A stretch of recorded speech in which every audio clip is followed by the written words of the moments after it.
Back for its third year, the Global Summit to End Tech-Facilitated Gender-Based Violence will take place on June 9th, 2026. Join experts, advocates, survivors, and innovators to explore safety tech, ethical design, and real-world solutions. Learn about online misogyny, the rise of AI, the manosphere, and the innovative solutions shaping a safer digital future. Be part of the third year of this global movement. Watch live or on demand and help create safer communities through technology.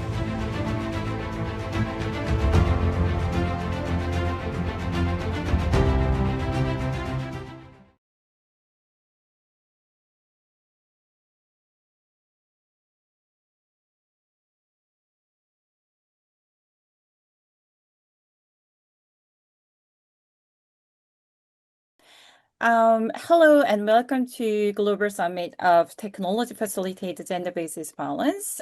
This session is When AI Harms and Helps, South Korea and Deepfake Abuse. I am Seong-Shin Lunabe, Senior Legal and Policy Advisor and Supreme Prosecutor Office of South Korea, and also PhD candidate in Monash University, working on everyday digital infrastructure and intimate partner violence and coercive control. I'm very pleased to be moderating today. So before we begin, a brief contents note. Today's discussion deals with the sexual violence, image-based abuse, and technology-facilitated harm. So some of the contents may be distressing, so please take care of yourself as you watch. And if you'd like to reach out for support, you can find the link in the chat to the No More Global Directory of Specialist Domestic Abuse and Sexual Violence Services. So today's conversation asks a difficult but increasingly urgent question. So what happened when artificial intelligence became tool of use and both also the tool of response? We'll be looking closely at South Korea, where deepfake sexual abuse has really become a major social, legal, and police concern. But the question we really raise here are quite global. How do we understand the harm? Who should be held accountable? And how can technology be used responsibly? And what does the survivor-centered response actually look like in practice? So let me share two numbers before we begin. So according to 2023 global report by Security Hero, 53% of all individuals appearing in deepfake pornography worldwide were South Korean. A country that make up the less than 1% of the world's population. And also in 2024, when Korean police uncovered a single Telegram chat room dedicated to this kind of abuse, it has more than 200,000 members. So many of the perpetrators and many of survivors were teenagers, sadly, sometimes from the same school. So this is not a future risk we're really facing at the moment. It is already here in South Korea and globally as well. So I'm definitely delighted to be joined by two amazing speakers who bring different but deeply connected perspectives. So first, we have the Professor Han of the Korean National Police University, whose research examined the deepfake sexual images, law, gender-based violence, and sexual personality rights. And also we have Dr. Kim, police lead at Seoul Metropolitan Government's Gender Equality Division, who has been closely involved in Seoul's police response to digital sex crimes, including survivor support and AI assists removal system. In 2024, Seoul's police was selected by United Nations Public Service Awards. It was amazing, the outcome. So thank you both so much for joining us today. I will starting with the big question in a way. So Professor Han, your research on deepfake abuse is still quite relatively new, but South Korea has already seen serious and highly visible harms. What does evidence tell us so far about the scale and impact of this abuse in South Korea? South Korea has one of the most advanced ICT infrastructures in the world, and partly because of that, the fake sexual imagery emerged here more rapidly and in a more severe form than in other countries. It has been nearly 5 years since the legislation was introduced to criminalize it. The primary survivors are young women and girls in their teens and 20s. But what makes the Korean situation distinctive is the relationship between perpetrator and victim survivor. A significant proportion of survivors are K-pop idols or well-known female celebrities, people the perpetrators have never met. When the survivor is not a public figure, the perpetrator is often a mere acquaintance, a coworker, a classmate at the same school. And the survivor often has a specific occupational identity. A high school student in uniform, a school teacher, a soldier, a flight attendant, or an nurse. Another striking feature is that production and distribution in South Korea is largely profit-driven. Perpetrators commission deepfake content from strangers via social media, then hire yet another stranger to handle distribution. Even when there is a single survivor, the chain is capability is wide. Separate people commissioning, producing, distributing, and viewing, purchasing the content. These actors communicate only online, and every stage is monetized through cryptocurrency, gift card pins, or direct bank transfers. That's why current research and policy debate in Korea is increasingly focused on the criminal revenue structure and on strategies for asset recovery. Thank you. Thank you, Professor Han. Yeah, that is really helpful, especially you pointing that this is not only about individual misuse of technology, but about like networks of production, distribution, and consumption as well. So, Dr. Kim, Seoul has been at the forefront of the policy responses to digital sex crimes. Could you work us through the integrated policy model you developed and what made it effective in practice? Yeah, so the Seoul metropolitan government recognized digital sex crime as a form of gender-based violence and concluded that a comprehensive response was needed from prevention or all the way through the survivor support. We moved away from blaming survivors with comments like, she shouldn't have taken those photos, and instead made it clear that responsibility lies with the operators who create and distribute the contents and with the criminal structures that profit from it. From the gender-based perspective, we built an integrated policy framework with 4 stages. First, prevention through education and public awareness campaigns, an early intervention system that allows for rapid reporting and response. Third, comprehensive support for survivors, from counseling to recovery and reintegration into daily life. And fourth, work to prevent reoffending through counseling and intervention programs for perpetrators. This model has been effective because it treats digital sex crimes not as isolated incidents, but as structural social problems. By connecting preventions, early intervention, survivor support, and the offense preventions, we have tried to build a broad social safety, one that addresses both immediate response and long-term prevention. Thank you. Yeah, what stands out there is the Seoul's model does not treat the digital sex crime is one of incidents. It's really connecting preventions, early intervention, and survivor support and reoffending prevention as well.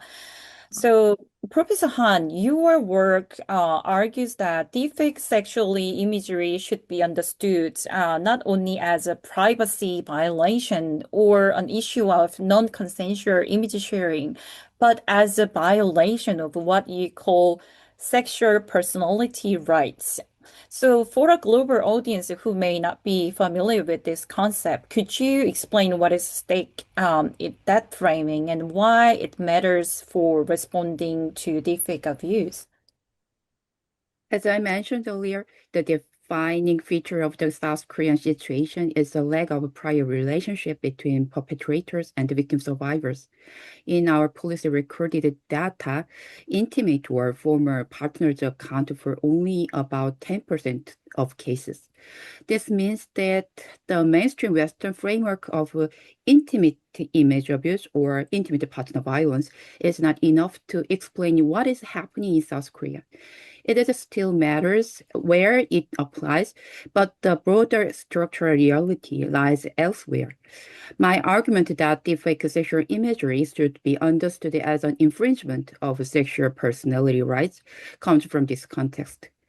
Historically, gender-based violence in South Korea has been framed as a violence of the right to sexual self-determination. That is a right to make choices about one's own sexual behavior, free from coercion, and to refuse unwanted sexual contact. But in deepfake sexual imagery, the survivor is not a position of deciding upon a sexual action at all. They are simply trying to preserve their fundamental dignity.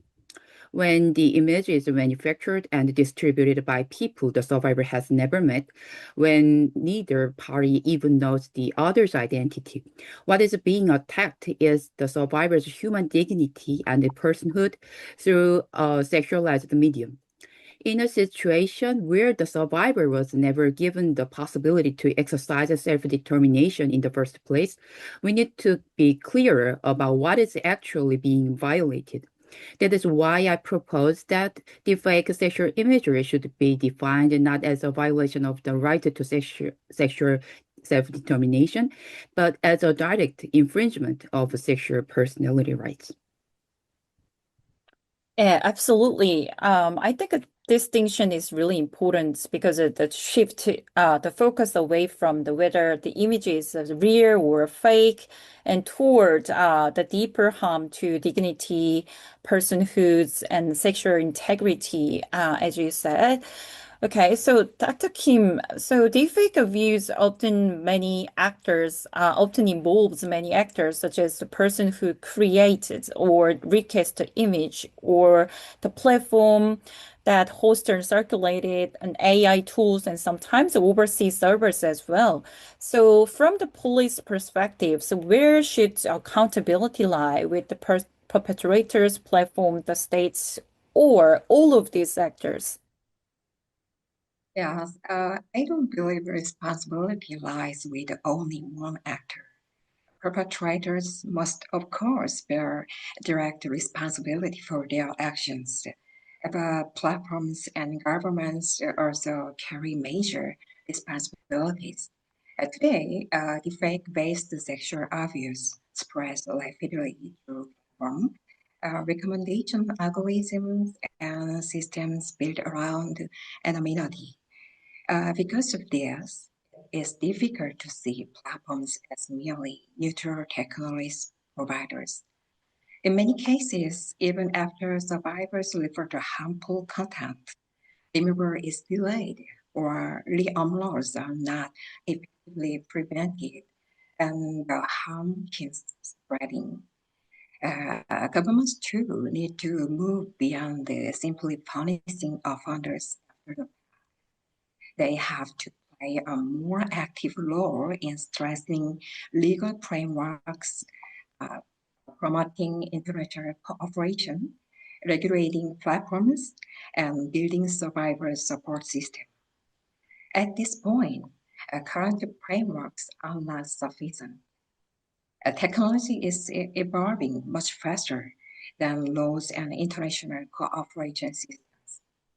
Going forward, we need stronger platform safety obligations, more effective system to prevent repeat arm loss, and clearer international standards. Most importantly, we must recognize a basic principle. Human dignity and safety must come before technology innovations. Yeah, that's right. Thank you. That's really bring us to the question of shared responsibility. It is not enough to focus only one of the one, individual perpetrator. If the wider digital environments allow the harm to spread and remain accessible, right? So I'd like to ask both of you about the survivor-centered responses. But from your different perspectives, Professor Han, from your research, what are the specific harm that defect survivor experience, especially around the lose of control, reputation, and everyday life? Unlike some forms of image-based sexual abuse, a significant number of deepfake survivors in South Korea are public figures, K-pop idols, and other well-known female celebrities. Because their identities are already publicly known, the harm is not centered on the fear of being newly identified or exposed. The trauma often comes from a different source, the experience of being sexualized entirely without their knowledge or consent, and the uncertainty of not knowing who targeted them, why, or how widely the image has circulated. For non-public figures, the harm is equally serious.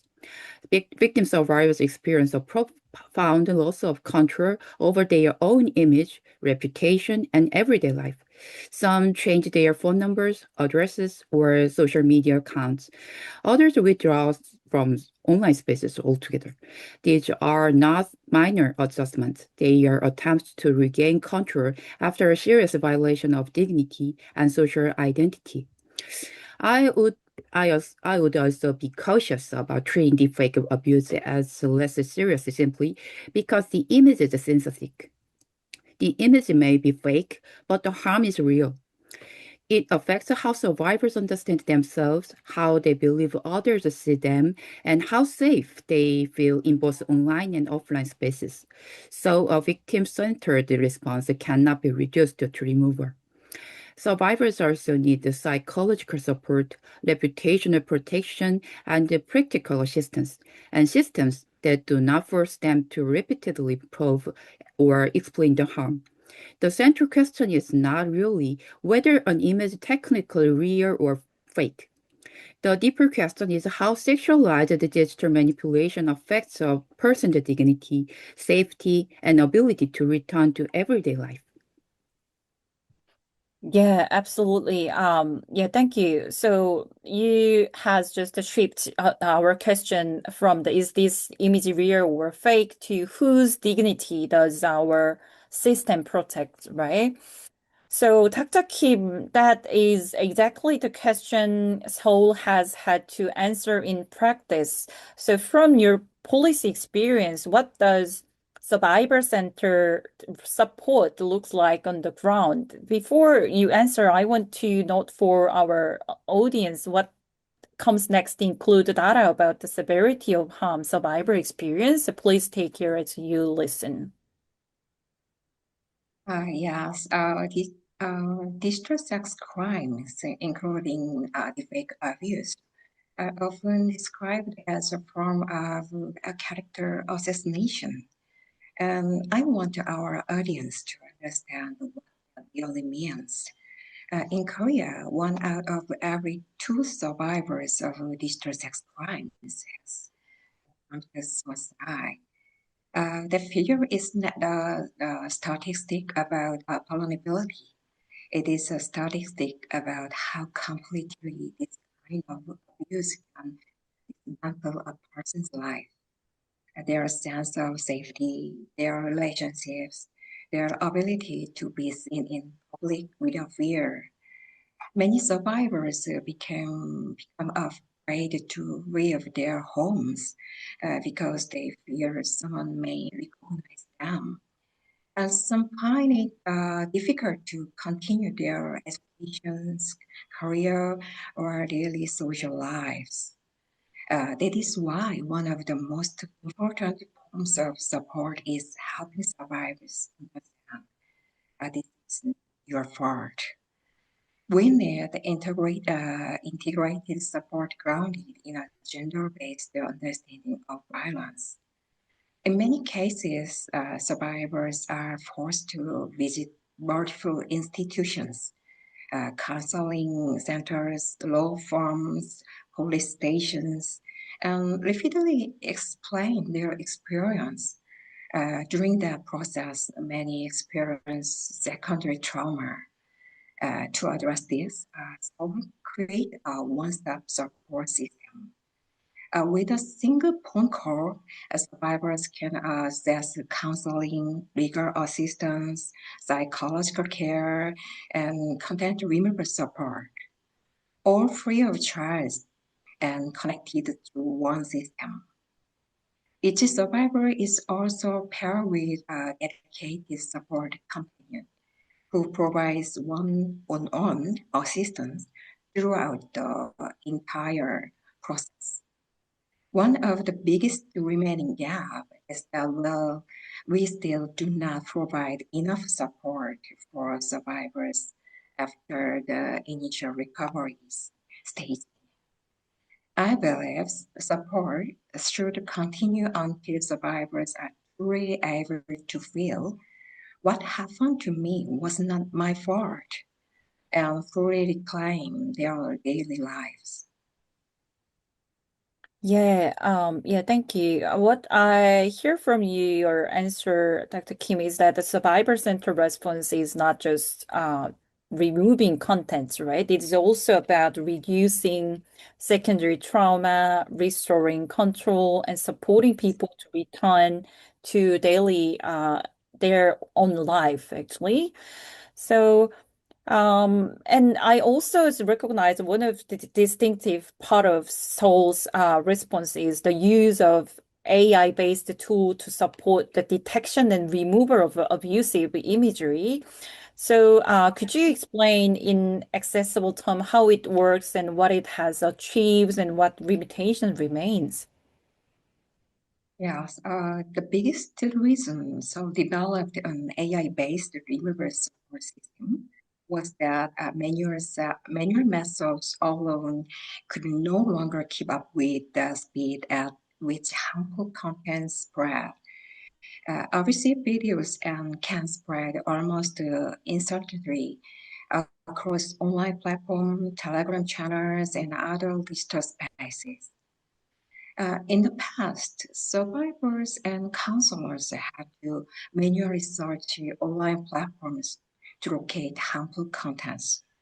As survivors were repeatedly exposed to their own abusive images and videos, and counselors spent entire days reviewing similar contents and submitting removal requests. This caused a significant trauma, not only for survivors, but for support staff as well.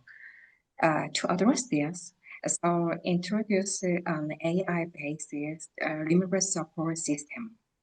The system uses integrated analysis of video, audio, and text to detect highly similar abusive content 24 hours a day and automatically submit the removal request.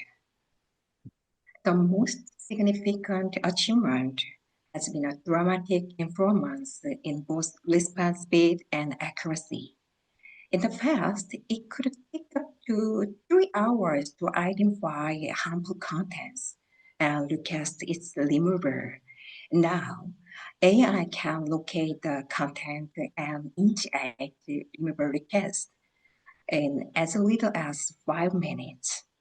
As a result, survivors experiencing severe anxiety because of the spread of abusive contents has been able to regain greater psychological stability and receive more meaningful support in their recovery.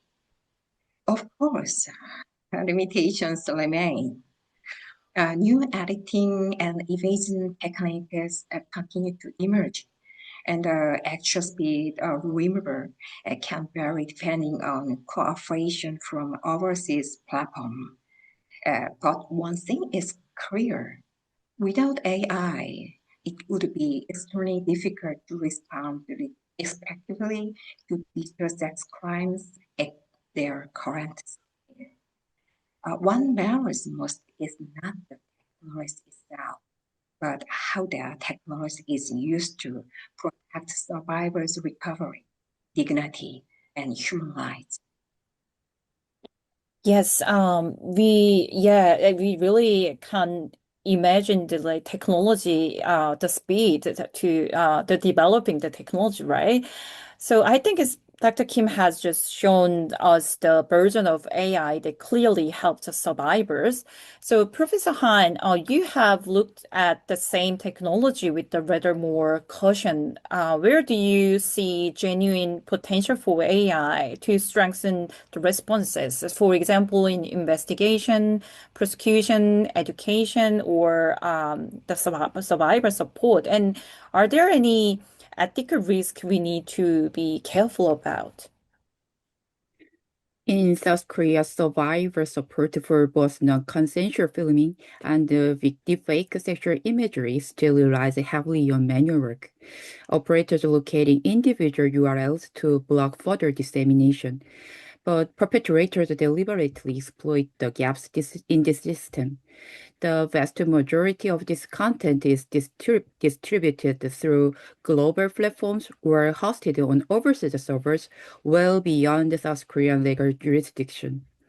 Using AI to detect and remove this material would be ideal, and preventing its creation in the first place would be even better. But I am skeptical about the practical efficacy of specialized removal AIs on their own. AI detection technologies cannot enforce compliance in jurisdictions where Korean law has no authority. At the investigative and prosecutorial stage, distinguishing authentic footage from synthetic generation does have a practical use because Korean law penalizes them under separated status. But from a conceptual standpoint, the harm of sexual imagery is deeply embodied. Obsessing over a binary question, is this AI generated or not, holds a little substance for the survivor. And I want to raise a critical concern about research ethics. The development of deepfake detection tools often involves aggregating and training algorithms on huge volumes of evidentiary footage submitted by victim survivors, frequently without their informed or explicit consent for use in machine learning. That is a serious problem. If there is a real potential for AI in this field, I believe it lies in survivor support services. Many survivors in South Korea describe the same first moment. They found out from a friend or from a stranger's message that an image of them is circulating. And in that moment, they have no idea what to do, who to call, or whether anyone will believe them. An AI-driven chatbot available at any hour could meet a survivor at exactly that moment, guiding them on where to seek help, how to navigate the criminal justice system, and what government resources are available. AI could also be used to develop interactive educational content, helping bystanders and support networks understand their role and take meaningful action to stand with survivors. Yes. I think as initial contact as first action is really important for survivor, actually. And also, that is the important reminder as well that using AI in this field are not automatically ethical simply because the goal is protection, right? So question of consent, evidence, survivor data, and institutionally accountability still really matter. I'd like to bring this back to our global audience. South Korea has moved relatively quickly in law and policy, but the problem has also continued to evolve. So this matters especially for prevention because young women and girls are disproportionately targeted at the moment, and some young offenders that still treat deepfake abuse as just joke for fun, as entertainment as well. So, based on Korean experience, what is one lesson for our audience other countries should take seriously, whether in law, education, platform design, or survivor support? And one thing they should avoid. Professor Han, please share your idea first. South Korea has acted relatively swiftly through legislation. Convicted perpetrators are subject to national regulation and management of their personal information for a minimum 10 years. The same measure applied to other severe forms of sexual violence. And yet, despite this rigorous framework, technology facilitated gender-based violence and deepfake sexual imagery have continued to proliferate with an upward trend each year. I would argue that the failure to curb it stems from two critical oversights: the breakdown of international investigative cooperation and the neglect of the underlying criminal revenue structure. Because deepfakes are largely distributed on global platforms or hosted overseas, unilateral domestic interventions face severe limits. It is virtually impossible to eradicate made in Korea deepfake imagery while foreign others' websites operate with impunity. We need destination countries with legal jurisdiction to recognize that this is not consensually produced pornography. It is a severe violation causing profound harm, and that requires a robust international investigative cooperation. We have to reframe deepfake sexual imagery as a transnational crime, not an isolated national issue. And for perpetrators, deepfake imagery serves a dual purpose, a form of misogynistic entertainment rooted in male peer support and a lucrative source of revenue. Offenders gain status and pleasure with their peer groups and at the same time generate profit. Dismantling that financial architecture through asset recovery is essential to deserving the wider ecosystem of creation, distribution, and consumption. But this too is entangled with international challenges. Many key perpetrators hold permanent residence abroad. The servers are overseas, and the illicit proceeds remain out of reach, leaving Korean victim survivors unable to claim restitution. Yes, it sounds like global cooperation is quite important for the mitigating the deepfake abuse. So, Dr. Kim, any your perspective? Do you want to add something? Yes, Korea has responded relatively quickly in developing legislation and policy once digital sex crimes became a major social issue. One particularly meaningful shift was recognizing digital sex crimes not as individual problems, but as a form of gender-based violence. Since 2019, Seoul has built an integrated response systems. At the time, most responses focused mainly on post-incident survivor support, but Seoul came to see digital sex crimes as structural issues, requiring intervention across the entire process. One important question for other countries is this.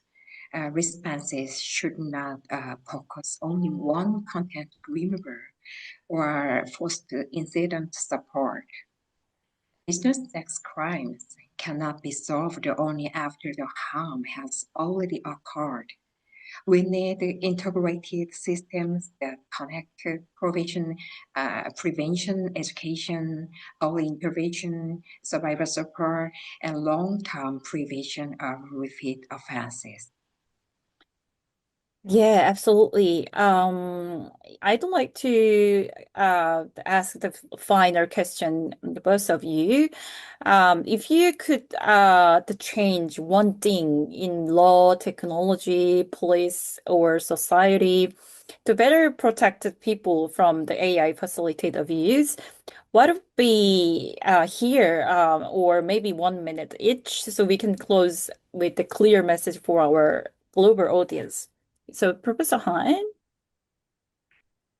If I could change one thing, I would change how responsibility is distributed. At the moment, the burden of AI-facilitated sexual abuse falls mainly on survivors. They are the ones who discover the image, report it, seek removal, navigate the criminal justice system, and manage the reputational and psychological consequences. But the platforms that host and circulate the content, the developers who release the tools with foreseeable risks, and the peer communities that normalize this abuse often bear far less responsibility. So I would shift the responsibility away from survivors and towards the institutions and actors that make this abuse possible, profitable, and scalable. If that shift happened, then legal reform, platform safety, education, and technical safeguards would all become much more meaningful. Yeah, absolutely. What about with Dr. Kim? Yes, I agree. I would choose to change society. Technology and laws are both critically important, but in the end, it is society's values that determine what kind of technology we build and what kind of laws we demand. If society continues to tolerate the consumption and accumulation of other people's images, bodies, and dignity, then new technology will continue to be used for new forms of violence. But if we build a society that values human dignity, consent, and accountability, even in digital spaces, then technology can also develop in safer and more ethical directions. In the age of AI, I believe the most important question is not what is possible. The more important question is what kind of society do we want to build? And at the center of the questions must always be the dignity of survivors. Yeah, that's really insightful discussion. Thank you both. So I think today's conversation really has highlighted the double-edged role of AI in technology facilitated gender-based violence. So AI can be definitely weaponized to create profound sexual, reputational, and psychological harm. But also, as we have also heard that the technology can be used to support the faster responses, reduce the burden on survivors and frontline workers, and inform more effective policy as well. So I think the key lesson is that technology itself never enough, right? What matters is the legal, social, and ethical framework around it, who is protected, who is made responsible, and whose dignity is placed at the center. Okay, to wrap up, on behalf of No More Global Summit, I would like to thank Professor Han and Dr. Kim for sharing your expertise, and thanks everyone watching for joining this amazing, important conversations. Yeah, thank you. Thank you so much.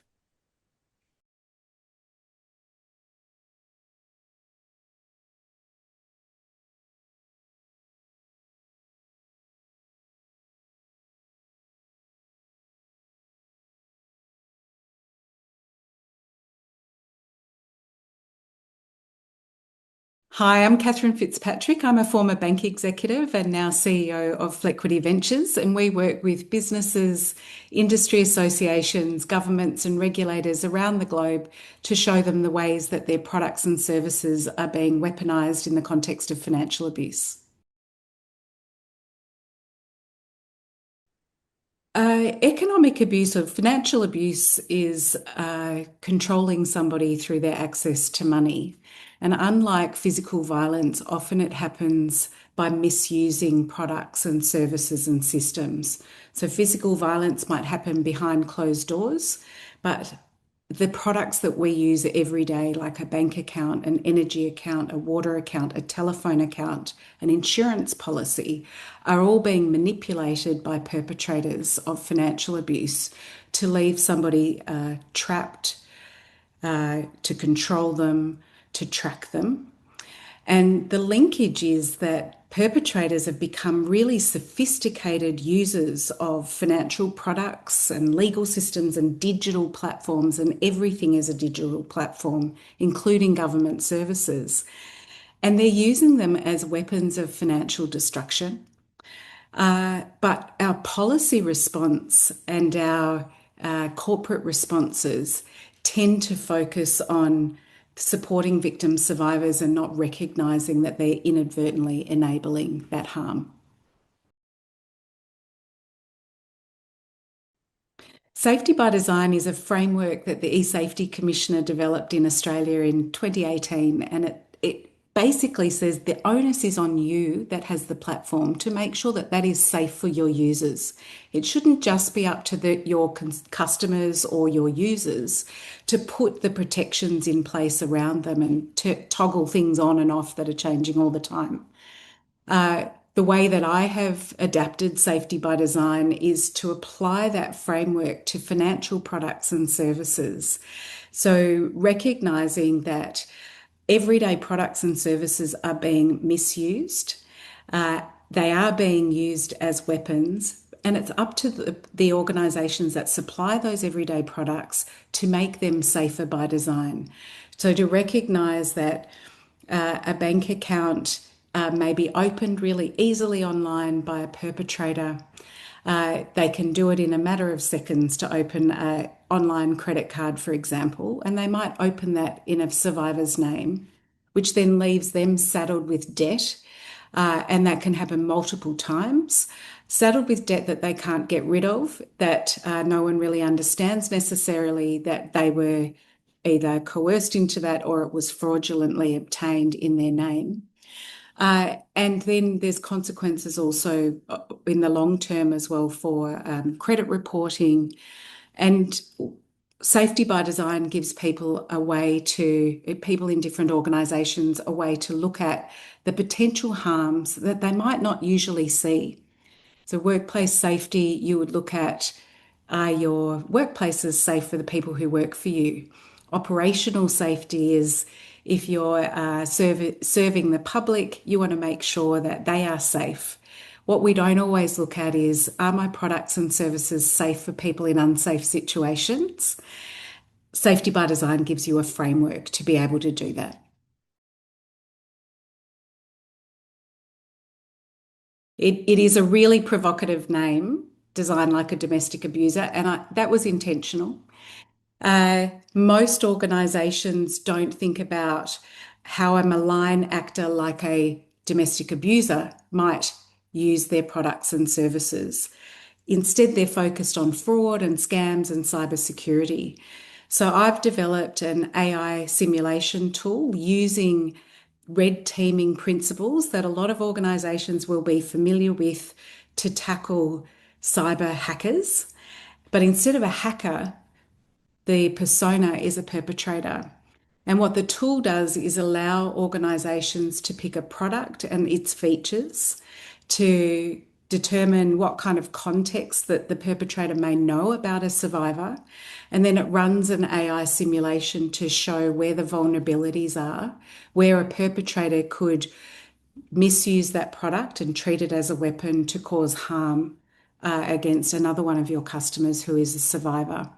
Then it also allows different teams to work out what are the controls they could put in place to make that much harder to cause that harm, and where are the vulnerabilities along a customer journey. So is it where you might have the account opening? Is it where somebody is seeking support? Or is it where there might be credit being racked up? This really gives different organisations the ability to step into the shoes of a perpetrator, to use a simulation, to use tech for good instead of, and harness that capability, which it's so frequently now is being used to cause harm to women. Tech facilitated abuse is abuse with the glow up. So it is taking analog and causing scale at harm with no friction and in ways that we should have been able to imagine. So my ask is that policymakers are very clear that we know the risks of products and services being weaponized, and therefore companies have got a duty to their shareholders and to their customers to manage those risks and to reduce those risks. In my view, it should be a positive duty on directors of companies, regardless of what company it is, because every company is a tech company now, and every company where you have joint accounts or billing or credit or loans is being misused and weaponized for financial abuse by misusing the technology to do that. So policymakers should make it a positive duty on any director of those companies to prevent the misuse of their products for domestic and financial abuse.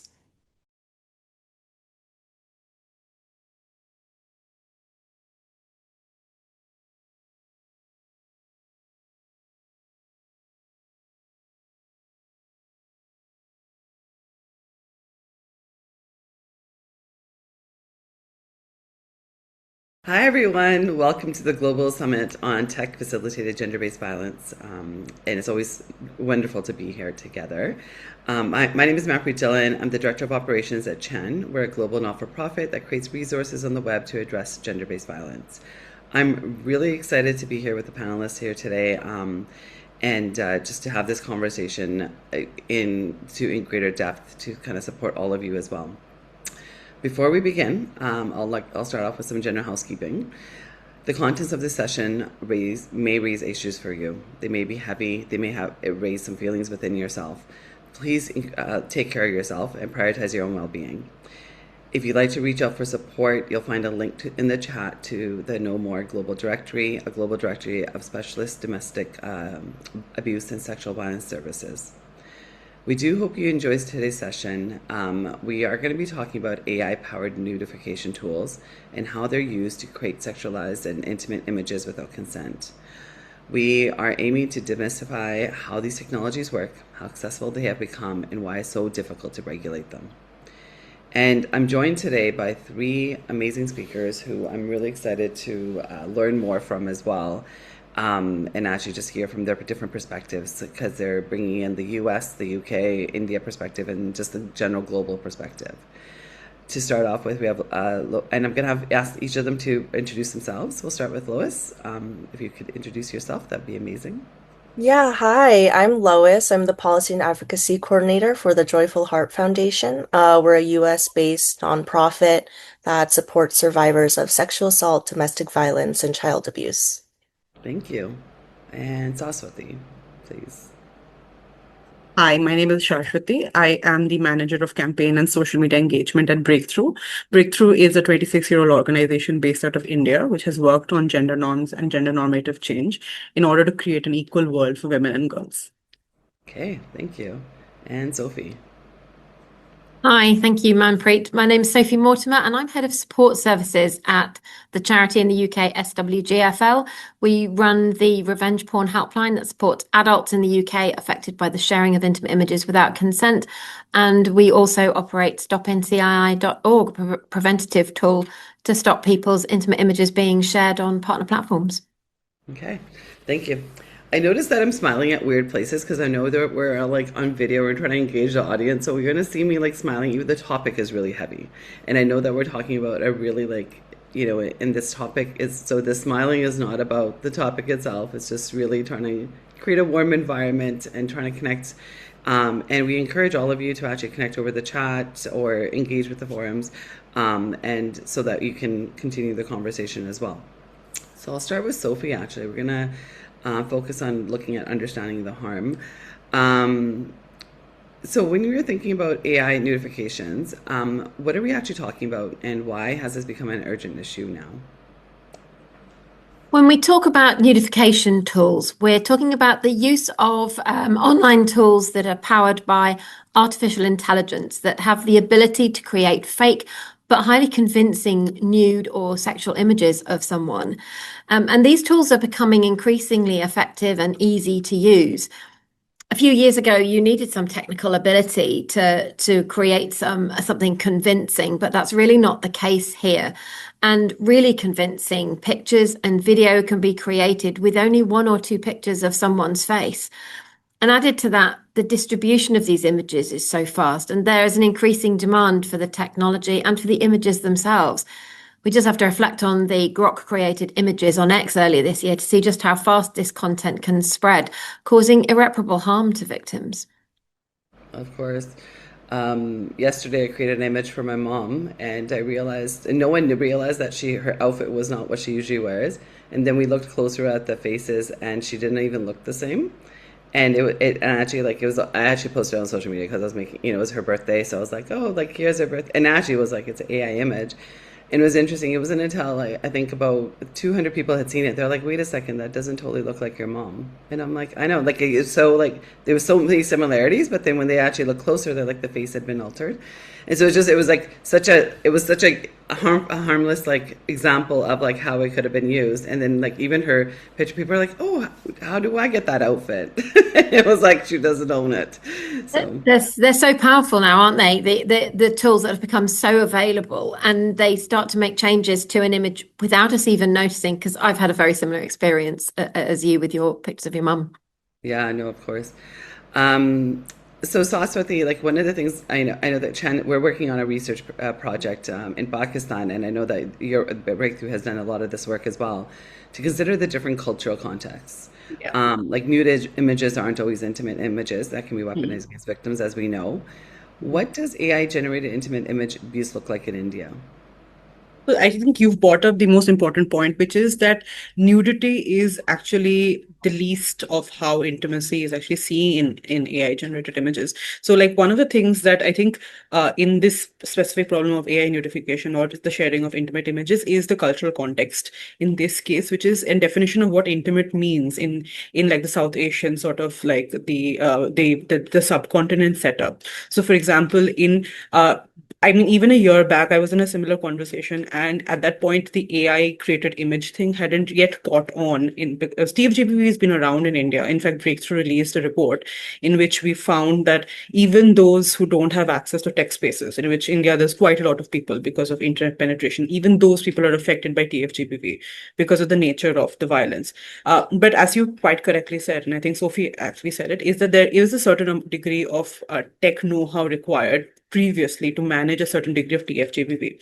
With AI, that barrier is removed, but it is moving at such a rapid pace, keeping abreast with social norms, that fixing it has become something of a problem. So to give an example of what it could look like in cultural context, like I think 1.5 years ago, there was a case that I had heard of when I was speaking to another organization, where there was in a local community level, there was a picture that was doing the rounds, and the picture was of a group of women from the locality sitting, and they were not nude, they were not unclothed, nothing of the kind, but it was showing them next to a table with a set of, say, beer bottles on it. And that's a huge community level problem. And obviously it was something created by somebody who knew them in the area to cause the issue. And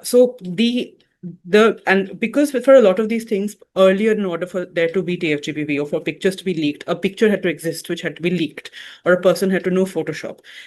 Now you can just create images. Like we don't even need to go to the community level. Last year or 6 months ago, there was a case of the actress, I think Rashmika Mandana, and the deep fake image of her that was leaked didn't have anything in it. It was an image of her exiting an elevator. And that itself was a huge cause of concern. So the cultural context that is missing is that what AI images can create are they attack the gender norms, the basis of which like women are like the morality of how women are quote unquote judged or marginalized people are judged. So the list of cases that can be addressed are huge, but I think what is the missing link here is what constitutes an intimate image in the understanding of the global south and how AI can quickly catch up to that, because nudification can occupy a specific place in the legalese of the land, which we can come to later. But this kind of specific, context-specific, culture-specific intimate image is a huge, like a problem. Like the only other example I can quickly give is there was a very famous case in India of this influencer whose name was Baby Doll Archie, and she was this huge influencer on Instagram, and she would not put not put nude images, but she put slightly racy images on Instagram, and she was a very popular influencer. And then months later, it was found out that it was that woman, her face was stolen. Her ex-boyfriend had used pictures of her to create AI videos of her and create a fake influencer. And she was just sitting in Assam having a full life, have no idea that all of this was being created in her name. So it's terrifying, the lens that is being created through this. Oh, completely. I mean, I think it's just the context and how things like progress. I mean, back in the day, there was like I had a friend who it was different, like Photoshop. When people knew how to use Photoshop, they get the pictures. But now, the difference is it's scary sometimes. That when you come back into it. Lois, we're going to come back to you here. Earlier this year, there was a widespread outrage about the chatbot Grok and how it generated nudified images, including images of children. Some people argue that Grok is simply a neutral tool and the responsibility lies solely with the user. How do you respond to that argument? Yeah, well, I think first it's important to recognize that holding users accountable and holding tech companies accountable, these aren't mutually exclusive things. People who weaponize AI to harm others shouldn't be absolved from consequences. But on the other side of that, we have to look at the infrastructure itself. AI chatbots are not neutral tools. I think they're commercial products. They're intentionally trained by corporations on data that these companies curate, and they're designed to behave in specific ways. So I don't responsibility can't lie solely with the user.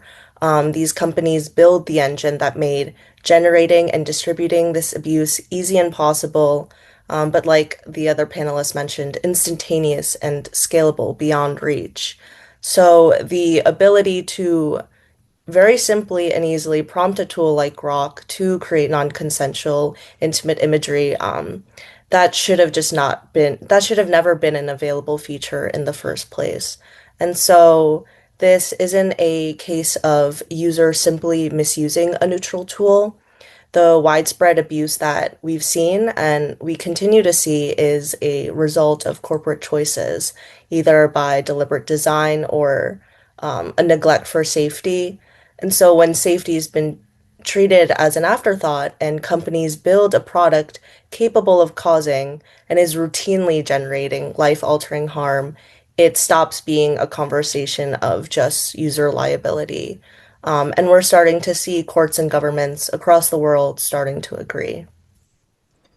Yeah, completely. It's always but I think I mean, you mentioned it, like there's a user's responsibility of like how are you using the tool, what are you thinking about it, and how are you actually like engaging with it, but then also the technology, how the technology is being presented, and as well in that and who the corporations that are behind it as well, right?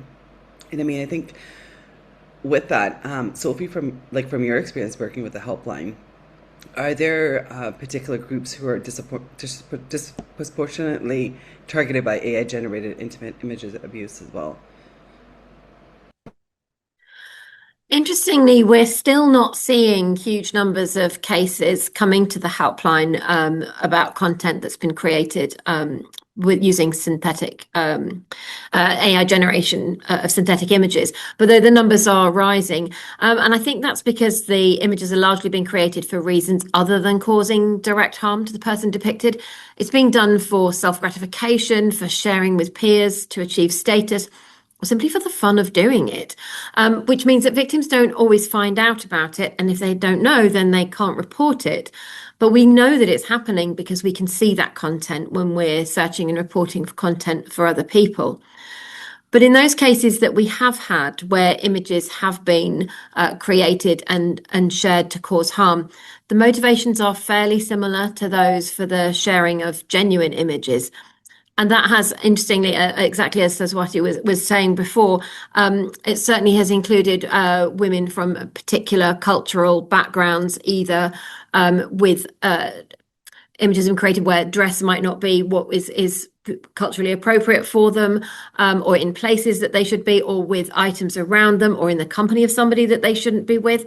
And we know that that can cause absolutely devastating harm for someone, and that is clearly the intention. No, yeah, thank you for that. I mean, it's like, yeah, people don't know what's happening, and obviously, how do they understand the harm that's happening to their reputation and their own well-being in some other capacity, right? Saswati, like, what does this kind of impact on someone's life look like when an image of an AI generated image that's AI generated is presented, and are the harms and social consequences very real as well? And how are they real? So I think the easiest way to put it is that the harm that for AI generated gender-based abuse or that kind of content, I think the easiest way to put it is that it's the harm of gender-based violence. It's the same kind of harm that comes from sorry for the word, but the regular TFGBV, but now it's AFGBV. It is, so for example, I mean, I completely agree with Sophie. In India, we have an organization called Rati Foundation, which also runs a helpline, and they have a report of their own. And they, as Sophie said, they also recently released a report which has found that the numbers are steadily rising. In their recent report, they found that 1 in 10 cases of abuse that has been reported is now digitally manipulated material. So in the harm that is caused is if we have to list it in such a way that if there's an AI generated image which is being created for a specific reason, either with intention, malintention of specifically harming somebody, or without realizing the sort of gender-based abuse it might generate, which is also sort of happening, or for the fun of it, the violence is multi-layered. It can be from direct violence, which is that the facing the image itself, and it is a kind of violence. That kind of violence is almost unthinkable, because it's one thing to have an image of yours leaked, because that's a violation of privacy, that's a violation of seeing yourself here. It's quite another thing to have a completely made up image of yours leaked, because it's out there in the world, it's not real. It's how are you going to tell anybody at any level? Like, if consider me, for example, and I am an urban upper caste woman in India, and I have access to most privileges that Indian women have access to. But if there's a fake image of me out there with somebody, the explaining deep fakes to my parents, to society around me, is increasingly becoming really difficult. So one of them is the direct violence of it. The secondary of it is what the direct violence will do to most women. It will ensure that they can't go back on the internet. It will push them back into their homes. It will ensure that they lose contact to the very services which gives them knowledge, which gives them opportunities. In many cases, that is what the AI-generated image is meant to do, what any kind of TFG is meant to do. It's meant to shut the speakers back into the space that they're not occupying. So like, even if you don't need to go into AIGBB, in Breakthrough's recent report on TFGBB, many of the women that we reported on, for example, journalists, saw that even if they didn't have access to the spaces, somebody would take their number down from the internet and then put it on bathroom walls and say, this is a call girl. can call her. So for AIFGB, it creates the additional problem of that not that you haven't been careful, all of that, is that despite whatever care or whatever you've taken as a woman, you've gone to the public space, somebody has seen you, and therefore they has created a fake image out of you. There was a case that I was reading a couple of days ago where it didn't even involve the internet in any way. There was a woman who had filled up a form for a government service, which in itself is a huge thing, because rarely it's very difficult often for women in peri-urban or rural areas to go about by themselves and apply for government services. It's one of the big things that women need to do. But she had put a picture on the form as she submitted it, and someone had taken a picture of that picture and used that to create an AI-generated piece of content, which she didn't even know about. So the levels of damage is it's social on many levels. In fact, in many cases, it is not even necessary for anybody to know about thing. The social disapproval or the understanding, exactly the understanding of intimacy that it can cause, the great violation it can cause, means that women will withdraw their bodies from these kind of spaces. Yeah, like I've been coaching women in this kind of recovery from cyberbullying kind of spaces since like 2009, and it's been really interesting to watch the shifting, like the feelings of like lack of control. Even like the freeze response, like we talk so much about the nervous system and how that you get stuck in this like freeze response, and you're like, where do I go? What do I do? And not being able to report from like that, or totally being in flight, where you're just like kind of, some of them actually tried to abandon their entire lives because they're like, this is the only way I'll feel safe again. So it's it takes the toll at so many different levels of like mind, body, and soul as well. And we talked a lot about the harms here.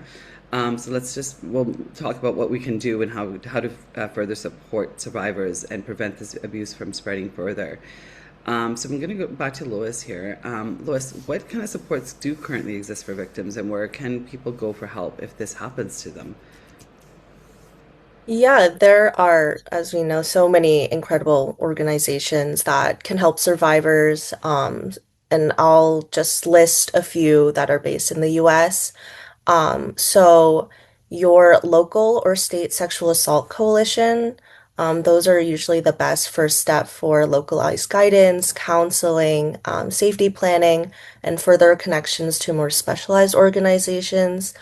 And similarly, the national hotlines, there are several, but there's RAIN, the Cyber Civil Rights Initiative. Those can provide 24/7 immediate help. There are organizations that specialize in tech safety, so things like digital privacy or securing devices, such as SafetyNet and the Clinic to End Tech Abuse.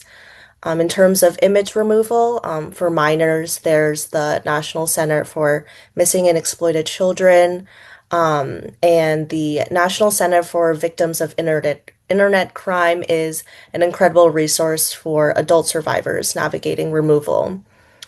There's also organizations to support legal action, like Equitas and C.A. Goldberg. And at the Joyful Heart Foundation, while we don't provide these direct services ourselves, we are very well connected to organizations across the country and can support and connect survivors to the right networks. And Sophie and Saraswati, any other resources you'd like to add, just so that, we have people from all over the world here, so I just want to... Absolutely. For anyone in the UK, there is the Revenge Porn Helpline. We support, as I said before, anyone who's affected by the sharing of intimate images without consent, and that includes synthetic images as well as authentic ones. There's fairly good legal frameworks in the UK, which does give us a few more tools to respond, and some other advice that we can give to people. I'd also encourage people to visit stopncii.org if they have access to the images. A tool that can really help slow down that proliferation of content. And there are sort of regulatory moves in the UK that are compelling more platforms to take that technology. So it's going to be really, really effective moving forward for this sort of content. We also list on the website, we have an alliance of, it's actually about 130 NGOs globally now who who are working in this space, and they are all listed on the stopncii.org website. So you'll be able to find some support and advice. I'd like to say every country in the world, but we're not quite there yet, but quite a few. So there are some fantastic organizations there doing amazing work in their own communities. So I would really encourage anyone to go there and to go to the website and look for some help there. Yeah, awesome. So that's with you? I think there's not quite that many in India, but I think we do recommend stopncii.org, as Sophie said. Other than that, Rati Foundation has their own trust line that we also do recommend, which is the Mary Trust line. Other than that, currently there's not a lot of places for people to reach out to, but these are the few that I can recommend. Okay. And I'm going to do a plug for Chen's Bloom products, where you don't, it's more for a little bit of healing later on. We have somatics tools as well. So bloom.chen.co. And Sophie, you mentioned legal protection, so I'm going to come back to you about the legal protections in the UK, and I'll talk to you, Lois and Saswati, about legal protections as well, because I think it's an important conversation in helping prevention. So, do you want to talk a little bit more about that? Yeah, really happy to. So there was a revision to the law on the sharing of intimate images in the UK that came into effect just a bit over 2 years ago, early 2024. And that meant that synthetic sexual images, often sadly still referred to as deepfakes, were included in that sharing legislation in exactly the same way. So they have an equivalence in UK law. So that just gives us those sort of extra tools when it comes to reporting to the police, and gives us something else that we can say when reporting content for takedown from platforms, because that content is captured in our online safety legislative framework. So the Online Safety Act in the UK came into force a couple of years ago now, and is still in an implementation phase, but all platforms are expected to take action on a list of priority offences, one of which is the sharing of both authentic and synthetic content without consent. So that is really powerful. And we can support people if they want to report to the police when this content has been created. So really happy to do that, and building good relationships with the police, and the police are doing quite a lot of work about improving their own responses, because we know globally this is an area that it has been really challenging for victims and survivors. Earlier this year, it also became an offence in the UK to create a synthetic sexual image of somebody without their consent. Interestingly, it had been sort of on the books since last summer, but it was only after the furore around the grok created and shared images that it was actually brought into force. So it came in February. So I think it's quite early to say how that's going, and I can absolutely see that there are going to be challenges. It's a whole new way for criminal justice systems to operate, I think, to manage this sort of online offending. But we're watching very closely, and it's encouraging to see some of the work that's happening with policing, but it has to go all the way through, doesn't it? You know, legal protections are really powerful, really important first step. But we need that cultural change to say that this is not an acceptable behaviour. We need policing to act on reports in a way that is supportive and effective. We need prosecutions to go all the way through. And that might get us, or help us get to the cultural change that we really need, so that people like me can, be redundant, that I won't be needed anymore, and my service won't be needed. But sadly, we're a long way from that at the moment. Yeah, of course. I know the policing thing is interesting. I had a conversation with one of the policing organizations, and they were like, they're like, all this stuff is coming in, but we're not able to train our officers fast enough. And then even when they're writing the reports or taking statements, they're like, we're told not, if it's not going to hold up in court, you have to find a different way to bring these cases forward. And they're like, right now we can't bring these, it's not holding up in court in the ways that actually supports the victims or the systems. So it was just a disheartening conversation, but you're like, at least they were thinking about it, but it was still it's very disheartening when you having that conversation as well. Completely agree. And it's a whole that cultural change, that mindset change that's needed. It's not just this is the law and this is the training and this is what you have to do. It's a whole change in the way of thinking, and an understanding that what happens online is just as impactful as what happens offline. And I think we still hear this, oh, but it's only online, just don't go on that platform and it won't matter. It does matter. It is people's lives, and it is just as important to them as what happens to them when they're walking down the street, and it should never be minimized. But yeah, that's a challenge, I think, for us to get to that point of equivalence. Just on the platforms, I was doing my own DIY safety guide, kind of setting up all my my profiles, and I just found this new feature that one of the platforms doesn't. You can't actually download the picture off the profile picture if you actually set your settings that way, which I didn't even know about until yesterday. I was like, oh, that's interesting. Yeah, so that was a really cool setting. Progress. Lois, I'll come to you about legal protections and what gaps exist in regards to AI-enabled image-based abuse images. Yeah, so we had the Take It Down Act passed in 2025 last year, which banned the non-consensual distribution of intimate images, real or AI generated, at the federal level. And that law just went into full effect very recently on May 19th.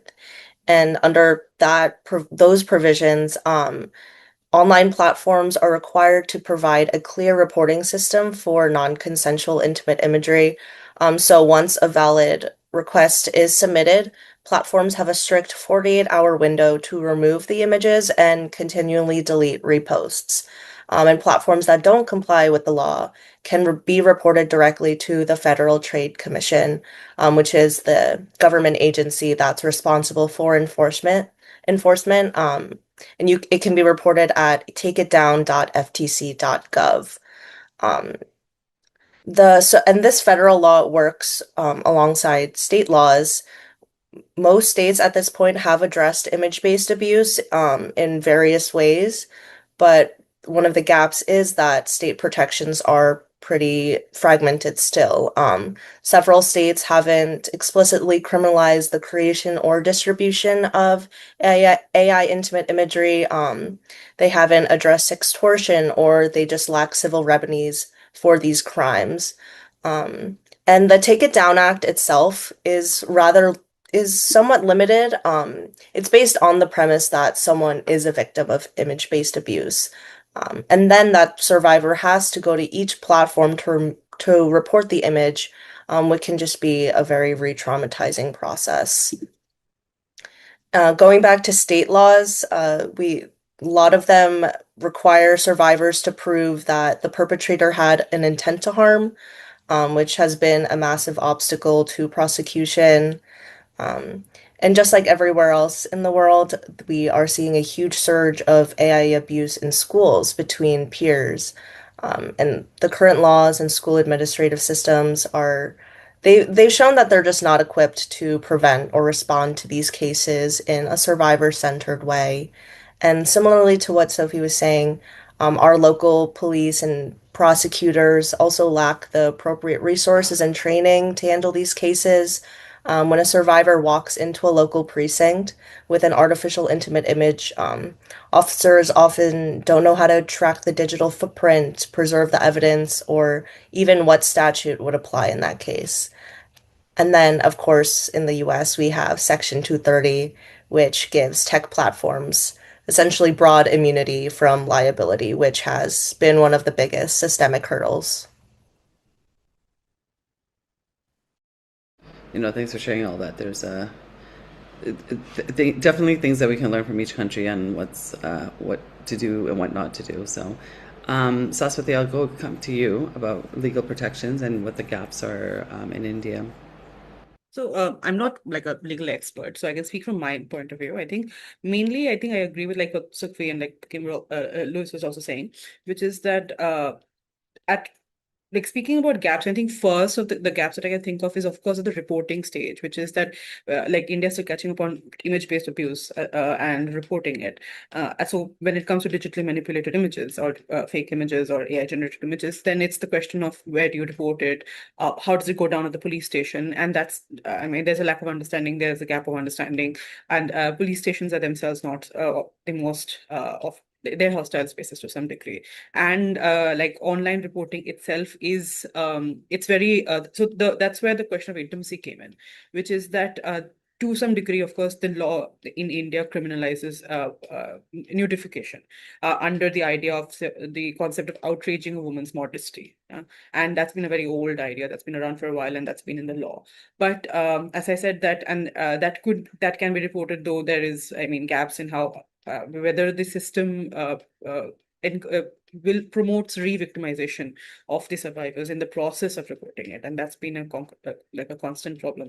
The other is that when it comes to images which are like fake images and they're intimate they're socially intimate images, but they're not sexually intimate, or they're not nude images, there is no space to report it, and the law gets very fuzzy there, and so these are a couple of the gaps that I can think of currently in India.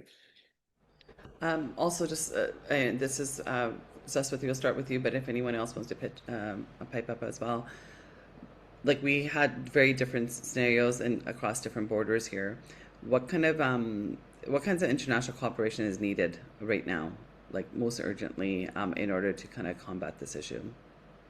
I was thinking, listening to this conversation, of course, I mean, we heard of the Take It Down Act, and I think it's quite seminal in how it goes around the issue. And obviously, I think Louis said that it's limited in certain ways, but I think it's a great first step. And we've recently been having conversations about things like right to be forgotten, and how do we deal with intimate images once they're out on the internet, and what does that mean?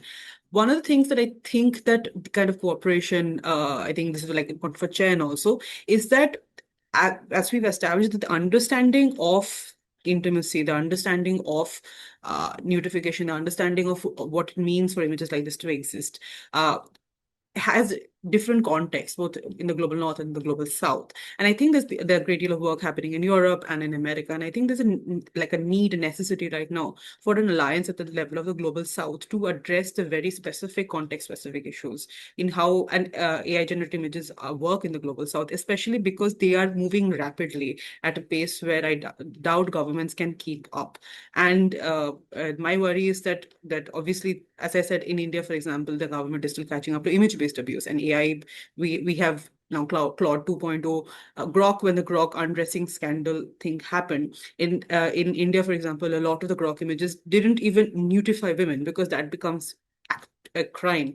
They got the Grok images became basically women in bikinis, and that was bad enough. So I think one of the things that I can think of on an international level, that would be good to have an alliance or an understanding between countries in the global south, so that the specific context-specific work could be done.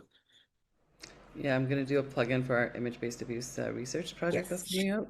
So we can, the report's going to be released next week. So, I mean, this is where we are looking for collaboration and getting that, research out there, so that we can have these discussions more, in a meaningful way, but also more extensively, so that we can combat this issue in a different way. Sophie and Lois, anything to add to that about international cooperation before I move over to Lois again? I would just say it's just completely crucial that there is more collaboration, because I think one of the biggest challenges we have is, and it seems obvious, but the internet is a global thing, and we can't legislate for it jurisdiction by jurisdiction. That just isn't going to work.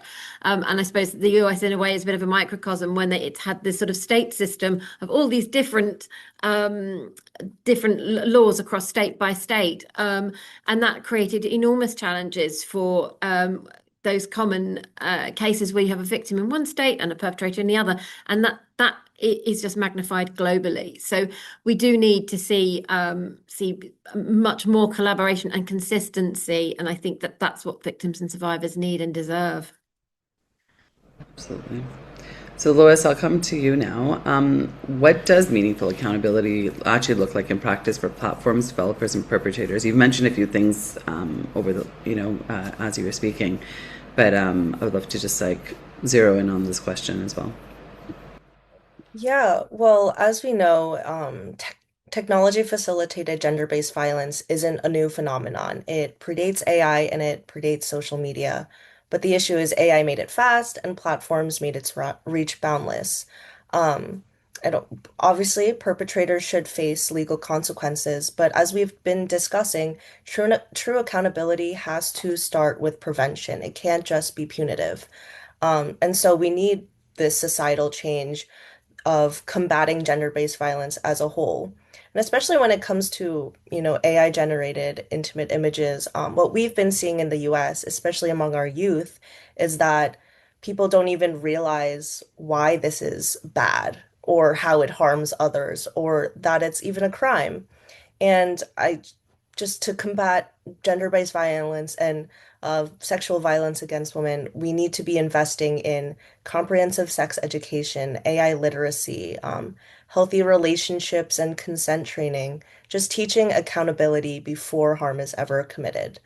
Um, but to talk on developers and platforms, I think goes back to the first question we talked about earlier, about how AI chatbots are not neutral tools, and perpetrators don't operate in a vacuum. They weaponize tools and spaces that are created by the tech industry. And so accountability means that these developers and platforms need to practice safety by design. Mandatory safety guardrails implemented, absolute compliance with the Take It Down Act. Just they need to be held responsible for the environments that they curate and also that they profit from. So from the US perspective, the Take It Down Act does represent great progress, but it's just a starting point. We need to see these preventative measures being implemented and enforced. And going back to Section 230, which gives blanket immunity for tech companies, we need to see reforms to that. Completely. My background's in equity, diversity, inclusion. So for years, I've been looking at like design, inclusive design, and now like trauma-informed design through trans lens, and how important it is to like bring in the technical teams to understand what these principles look like and how they apply them on a regular basis. I think is so crucial. And a lot of the times, the developers, I mean, they're not evil people, but they're just like, we don't know, and we didn't know what we need to consider when we're doing this. So it's going back to like, going back to like basic principles of design as well, like as you said. So I mean, we talked about a lot of issues, a lot of heaviness, and a lot of like scariness as well. But wanted to come back to hope. What is giving you hope right now? Where are you seeing progress, momentum, and meaningful change? So we'll go one by one, whoever wants to go first, and then we'll go to the next person. I'm happy to go first. I think there is hope. Clearly, there's a lot of activity in the UK, and there has been over recent years, and we kind of have to sort of seize that momentum and hang on to it while it lasts. So some of the recent changes that we've had moves to mandate hash matching for non-consensual images of adults, and similarly to the US to implement a 48-hour takedown, what our Prime Minister referred to as one and done, which is what it should be. A victim who has to report content should only have to do that once, not go platform to platform continually searching. So that we're hoping that having those requirements from industry to work with us at Stop NCII to make that happen. I think that's incredibly powerful, and I'm really excited as to how that's going to play out over the coming months. But also there's a piece of work happening around assessing what we do about non-compliant sites. Those of us who are working in this space, we know there are lots of platforms who just simply don't comply. They're not in countries that will prioritize that sort of enforcement, and they're not interested in complying with organizations like ours. But our government is looking at how that can be addressed and how we can give protections to victims and survivors by looking at other parts of the ecosystem beyond the platform, domain name registrars, hosts, ISPs. There are other levers because there are other parts of this industry taking money from the proliferation of this content. And I think it's time that there was some accountability there as well. So that gives me hope. Also, some of the international efforts, such as the UN Cybercrime Convention, which is requiring every member state to have legislation around this issue, which I think is really important and certainly will help us, I hope, move towards a bit more consistency across jurisdictions. And there are programs being run by the United Nations Office of Drugs and Crime to support countries in implementing legislation and support. So I think that's really, really powerful. So yeah, I think there are definitely signs of hope along in the international collaboration space, and yeah, there are definitely some positives, but still so much more to do. Lois or Saswati, who wants to go next? Yeah, I can go next. I think Sophie covered quite a bit that I was going to say, that there is a sort of concentrated effort internationally to now start pushing back against AI and image-based AI. And that gives me genuinely a lot of hope, because at least 1 or 2 years ago, I felt like there was until if I don't know if you remember, there was the Taylor Swift incident where that before that, it felt like there was a lot of shouting into the void happening. And then suddenly it was one tweet and I was like, oh, wow, so now people care. And I think after that, there has been a sufficient amount of not sufficient, but quite a lot more talking than I could have imagined. So that I think is one. And the other thing, which is that, of course, there are organizations which are working on it, and more are coming up every day. But I think places where the institutions are flagging, I think that I've been very happy to see that people haven't been flagging that. For example, with Breakthrough and in India in general, we work on digital literacy trainings, and we've seen that taken a short period of time, there has been a lot of understanding that has come back. There has been that there is within young people themselves an understanding of what AI is, what kind of understanding AI-based image abuse, giving themselves the literacy to question the images that they see, and I've been seeing more and more people across many ages to start to question the validity of images. Deepfakes continues to be used as a word, but the fact that deepfakes themselves is now part of the common parlance and spoken of with wariness, to me, is a huge win, considering that I think that even in a year ago, this I think was something difficult to imagine. Okay, Lois. Yeah, just to add a few more things, I guess.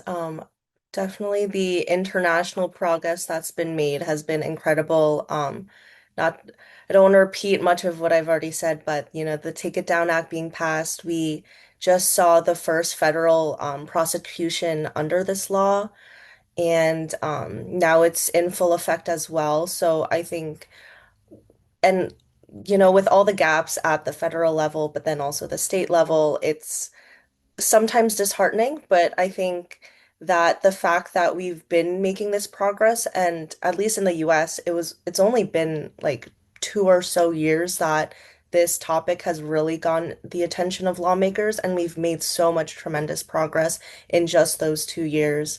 And now lawmakers are focusing not just on bad actors, but the drivers of image-based abuse, platforms and hosts, even like payment processors like PayPal, Cash App, things like that. And I think we're starting to just really grow an understanding of the harm of AI generated abuse. And beyond all this, I'm just very grateful for the global dialogues that have been happening, just like the lovely panel here, being part of this amazing community of people working to support survivors has been really so inspiring. Well, thank you. Thank you all of you for your time and energy today. And for everyone who's attending, please do take some moments to take care of yourself. It's always good to journal and just to kind of if you have thoughts or whatever you're feeling, and just to take a couple deep breaths. Chen does have an image-based abuse course if you wanted to just kind of go deeper into content from a survivor perspective, or need some additional supports. Please access those supports, the No More directory, and all of the other amazing resources that we mentioned here. I know that there's so many amazing resources that for yourselves and for those impacted by this as well. So thank you, everyone.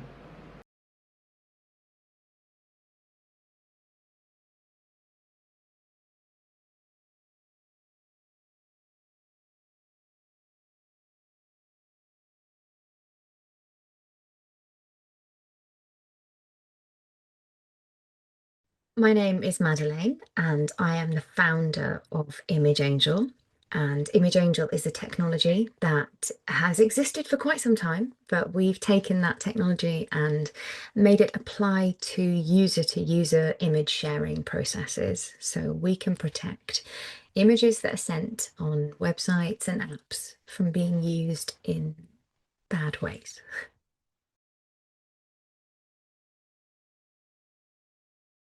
So the technology works just like a visible watermark in that you see it and you know that there's a deterrent in that. Actually, I need to start this again. What? Okay, that's ridiculous.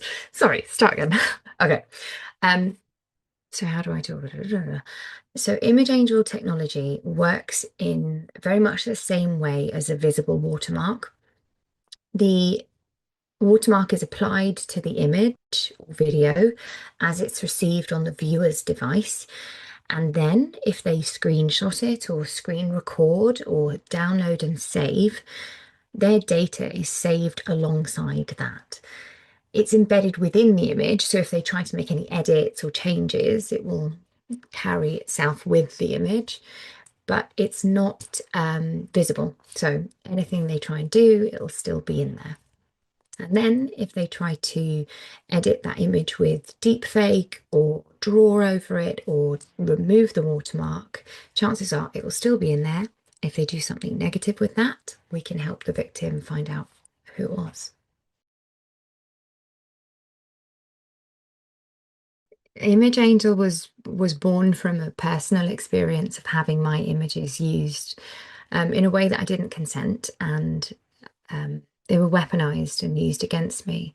And at that time, it was less of a crime, but also it was less of a social stigma around non-consensually sharing, and actually more of a stigma around consensual image sharing at that time. So I felt that I couldn't get the help that I deserved, and I felt a lot of shame around that. And I saw this gap in the process between experiencing this harm and having images removed with mass takedowns. There was this small part of accountability for the person who has done the harm.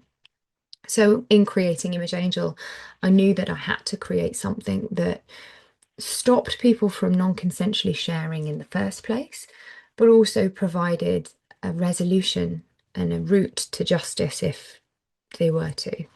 So that's what sparked it. And I'm pleased to say that that innovation and that moment of deciding that things needed to be done differently, it's grown into a business that is self-sufficient and providing safety to all sorts of walks of life. And also we support victims through whatever it is they need from that moment of discovery to helping them get that content removed. The innovation of AI is both a blessing and a curse. And it's as if we're at this new point in our kind of understanding of what happens to our technical kind of expression of self. When it comes to deepfake particularly, I'm really proud to be able to have developed this technology at the same time as developing my own understanding of AI and how technology like this works. So I've been doing a lot of testing personally, but also with the team as well, to see how far our watermark can go when manipulated. And there are certain types of technology that are able to still regenerate an image, but also still bear the mark of Image Angel. So if you find yourself the victim of deepfake and you know that your content was originally protected with Image Angel, it is still quite likely that we can extract the data of the person who's non-consensually used your imagery. And I think that is so important. It's changing what's possible. Yeah. And we're always making sure that we're as up to date as we can be with the next technical innovation. I think we can learn a lot by where we've been, and we probably don't do that often enough. And the unintended consequences of the things that we are about to go and do probably at some level can be predicted. especially with innovation as it is. We can even use AI to tell us what the potential harms of this AI system that we're building or that tech could be. And I think we have the opportunity, and indeed we should learn from our own mistakes and try and anticipate the gaps that we can't at the moment perhaps understand. And that can happen with a number of ways, and that is lived experience as well. Asking people how they might hack a system, break a system, or use it in the negative, and trying to anticipate those potential routes and do something before the harm occurs. It's quite difficult, though, to measure when a harm doesn't happen. So I think that there should perhaps be a new way of understanding impact and understanding when harm doesn't occur. That's a great thing, but how can we measure it, and how can we recognize that we've avoided, or recognize that an interaction is positive?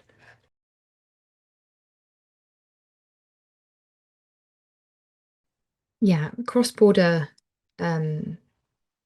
communication, I mean, is always going to be difficult, especially when that communication, working together and cooperation is also influenced or influencing with politics and sort of, yeah, geopolitical things that are way beyond my understanding. I think it's important that we all have that shared goal of harm reduction, if not even harm eradication. And I don't know why we don't look at that. We in the UK particularly, we look at halving violence against women and girls, and I shudder at the thought of halving it when actually we could prevent it entirely. I think it's important to have that shared goal and recognize that we're all fighting for the right thing, and learning from each other's research, learning from each other's innovations, and learning what works, and trying to be fast in the adoption. So if we see something that's working, we stress test, we see our potential outcomes, and then we roll it out as fast as we can. Because every day that you leave that harm to perpetuate is a day that someone else is feeling that, and they shouldn't. We're quite good at responding when things really need to happen, and sometimes we don't move fast enough when the harm is not seen as extremely significant yet. It's almost like we have to wait until the harm gets harmful enough, and that's already too late.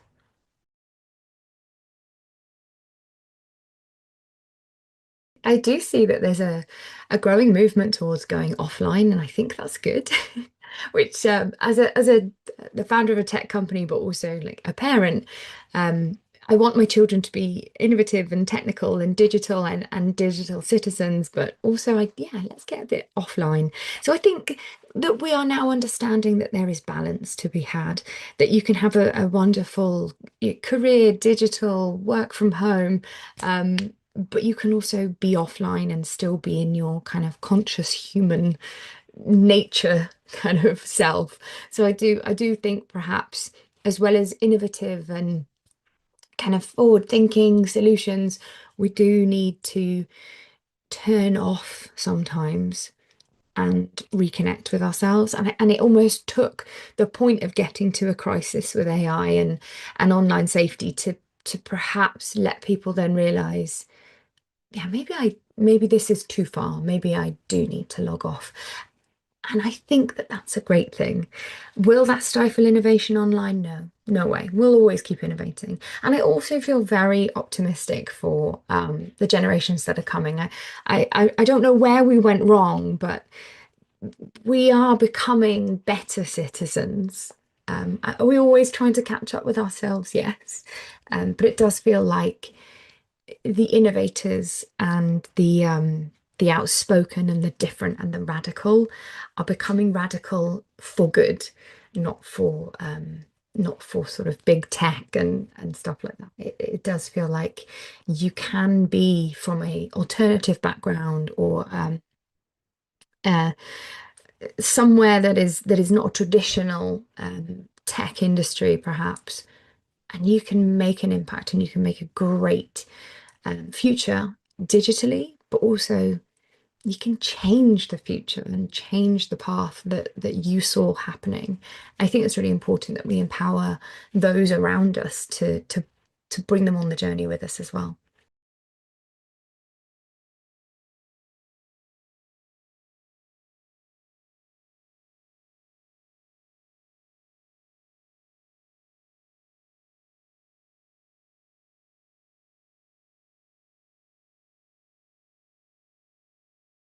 Hello and welcome to the Global Summit on Tech-Facilitated Gender-Based Violence. I'm Felicity Mulford, Research Manager at the Centre for Information Resilience. Before we begin this session, I'd just like to take a quick moment to say that some of the content we cover may be triggering. In the lobby chat, you'll find a link to No More's global directory, an incredible hub of support services.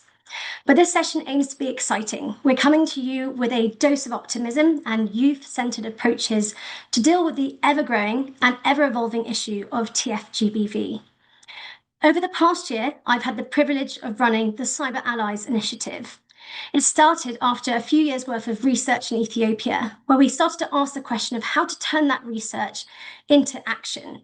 Through workshops and consultations with stakeholders, we were repeatedly told to empower and educate young people. So we partnered with Media Smart Youth Ethiopia and co-developed the Cyber Allies Toolkit and Training Programme. The initiative is designed to equip young people with the knowledge, the skills, the tools, and the confidence to try to tackle TFGBV so that they can understand, build their own self-defense, expose and counter these forms of harms. But who better to tell you about this project than the amazing young people that have worked on it? So I'm joined today by Bava and Edil, two of the Media Smart Youth Ambassadors and Programme Manager. So Bava and Edil, welcome. Over to you, Edil. Hi, my name is Dilawi Daraje. I am from Media Smart Youth Ethiopia, and I served as the program manager and the youth ambassadors. I was working on the Cyber Allies Toolkit. Hi, my name is Bava Abdul Ghafoor, and I'm a youth ambassador at Media Smart Youth, and I've been co-developing the toolkit with partnership with CIR. Thank you. Thank you so much.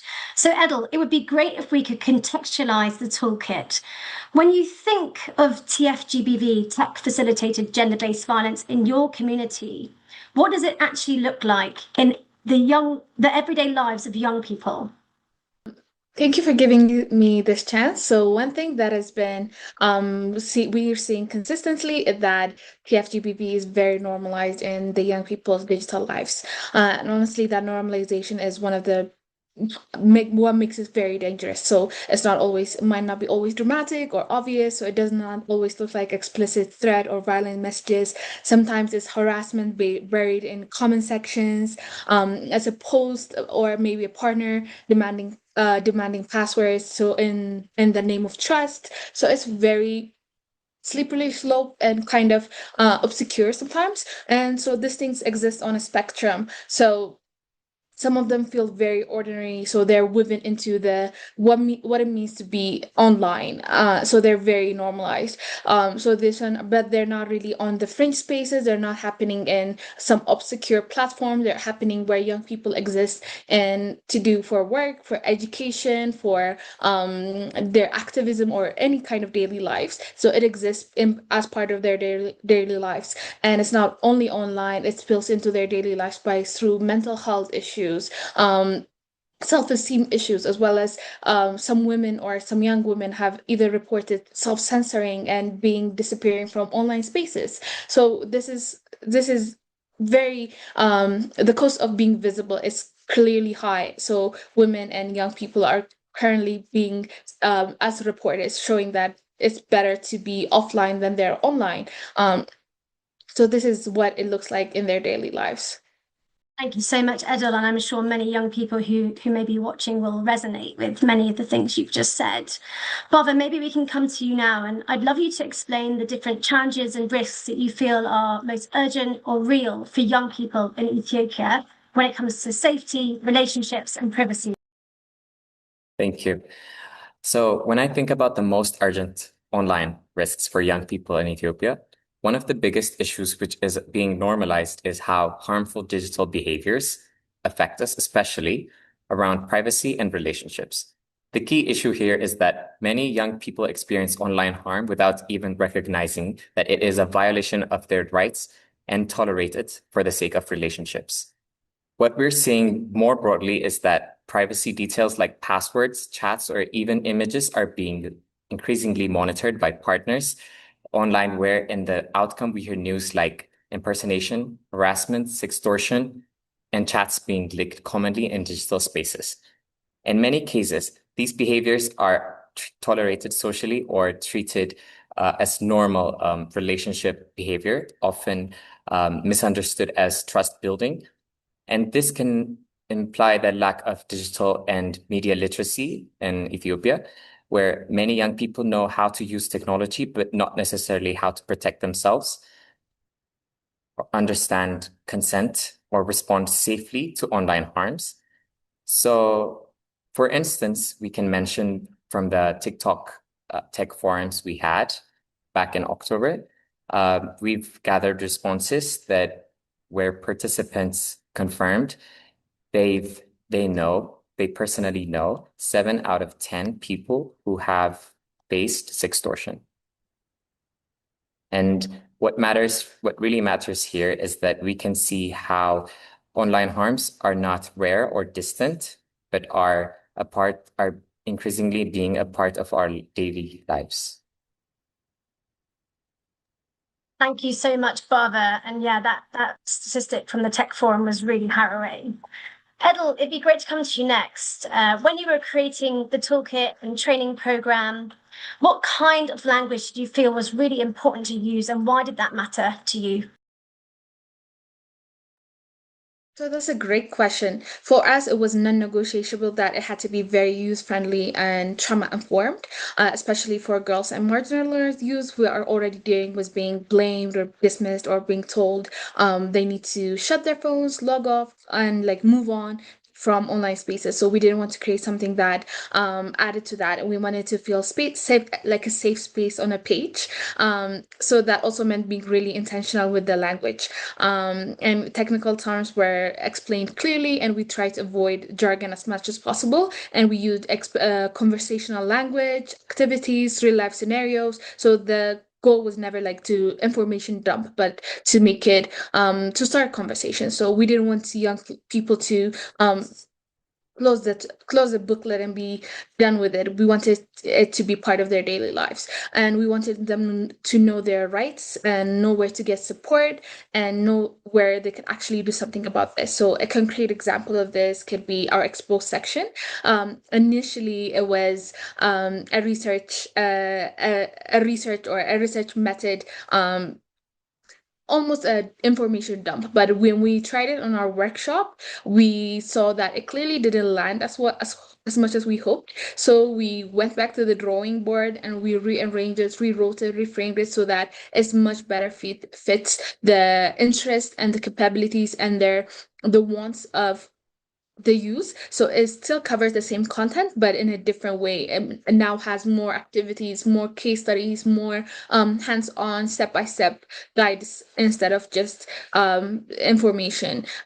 However, we didn't leave the information. We have an annex part that that accompanies the toolkit. So we wanted the use to feel like this is for them, and they can use it if they have a phone, if they have an internet, if they're online. This is for them. So that is what we try to communicate through the toolkit.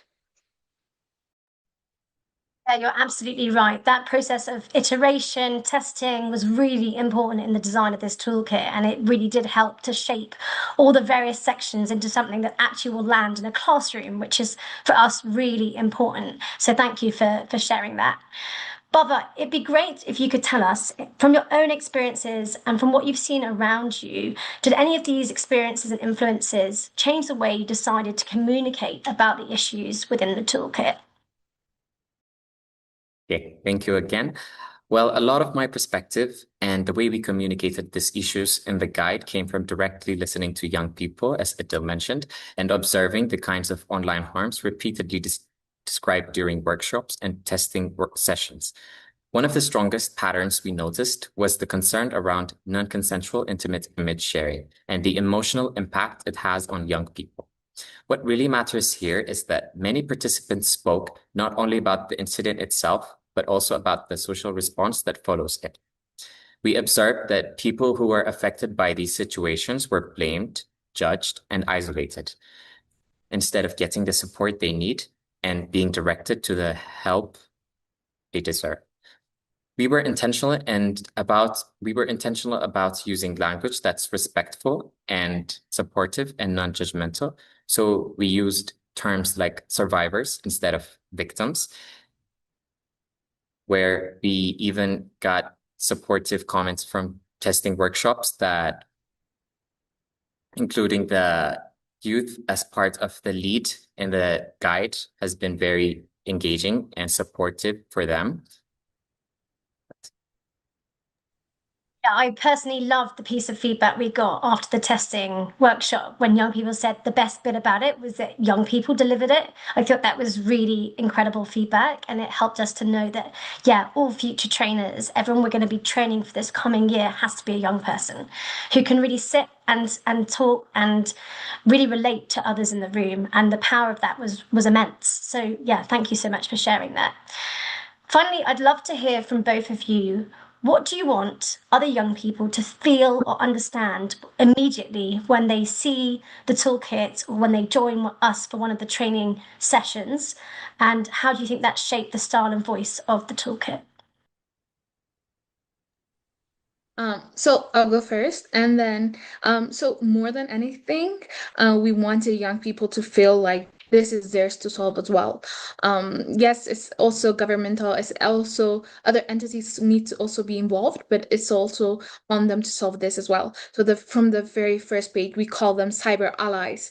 So it is a call to people who are to empower them to stand up, to speak out, to take action. So that's not just like a nice title. So it shapes the whole toolkit.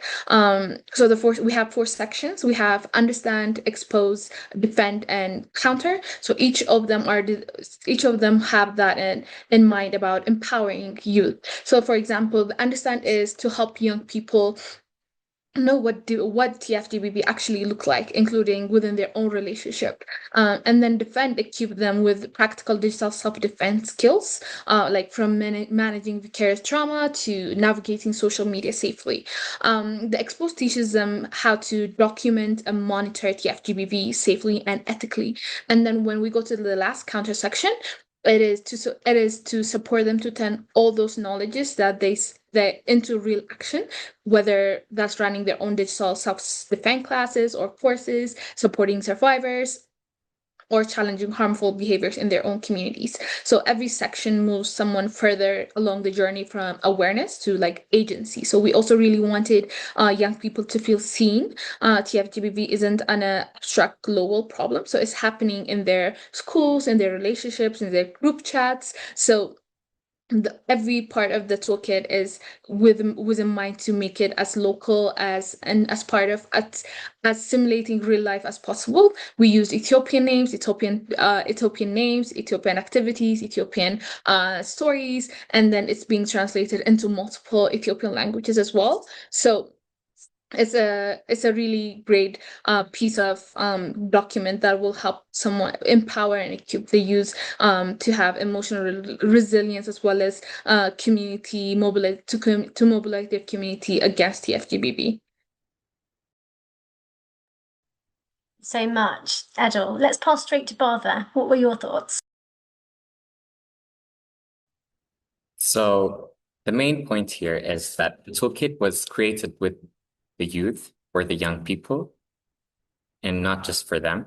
What really matters is that the toolkit feels relatable, approachable, and grounded in the real experiences young people face online these days. So the workshops and testing sessions aimed to gain perspectives and get feedbacks that were strong to help the youth to be comfortable in discussing TFGBB when conversations and trainings were held by the young people. And this has also been said to overcome barriers of expressing their their opinions about the matter. And the toolkit's voice has also aimed to be conversational, supportive, and practical rather than formal, overly formal and technical. Thank you, Bava. Yeah, I think one of the things I'm hearing from both of you is how actionable the toolkit is. You know, it's not just an information dump, but it's activities, it's learning, it's ways to take that learning into your everyday life or to spread it with your community. And I think that's what makes it so powerful. One example I'll give that I really loved was the digital intervention guide. So we sat as a group and spoke through the bystander intervention procedures that exist online, but saw that there was a real gap in interpreting that in online spaces. And through workshops, we actually built our own digital bystander intervention guide. And that's one part of the take action part of the toolkit, which I think is really exciting, helping to kind of bring all of that amazing guidance into the digital age. I think with that in mind, and with the amazing perspectives and experience you shared, we're going to start to bring the session to a close. So thank you so much for sharing everything with us, Bava and Edil.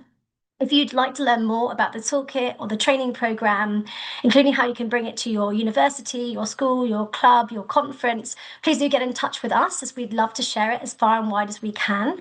We really hope that you'll leave this session feeling inspired. There are solutions out there that seem to be working. We are able to educate and empower young people to be part of this fight against TFGBV.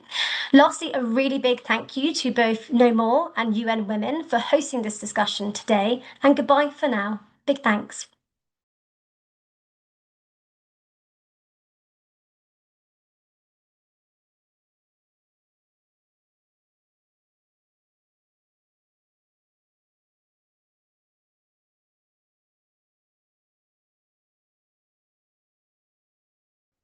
Hi, and welcome to the Global Summit on Tech Facilitated Gender-Based Harm. And as you know, today we've had some incredible sessions talking about the responses to tech facilitated gender-based violence and abuse. We've explored some of the different products that are being created, which are innovative and trying to respond to the issues of violence against women and girls and tech facilitated gender-based harm. But one of the pieces that that are really, really important is to have some of those really interesting discussions about the tensions that exist within how we protect people online and how we maintain privacy, as well as making sure that other people, we have moderation, and how do we achieve all of that in a way that makes people feel safe, but still allows the freedom and liberties that were sort of set up in the beginning when the internet was sort of conceived. It was about a space of, adventure, of freedom. How do we, we're 30, 40 years on in using the internet. How do we achieve a space which works better for everybody? So today I have some incredible women with me who are trailblazing in the conversations around what is ethically safe and what is not, and is what is important and what isn't important. So please allow me to introduce them. I have Barsha with me, and Barsha is a feminist practitioner, public policy enthusiast whose work sits at the intersection of gender norms, social behavior change, and digitalization in the global south. We have Rohini, who's with us too, a technologist and interdisciplinary researcher whose work spans gender, civil liberties, and the application of technology and policy to issues of gender inequality and violence.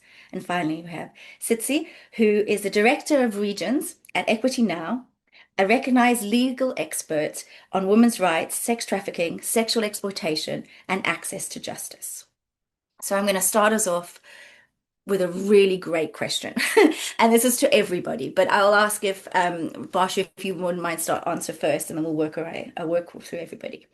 So many platforms frame moderation decisions as purely technical challenges, but they are also political and ethical choices. Who currently holds the power in deciding what counts as harm, and who should? Thank you. It's a very interesting question. The interesting part is like the idea of harm is deeply rooted in the gender practice, the class practice, the social norms and gender norms. So how we define harm might not work similarly for all the people. As you asked, I think it's the society which kind of um, decides these norms, and technology is kind of an extension. So what we see, what is happening in our everyday lives, how our everyday lives are shaped, which is again deeply class, gender, and how that extends to technology. So I have a reservation, calling the online violence is a technological problem. I think it is a social problem where technology just extends the problem, adds virality, adds anonymity, adds permanence to the existing problem. And people who are at this point of time deciding our lives, deciding the policies, deciding the politics, is also deciding how a platform should work or how a harm will be defined, how too little investment in understanding how actually harm operates in real lives, how harm operates for a survivor, but defines harm as it suits their idea. And very importantly, like how the platform works on a very growth model, it would always use harm to earn more money, monetize harm. And the biggest example, from recent time is like the grok situation, where I mean, I just can't get over with it that a platform, AI generated violence, it was so much rampant, it was so viral, so many women were attacked and so many women were harmed. And when it was escalated, the whole feature was being privatized, like what do you call it, premium service, right? Premium service, it became a premium service, so you pay and you do continue doing the harm. So we can clearly see that how harms are being monetized, how harms are being pushed, how harms are used to create narratives against particular community, in case of gender, LGBTQI activists, women journalists. And so harm, it's important to look at harm from different aspects, and it's important to look at who is benefiting out of propagating this harm. So yeah, my answer is like people who are creating this whole ecosystem to serve a particular community, to serve a particular status, business, power hierarchy, are actually today deciding what is a harm and what is not a harm. That's really interesting. And I think you're absolutely right about how and when the monetization of harm became connected and the value that places in some of these, the financial value that it creates. Sitsi, what are your thoughts? Yes, thank you, Lindsay. I think it's, maybe building on what Basha has said, I think an analysis of what power means and what power looks like will be important in this space. And I think within the women's movement or the gender equality movement, for many years, we've been, looking at the concept of power. So power with, which is, like the collective power that people may have to move agendas forward, power over, which is what we see dominantly within our society around, men, women relationships, that there is a control, over women, subjugation over women, which is, coming from our physical environment, our society, and then we see that being transferred into the digital space. So those same concepts of power over, we see them, manifesting then in the sort of harms that we see. And I think that's what we need to be overturning, and getting to a sense of, how do we, as the women's movement, have power with, where we can say, where are the women and girls that are being affected by these harms, where are the survivors, and what is their voice and participation in this space in defining the harm, and also what we should be doing about the harm. I think at the moment there's a lot of concentration of power within tech platforms, in terms of, the algorithms, how they are working. And at the same time, there's a social contract between us as citizens and our governments in order to protect. So I think all of those dynamics, and different players, I think we need to be sort of unpacking it from power, within our governments and institutions, within the tech platforms, but also really harnessing the collective power that, women's movements can have to create a situation where, or an environment that is conducive for us to be able to really address these harms. I think international law or the human rights system has already set a standard in terms of what human dignity should look like, what protection, what safety, what equality needs to look like. So I think in terms of defining harms as well, we can start to look at, those human rights principles and values that are called, dignity, safety, equality, to all of us. Yeah. Thank you. No, thank you so much for that. And I think it's absolutely really interesting. And I really want to just take a minute to just hone in something you said about that we enter into this social contract where we are using these platforms and we are spending time online with the expectations that we would have the same social contract that we have with our government in the physical realm, but we're not facing it, we're not gathering it, and actually we're not making that statement that we need to collectively come together and demand that type of, that different contracts in our governments are part of that through legislation. I think you're absolutely right. That definition of what harm is and what power is, and actually taking a step back and spending some time in that space might then help or encourage a different form of conversation around moderation. Rohini, what are your thoughts? I'd, simply like to build upon what the others have said. The persons most exposed to harm, women, queer people, caste oppressed groups, religious minorities, journalists, dissidents, they usually enter only through a reactive frame, such as complainants or victims or data points or edge cases, and that's the wrong allocation of power. The power now rests with platforms, who should not be private sovereigns over public speech. States should not get unchecked control over harm, what's defined as harm, as Barsha said. The authority to define harm should be distributed among directly affected communities, civil society, independent researchers, rights experts, courts, regulators, platform workers, all of them must have formal roles. So platforms should retain operational responsibility, but decisions need transparency, appeal, audit, remedy.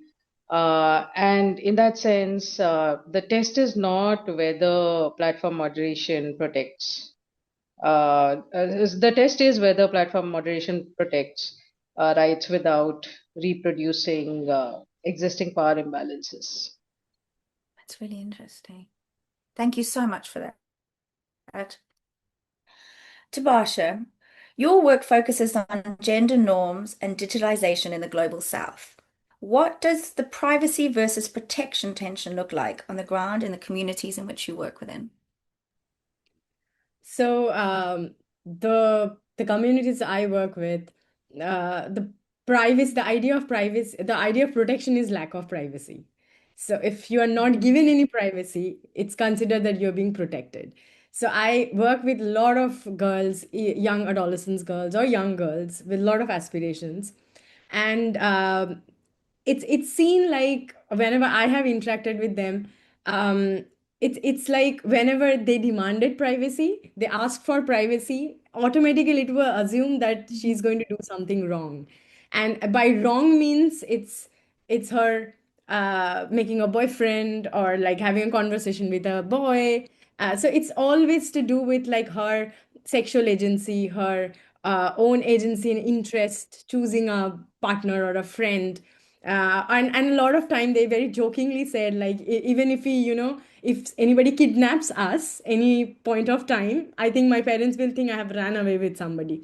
So the ultimate idea is that this woman, like young woman, you have to protect her her body, And that's how privacy is also kind of operates in global south.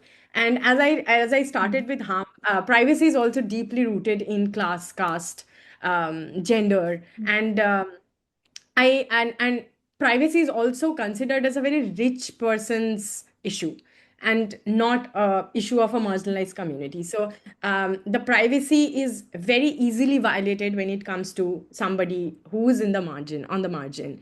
And especially if that person is resisting or expressing themselves online, or they're talking about not so accepted and normative things, are often considered that they don't deserve a privacy. They are like public components and anybody can come and target them. So it becomes a little complicated. So it's kind of, there is not, the tension is not there. It's basically like a loggerhead. So often we have seen, like, also the idea of privacy is seen as a Western concept, that okay, it is against our culture, it is against our value. A good family value is that you don't have privacy. We discuss everything with everybody, and it's parental's responsibility to actually surveil their children. So it's extremely rooted in our cultural practice. So when somebody talks about privacy, the person is often seen as like a very selfish, self-oriented, a person who's kind of violating their family values or their gender roles, and like bad woman, because they're self-conscious, and they're putting their own interest at priority. And another thing what I have seen, like, it's the idea of privacy, as I was saying, it's much more worrying when it comes to the marginalized community.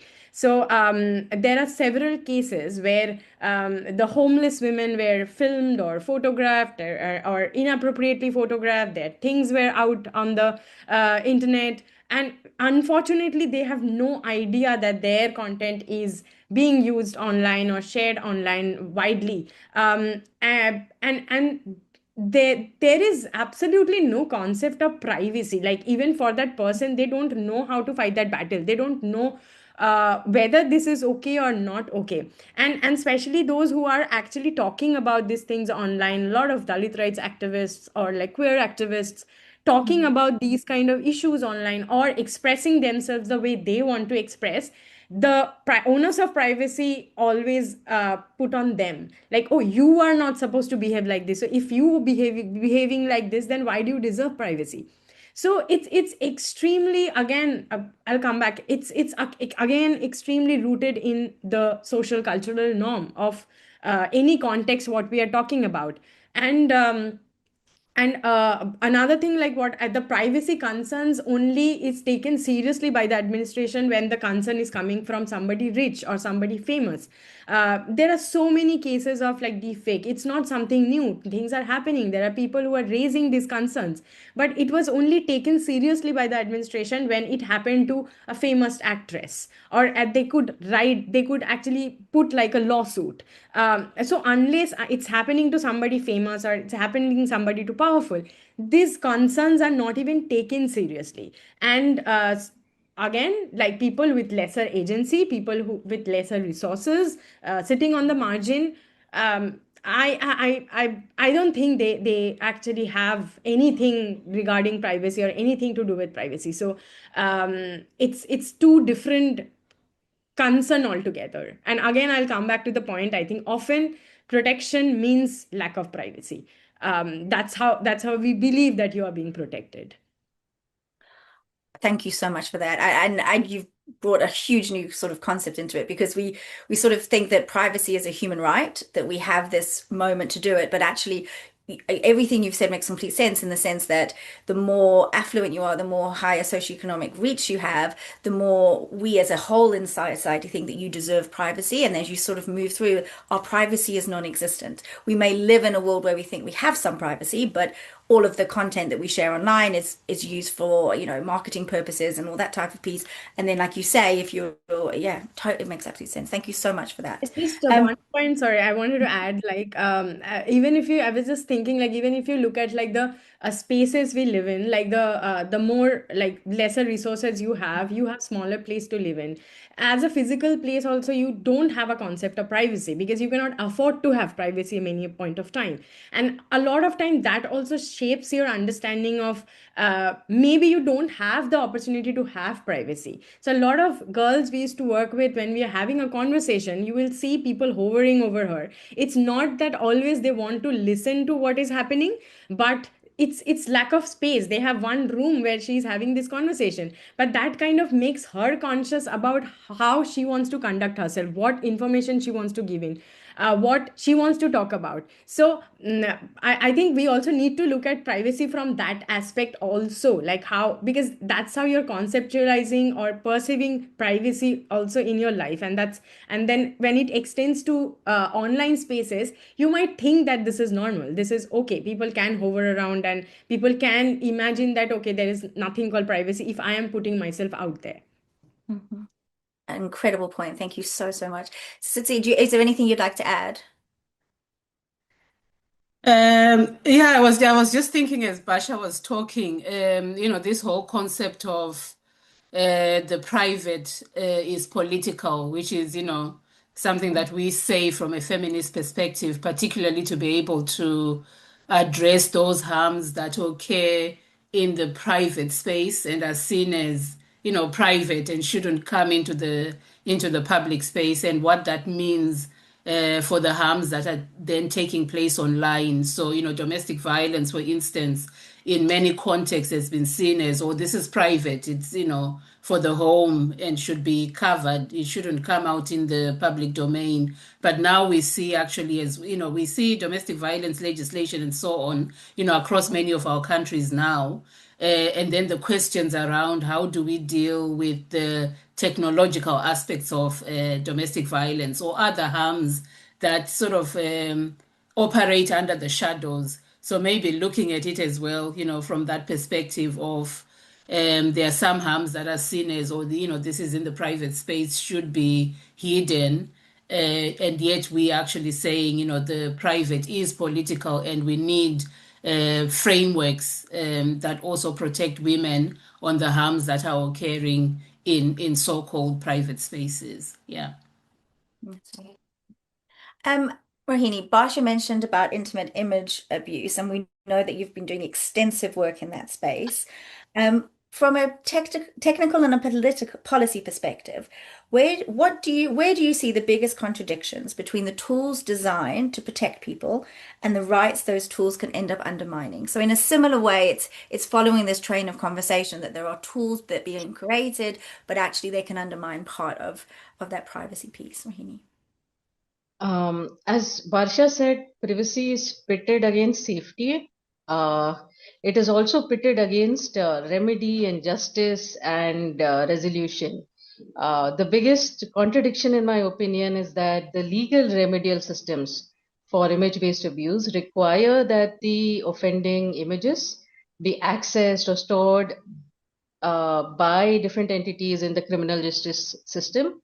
And the process to do this and the underlying laws or principles may vary vastly across jurisdictions, but the underlying harm intention still remains. So, sometimes this evidence is captured or transferred over WhatsApp by the police, for example, even though there are written SOPs about how this should be done, because of various reasons, uneven implementation, fragmentation, not enough awareness about the sensitivity of such evidence, or not even taking image-based abuse as the serious crime it is, not treating it as sexual exploitation or sexual abuse.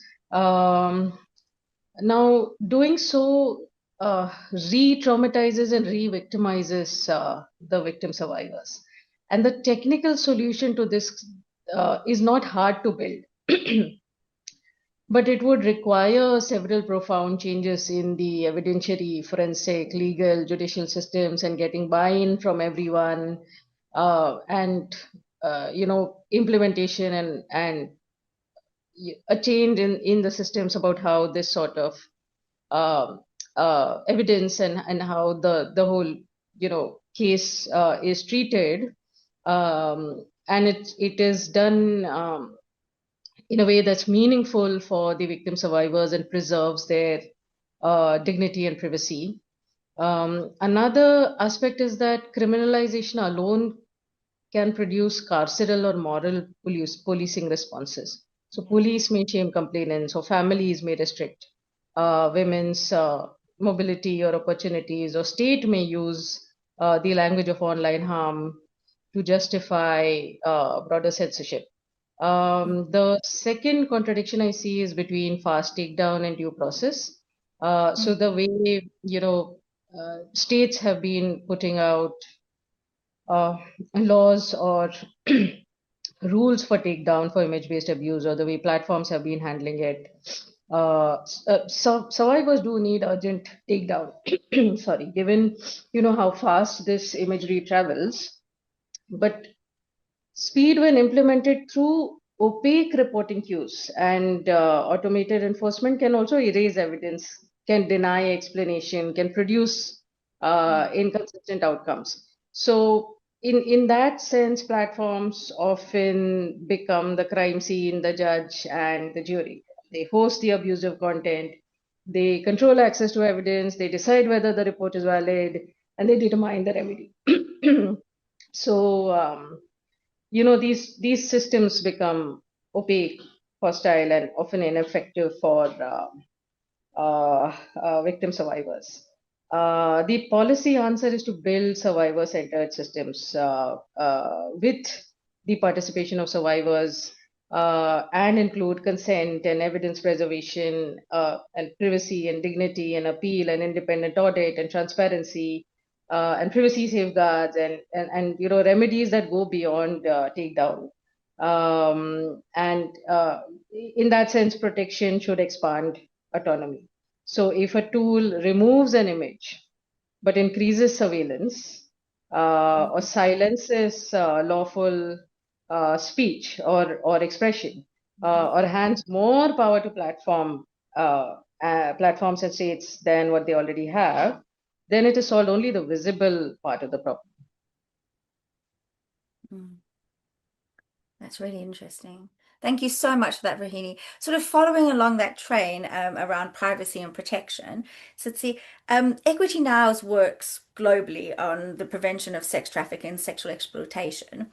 How does the privacy versus protection debate play out in that context? And where do current legal platform frameworks fall short when it comes to women and girls? Yes, thank you. So within Equality Now, we've been thinking about this from a human rights perspective, and sort of starting with the point that perhaps we frame the discussion as privacy versus protection. But actually, for many women that are experiencing online sexual exploitation and abuse, both of these rights are important. So rather than a versus, it's almost like, how do we ensure that women or survivors have privacy, dignity, and secure communication, and yet at the same time we also have systems that ensure their protection. Because from a human rights perspective, you almost say rights are interrelated and indivisible and, dependent on each other. So, perhaps that's for us where we are starting to look at, like, how do we ensure that any person who's accessing the internet, as a woman, a survivor, has both of those rights protected. But I think also because what we see globally is, yes, digital technology being used to, recruit, groom, exploit. So these harms are occurring online. But the biggest, maybe a big challenge is that the responsibility is almost always on the survivor, that, women are expected to manage the risks. They are expected to manage the, this balancing of privacy and protection in terms of, how they interact within that space. And yet these are things that are created by systems, by business models, by the gaps in our current laws. So I think what we need is sort of like a rights-based approach that then protects privacy whilst also ensuring accountability and also ensuring access to justice and also ensuring meaningful, access to remedies for survivors. I think generally what we see around the world is a patchwork of legislation.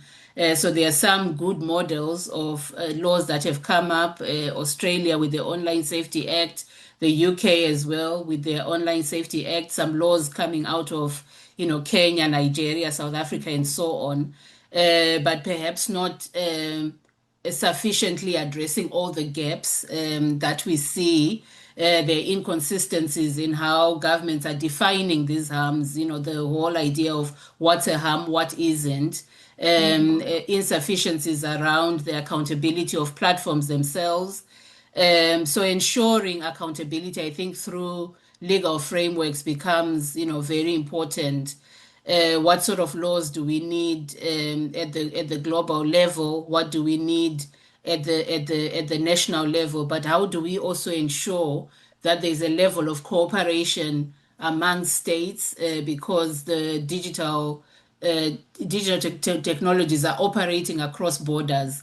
So whereas, governments can come up with specific legislation that may be okay, but how do we deal with the multi-jurisdictional piece of it? So I think those are, sort of important considerations to have. UN Women and UNFPA are currently working on a legislative supplement, which, Equality Now and others are supporting.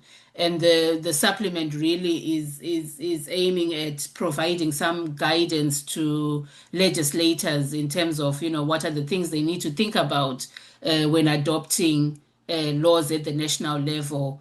But I think, these laws need to be looking at both of these rights as critical for women and finding ways of protecting privacy, but at the same time ensuring that the wider digital ecosystem is able to have, those measures that will protect women, whether it's safety by design, thinking more creatively about platform accountability, thinking about the role of, the international cooperation, and things like that, so that we have a system that upholds human rights in their, in their broader sense. Yeah. Thank you so much for that. That's incredibly interesting, and I think you've touched on something which is one of the biggest challenges is that when we enter an online space, we are no longer in our country in which we live in. We are, we are talking and we are enjoying people from across the world and spending time with them, but actually when they do create harm, how do we use a legislation that is localized to protect us? And I think you also mentioned very clearly there about the repeating of violations against the person who comes forward and says, I have experienced this harm, and how much is placed on them to try and resolve the issue. You've mentioned very clearly about the takedown laws. It's on the victim's responsibility to work through to take that, material offline so it doesn't continue to perpetuate. You then have to report, then you have to follow this process. And actually, when you sort of adding up all of those individual experiences, what that means for somebody in order to move to a place of safety and feeling confident to be online again, that journey is massive. And it is heavily weighted on the victim themselves to pursue all of that. And I think, and you both sort of, all three of you have been really clear about it. We have an opportunity now to rethink how we look at the response to this. And it's brilliant to hear that, UNFPA and the UN Women are working so collectively on trying to, offer out legislation and guidance for governments with that, because, you see it popping up across all over the place in the parts of the world, but unless it all works sort of together, it's just going to become a great way for those that perpetrate this harm to avoid this, to be convicted for it. But incredibly interesting. I mean, obviously, we've spoken a little bit of privacy as well, and we can't stop this conversation without talking about end-to-end encryption. So this is really a question for all. There is a payoff between end-to-end encryption? Sort of what are your thoughts about that? Because we know that it underpins our banking system and the transferring of money. and we know that it can work to keep people safe, and we know that those across parts of Europe and the US are using it to ensure that women have access to family planning and services. But what does it mean for everybody here? Rohini, would you like to start as of? So in my opinion, encryption versus traceability is a false dichotomy. That's a false conflict. End-to-end encryption should not be treated as a problem to be solved. It is a basic safety infrastructure. And while the trade-offs that you just described are real, the proposed solutions are all, often dishonest. So traceability or client-side scanning of content or backdoors to software to operating systems they are sold as narrow interventions, but they create general purpose surveillance capability and makes everybody unsafe. And once these sort of interventions are built, they will not remain limited to tech facilitated gender-based violence or abuse of children or whatever offense has been named as the reason.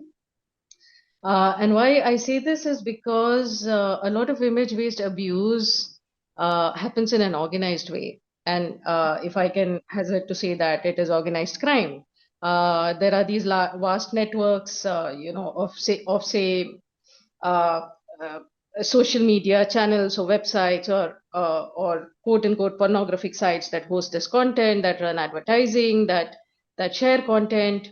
Many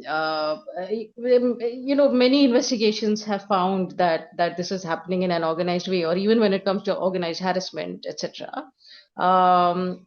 So those are not hard to pin down. I mean, when it's that level of organized operations that are reaching the public, that's a solvable problem without breaking end-to-end encryption. And to give one of the earliest examples of large-scale money-making image-based abuse was Hunter Moore's site called Is Everyone Up, that posted images, non-consensually obtained images of women as an act of revenge from whoever had submitted them, alongside their personal information or social media profiles.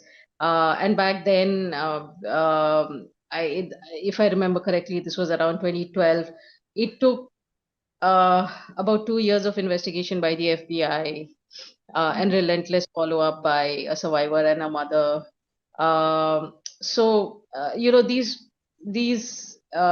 It's encryption is not stopping these systems from being traced and taken down. So the way is to move enforcement away from breaking encryption, invest in user control reporting, invest in consent-based hash matching, invest in metadata minimization, in more in better implementation of existing laws and policies, in judicial reform, in policing reform, in rapid takedown of publicly shared abuse, in evidence preservation, survivor support, platform accountability, properly resourced investigations.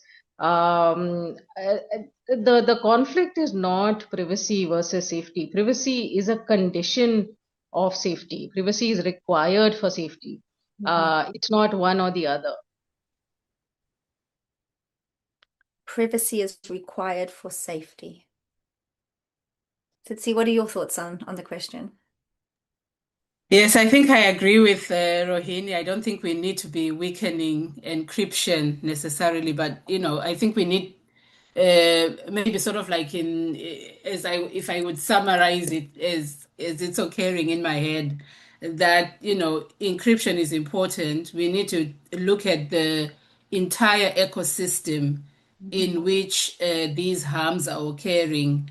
Our ecosystem online, what is it in the digital space, what needs to happen there, in terms of safety by design, the reporting mechanisms, platform design, all of that. And then looking as well within our wider ecosystem.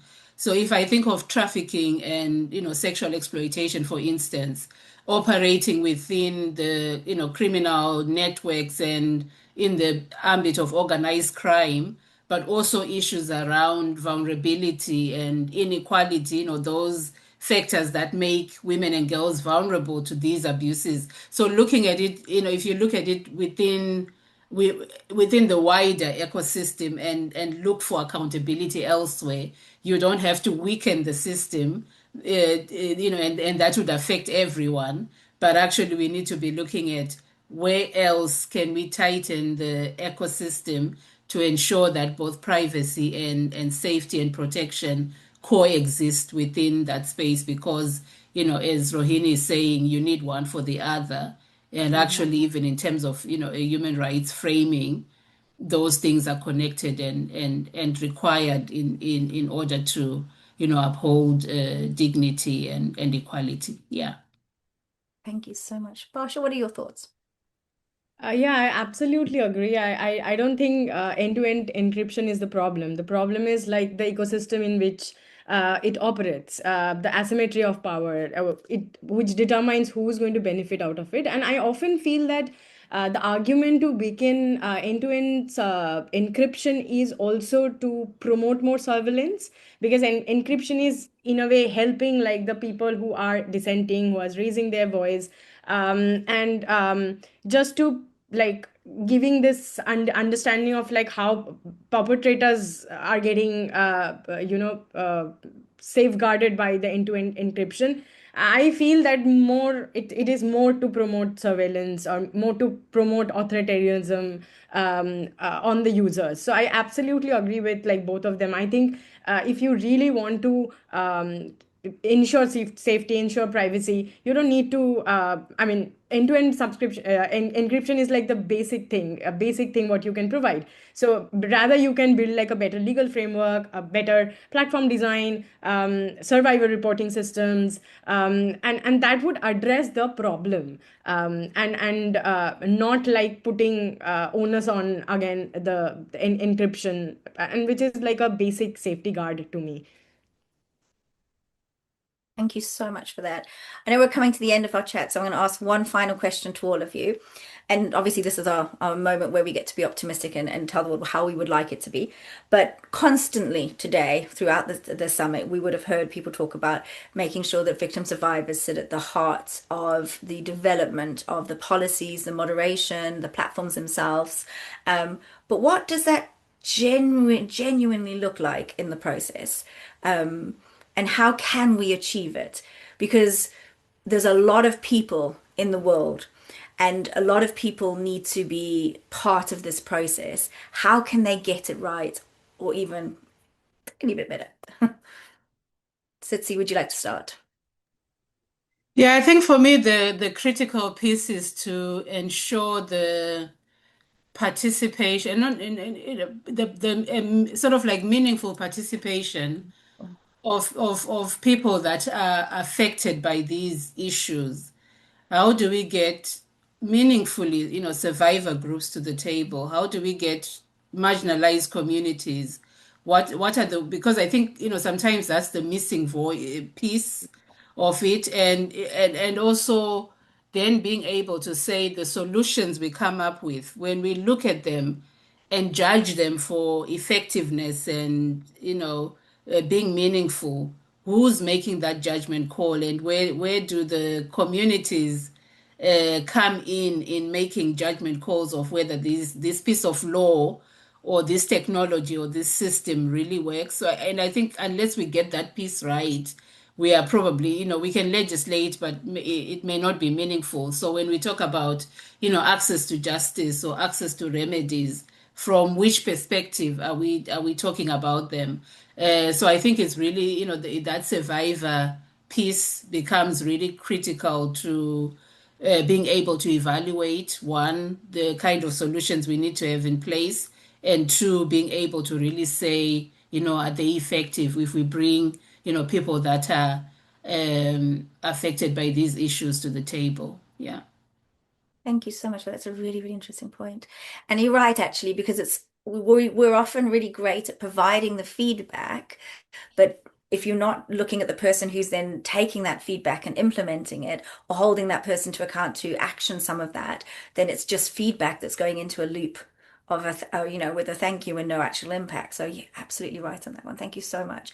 Barsha, your thoughts? I think I'll go back to my first point where I started. I think we need to stop thinking of safety, privacy, protection as like a homogeneous concept.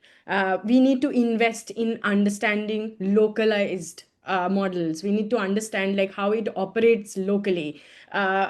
Given an example of intimacy, for example, the idea of intimacy or the legislations and policies are built around intimacy at this point of time in extremely global north, and what we are looking at global south, and it automatized, like it's like intimacy vis-a-vis nudity, and it's kind of seen as synonymous. But if you look at global south, what we have seen is like, no, intimacy is not always nudity. And I was recently going through a very interesting report on like helplines and the cases helplines are receiving. Most of the intimate imagery cases are not nude. These are like maybe one man and woman sitting, or a woman is sitting without a scarf, or like a woman is wearing a sleeveless blouse. So and these are considered as intimacy. But if the platform looks at intimacy as like a monolith or a homogeneous concept, it will never reach the survivor, never reach the user's interest. And that's exactly what we are seeing, that whenever these photos and these things are, which is actually intimate, actually the survivor is suffering from that, whenever it's skeleted, it is not considered as intimate. So I think we must start with like the definitions, and the definition needs to be extremely local. The definition needs to understand the local practices, the religious practices, the cultural practices, and it should not be just like blanketly defined in a way how the policymakers are defining. Secondly, I feel the platform needs to move from like a business growth model to a human rights model. The platforms are built on users. The platforms cannot sustain without users. So the first thing comes for the platform to protect the users' rights. But platforms are least interested. They want to make money out of the users. So that shift is extremely important, because I think that shift will solve a lot of problem. It'll solve the problem of like polarization. It'll stop the problem of like algorithming, monetizing hate, monetizing skewed narratives. And as like Sitsi said, like, yes, listen to the survivors.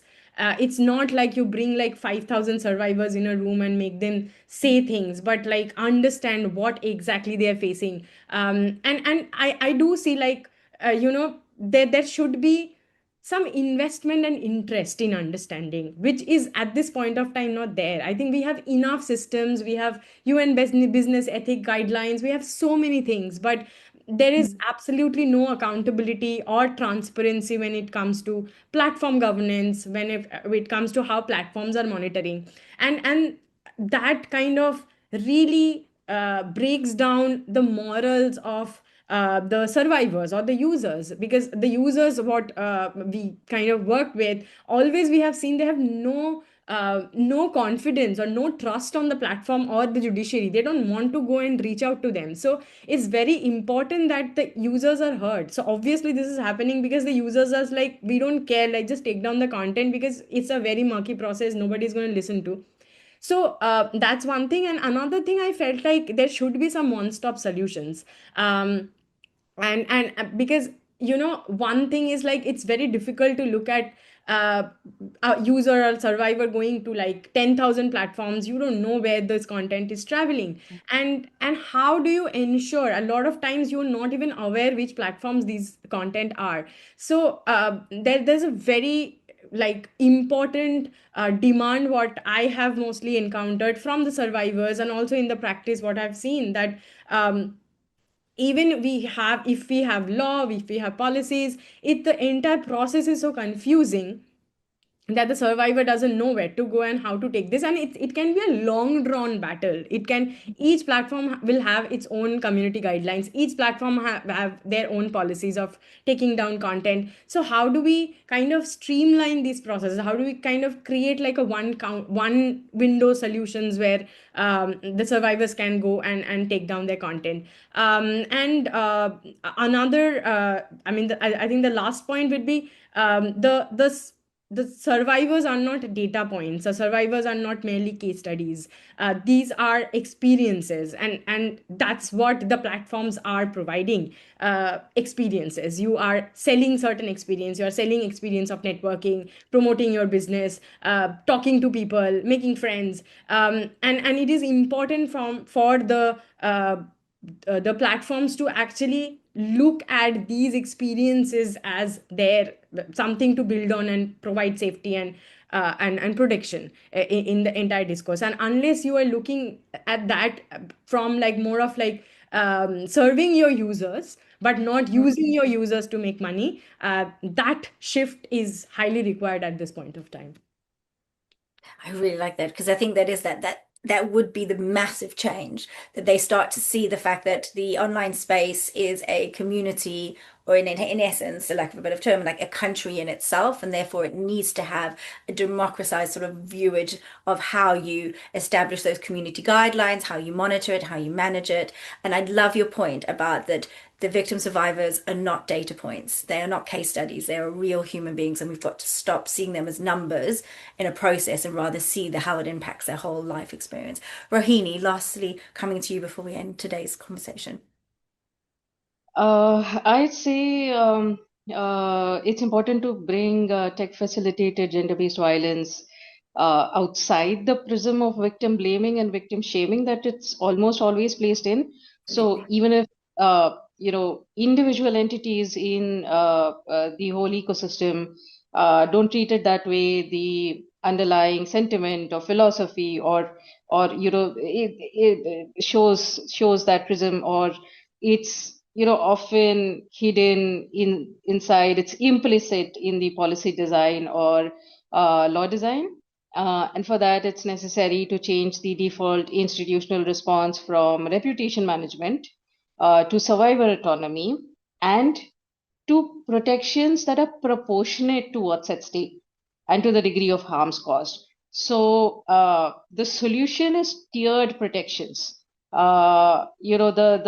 The greater the sensitivity of the abusive content, the greater the harm caused, which in the case of something like image-based abuse would be, loss of dignity, loss of employment, privacy, physical safety, so on and so forth.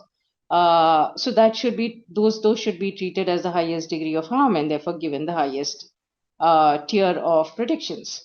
And like everyone else has said, for this it's important to treat the directly affected persons as rights holders, experts, holders of agency, owners of their own experience and realities, and not merely data points or victim survivors or highly vulnerable, susceptible persons, which means potential victim survivors. Yeah, those and it also means paying people for their expertise and time, protecting them from retaliation, and not extracting trauma as evidence. So survivors should be part of the process, but survivors should not be made to participate in a way that harms them, just so that institutions and processes can appear participatory. So genuine consultation is not a workshop after the policy has already been written. It means that women, queer people, caste oppressed communities, religious communities, disabled people, sex workers, journalists, political dissidents, so on and so forth, are involved from the problem definition to the design of the solution, to testing, deployment, audit, redress. And that's where ownership and agency lies. This cannot happen with big tech because their incentives and priorities are different. And therefore, platform moderation, content moderation is a problem that can be solved only to some extent. And the solution is really to have platforms and platform governance that are not susceptible to capture. It's the users that make the platform valuable, that grow, that bring in the network effects. And the answer really is to have that sort of governance and not governance resting with big tech. Really interesting. Thank you so much for that.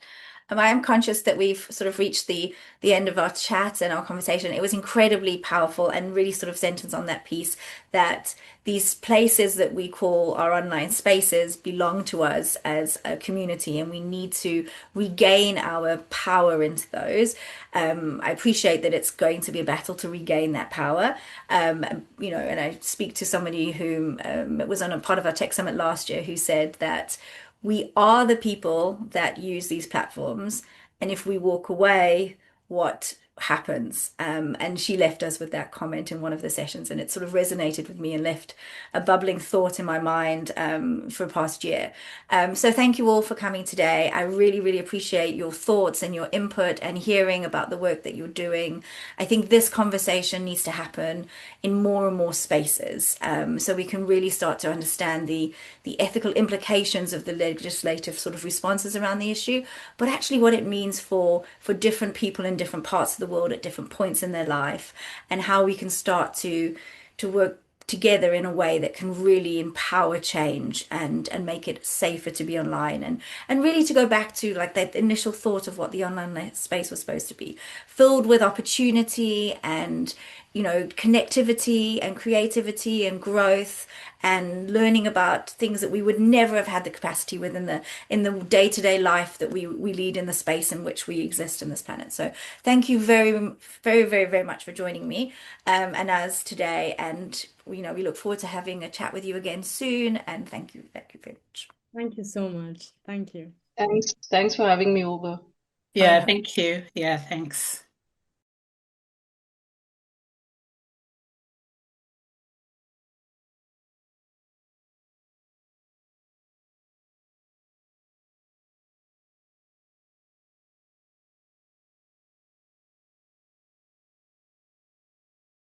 Hello, everyone.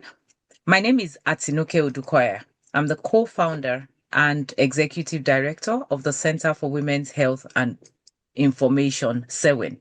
We're located in Lagos, Nigeria. SEWIN empowers women and girls for equality, health, and rights. Our goal is to ensure that women and girls have their well-being, physical, mental, psychological, medical, all round, catered for. We work with women and girls with disabilities to ensure that they are not left behind, particularly in the field of response, prevention, and response to issues of sexual and gender-based violence. We're located in Lagos, Nigeria.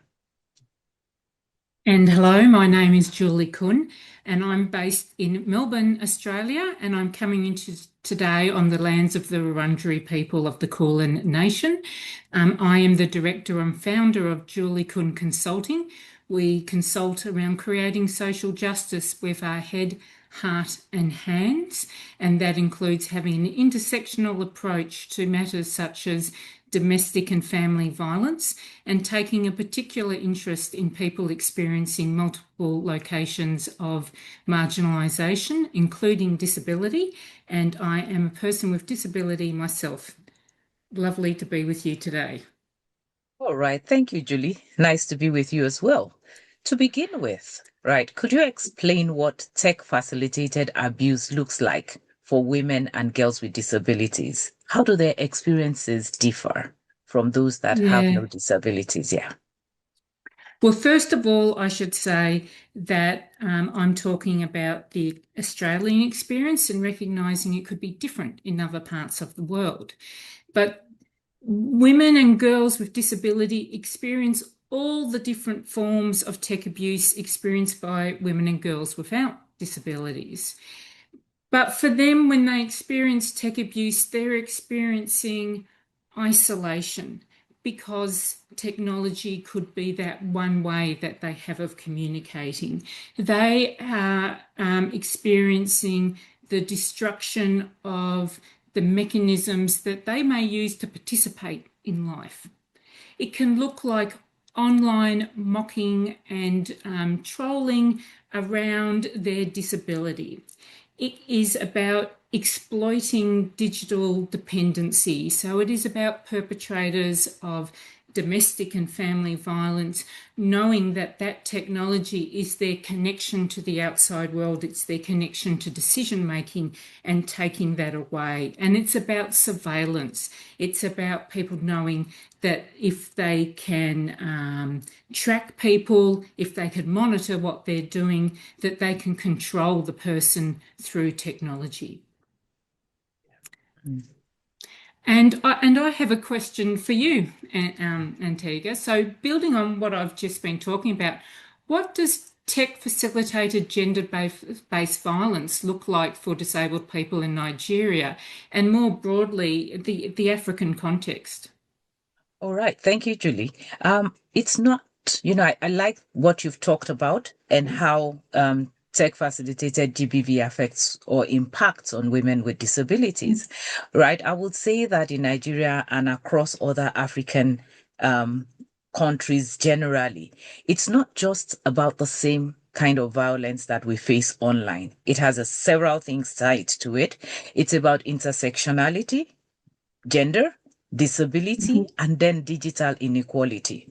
It's also about technologically meditated issues, but that are socially rooted, right? So women with disabilities already suffer some kinds of what's the word now? Intimidation, right? But then which are socially rooted, and then you build on it the issue of technology, right? And then it's often hidden due to the issues of accessibility or inaccessibility and stigma barriers, right? It comes from different areas. One key thing that also is key or specific to Nigeria, if I may talk or look more in that area, is the fact that we do not take neurodivergence into consideration in this wise.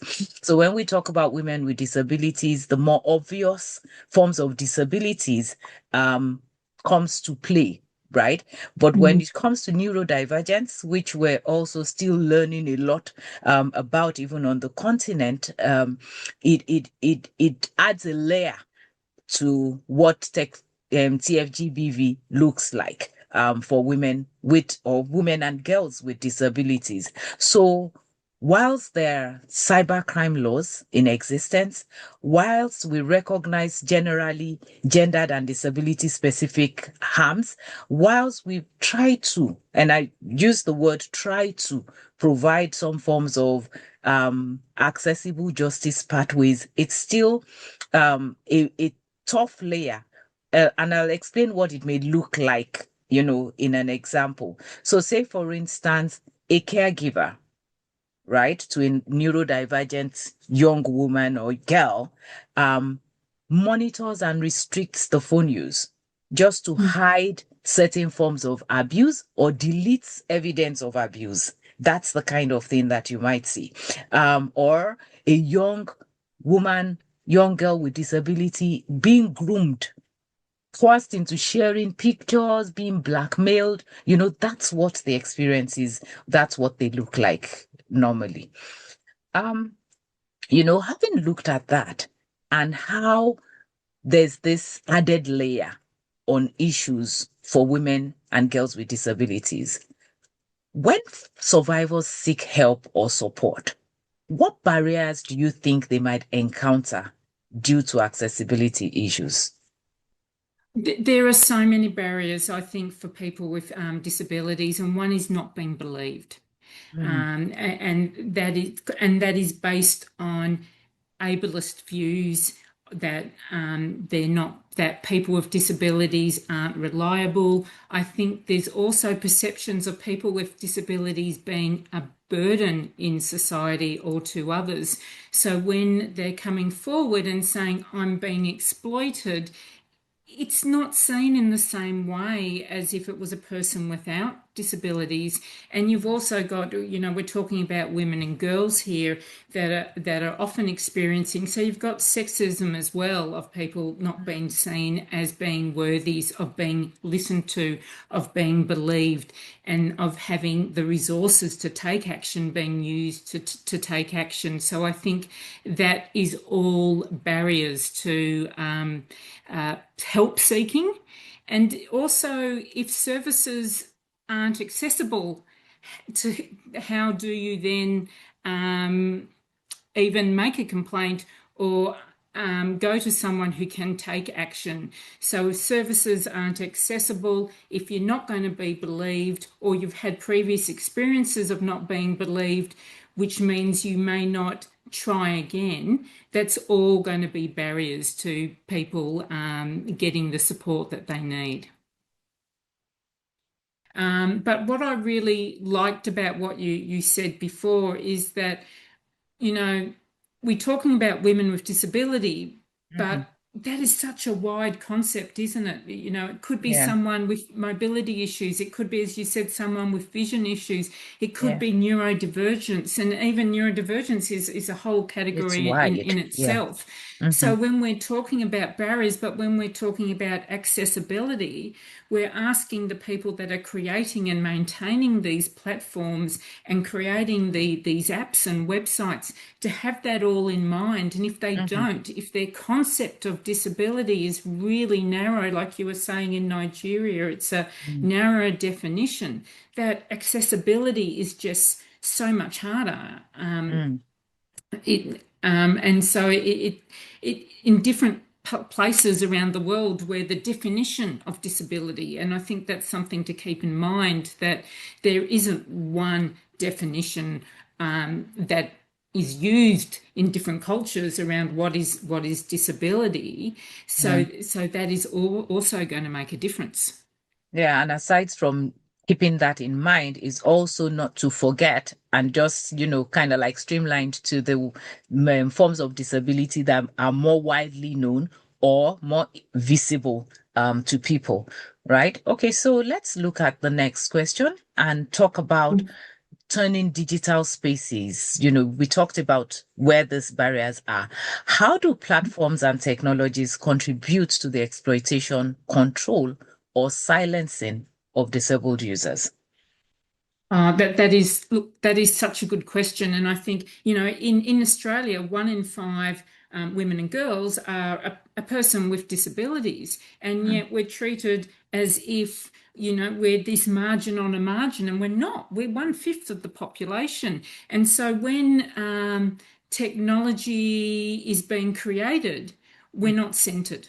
So it's not accessible.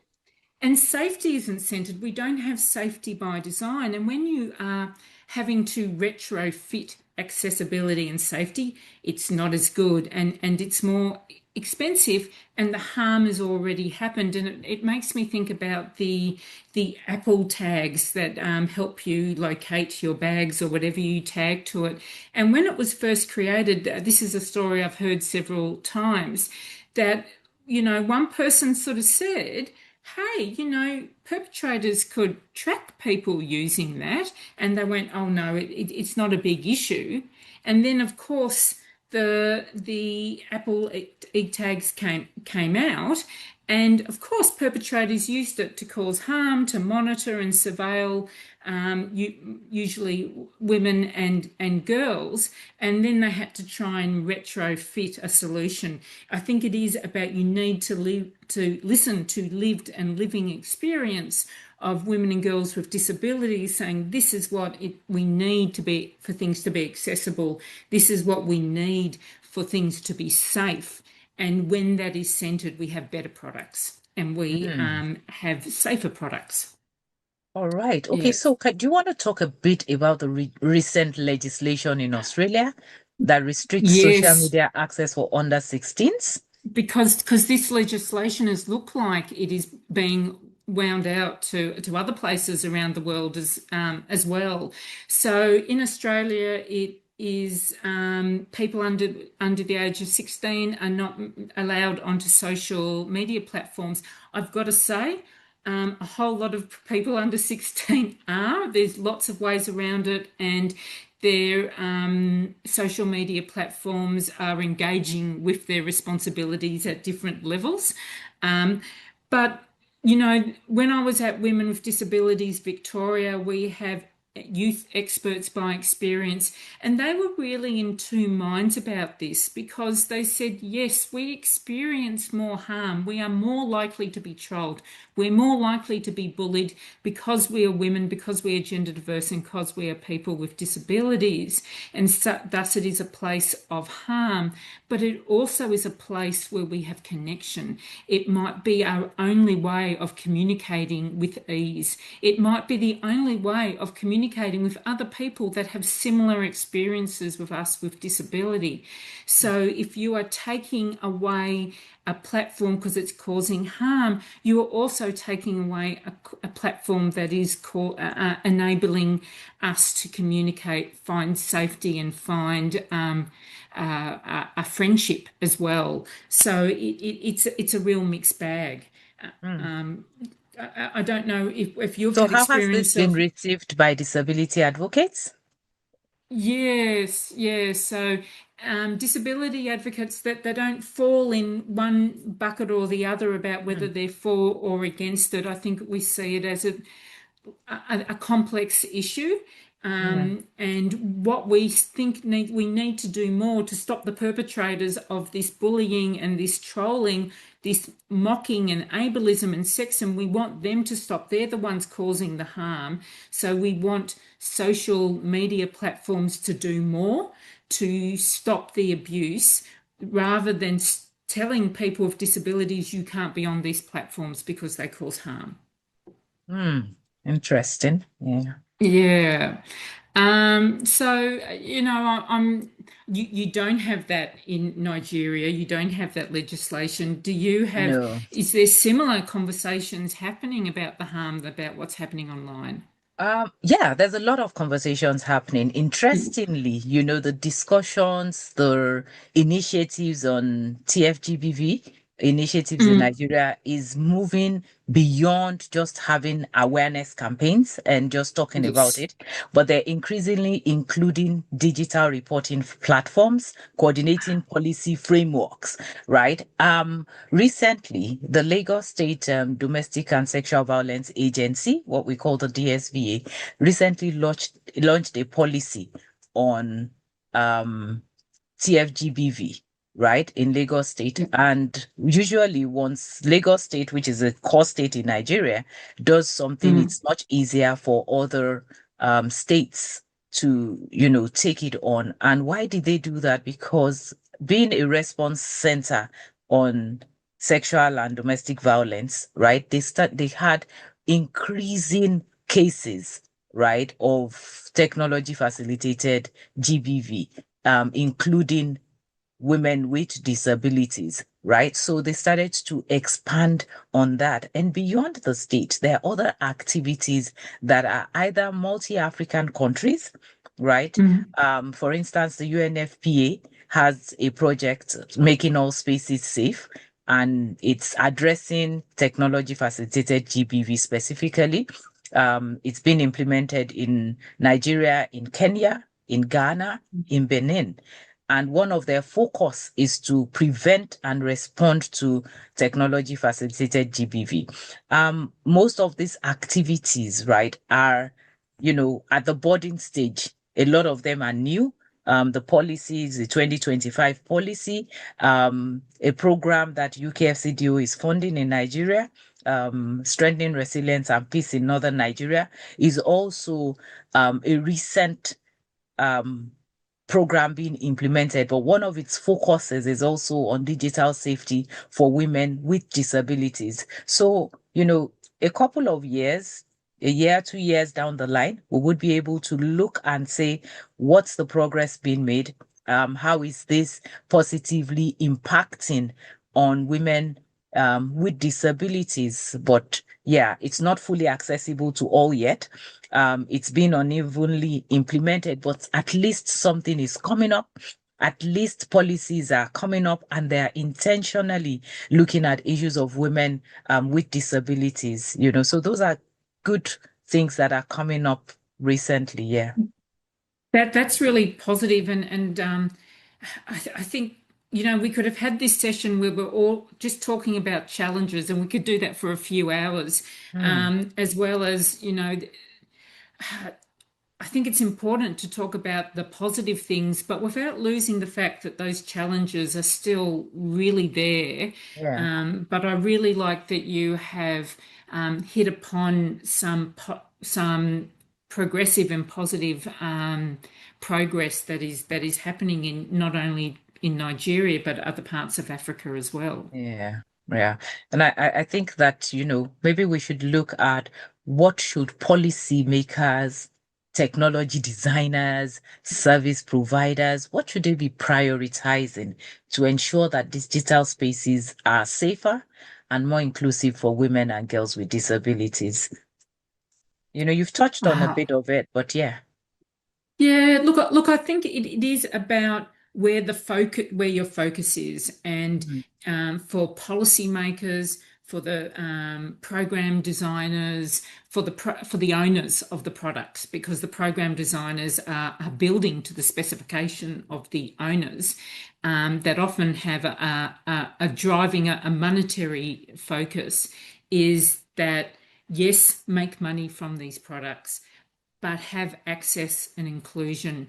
Do make sure your products don't do harm. And I think for policymakers, it's really important that there is strong enough regulation that deters social media platforms and the makers of technology from creating services that cause harm. But the other thing that we also discussed before, I think, is really important for all services, that when harm does happen, there needs to be a response to that.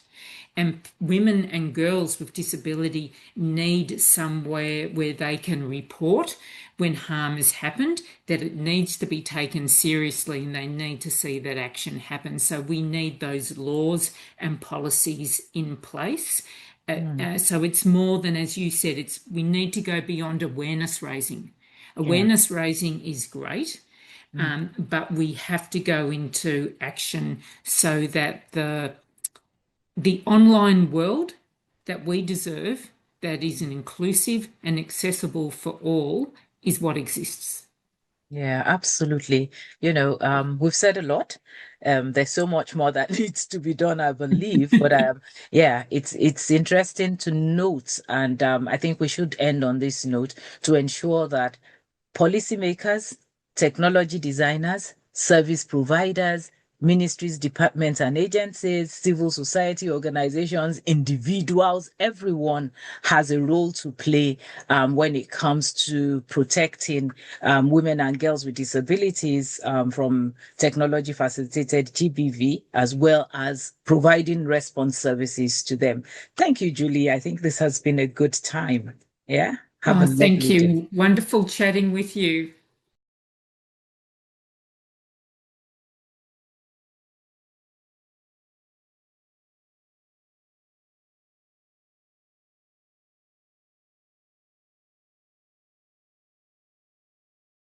Hello and welcome to the Global Summit on Technology Facilitated Gender-Based Violence.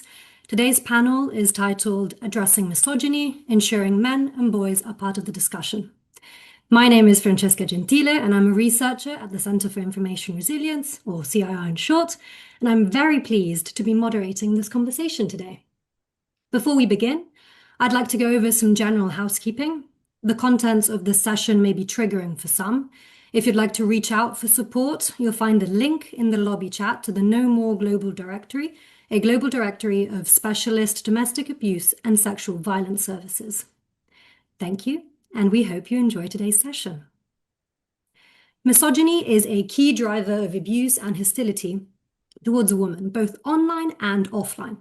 Certain harmful gender norms around masculinity, such as dominance, entitlement, and emotional suppression, can fuel misogynistic attitudes and behaviors. Meaningful progress, therefore, depends on engaging men and boys directly, supporting them to question these norms, understanding the harms impacting them, and empowering them to help create safer and more inclusive communities for everyone. One reason this conversation feels particularly urgent right now is that men and boys have increasingly become part of public conversations around online harms and misogyny, especially through recent documentaries and TV shows. Joining me today are two brilliant speakers, Mark Brooks and Caroline Hayes. Mark is the Policy Director for the Center for Policy Research on Men and Boys. He is a sector leader and advisor in the fields of men and boys' public policy, communications, and delivery. He was awarded an OBE and an honorary doctorate in recognition of his work in this field. Caroline is the Senior Technical Specialist on Digital Strategies at Equimundo. She provides technical expertise and programmatic leadership across Equimundo's digital strategies and innovation portfolio, focusing on addressing harmful masculinities online, promoting healthy digital engagement, and strengthening positive narratives for men and boys. Thank you both so much for joining us today. In this session, we will examine why including men and boys in the conversation is essential to tackling online misogyny and how this can be done effectively. Both of our speakers have been working on these issues for a long time, and I'm excited to hear not only what they are seeing, but also what's actually working or the changes to tackle these issues.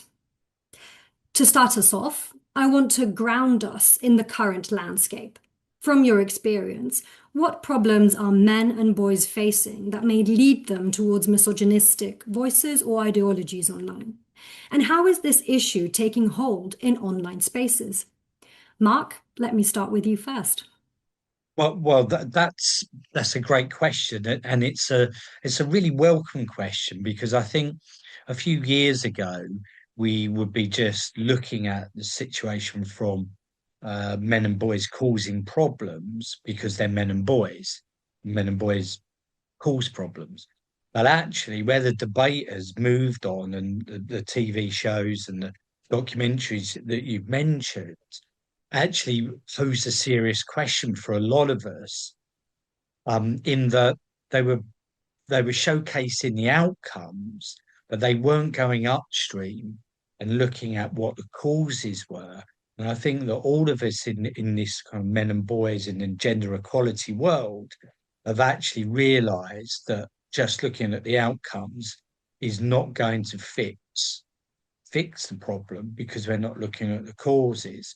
And so, but that's quite new. That's only really about last year that actually the penny is dropped for so many to actually look at these issues, and also trying to think about, and some of the work that we're going to be doing is like looking at what type of boys, because it's not all boys and it's not all young men. So are there some particular type of boys, young men, in terms of their background, in terms of their the family composition, all of those issues, to actually start to go upstream and looking at what type of communities they're in, whether there's jobs, whether they're getting well educated, whether they're lonely, disconnected. So we're going upstream, and that's where the debate has to start, and the policy work has to start. Thank you, Mark. And Caroline, do you see similar patterns in your work?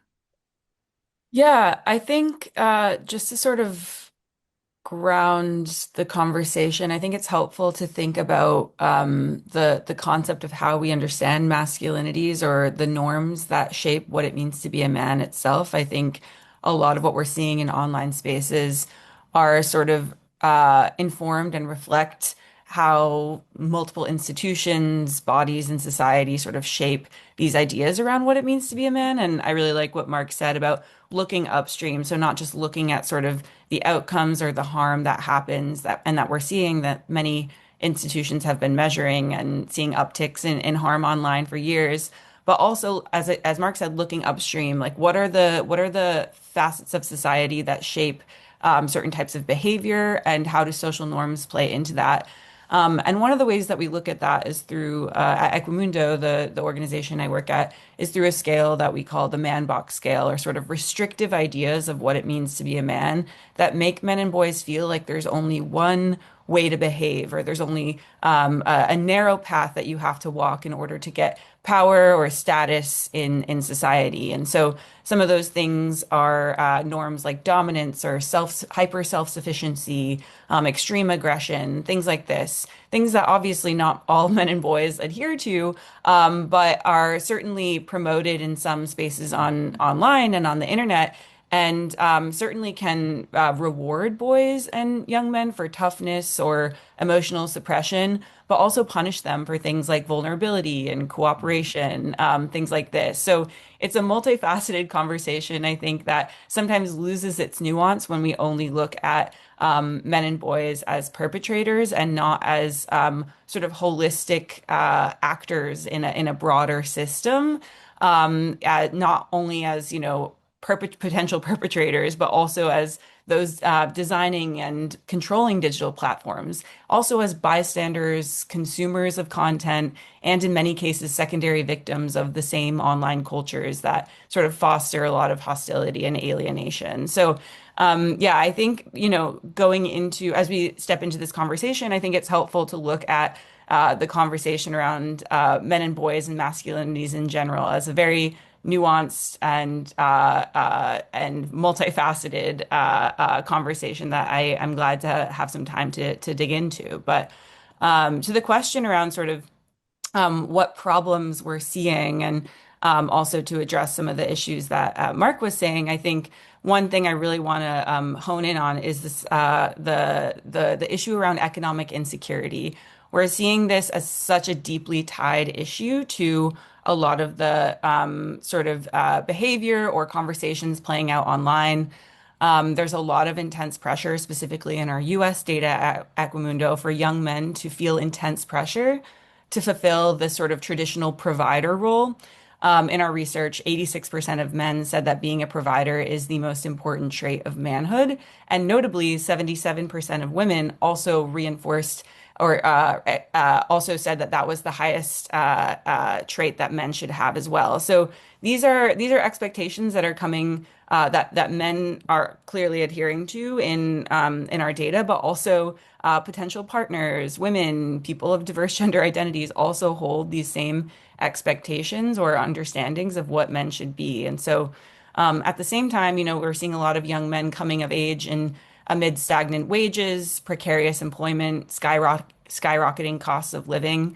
And of course, that is the case for people of all gender identities, but there's a real widening gap between sort of social expectations of manhood and many men's economic realities that I think that gap really seeds fertile ground for a lot of resentment and scapegoating or even exploitation by some of the actors you might have seen in the film, Inside the Manosphere, the Louis Theroux documentary. And so, yeah, I think it's just really interesting for us to look at like what expectation versus reality really is in a lot of young people's lives, and how we can actually respond to those unmet needs upstream before sort of exploitative actors might seize that ground. And so, yeah, just really looking forward to digging into the conversation further beyond that. I guess my next follow-up question, I'll bring it back to you, Mark, if there's anything you'd like to add, especially on the expectations versus reality, the sort of, harms that men and boys might be facing online, the narratives that they are exposed to, and the sense of needing to face up to those expectations.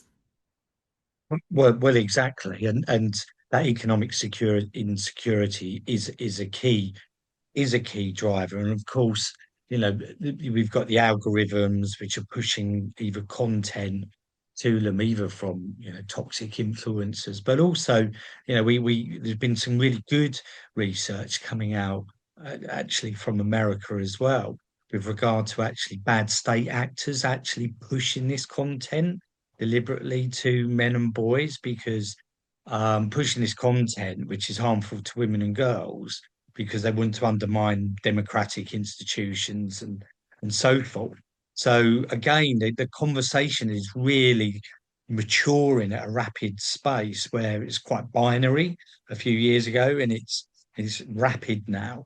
In addition, we've got a better handle on the different typology and taxonomy, if you like, of the full range of harms which are affecting men and boys, which of course then have that pernicious knock-on effect, misogyny and sexism as well, and racism and other issues, which we didn't really have a handle on before, and some of that, for example, around crypto, gambling, pornography, body image issues, of course, as well as obviously the economic insecurity issues, the lack of male mentors. And part of some of the problems we've seen is that a lot of young men and boys don't have a pathway, and either an emotional pathway or guidance from any male mentors. That could be dads, stepdads, or just men in the community.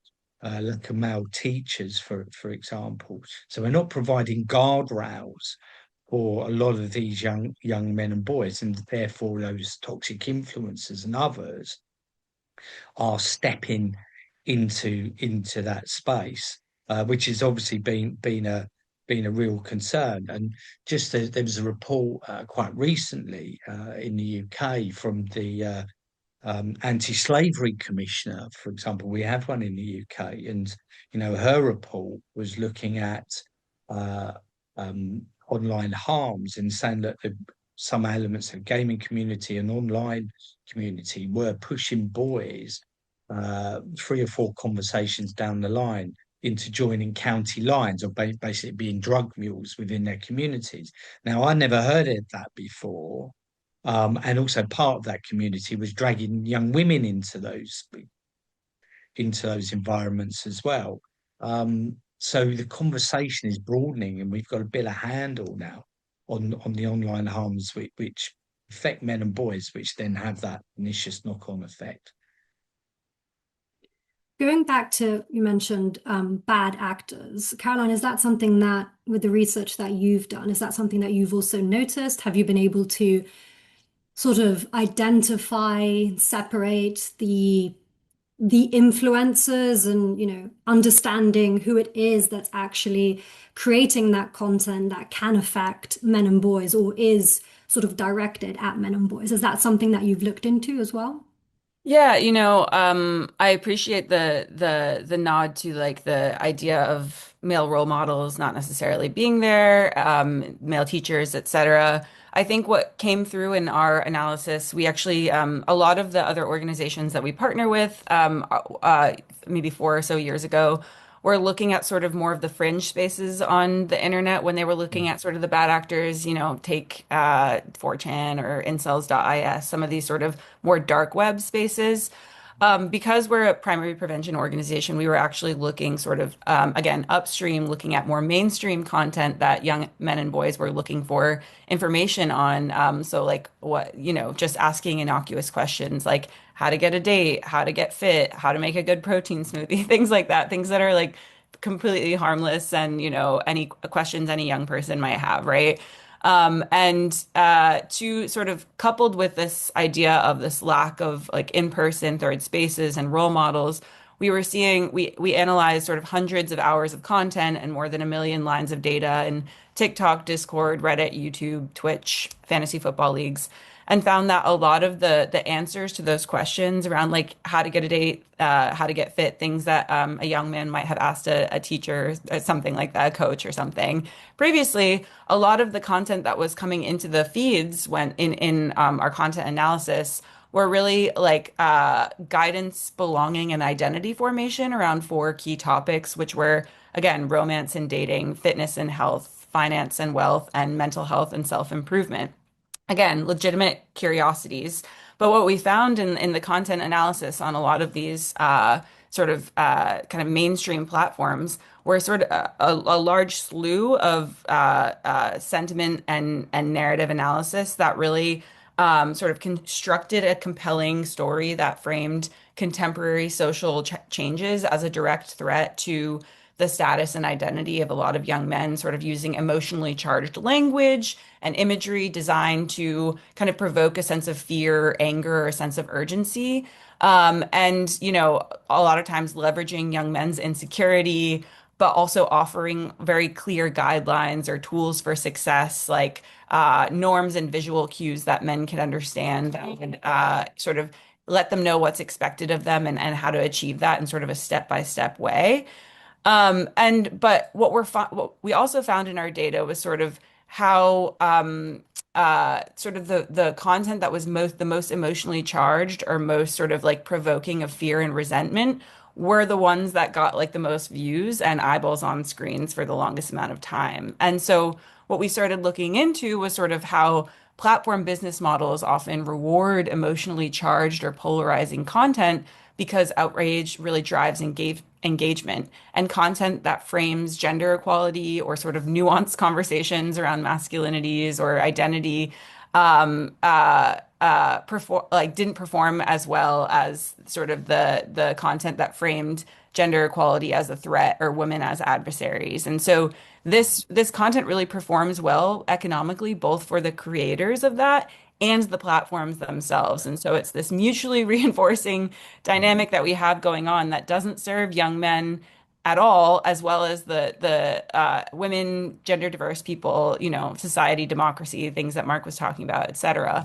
And so, yeah, I think what we're trying to really think about is unless we address sort of root causes and really understand sort of the ecosystems that people are growing up in, the digital ecosystems, we'll continue to see sort of powerful gateways into more extreme misogyny and tech facilitated gender-based violence. And we'll continue to see, Francesca, as you were saying, like sort of bad actors, which I don't prefer to name them here and give them more fuel to the fire, right? Taking advantage of some of these sort of profit models and platform incentive structures. Well, there's so much to unpack and so many questions that I have as follow-up. But I guess, Mark, I'll bring it back to you before we move on to the solutions. If there's anything more you want to add in terms of like even the radicalization process, which I know it's not something that you can have a step-by-step sort of guide, and it's something that differs between people and people out there. But I wonder if there's, I don't know, something you can talk about in terms of men and boys being exposed, not just to the ecosystems online, if it's a mixture of both the online ecosystem, the online narratives, the online harms, and then also the background, the offline community they may have. Is it a mixture of both? Is it online and offline, or is it just online? I think it's primarily online, and certainly try not to get into the solutions right now, but I mean, there's an issue about trying to get young men and boys offline and outside. I mean, it's something we've been looking at about getting young men and boys from being inside to outside, because if you're outside, and whether that's in community groups, you know, whether that's in scouting, civic institutions, sports clubs, what have you, actually they act as guardrails. B, they give that sense of connection that so many young men and boys wouldn't. They also have this sense of being part of a team, a sense of belonging. There's a lot of self-policing. Young men and boys self-police each other as well. So part of the problem has often been is that they're just spending too much time online. And you know, a good example, if you look at some of the historical examples, is that you know what we're seeing is young male unemployment going up. Now, maybe different in other parts of the world, but 20 years ago, when you had a group of young men who were unemployed, there would be riots and there would be just big and wider social issues. What we're finding now is that we're hitting similar levels of young male unemployment, but we're not seeing that outside expression i.e., riots, for example. But what we're seeing is that actually that being internalized and actually them being online and expressing their frustration and being obviously picked on, as Caroline said, that they're being exploited, but it's going on behind in their bedrooms or within certain online groups rather than being seen outside, which it was 20 years ago. Wow. Thank you both for going through all of the problems, I'd say. So what I'm hearing is that the conversation is shifting from seeing men and boys only as perpetrators to recognizing them as potential agents of change. Addressing harms requires looking upstream at drivers shaping masculinity, so including economic insecurity and pressures to conform to certain realities. Toxic online spaces are filling gaps left by the lack of positive male mentors and role models. We've got polarizing and harmful content that's often being rewarded by platforms, incentives, and reinforcing those damaging narratives. And then there's just this sort of need not only to look at the outputs, but it's also a need to look at the root causes, what's actually happening. It's really fascinating because it's kind of similar to the findings, what you've mentioned. It's very similar to the findings that we've seen at CIR in different contexts. And in our work at CIR from Ethiopia to the US, we've seen how rigid expectations around masculinity can shape online abuse. And so men are often attacked with slurs and insults for not conforming to traditional expectations of strength and dominance, which is what you both have mentioned. And then during the 2024 US elections, we noticed that both male and female candidates were targeted with very similar levels of TFGBV and judged against very rigid gender norms. So, for example, masculinity was presented as a prerequisite for leadership, and any deviation from traditional masculine leadership qualities was often considered politically disqualifying.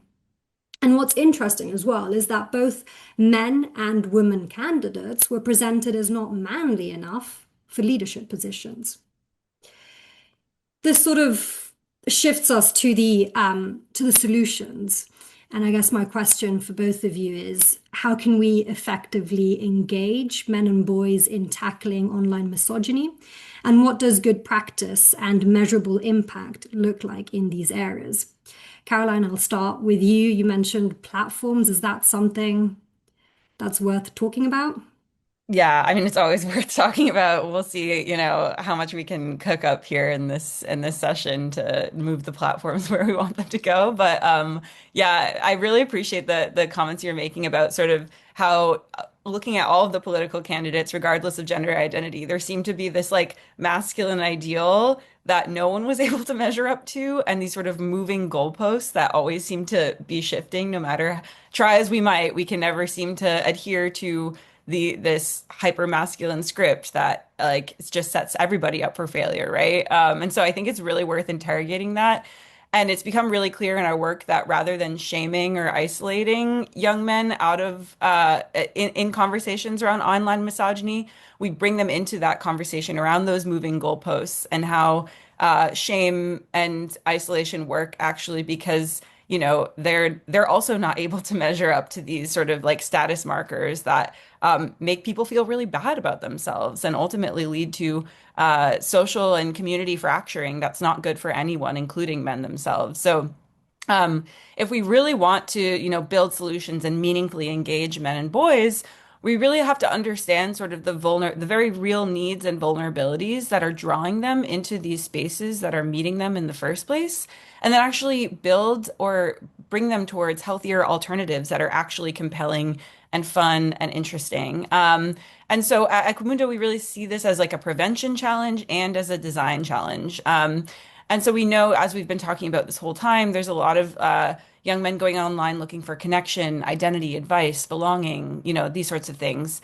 And, right now there's a lot of harmful actors that are doing a better job than public institutions at meeting those needs in those spaces that are really like capitalizing on the platform functionalities that we are seeing. They're fast, emotionally resonant, really community oriented, actually, and deeply embedded in digital culture. And so the question that we're really asking ourselves when thinking about solutions is not just how do we remove harmful content? Oh no, there's harmful content out there. Let's play whack-a-mole and try and like ban it, right? Like that's one version and one lane of talking about solutions. But the question we're really grappling with is actually how do we create more caring, pro-social ecosystems that blend a hybrid of digital and in person that young men actually want to participate in. Because I think if we just have this bifurcated conversation about online versus offline, we're not really understanding the ways that sort of digital spaces and technologies are really integrated in our in-person lives as well. Like we'll see young men talking to each other in person and calling each other by their gamer tags or their gamer names. And so even our identities are shaped by our digital personas, right? And so this really requires a multi-layered response. Of course, governments have a role, including stronger regulation, transparency requirements for recommender systems, meaningful platform accountability, age-appropriate restrictions and protections, of course. But I also think that we have to move beyond the idea that, just government regulation and removing sort of access to platforms is going to be the solution here. As I mentioned, hybrid solutions that really respond to the interplay of online and offline lives that actually improve overall well-being. And so one of those things that we've been looking at is actually promising experimentation around community infrastructure through kind of digital community leaders. So we've been working on a project called Project Moonlight, where we work with moderators who are sort of the community architects of spaces like Discord. And so on Discord, we've been working with mods with community reach of over 22 million users across 9 different Discord servers. And they're the moderators are the ones who build the actual community infrastructure that facilitate belonging and onboarding into communities. They de-escalate conflict. They model behavior in these online communities. So instead of only focusing on content removal, we're investing in the human people behind the online systems that shape these communities. So some of the things we do are like coaching moderators, community health assessments, synchronous social events, offline our IRL events that we help them set up, evidence-based moderation tools that we're helping them to build that encourage healthier interaction on these platforms. And so, we have a lot of other solutions that we're working on, including work with content creators and creating cohorts of creators that are pushing alternative messages that do respond to those questions young men have.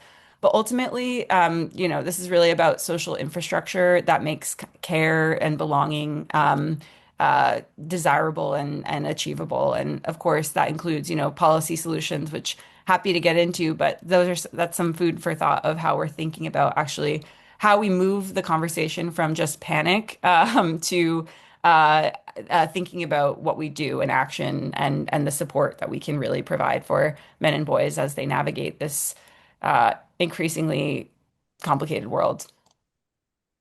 Thank you, Carolyn. That I do like the idea of a multi-layered and hybrid approach solution to. I think that's definitely a great solution and one that tackles both the online and offline. And as you're saying, given how interconnected they are, it's important. Mark, is there anything you'd like to add on this particular solution or any other solutions that have worked in your field? Well, I've just been listening intensely to Caroline's been saying. I learned a huge amount. I mean, for somebody, I don't want to show my age here, but somebody who left college when email, mobile phones, and the internet hadn't been invented or even were available. So I'm always learning lots about this. But I want to just dwell on a few other issues because I don't want to obviously repeat the sage advice and words that came from Caroline, but some of the bigger picture issues as well is that what I think young men and boys need to hear from society and policymakers, but the communities is that, we believe in them, we see them, we hear them, we're on their side. For far too long, too many young men and boys are feeling forgotten. They're feeling they're being spoken at.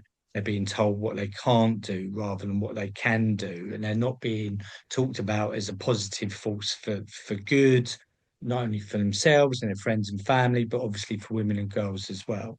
And we've got to get that overarching narrative right, because if the young men and boys are feeling disenfranchised from society and all the messaging they're getting, and there's been some difficult messaging that's been out there actually, aimed at young men and boys and telling them that they're worthless and stuff, online community groups, then actually that's going to drive some of that behavior and drive some of them into the arms of of of, uh, of the toxic influences and exploitation. So we've got to get the overriding societal narrative right. Other areas that we've been thinking about is the nuts and bolts issues. And what I mean by that is that we need to get young men and boys better educated. We need to make sure they have mentors. We need them to think that they will be able to get skills and get a job, uh, um, leave home, own their own home, or rent up their own home, start a family, etc. The things that were seen as being easier 20, 30 years ago, their parents, and a lot of young men and boys don't think they're going to be better off than their parents. Um, so you've got all of those types of issues, and then you've got mental health issues, the boys and physical health, where they're coming forward to try and get help, or they need help because and the safety net isn't there for them, and all of these other things combine to create the pathway into accessing misogynistic content, and also disillusionment, disconnection, and all of these things that act against their masculinity. So we need two or three things happening. We need the cultural piece, the social piece, the online content piece, but also we need this bigger issue about just getting across to men and boys, young men and boys, that we're on their side and that we're here to help them.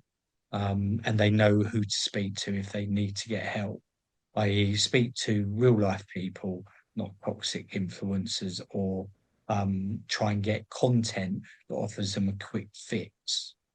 So there's some of the bigger tectonic issues that we need to talk about and think about, as well as the specifics as well. That's really helpful. Thank you, Mark. Caroline, is there anything more you'd like to add in terms of changes that you'd like to see? I guess we talked about platforms. Mark, you talked about the cultural, the social aspect. Are there any other aspects that we might have missed?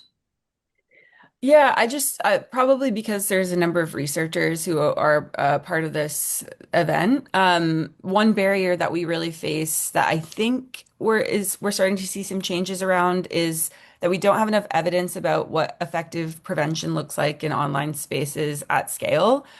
Platforms are moving incredibly fast, while traditional research timelines often can be quite slow, as we know, for good reason in many cases, but also I do think we need to start broadening our imaginary of what research can look like and the pace at which we need to move. So one thing that we're investing in that I think will be really useful is sort of rapid test and learn approaches that allow researchers, practitioners, creators, so people who actually live and breathe and make content in these spaces, or or moderators, and platforms to sort of experiment responsibly and share findings openly. So I think that is something that we're really laser focused on investing in right now, because in a lot of conversations I'm in, it's like, oh, where's the evidence base behind this sort of digital intervention? And if there's no evidence base, it's sort of a catch-22. When there's no evidence base, how do you actually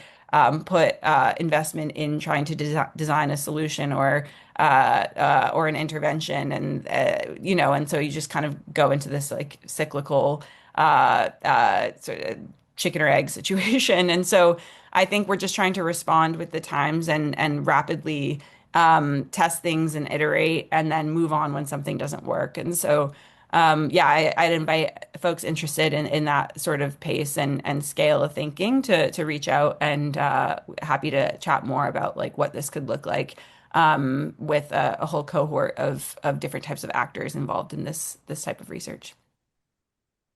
Thank you, Caroline. And Mark, is there anything you'd like to add to that? No, because I'm just listening intently. I mean, it's completely right. I think this. I will add something now, though. It is just to add to that. Even that change is happening rapidly, and lots of legislators are really slow to catch up because of the process. So, as well as the research taking a lot of time, the policy response that often then comes after the research, you end up though in the 2-3 years behind the curve in terms of what's actually happening. And I think that needs to actually speed up the response. I mean, there's the endless debate, and we're seeing, everyone's looking intently about what's happening in Australia around the social media, discussions in other parts of the world as well about that form of regulation. Still an ongoing debate about actually whether the platforms are platforms or do we make the platforms a publisher? And that debate won't go away, and nor should it, because there will come to a point where actually a lot of countries and a lot of organisations will say, to the platforms, we're actually viewing you now as a publisher, and they'll change the law around that. So there's lots of things to play for. It's evolving. We need to be quicker at that. But there is always hope. There's always hope where everybody's in the right place now and everyone's looking for these positive solutions, which was not where we were at 5-10 years ago. Great. Thank you both so much for sharing experiences, findings, and solutions from your work. What's coming through clearly is that there is no single solution here. There's quite a few. And, you've talked about a cultural and societal shift, a change, making sure that men and boys feel like they are part of it, feeling that they're not the problem, they are the solution, and knowing that they can help.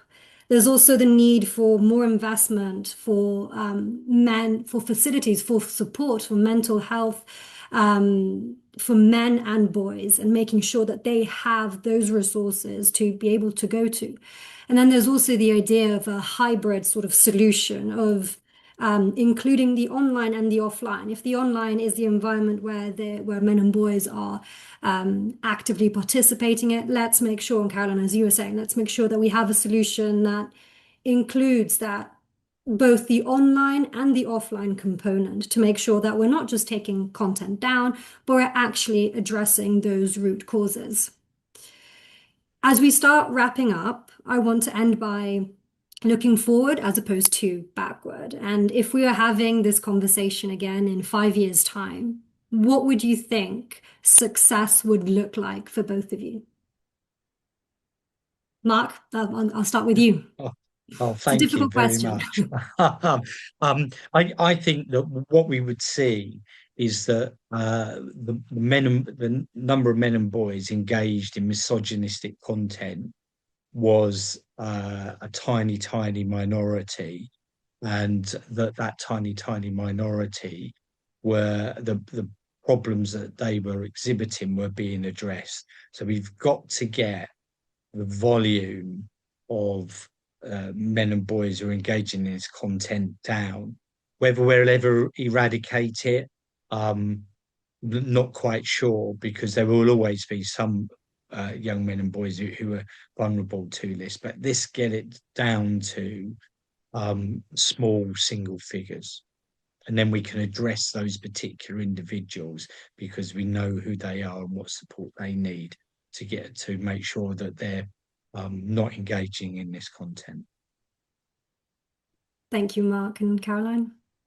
Yeah, I think, as we've said many times, I think success in 5 years would look like a world where we've stopped treating online misogyny as simply a content moderation problem and really addressed it as a broader social, economic, and deeply relational issue.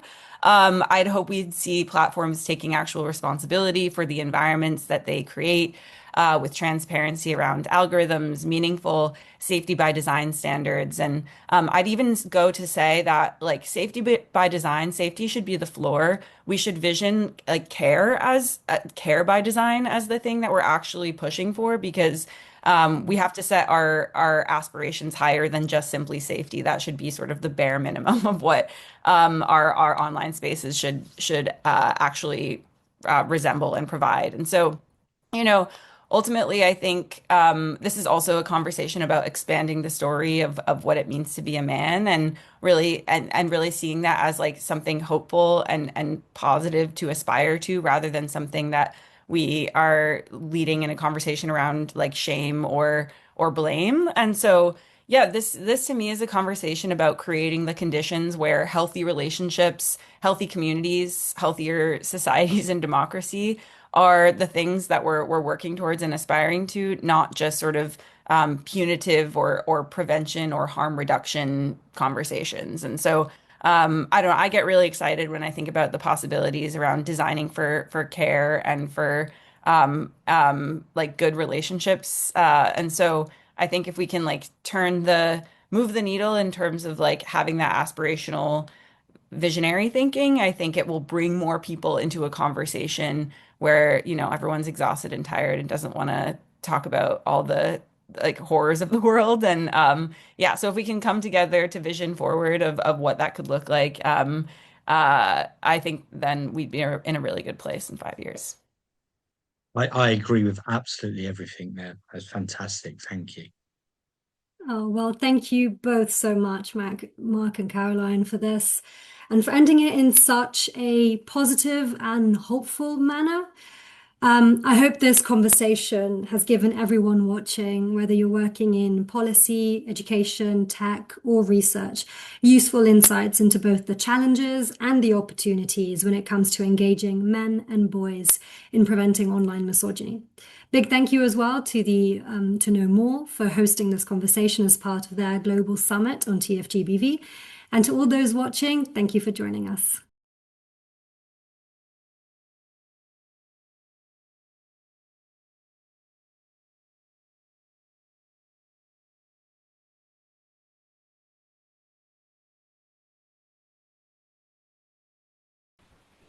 Hi, my name is Sumaya Juma, the founder of the Shield Maidens, where we train on digital safety and security practices to young women, girls, and persons with disabilities as we advocate against technology facilitated gender based violence.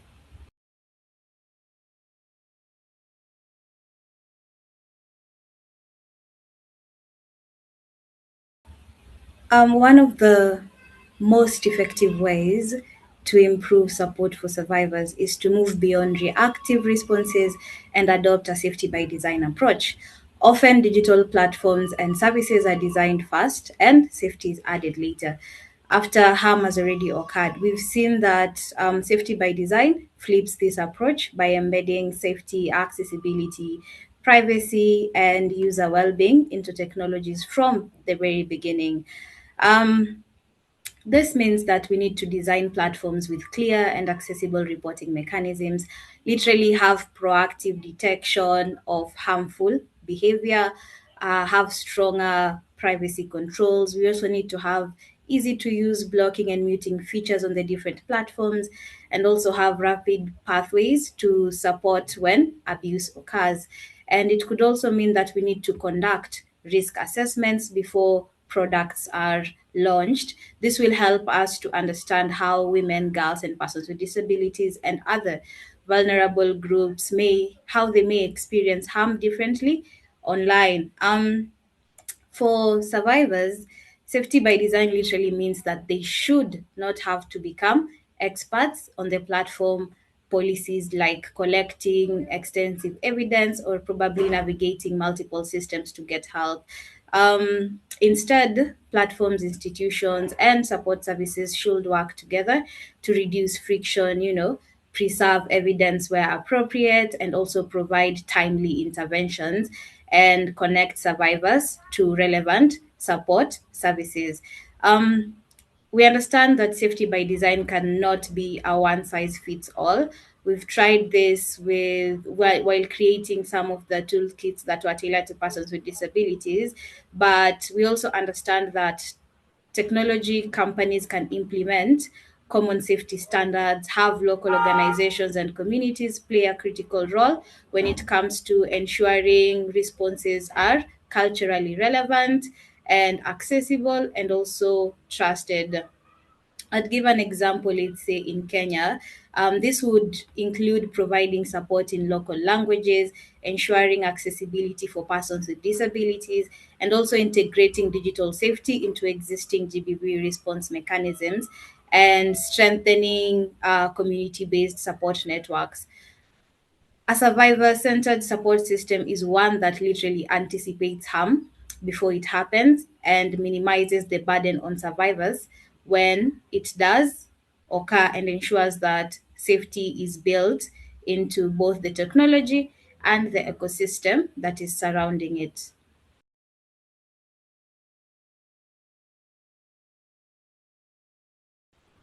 We have different mechanisms to respond to cyber-related harms.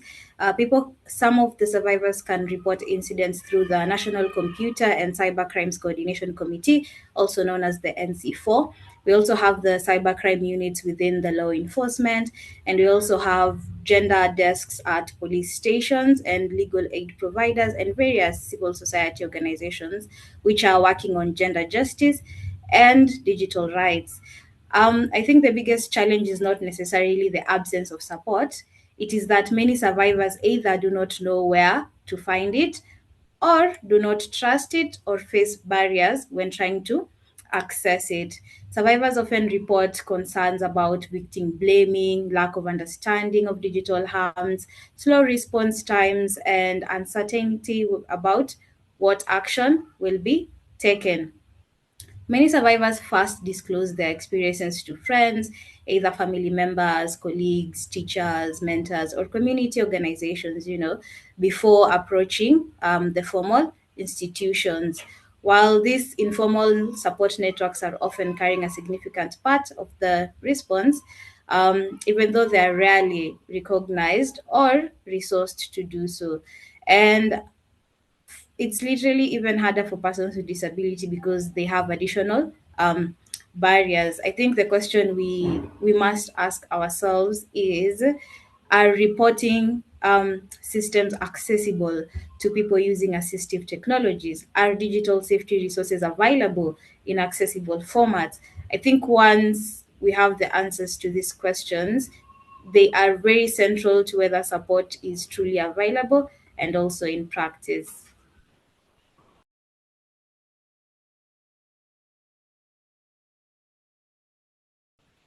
One of the biggest failures is that online harms are still often treated as less serious than offline violence, despite having real world impacts on safety, mental health, livelihoods, education, and even participation in public life. Often the victims or survivors end up silencing themselves, yeah? So there are also significant gaps in awareness, accessibility, coordination, and accountability. Survivors frequently encounter systems that require them to move between multiple institutions and also repeatedly recount their experiences and navigate processes that were not designed with trauma in mind.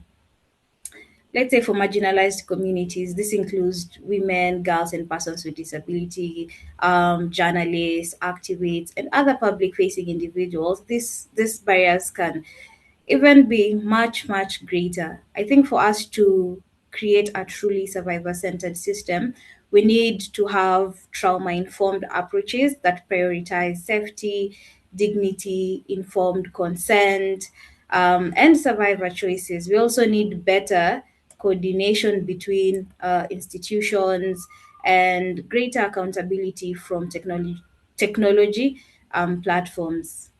We also need to stop designing systems around organizational processes and start designing them around the lived realities of survivors.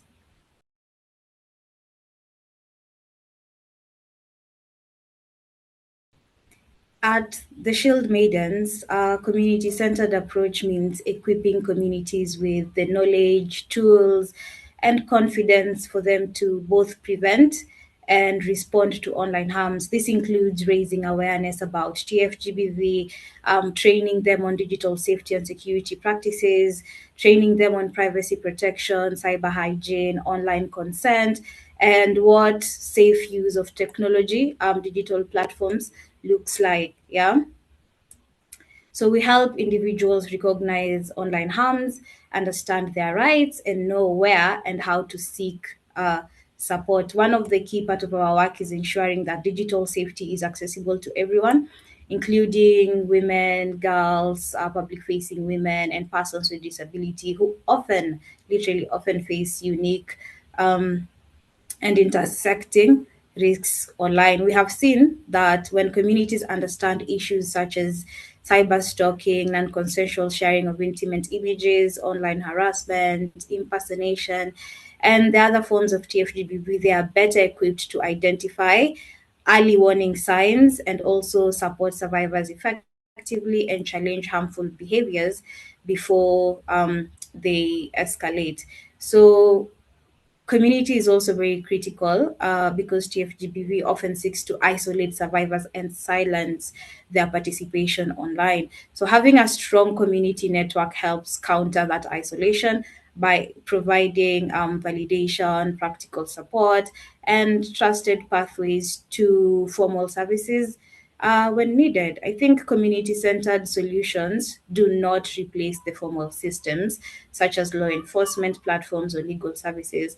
We simply strengthen the ecosystem around survivors by ensuring that the support and awareness and digital safety knowledge already exists where people live, learn, work, and interact every day.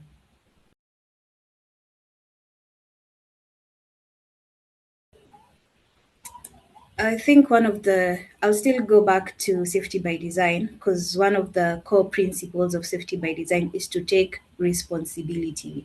And for too long, the burden of managing online abuse has been placed on the survivors, where you're expected to either collect evidence, navigate complex reporting systems, and also understand platform policies and repeatedly explain your experience as a survivor to different institutions while dealing with trauma and fear. Using the take responsibility approach of safety by design challenges this by asking institutions and platforms and service providers to take greater responsibility for preventing harm and responding effectively when it occurs. Survivors should not have to become investigators in order for them to access support. This means that platforms should have clear and accessible reporting mechanisms, preserve evidence when abuse is reported, and also proactively investigate harmful behavior and provide timely responses. I think one of the challenges is also having key response when you report your cases. And also law enforcement support services and technology companies should ensure that information can be shared safely and appropriately with the survivors' consent. So we need to shift the burden away from survivors, which requires cultural and institutional shift. The question should not be what more can the survivor do to prove what happened, but rather what more can our systems do to respond effectively, compassionately, and also accountably when harm is reported.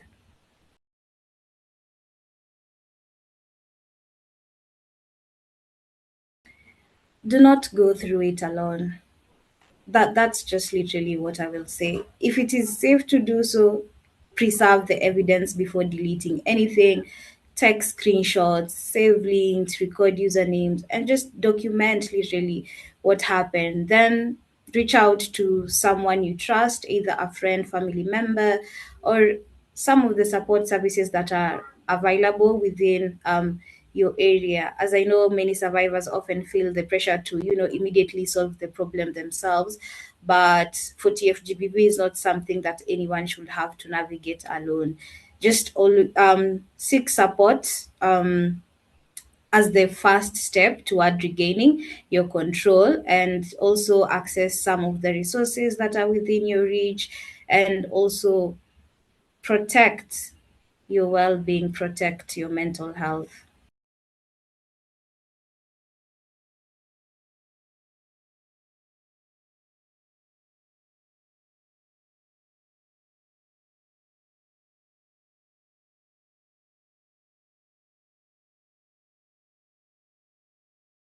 Hi, good morning, good afternoon, wherever you are. Thank you for joining the Global Summit on Technology-Based Violence. It's a pleasure to be here with Kaisa Vaitinen. And before I introduce her, I want to really just issue a bit of a warning. We're going to be talking about topics that are quite sensitive and might trigger different types of emotions in people that are seeing us. If you need any support, please feel free to contact us, or also go to our No More Global Directory to find support.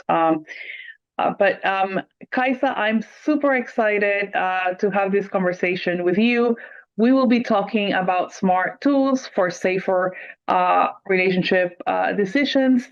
And just to kind of introduce you to everybody, I want to say that Kaisa created Flag Tracker, a research-based app that helps people systematically respond and recognize red and green flags in their relationships, and track those signals and how they shift over time. Flag Tracker was born from a personal realization. Kaisa is a survivor of multiple abusive relationships during where she lost things that were of the most value to her. Kaisa is not a traditional software developer.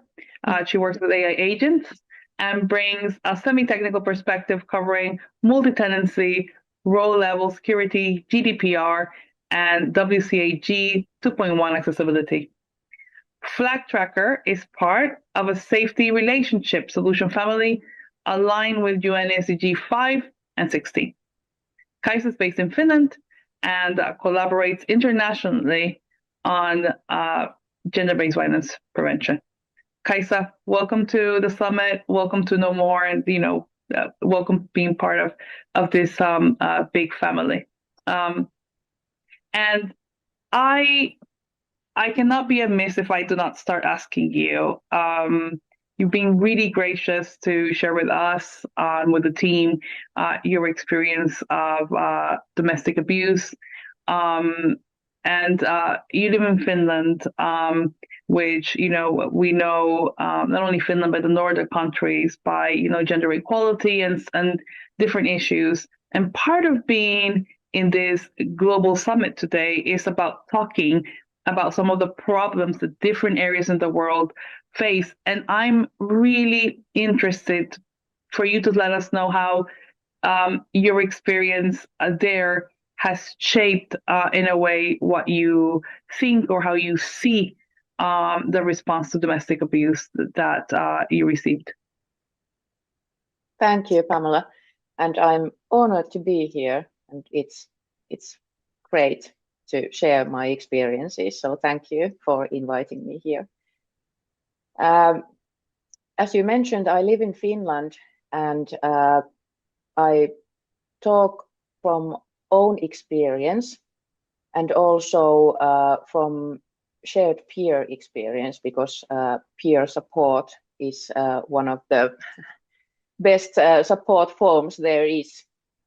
And from my own experience, Finland is very equal in many ways, but gender-based violence is still kind of a taboo here. it's not recognized as it maybe should be. And for me, it has meant that I have, during like 20 or 15 years, tried to seek help from various organizations, from various experts, like specific help for domestic violence, and I haven't received any. And it has probably a lot to do about like recognizing the various forms of violence, what it can be. Physical violence is, of course, it's kind of easy because it usually leaves marks, and like you can't hide them. It's easy to prove that you have been, for example, hit. But emotional violence, from my own experience, it's much more fatal because it kind of destroys the person, destroys the like self-image and maybe the whole life. And for that, especially, it is very difficult to get help because the experts that are supposed to help do not recognize what is emotional violence. And this is what I aim to change with the Flag Tracker app, especially with it. Do you feel that part of the problem was that because that there were like certain gaps, or because it was emotional needs and it was coercive control, they just didn't take it as seriously? Yes, because coercive control, it's not one action, it's a timeline, and it builds up. And financial violence, that too, because you maybe try to prevent your partner from working or studying or doing anything, and that affects their ability to be financially independent. You're kind of not doing anything wrong. You leave no marks, but you have an impact on the agency and ability of the other person being independent and maybe being able to leave the relationship. And the emotional violence, I've heard so many times from the experts that there are always two equal parties in every argument, in every discussion. Nobody can argue by themselves. So what did you do that made him act like that? And in my case, it's always a him. And this kind of like puts the victim survivor to a position that they have to prove their case before they can expect any help. And if the other person is present in the situation, they might look calm and very neutral and logical, whereas the victim survivor might be like emotional, worried, afraid, maybe even angry. And that too has an impact on how the expert interprets the situation.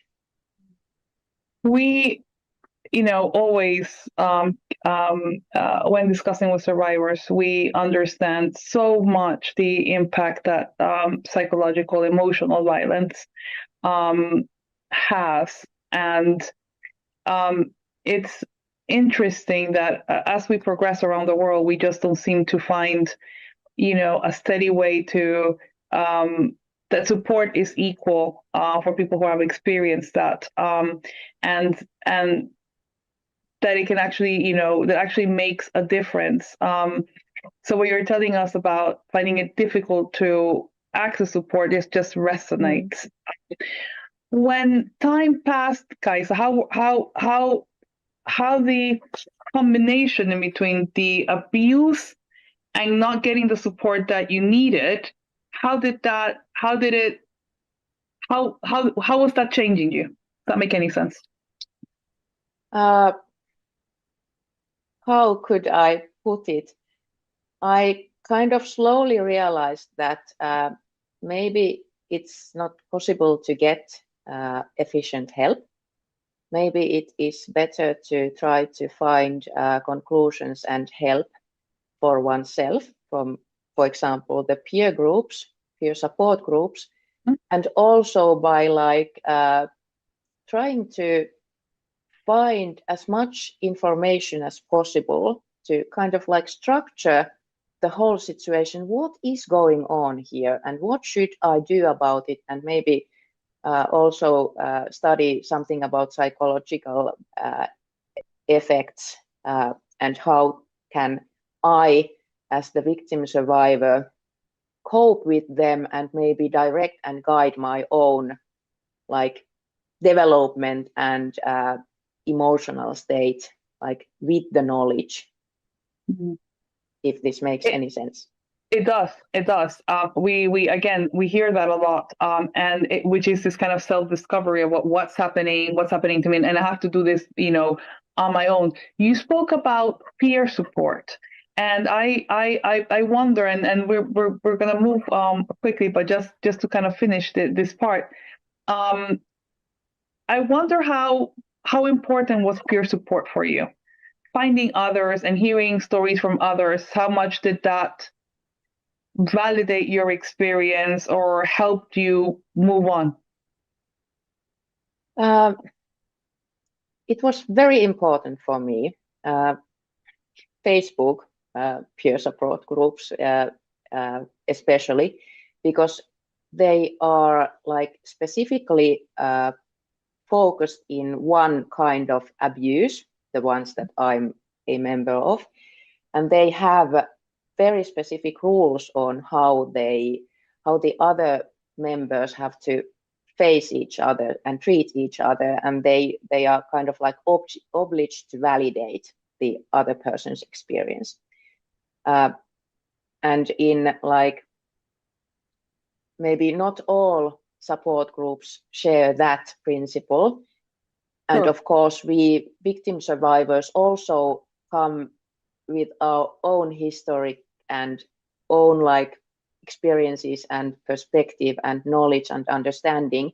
And we don't, of course, we don't all have this like trauma-informed attitude and knowledge. So that might sometimes affect on the being validated with my experiences stuff. Mm-hmm. It's interesting because even though we don't, you're absolutely right, they're not curated sites, right? Not in the way that you'd have a professional, coming and talking to you about an issue. And you might get people from so many different, walks.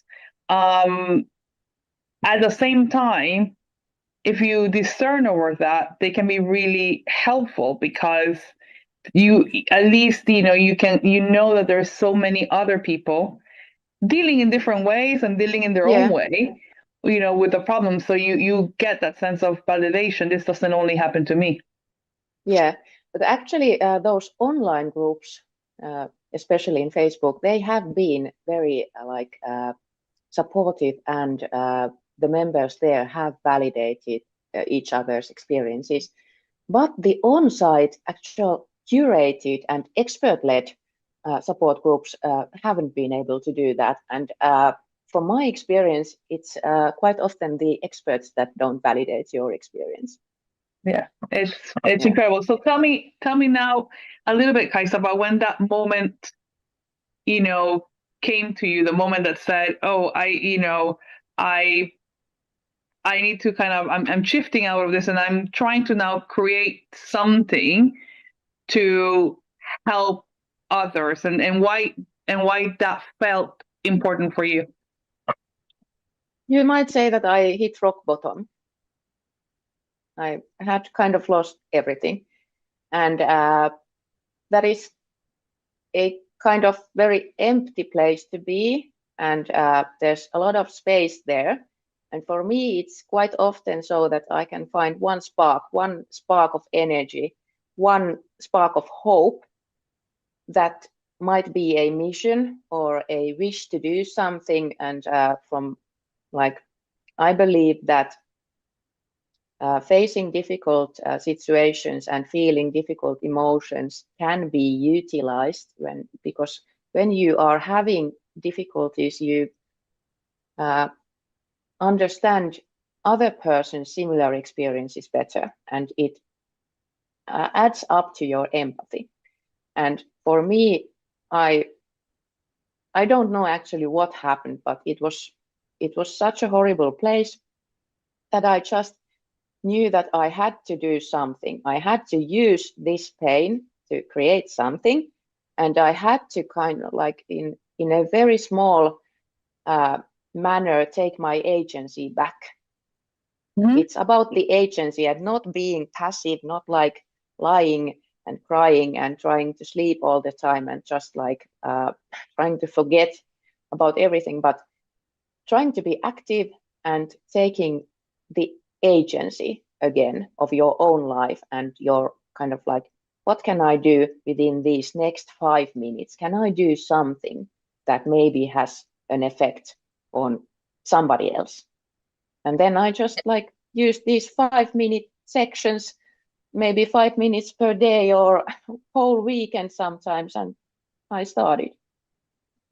And you chose something that you were good at. Yeah, I like quite wide knowledge about all these kind of violence studies and about psychology and social psychology, etc. And that was kind of natural to me to try to create something like research based.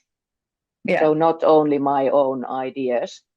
And I was thinking, or I was like trying to think that what would have helped me to prevent to getting into that kind of situation. What would I have needed in the beginning or in the beginnings? And for me, it was something that would help me structure the actual situations and the happenings, because there are good things, lots and lots of good things, but then there are also bad things.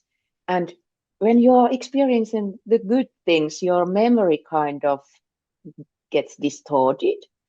And especially if there is gaslighting or lying or something involved, it gets more and more difficult to like rely on your own experiences and memory.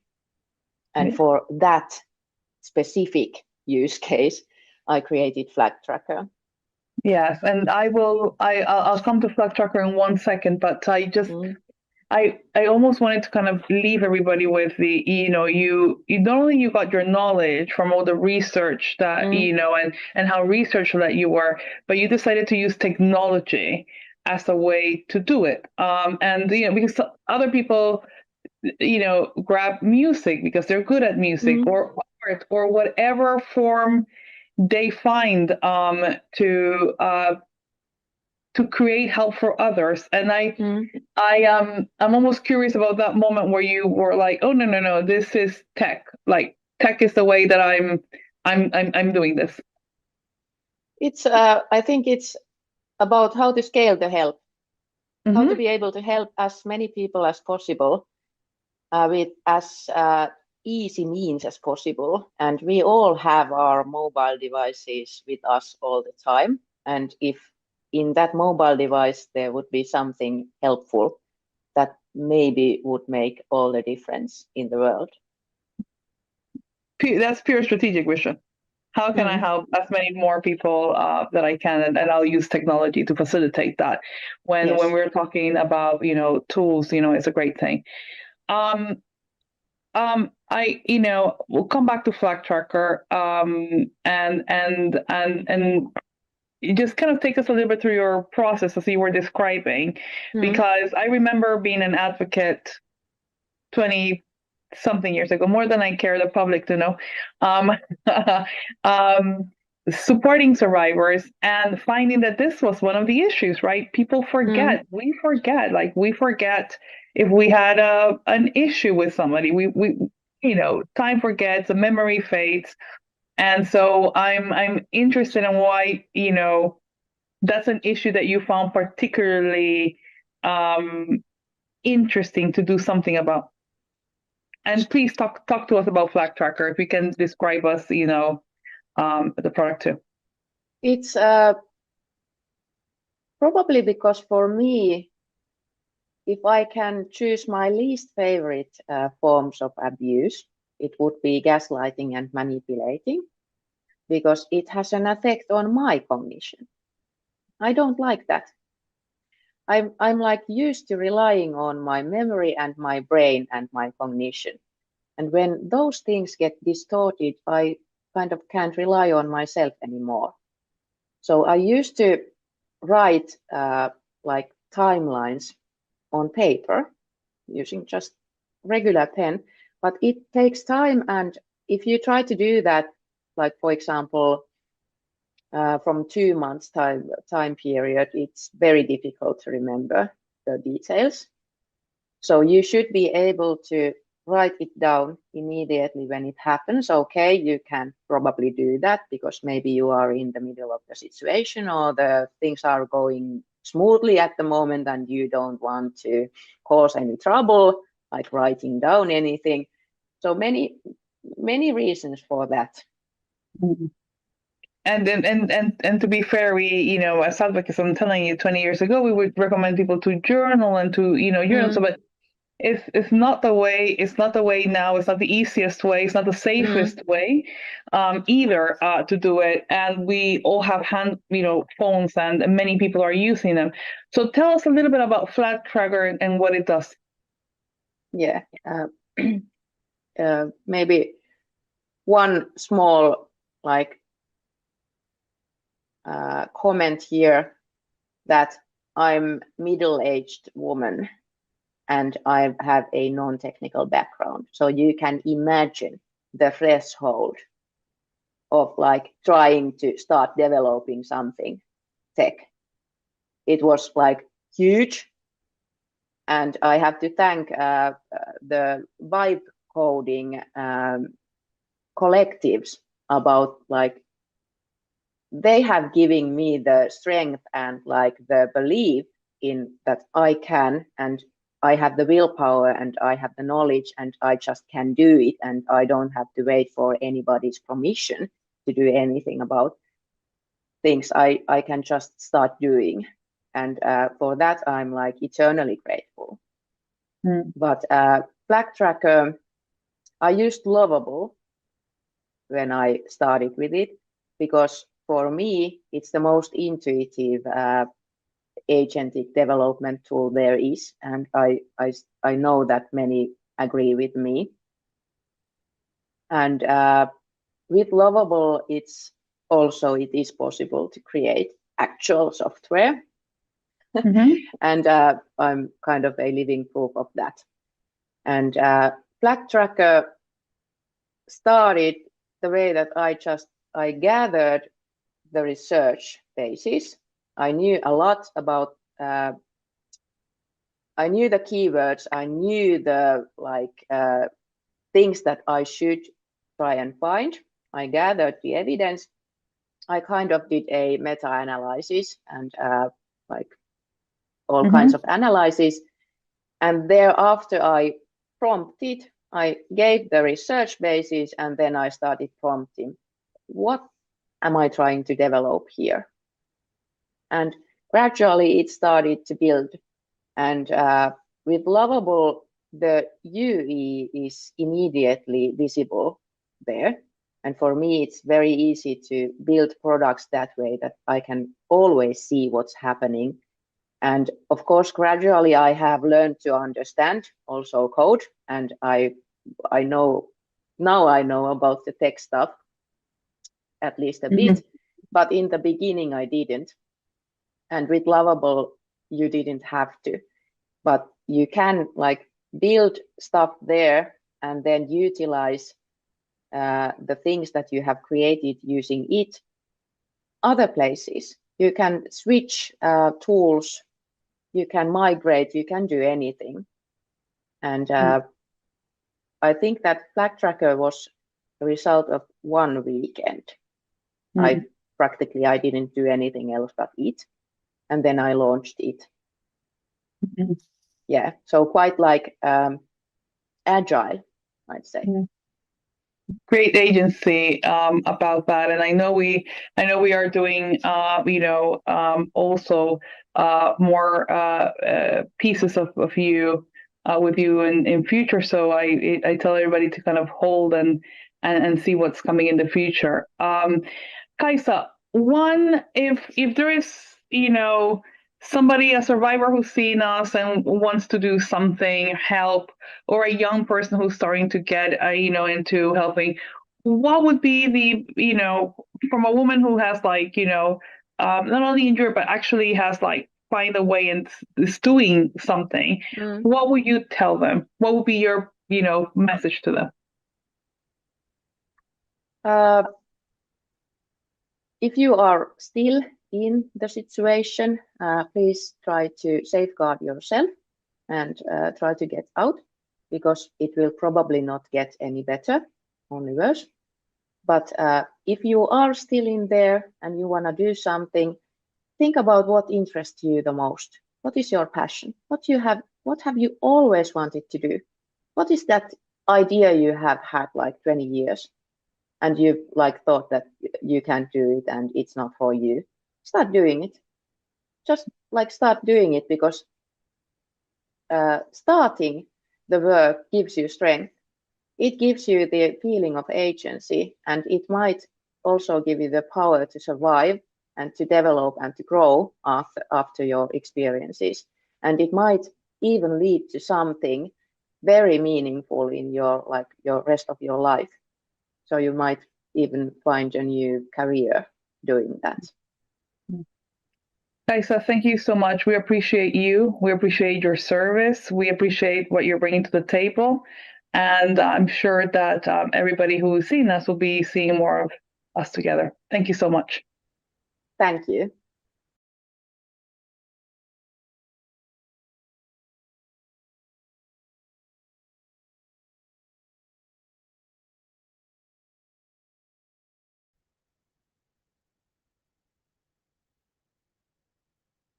Hello, everybody, and welcome to our conversation around when home isn't safe.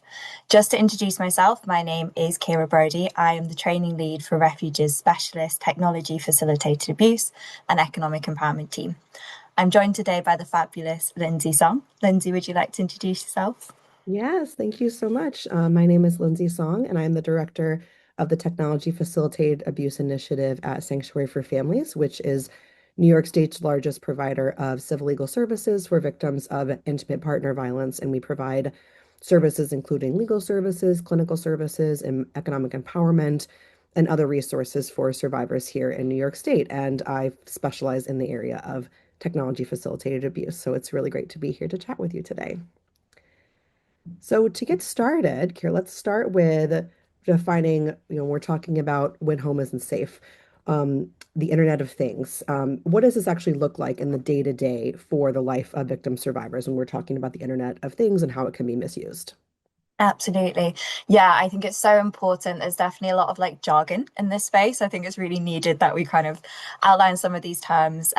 So yeah, for anyone who isn't already aware, the Internet of Things is basically a network of physical devices, vehicles, appliances that are technologically enhanced. So they're embedded with something like a sensor, software, or network kind of connectivity, which allows them to collect and share data. And I often simplify this in training to basically say it's your typical home device that's now been connected to the internet in some way. So smart fridges, smart locks, that kind of thing. And I think it's really important to acknowledge that while this technology can be so helpful for everyday life, it can unfortunately be used to facilitate harm, coercion, and also gaslight survivors of domestic abuse. And the types of devices that we're seeing being misused in the team are quite extensive. They're ranging from things like smart light bulbs to smart assistants to internet connected vehicles. But I think it's important to note that it's not just the misuse of the device itself that causes the harm, but it's its ability to connect and relay data elsewhere, which essentially can build this kind of network of monitoring or surveillance around a survivor, particularly in the case of abusive kind of intimate partner or familial situations. Yes, that's such a good point. And I think too, what to your point about, that these devices in themselves are not necessarily harmful. In fact, most of them, really the vast majority of them are not. Of course, we sometimes do see, the use of surveillance cameras or hidden cameras. But really what we're talking about today is kind of normal, regular objects, devices that we use every day that are being misused and weaponized by abusers. As I sit here in my home, I'm surrounded by hundreds of internet connected devices. We have, smart light bulbs, a smart fridge. We have a smart washing machine that like we can control from our phone, which is like, why is that necessary? But there's a lot of good things about that, right? It's very helpful. It's very useful to have these devices. And so it's such an important reminder that we're not here to say that these devices or any other devices are intrinsically bad or misused, built to be misused, but just a reminder that all tech, including home tech, can be weaponized and misused. And the information that is shared from it, while seemingly innocuous, can sometimes be really damaging and really scary and really dangerous. And even perhaps more scary is the misuse of it to kind of gaslight and intimidate, confuse, confuse clients and survivors. Um, so I think, it's just a good reminder that we're not anti-tech on this panel or any of them, but just to talk about how they can be misused. Absolutely. And I think like exactly like you said, we definitely want the accountability to like still sit with the people who are misusing this technology. I think what we're trying to just do is shed a little bit of light around how is it being misused, because I think this is a huge area that's often really overlooked. And here in the UK, because obviously I'm a UK-based organization, you're based in the US, we see a lot of that misuse of like smart assistants via like drop-in features, GPS trackers, internet connected cars being used to stalk survivors as well. Is this similar in the US? Like, what are you guys kind of seeing? Yeah, absolutely. I mean, I always love hearing from international folks and just to see what we're seeing. And I find that, abusers are unfortunately weaponizing very similar items and in similar ways. And so previously, before my current role, I represented clients for 10 years in family courts and assisted with criminal justice advocacy. And so I unfortunately have seen a lot of it firsthand with my clients. We've had clients, we had a sanctuary client not too long ago whose abuser, there was an order of protection that kept him out of the home and excluded him from the home. In New York, we call it an exclusionary order of protection. And even though he was not permitted to be in the home, when she was not home, she came home afterwards and saw that her bed was missing. And he had remotely unlocked the home using a smart lock. He did not come into the home, but he had movers come in and take their bed because I guess he wanted it. It was like their marital home, and he just took the bed. But she came home and to a locked house, right?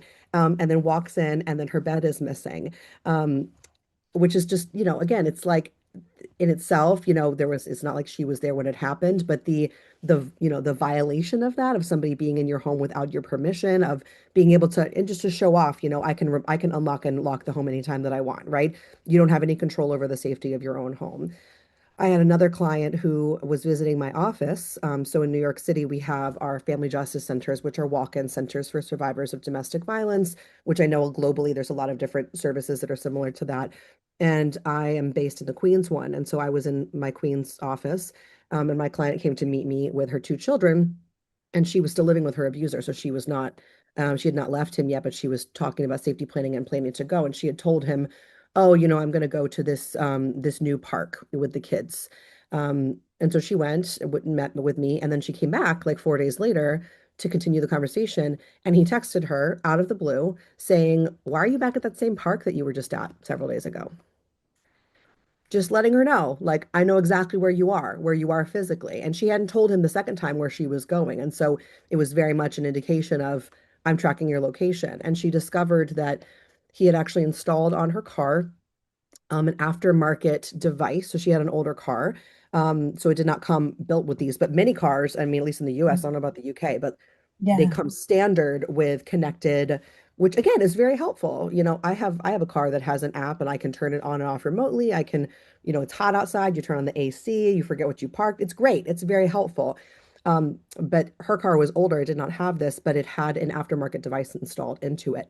And so he was using it to remotely track her. She went to her car dealership, her manufacturer, to say, please take this off of my car. And they said, well, no, we can't do that because it's aftermarket. Like didn't come standard with the car. So you have to go to the company. She goes to the company that installed it. And the company says, well, actually, it's under your husband's name. So he's going to have to remove it. Meanwhile, she has a order of protection against this person that he's not permitted to be around her. Not only that, but we actually got a provision in the order that he was not allowed to remotely control or monitor her or track her. So he was very much in violation of that. And ultimately in New York, and there is a bill in California that does the same thing, we were able to pass a law after this experience and the experience of others that car dealers and auto manufacturers are now required to remove access to a connected car when a domestic violence survivor comes and self-identifies. But which is great. And I don't mean to, like, I think that's fantastic, but it's also a good reminder of we are always one step behind in these cases, and we have to, see what abusers are doing and then try to adapt it in the legislation. And, we've had many clients who have had, like, there's new things coming out. We had a client years ago that had her hearing aid that was misused, and her abuser tapped into the frequency of her hearing aid and was talking. And she was saying, I think there's something wrong with my hearing aid. I can't, like, there's like voices or something in the background. And he's like, what? There's something wrong with your hearing aid. Are you crazy? Do you need to go to the doctor? Like, what's wrong with you? Totally making her feel like she had lost touch with reality. And when really it was him that was engaging. So it's really anything, like you said, like all these devices, there's so many things that have this capability. So there's a couple of our examples, but I'd love to hear some of the things that you're seeing as well.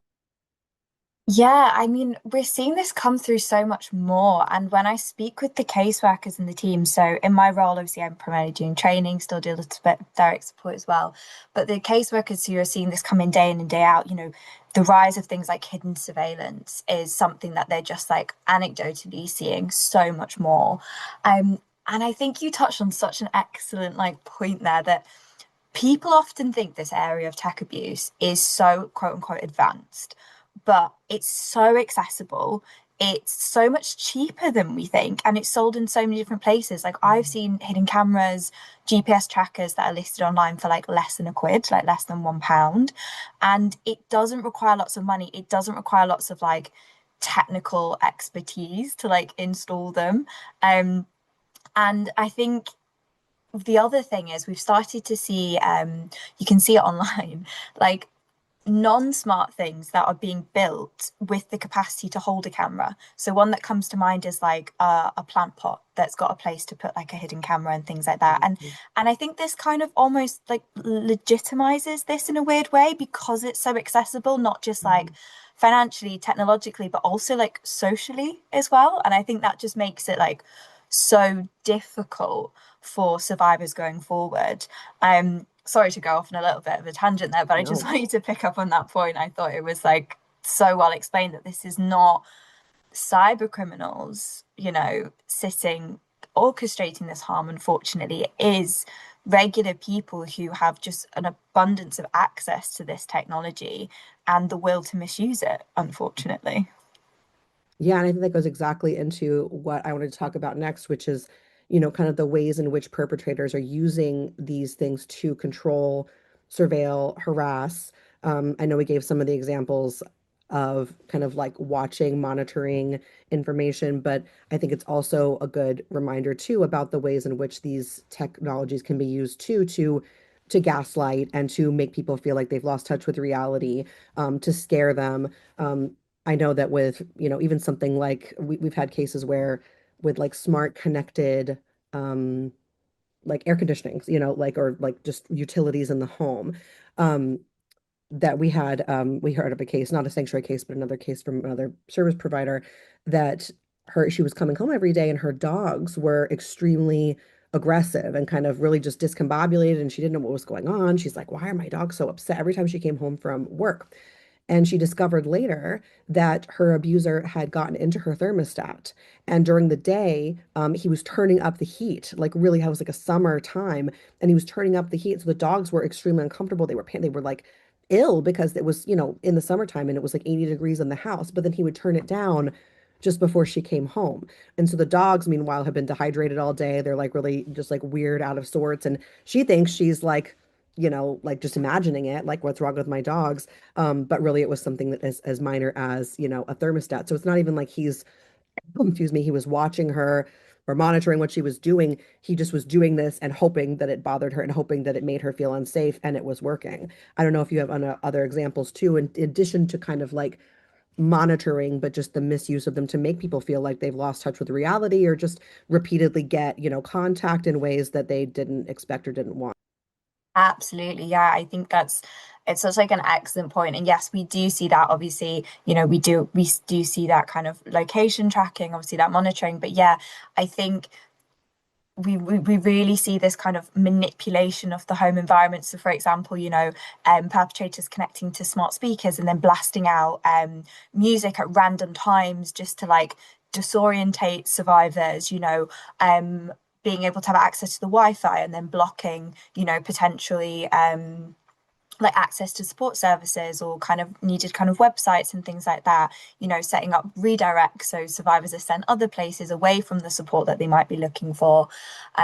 Yeah, we've seen similarly, misuse of those like home heating systems, so many different forms. And I think you're so right to highlight that it's important not to forget just how terrifying that is. Like, this is technology that is thoroughly embedded into our lives. And if someone is co-opting that, if someone's misusing it, it really sends this very like sinister message of like, I will always find you, you can't escape me. And that really adds that additional barrier to survivors who are potentially looking to flee or like recover from abuse, because we are talking about this in the context of the home, but we should recognize that smart home technology extends past the perimeter of your house. It really impacts like every aspect of your life. Your home is meant to be your safe space, just like the title of this conversation. And it really is that manipulation that just feeds into survivors' distortion of reality often, because survivors' brains don't automatically jump to, oh, do you know what? They're manipulating the smart thermostat. They are much more likely to blame themselves, to go, do you know, I'm a bit tired today, or it's clearly just a coincidence. People don't want to go there because of the nature of domestic abuse. They've got intimate or familial connections with the perpetrators. They don't want to think that that's what's being misused, and that almost makes it slightly easier sometimes for perpetrators to manipulate this home environment and gaslight survivors further. I think one thing that we've not touched on yet much, I think we've alluded to, is how difficult it is for survivors to recognise Internet of Things facilitated abuse, both for survivors themselves, but also for the professionals they work with. So, support services like ours, the courts, police. How do you see this coming across in your kind of work? It's a huge problem. I mean, I think just like you so perfectly encapsulated, like with survivors themselves identifying what's happening, that's a huge barrier. And then once they identify it and are like, wow, this is what, I believe that I've kind of focused in on what happens, which is very difficult in and of itself. Like you're saying, that can take months, if something is happening, of like really identifying coincidences or weird things that are happening. And then once that happens, and then they go to the police or to, family court or even support, organizations like ours and try to explain what is happening, then they are faced with a whole separate barrier of, not, they've already had to kind of come to terms with that and make themselves believe it. Now they have an external person who does not know the abuser, right? Who's not familiar with the abuse, and essentially have to convince them that what they're experiencing is real, which is a horrible thing. It's difficult already, right? We already know for many years, it's a tale as old as time that domestic violence victims get, very victim blaming, very dismissive mentality, even for things that are, on paper, very obvious, serious, like somebody comes in with physical injuries, right? We already know that that happens already, let alone when it comes to a place that maybe there's not as much physical evidence, or it's more difficult to kind of suss out exactly what's going on. And I think there's such a layer of trauma there of having to explain and convince someone else of your own experience and that it's actually happening, is really awful. And I think I've heard from a lot of folks that that is honestly one of the most painful things about experiencing technology facilitated abuse is that nobody believes them, and trying to get people to believe them and having to go through and basically lay out their own, their own violence and what's happened to them over and over and over again. Not only is that re-traumatizing to have to talk about it again, but to have to like basically be like, please believe me, like this is actually happening. And people making, that they're crazy, or that, or even worse, like even if somebody does believe them, telling them that it's not a big deal. So we've had a lot of struggles with that.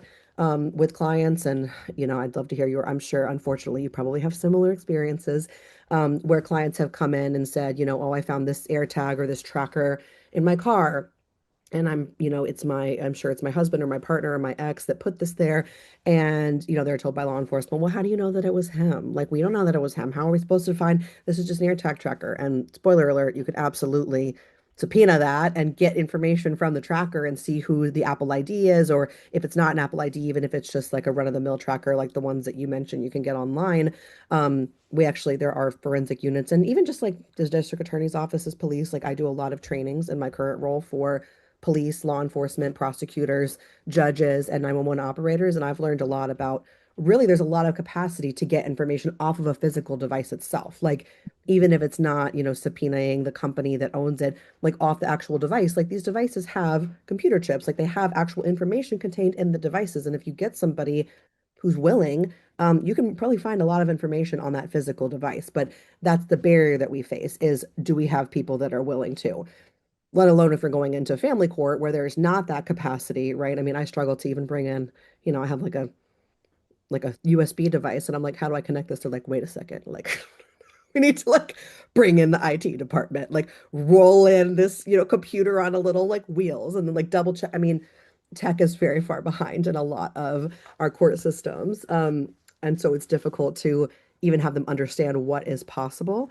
And even things that are kind of like low tech, like you were saying before, it doesn't have to be super sophisticated. But even then, just to get, officers, judicial officers, officers of the court, law enforcement, to people to understand attorneys as well. I mean, I am one that focuses in this area, but I work with a lot of different attorneys, family court, civil court, criminal court attorneys who also are not familiar with these issues and are kind of a little bit suspicious and just like can feel like, can that really happen? Like, can somebody really use it that way? I don't really know about that. And so I think it's such a difficult barrier for folks. And oftentimes, in my experience, people give up after a while. They go to the police, they go to the court, they try to explain what's happening. And even if they're able to show what is actually happening, they're often, so dismissed and, really just lose faith and are not able to really continue. So then they focus on other parts of their abuse that they've experienced that they feel like are more legitimate or more, I say this with air quotes because it's all very real, but that's not often how it's viewed by the court systems and other systems. So is it the same where you are? I want to hear about yours too.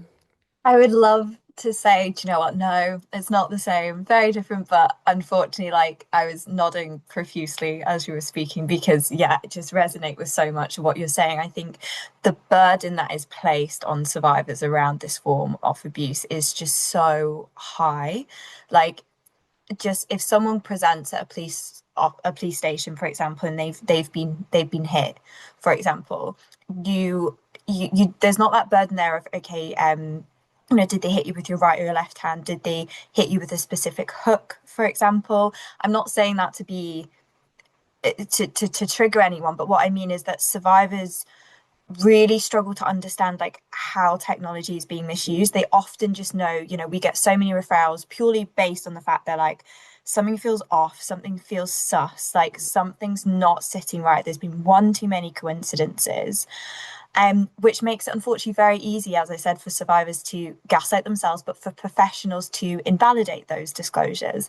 And then you highlighted the kind of next barrier that once you do get someone taking that seriously, maybe helping them trying to figure out, is there's a huge underappreciation of the risk associated with this, with smart home technology facilitated abuse. We do still live in that society which places physical and sexual abuse above other forms of harm. But we need to move away from that kind of hierarchy of abuse structure and really appreciate just how risky tech abuse can be. During the last actual financial year, over half of the survivors that were referred into our team were actually identified as high risk. And it's important that we recognise that Internet of Things facilitated abuse has real world impacts. It doesn't just threaten the digital safety of survivors, but it does threaten the physical safety of them and their children. And it's not just about recognizing it anymore. It's about really seeing this as a very damaging and kind of scary mechanism of harm. And I think there's also the other barrier here of like, we've talked about some of the devices that you might know is in the home. Like you might know you've got a newer car, you might know you've got that app that controls the thermostat, but just like you said, there's this whole other level of abuse when we think about devices that are installed covertly. And survivors have only clocked that these devices are there because maybe the perpetrators referenced something that they said in a phone communication. I've had survivors that have found the box somewhere in like the recycling, and that's been like, is it actually here? Is it not? We've even had occasions where the perpetrator is like disclosed directly that they've installed a device in the home and basically left it a bit like, oh, you're never going to be able to find this, and essentially turned like the covert installation into some sort of like manipulative game where survivors are like, is it a threat? Is it real? How do I know? And that's absolutely terrifying for survivors. Yeah. And I think too, what we often hear is, we'll just turn off the device, why don't you just, or whatever it may be, like if it's, okay, like your abuser's watching you on your Ring camera, or your abuser is using your, home light systems, like why don't you just disable them? That's not that hard. But really, I mean, first of all, like nobody should have to disconnect from things that are helpful and useful to them, and it's super victim blaming to imagine that, right? Like, oh well, your abuser's using your weaponizing your car so just like don't drive, just walk everywhere. Like, what a burden to put on the victim, the person that's experienced this abuse, right? And there are a lot of practical and safety challenges for that people reach in kind of trying to disconnect abusers from these accounts. Have you experienced that with your clients, these, barriers that when somebody, whether it be law enforcement or even sometimes advocates are guilty of saying this, just disable it. What challenges do survivors face in those scenarios? Absolutely. I mean, I think, as you know, the issues with this kind of just turn it off approach is that one, it's not always safe for survivors to make changes to these devices or accounts that can prompt a rapid escalation in abuse.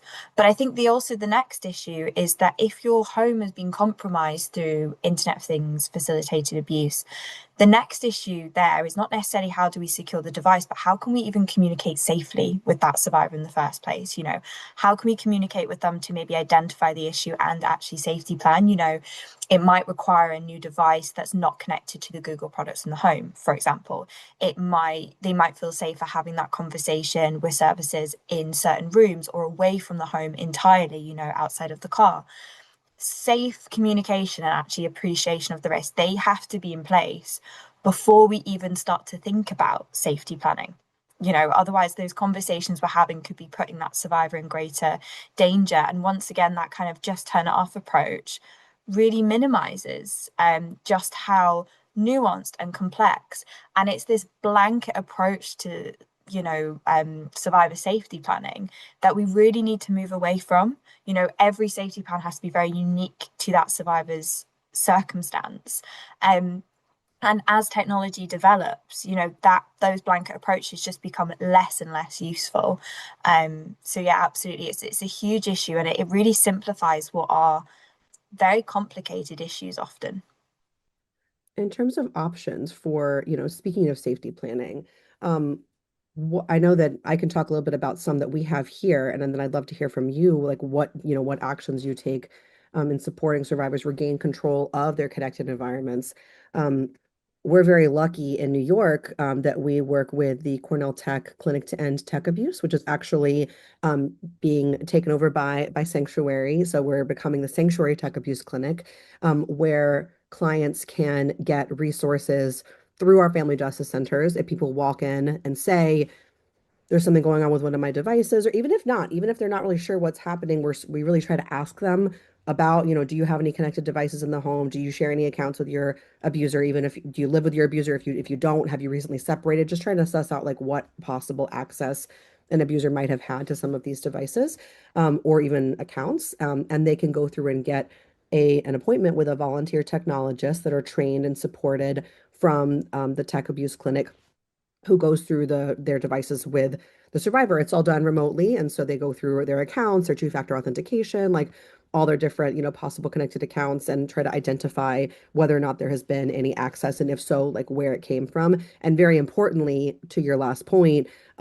conduct an individualized safety assessment, because identifying that there is access is one thing, but then the next step, I feel like sometimes people that are not familiar with this area, they just think, oh, we'll just turn it off. Like, no, actually, that could be very dangerous, right? If you're living with your abuser and all of a sudden they don't have access to your location and you go home to that person, there could be a really volatile and very dangerous environment, because now they've lost control, which we know working in DV, and I mean, you've worked in it for a while as well. Like, we know that like that loss of control is is if not one of the most dangerous times, the most dangerous time for a survivor whenever they leave a relationship, if they're pregnant, some of these really high lethality factors when the abuser is losing control of that person. So we are grateful to have that resource. We're also trying to train, and we work very hard to train other advocates and other attorneys, other service providers, to be able to provide these kind of individualized safety planning and identifying of devices. But what do you do at Refuge and kind of around in your area? Yeah, it's really interesting to learn about like the different models, isn't it? Because I think so many of our kind of services are actually they're still quite few and far between. So it's really interesting to hear how things are being kind of set up. And yeah, I mean, we work very, very similarly. So we've got different referral routes into our team. Some of them are localized, some of them are nationalized. But yeah, we can either provide direct support to survivors in certain circumstances, or we can also offer like case consultation structure as well. So we'll work directly with the key worker as well, which also kind of helps to upskill key workers as well around these issues. And it's really great that I think we're having this conversation, because I hope everyone who's listening knows that support is available around these issues, and that there are things that can be done, because it can seem very, very doom and gloom. I love how you mentioned digital hygiene, those strong, secure password, that two-factor authentication. These things sound so simple, and when I'm delivering training on them, you often see a few people do some like eye rolls in the back of the session, but they can have an absolutely huge impact.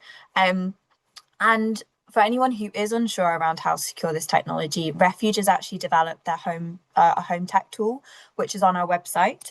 So it's refugetechsafety.org.uk, which basically walks the survivor through a house and highlights different forms of technology in the home and makes recommendations for how to, take steps to secure them. So things like Wi-Fi, for example, or, a Ring doorbell, these kind of things. So it's really, but the point I think you pulled out there, and we've kind of spoken about a little bit, is it's that personalized safety plan, I think, is the absolute key there. Understanding what the survivor's priority is often overlooked as well. If a survivor is wishing to report to the police, they might wish to leave the smart home device compromised, because steps to secure it could wipe the evidence. But it's good to know where you can get support and where you can get those guides if it is safe for that survivor to make changes. But not jumping straight to those steps, I think, and taking a bit of a moment to have that conversation and delve into their unique situation is so key. Absolutely. I am so excited to hear about that resource, because I did not know about that. So I think it's so wonderful to have these conversations, because I'm gonna absolutely send people to there. Um, from a legal perspective, what is the situation with current like UK legislation around Internet of Things facilitated abuse? I know that in the past that I feel like there's been a lot of from the other side of the pond, we're looking to you guys for your attention to these issues, because I feel like the UK has actually been a leader. But I'm curious about Internet of Things type work. Are there legislative gaps or things that you're kind of addressing in this space? Yeah, I think it's a really good question. I think from your legal insight, I'll be very interested to hear how things are looking in the US. The short answer is no. The UK legislation, I don't think, is really keeping pace with Internet of Things facilitated abuse. I'd really argue that it's not on anyone's radar, really. We have had a number of really positive legislative breakthroughs in terms of technology facilitated abuse more genuinely, but these have largely focused on things like intimate image-based abuse or social media, particularly under the Online Safety Act. And obviously both are absolutely key areas that need addressing. I'm not trying to undermine or undervalue those like legislative processes at all. But widespread understanding and acknowledgement of smart home tech facilitated abuse is still very much in its infancy. And I think one of the biggest gaps in like the protection of survivors is that even if we don't have this specific legislation to hold perpetrators, criminally accountable for abuse through these devices, we can look at how we change our practices. This is easier, it's often a lot quicker, but yet we're still not often making those changes. So, considering how we can use existing legislation like our Domestic Abuse Act, like coercive and controlling behaviour to really capture this kind of emerging harm, and how we can ensure, harm thresholds, which are always mentioned in the law, actually recognise the impact of this abuse. Because I think when we say things are posing, serious risk of harm, as we've mentioned already, there's still that kind of hierarchy of harm in the back of our minds. I think another thing is we need to be able to support, frontline policing and criminal justice teams to understand how to gather appropriate evidence for these crimes as well. Helping people understand that smart locks will have an interaction log sitting somewhere. Are you able to use that? And so we definitely do obviously need stronger legislation around this, but I think it's important to remember that we don't have to wait for the legislation before we can make changes. What does the legal landscape look like in New York and the US, as a whole and statewide as well? I think probably similar, it sounds like. I mean, we have a lot of it is so kind of like ticky-tack and very responsive. Just like, again, like the connected cars, I think is fantastic. And New York and California, to my knowledge, are the only ones that, and I haven't checked in with a new legislative session because I know a lot of them are wrapping up, but I don't see other states doing that. I'm very glad that we have that in New York, but that's again one technology. That's one specific area. So we're also working, we have had in the law in New York GPS stalking, like stalking via GPS or other connected devices for quite a while because we tragically had a case about 10 years ago with a woman who was stalked using a GPS device and then killed by her ex-partner. So that was actually added to the law. But what we see in practice, I mean, going to your point about training and working with people on the ground, is that it's still not seen, it's still not prosecuted in the way or even taken reports at. That's been on the books since 2012. I've been an attorney since 2015 here in New York, and I've had dozens of conversations with law enforcement or others saying, well, we can't, prosecute based upon an AirTag found in the car. Whereas I know it's a part of our stalking law. And so not just looking at what are the laws, but also how they're enforced and kind of trying to use, again, the existing law that we have. Because, and I'm sure you say this in your trainings too, what I always say is online stalking is stalking. Her online harassment is harassment. We don't have to create all new criminal penalties or civil penalties or whatever it may be to address new forms of abuse. This is the same forms of harm that we have seen since the dawn of time. They're just using a different tool to do it. So we wouldn't say, oh, well, if you hurt somebody with your hand versus a weapon, oh, we're going to create a whole separate crime. Oh, that's a whole, like, yes, it is. Maybe you have an aggravating circumstance, but it's the same thing, right? We're not going to say, oh, well, this one was, you hit somebody with, a bat instead of your hand. Like, now we can't prosecute that because that's a totally separate crime. Like, no, of course not. You'd say, what do we have under the existing law? How can we apply this? Because the harm is very serious. And how do we deal with that? Yeah. And I think also what comes onto this is we also need to be considering not just the responsibilities under the law and from frontline services, but also how these pieces of technology are designed in the first place. In your opinion, do you think that tech companies and these kind of device manufacturers are currently doing enough to kind of anticipate or prevent the misuse that we've been talking about in this conversation? I think it totally depends on the tech company. I mean, on balance, on generally, no. I do not think that this is certainly not the first or second or even third things that companies are thinking of when they're designing a product, right? They're not thinking, how is this going to be misused by an abuser? But we're seeing it happening so often. So I do think the importance of bringing tech companies into these conversations, of holding them accountable, of having these discussions in whatever way it can be done. I know there's a lot of litigation around these things in the United States and kind of particularly around social media and the way that these products are designed. And we have colleagues here in New York, like Carrie Goldberg, who has been ringing this bell for a really long time about the product safety and ways that technology is designed. Like it really is. it is like a product liability kind of issue, right? If I design a product in a way that I know can be misused and can be like that's a design flaw, right? If I have a car that, when you press the brake, it doesn't stop, like that's a bad car, right? You know that people are going to need to use the brake. So, it is a huge problem. I do think some companies are better than others. I know in the past that we've worked with Apple, for instance, on some of these issues about like unsending messages, and we raised concerns with kind of the time limit around when a message could be unsent, and we were very concerned that if the abuser sent a message and it was really scary and threatening, and then the abuser could unsend it for up to 15 minutes afterwards, we're like, that's way too long. That's really because if a client looks at this, they're not going to be thinking, oh, I need to screenshot this before it's removed. And so in response, Apple did decrease that time period. So there's so many, the thing is, it's so broad, and there's so many new technologies that are coming out all the time and new updates that it's really, again, we're always playing catch up, but on balance, absolutely, this is not at the forefront, I think, of companies' minds, and it should be. And the more that we can push people and hold our companies accountable, and legislators as well, the better. I don't know about your perspective on that.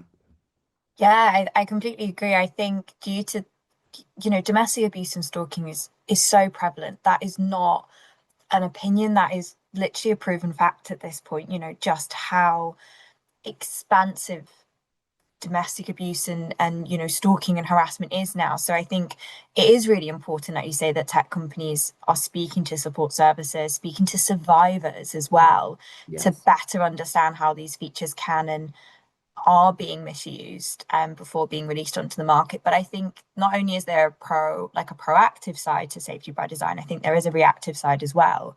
And I think we need a better route to support survivors to regain access to these devices post separation. We need ways for survivors of abuse to not lose access to this technology. But also we have to not have them have to decide between connection and increased risk or isolation and safety, potentially. Like, that sometimes feels like what survivors have to balance. Am I going to stay connected but potentially have this risk sitting over me? Or am I going to completely digitally disengage but risk being isolated? I think having to get survivors to balance that at the moment is just not practical in modern society. And that's why not only do we have to ensure we're thinking about survivors' experiences at the, design stage, we also need to make sure they're able to regain control of those accounts if they do experience abuse. Yeah, such a good point. And I think bringing in survivors into the spaces and asking on the ground. I know that in our work, we work extensively with survivors. We have a survivor group. We've had survivor listening sessions in the trainings that I do to law enforcement, and hearing what people are experiencing directly from them rather than from support services or law enforcement or whoever it may be is just such a critical point. And thank you so much for raising that. Finally, both of us have been in this space for a long time, and I know it's hard because we've talked and we're like, all these problems, all these things are so bad, and they are. Um, but I am, what positive things, if any, have you seen? I will say, from my perspective, I co-chair the New York Cyber Abuse Task Force, or now I chair the New York Cyber Abuse Task Force, which is a group of agencies, nonprofits, some law enforcement, but mostly civil attorneys, organizations, clinicians, survivors, researchers, students, all around this space. And we have been able to, I think, just coming together as a group, like create really helpful resources, or what I hope are helpful resources, right? To train legislators, to train law enforcement and judges and all these different folks, or even just advocates around this space. And I have seen, again, a handful, I think, of helpful pieces of legislation. But the biggest thing I think that has been positive is an increased awareness around these issues and an increased attention to it, both by us, like as survivor supporter services, but also by the general public, understanding that these are issues and not having people have to feel like they have to explain, not even just explain themselves, but just be believed, right, that these things can happen. So I do have some hope in that area, that I think that even in the last like 5 years, that I've seen a big increase in, 10 years ago, I think people would just tell survivors that they were crazy, and that wasn't happening to them, and that they just need to, deal with it or just get offline. But what, if any, positives have you seen in your work and kind of growing forward?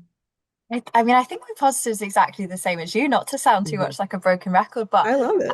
Yeah, it's great. I think this awareness aspect is really improving. I think there's so many more people who, even if they don't know stuff, they are willing to come forward and say that and go, look, I know this is a gap in our knowledge. Help us understand this issue because we know this isn't an issue that's going away. And I think the amount of people who are looking at understanding domestic abuse and tech facilitated abuse in its entirety is really, really positive. People aren't just coming forward saying they want to learn about something specific. They are coming forward saying, we know this is broader than our understanding. Help us understand just how broad. And also that cross-sector learning, I think, is happening more and more. For similarly to you and your team, we work with we've done work with the Ministry of Justice. We've done work with, various police forces, various support organisations, for-profit companies. And I really think if we can get support services, police, criminal justice, tech companies to all really understand the issue at hand, we'd be much better faced to kind of face the challenges together. We can stop just talking about the issue and actually take the steps needed to protect survivors. So I think we shouldn't undervalue the impact that just awareness and understanding really has, particularly for the survivors experiencing this abuse. I think that's such a good point to end on, and it was lovely having this conversation with you today. Yeah, it's so nice to hear all about the amazing work you and your team are doing. So thank you.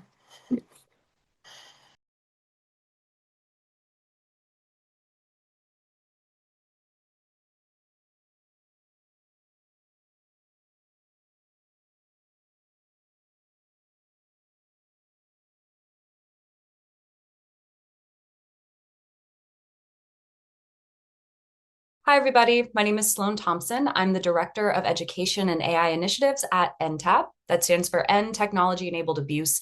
And we are a company that does education around the intersection of relationships, technology, and safety. And so in my role, I travel around the country, I do in-person and virtual events, and I talk to a wide variety of people. I talk to universities and educators and law enforcement and domestic and sexual violence advocates and court systems and students and parents.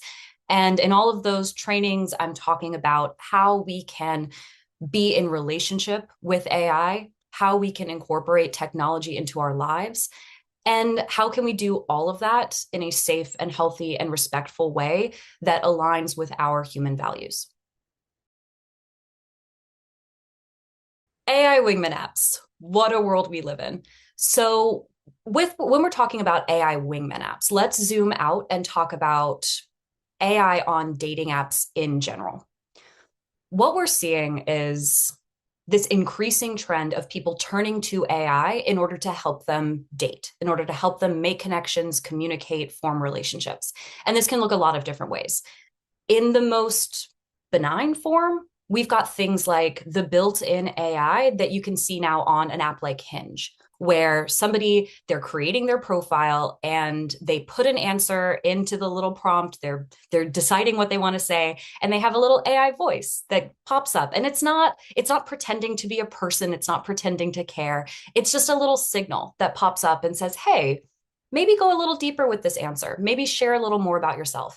It's just giving guidance, but letting the human user decide what they want to write, how they want to present themselves on a dating app, how they want to talk to other people.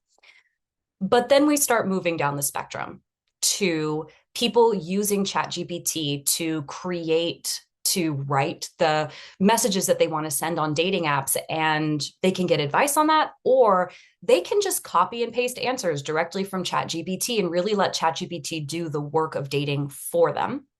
Then we start moving down the spectrum into AI wingmen, which these are chatbots that are designed to give people, and let's be real, men, dating advice. And the way that they work is that a user can screenshot a conversation that they're having with somebody on a dating app or social media or DMs, text messages, any of that. They can take a screenshot of their profile and they can put it into this AI wingman app, and the AI wingman tells them how to play the game. They're really trained off of pickup artist scripts. And so they're saying, how can you manipulate this woman into going on a date with you? How can you be the alpha male? How can you have Riz? Actually, there's an AI wingman app called Riz. And so it's appealing to this market of guys who want to get laid. That's the successful relationship that they want. And then the farthest end of the spectrum is something that is less of a chatbot, less of a wingman giving advice, and more of an AI agent.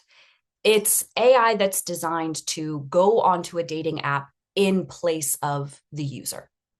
It makes the matches. It has the conversations. It sets the date. And all the human user sees is a date with a human being pop up on their calendar. And then the human shows up in person, having never spoken to this other human that they're now on a date with.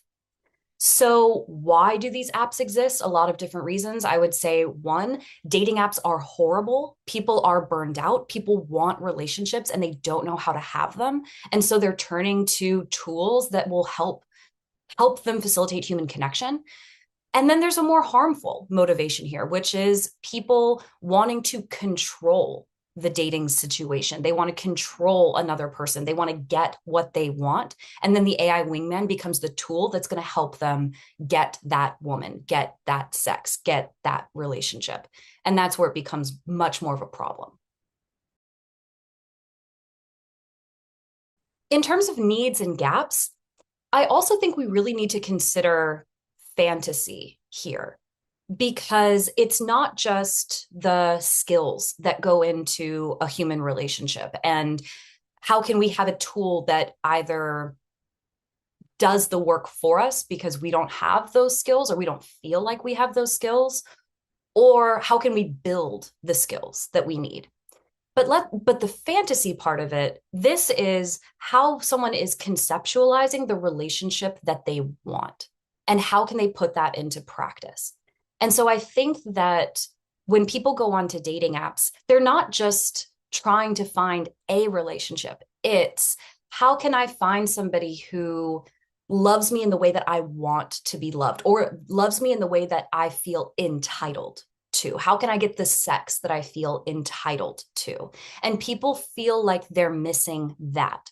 Their life, their human connections don't live up to that fantasy. And so it creates an unmet need in their life, either for power, either for feeling powerful in relationships, feeling fulfilled in relationships, feeling connection, the kind of connection that they want. And so into this need, into this space of need, comes a tech company that says, hey, let me sell you a product that's going to give you the fantasy relationship that you want.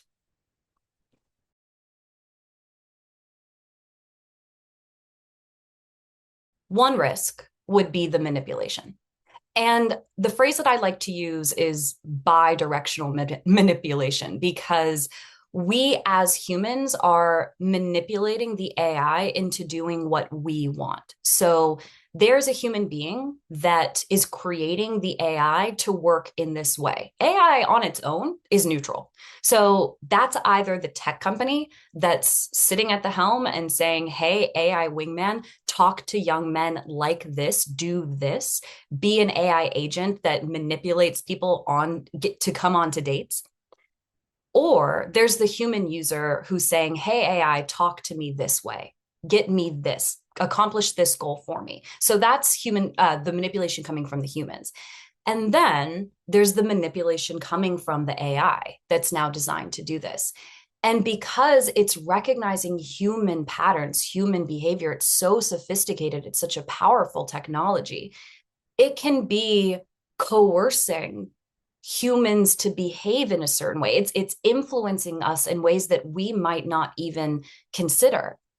And baked into that manipulation is the worst parts of our society: the misogyny, the homophobia, the transphobia, the racism. It's bringing back to us, it's reflecting back to us our own gender norms. So it's subtly influencing us to behave in ways that perpetuate our worst behaviors when we go out to date. So that's one concern. Another concern would be violence, rejection violence specifically, Because think about something like an AI wingman or an AI agent on a dating app. It does all this work. It gets the user on the date. But then we have this real mismatch of expectations where one person is a human being who's genuinely invested in this conversation up to this point, in this interaction. And they're coming in thinking that they've met someone really special, someone that they really like. They've consented to go on this date, thinking that they're going on a date with this human. But then they show up, and that's not the person that they expected.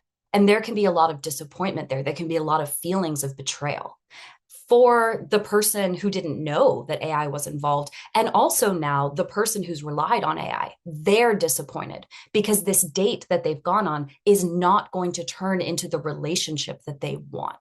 And so what happens when two people are in a room together and emotions are running high and people are angry and disappointed and betrayed? They can lash out. That is just a recipe for rejection violence. And that violence can be emotional, it can be physical, it can be sexual. And so there's a real damage there of downstream harm from these apps operating upstream. AI companion apps also exist in that space of fantasy. So the phrase that I like to use, and there's a lot of different types of AI companion apps. We have something like Replica that's really designed more for romance and intimacy. And then we have AI girlfriend apps that are much, much more sexual. They're designed to be, and the phrase that we like to use here is third wave pornography. It's because essentially that's more what it is. It's the visual stimulation, it's the erotic stimulation of point and click porn that would be the second generation porn, the first generation porn being dirty magazines, but it's the visual stimulation of Pornhub. But now it has this new interactive element. It's emotionally engaging. It's somebody having a relationship with a chatbot that is emotionally fulfilling. And also, anytime they want it, sexual images, sexual videos, porn from that character, from that fantasy role play. So the harm here, the risk here is that because somebody has that emotional engagement, that deep emotional engagement, it's setting expectations for what a relationship with a human being should look like.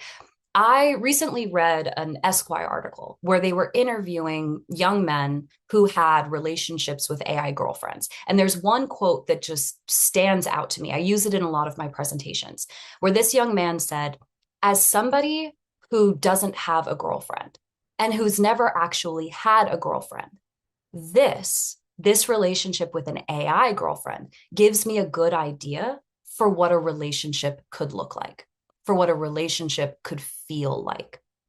I don't want young men learning how to be in relationships with human women by role playing, by fantasy role playing with a hypersexualized AI bot that is designed to serve their needs, that is designed to not only not give consent, but not be capable of giving consent because it's a bot, it's AI. So it is putting users, human users, into a situation where they're absorbed into this reality with no consent, that is endlessly validating, that's only there. It's captive intimacy. It's intimacy at their beck and call. And how on earth could a human woman live up to that in a larger cultural context of men desiring women to serve them with, we've got misogyny coming from the manosphere saying men are entitled to this.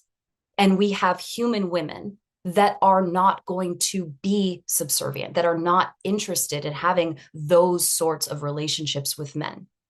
And so rather than adjusting expectations, rather than moving away from that misogyny, we now have an incredibly immersive, engaging fantasy world where people can live the misogynistic reality that they want with sexually explicit AI.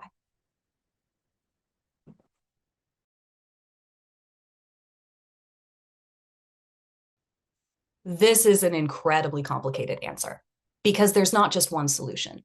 There are lots of solutions that have to happen all across our society. There need to be laws around ethical AI development. And one thing that's particularly relevant for what we're talking about today with AI wingmen and AI girlfriends would be not having anthropomorphized AI, not having AI that acts like a person, and really centering humanity in our experience, using AI as a neutral tool to accomplish tasks, not as a person to be in relationship with.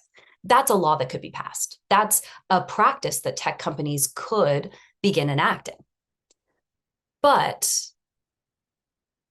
I'm a healthy relationships educator by trade. And so I want to come at this solution from a different angle. I know a lot of men that I really care about in my life, and I show them something like an AI wingman or an AI girlfriend app. And yeah, they might find it kind of intellectually interesting. They might find it visually stimulating. But what their response is, I don't want to use this. I'm not interested in this. I don't want an AI girlfriend. I don't want an AI wingman because this AI wingman is giving me terrible advice, or this AI girlfriend is not appealing to me. It seems degrading. It seems what they want, what these men want is genuine, respectful human connection, is a human woman who they can have a reciprocal, loving, healthy relationship with. If we have a society filled with people who value empathy, people who have communication skills, people who want to have safe and respectful spaces, then there's no market for an AI wingman app. There's no market for an AI girlfriend app. And tech companies can't make that world. Tech companies can only create products that go to market. Tech companies are there to make money. So who creates that world? We do. We do. Parents create that world. Educators, mental health professionals, community builders, social workers, friends, family, all of us.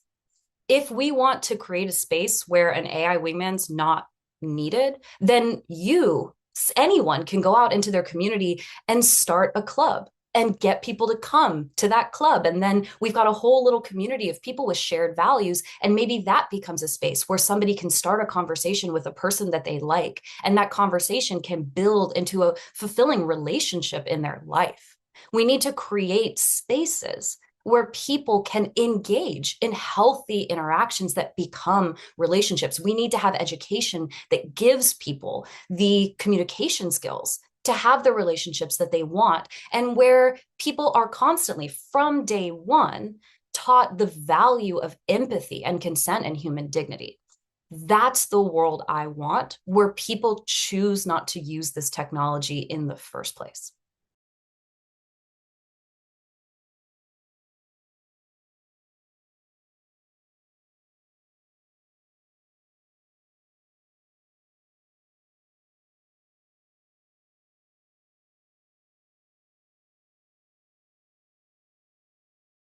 Hey, and welcome back to the Global Summit on Tech-Facilitated Gender-Based Harm and Violence. And I am absolutely thrilled to be able to introduce Will Adolphi, who is an advocate and speaker focused on masculinity, online radicalization, and the impact of the manosphere culture on young men and boys. He's going to draw from his own lived experience of involvement in these spaces. He now works to promote healthier conversations around manhood, emotional well-being, prevention, helping audiences better understand the emotional and social factors that can draw young men and boys into harmful and online communities. So I think, I'm thrilled to be having this conversation with you, and I'm certain that there are sisters and friends and mothers and fathers and brothers and more friends all up and down the country in the UK, but across the world, whom are seeing their loved ones disappearing into this online space and are quite desperate to understand how they start conversations around what is happening. They really want to understand why and what is so attractive about that space and what engages those young men and boys into that space. But also, I suppose the challenge for many is, how do I have a conversation when the messaging that comes from this space is that if anybody does talk to you about it, you need to respond in a certain way with a certain manner, and obviously that's fueled.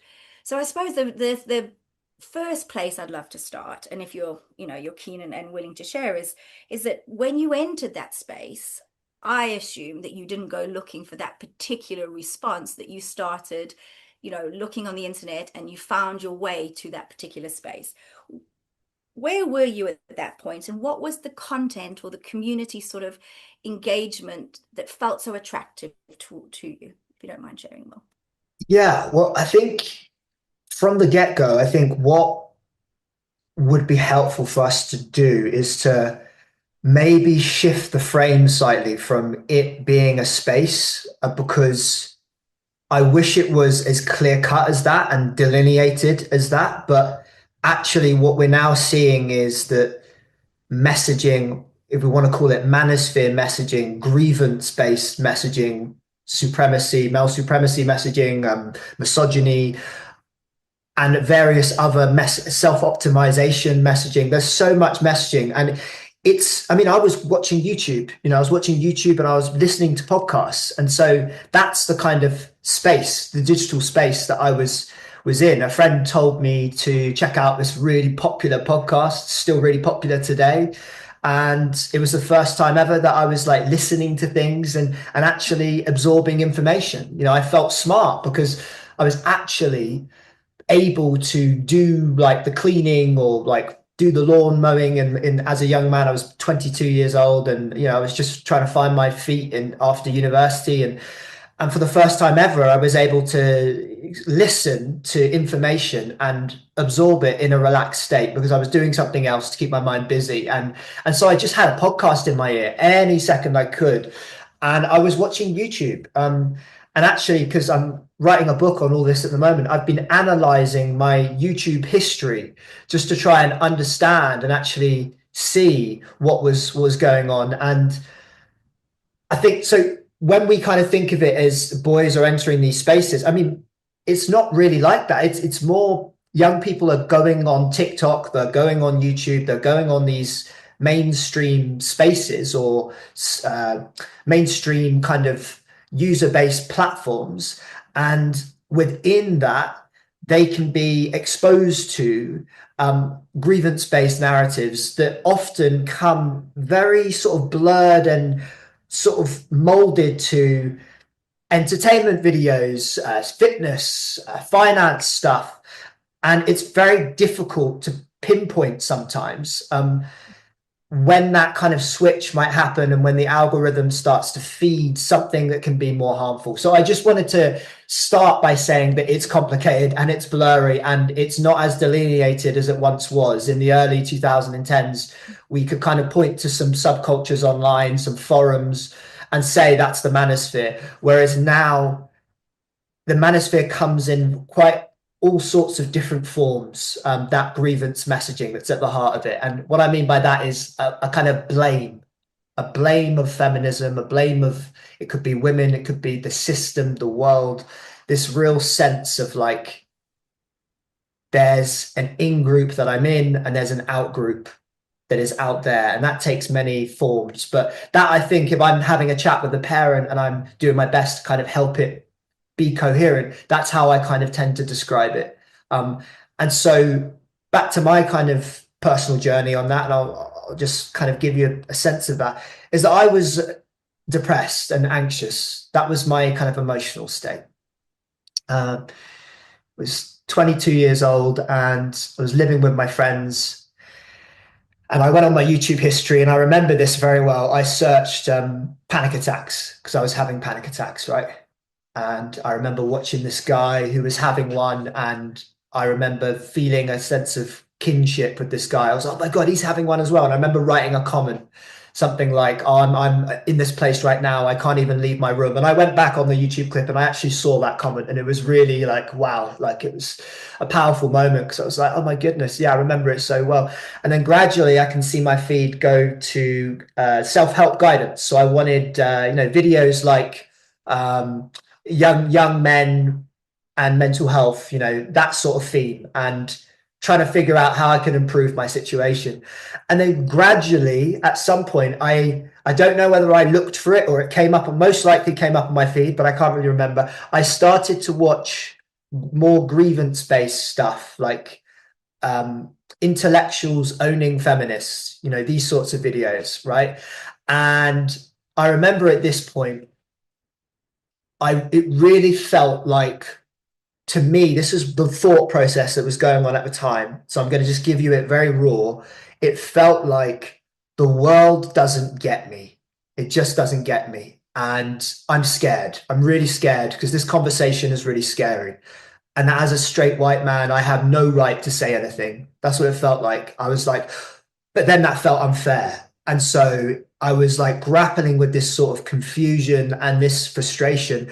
My initial response was to kind of hide and just not say anything. And I wasn't even, you know, I have this awareness now because I've done a ton of therapy and trauma healing and all that sort of stuff. And it's been many years and I've gained perspective and I speak about it publicly. At the time, I had no language for this. It was just, I was just survival mode, you know, trying to get through the day, and I have podcast in my ear every time because it was helping. Like that's kind of what it felt like. So over time, that grievance-based narrative took hold. It really did feel like the world was against me as a man. I had a few things happen in my life, you know, seeing things online, being told I was privileged, just a few things where when I then was watching someone saying the world is against men, I was like, yeah, you know, it checked out for me. And that became more and more extreme over time without my conscious awareness knowing. I didn't know what was happening to me. I just thought I was trying to improve my mental health and that the world was against me and that I had found a sense of relief. So it went from information seeking to relief seeking. That was the kind of change. Like the content started to become a way for me to you know, feel a sense of relief from a world that felt incredibly chaotic and very lonely. That's one thing I would say. Very lonely. At that time, very different now. I'm fortunate to have amazing relationships with my parents now. We've been on such a journey that, you know, I'm sure we might get to some of it, you know, breaking free, escaping. But at the time, I didn't open up to my parents. I wasn't opening up to them at all. I wasn't opening up to anyone. It didn't feel like an option. It just didn't feel like an option. So people often ask, why didn't you speak to anyone? It's like, because that thought didn't even enter my awareness. It didn't feel, and that's why it's really difficult to like understand what we've internalized, what this culture teaches us about how to be people, how to be women, how to be men. And that's one of the ways I look back now where I'm like, why didn't that thought enter my mind of like getting support, you know? And I think it's partly because I didn't have the language at the time and it didn't seem available. I didn't really know, it didn't seem tangible. But what did seem tangible was the guidance I was getting.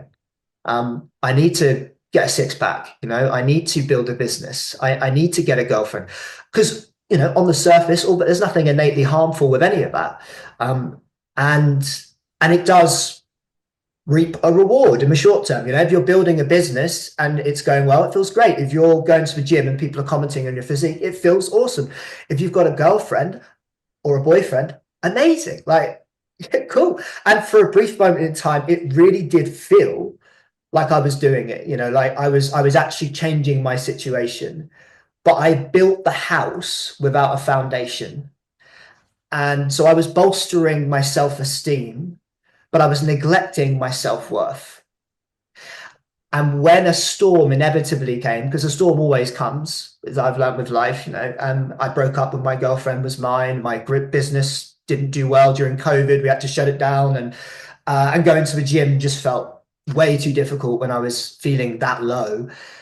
And then I was just stripped bare, and that was a kind of big turning point for me where things started to change. Thank you. I mean, well, you've said so much in that. And I think I'm going to sort of harp on one of the first points that you made about we talk about this manosphere quite clearly when we talk about prevention, and we think about what it is as a space that it's quite easy to avoid. It's only certain people that get pulled into it, but you've described so beautifully how your journey to it was actually one of, I need support and I need help, and I'm going to search for things that are legitimately what should give me that.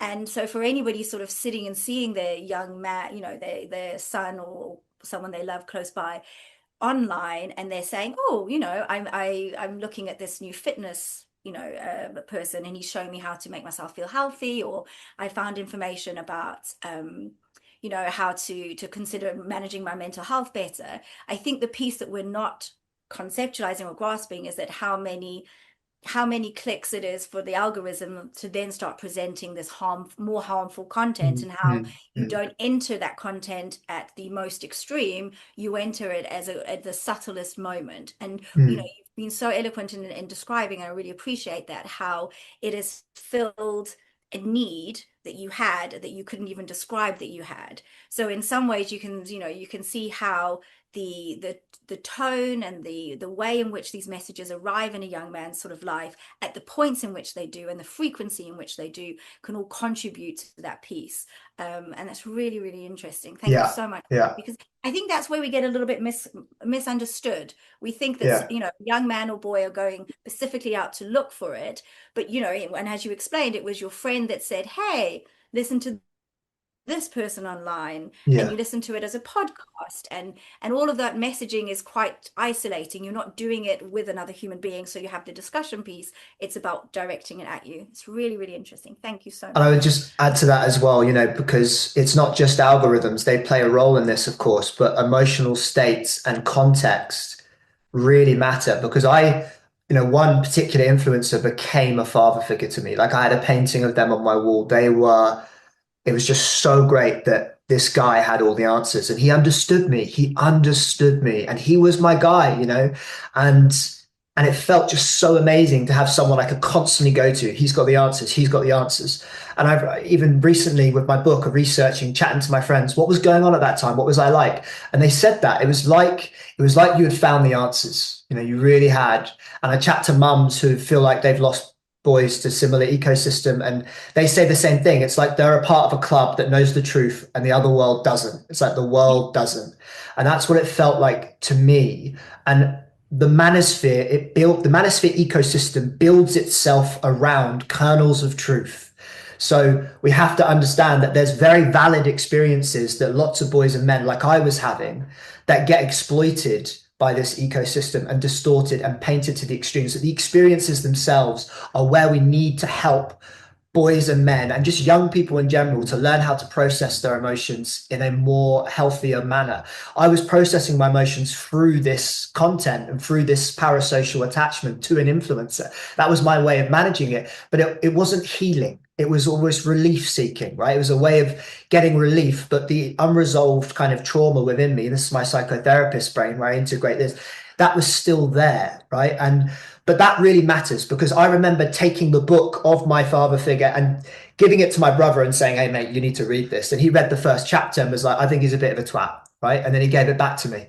So what was it? We grew up in a similar household. Why did my brother look at that stuff and be like, oh, that's not... And then one thing else I will say is that doesn't mean my brother is off the hook of examining his own relationship. That doesn't mean he couldn't benefit from examining himself and going through a process of examination, because it's bigger than the manosphere, what's going on and what's needed. When we talk about the man box, the collective socialization of boys and men, just in general, right? The rules that boys and men feel they need to follow in order to be real men, that's been going on for generations and generations and generations. And a lot of these ideas within that man box, particularly around men's view of women, men's view of themselves and their role in the world, are being intensified by the online world in a way that does feel unique and to this time that we're in.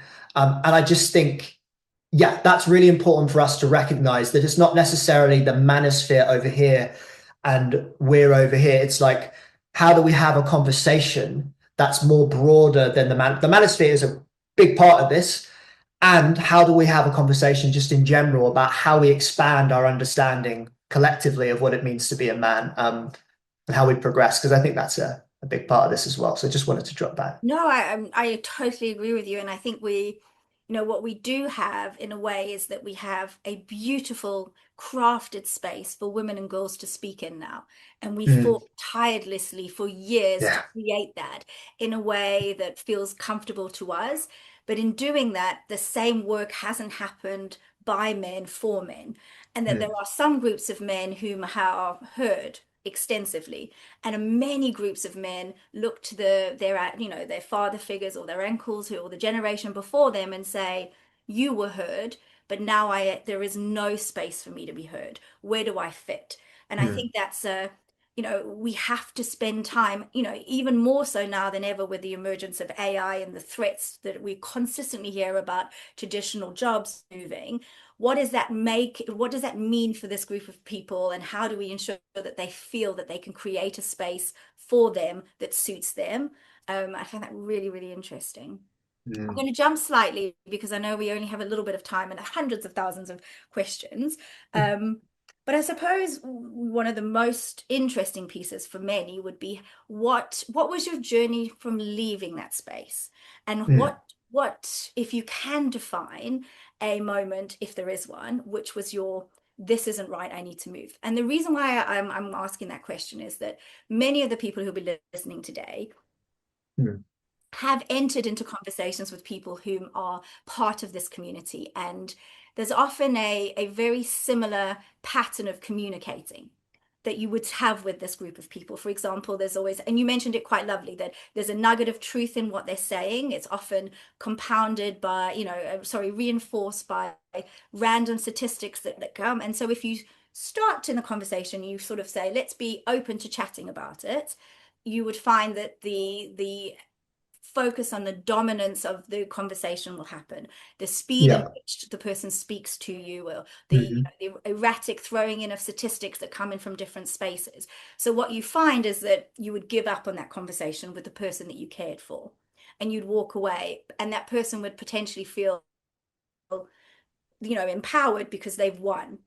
And so there's two parts really. The first one would be, what was it for you that enabled you to see differently and you take that journey? And then do you have any suggestion or advice about, is it worth trying to have conversations or not? Okay, you might have to remind me about the second one if I don't mention this.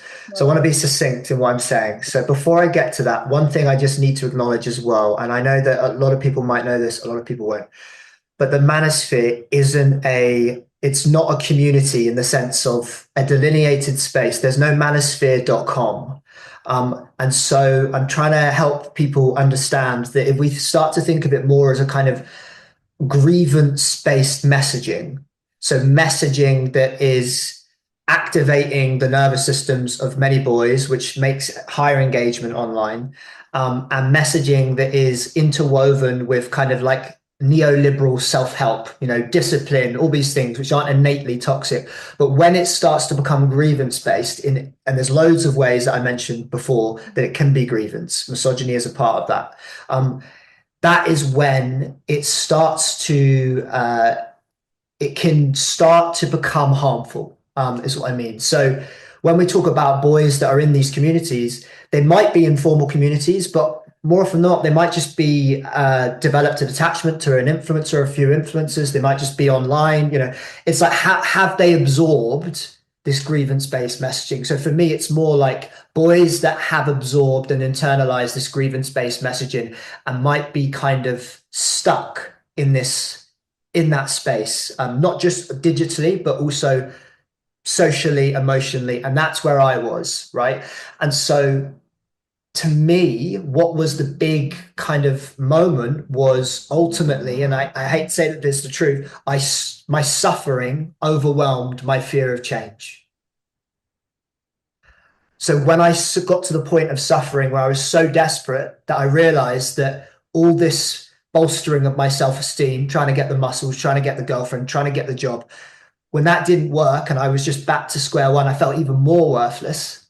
I felt like a boy, because I am a boy in some ways, but I just didn't know how to be with that boy, right? Because I didn't have the tools, I didn't have the awareness, I hadn't been guided. So I was just left. And I was on my own, and I had a moment where, I mean, there's a few moments, but the first moment was when I got sick and tired of being sick and tired.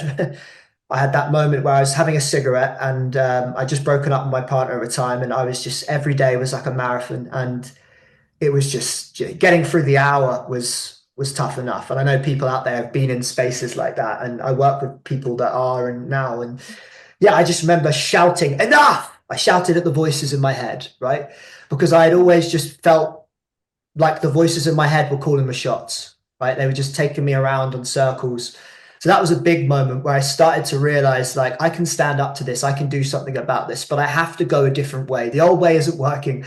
And so I just admitted I can't do this on my own. I need help. I need support. And I started to open up. It's like my heart broke, but it broke open.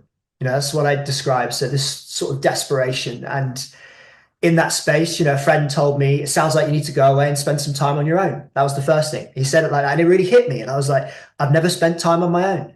Never. I've always had a podcast in my head, always had something external to tell me how I need to be in the world. I didn't connect with my parents. You know, that was a whole load of grief I had within me over that, that I hadn't processed. So I went away and I put down the laptop, I put down the phone for the first time. And I started to go on walks, I meditated, and I was facing myself. And I was writing in my journal, and all this stuff just started coming out that I've just been, you know, keeping a lid on. And it made me realize, like, when all this stuff was coming out, you know, I was crying, I was sad, I was lonely, and I was okay. You know, I was feeling it. And I was starting to feel self-respect. It's like, wow, I'm respecting you, man. You're facing this stuff, you know, and my thinking started to slowly but surely become my own. Again, I started to be able to critically think a bit more, as I was connecting with myself and empathizing with myself. I was then able to empathize more with others. And I was in a support group as well. I joined a support group at the time, and I started to, in this support group, there was, you know, men, women, trans, non-binary, you know, gay, straight, everyone was in this group. And it was a non-judgmental space, completely non-judgmental. We were all there as humans, and you could just share, but no one could give you feedback. So it was just you're sharing, and then someone else shares, and then someone else shares. And it was just listening, just listening. And I can actually feel, yeah, I can really feel just how powerful that was now. It's just so grateful for that space, because it was the first time I actually felt like I belonged somewhere, you know, and a belonging that was very different to the belonging I felt online, which almost felt like it was plastering the wounds, whereas this felt like it was actually getting to the wounds, you know, and I was being seen and heard. And within the safety of that group, I remember one day a woman said, I'm a card-carrying feminist, and I felt really terrified. I was like, oh, she's going to hate me. And afterwards, we had a chat in the park, and it was the first time ever that I was like having a conversation with someone who called themselves a feminist, properly, you know, because I had friends, but we had never really had a proper conversation, you know. And so the guards were down. I felt safe. I felt like I wasn't going to be judged. And I started to share, you know, I watched this guy, and she goes, oh yeah, I agree with quite a bit of what he says, actually. I was like, what? She went, I still think he's a misogynist, but I agree a lot with him. And I was like, hang on a sec, you know, and it was just nuanced and it was messy. And I slowly but surely started to see, oh, the online world is so different to the actual world. And that fundamentally we all want the same thing. We all want to be seen. We all want to be heard. And I started to sort of, the online world and its projections started to crumble very slowly but surely. You know, it was a slow process. And I started to gain perspective. And I was like looking back and going, oh my goodness, I internalized that, I internalized this. And I started to look inward. Instead of pointing my finger outward at the world, which is what I had learned to do, I started to point inward, and I started to examine myself and look at it. And then I learned about the man box, and I was like, oh wow. I was like, God, I've perpetuated that, and I've been harmed by that. And I started to look at all the ways, and instead my anger, instead of being angry at feminism, the more I learned about the man box and this rigid sense of masculinity, I started to get angry at that and that culture, you know. And I was like, well, hang on a sec, that cut me off from emotional closeness with my friends.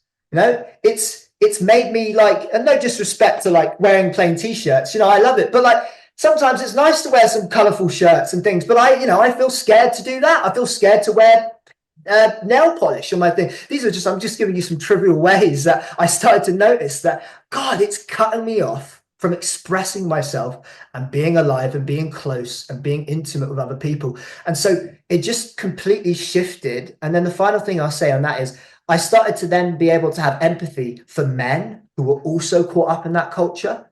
And I started to have empathy for, other demographics that have been harmed by that culture. And so all of a sudden I was like, it felt like out of this polarity and more in this kind of middle ground of like, oh, wow, now that I've processed a lot, not everything, of course, I'm a human, but done enough grief work and processing and trauma work to be able to kind of stabilize myself, balance my emotions, that all of a sudden the online world completely lost its allure.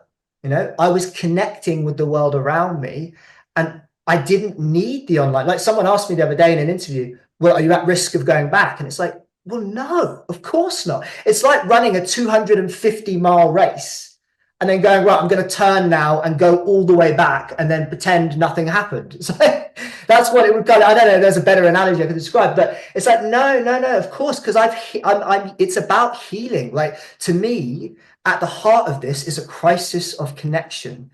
And if we can look to make people in general, and boys and girls and men and everyone, if we could look to connect in more ways with ourselves, with others, to me, that's the huge antidote to what I think we're seeing. I think like that's the upstream and the downstream, the harms. I think if we focus on that, I do think it really will help a lot of the downstream effects and the harms that we see, because that's what helped me. That's all I know.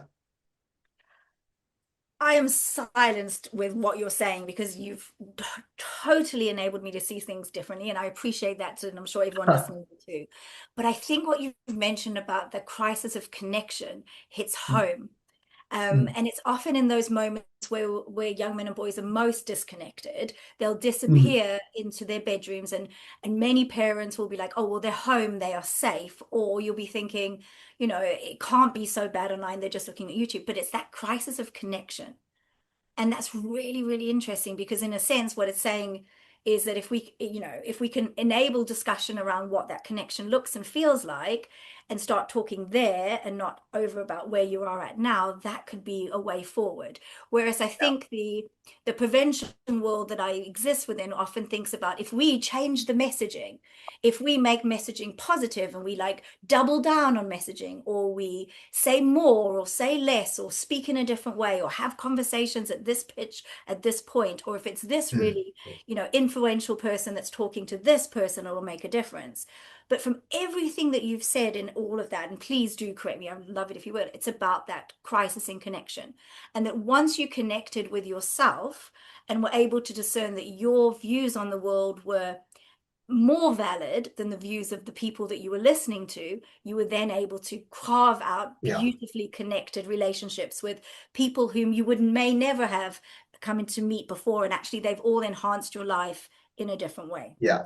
And when I started to connect with myself, and connection involves going from externalizing our attention, which is what the world does, this kind of very capitalist environment that we're in, there's so much designed to pull our attention away externally, and there's so much noise, right? And so internalizing it, which, by the way, if you've got unresolved trauma, I just want to validate how tricky and like difficult that can feel. And so yeah, I was shocked at how much support is actually out there. I didn't realize it was. I went down the 12-step route. So that community was a 12-step community, which was just, I found a meeting that just had, like I said, had everyone there, and I was connecting. So yeah, a huge part of that. And what I will say to parents as well is that often they come to me and they say, how can I get my boy to open up? Because they sense like I need, if he's opening up. This is how I frame it. So I just shift it and I go, okay, maybe we could shift it and ask, how can I show up in a way that invites that openness? Because boys we don't have the language. A lot of boys don't have the language. I didn't have the language. I didn't know what open up was. So when someone said you've got to open up, straight away I used to do this, like, what do you mean open up? You know, it sounds like something I didn't want to do. I was like, that's just, you know. But then when I was in that space and I was seeing people open up, I could not let the mask down, because there was people dropping the mask down, and it just called, like, it just invoked a sense of like, oh my God, I want to be a part, I can do this. And I'd let the mask down, and it was so scary, the loneliness that was there, you know, the sadness. But I had to process that, because, you know, grievance. A friend said to me the other day, a colleague, Boyson, he runs Mankind Project in the US, and he said to me, etymology wise, grievance, it almost like comes from this kind of inability to grieve, right? Yeah.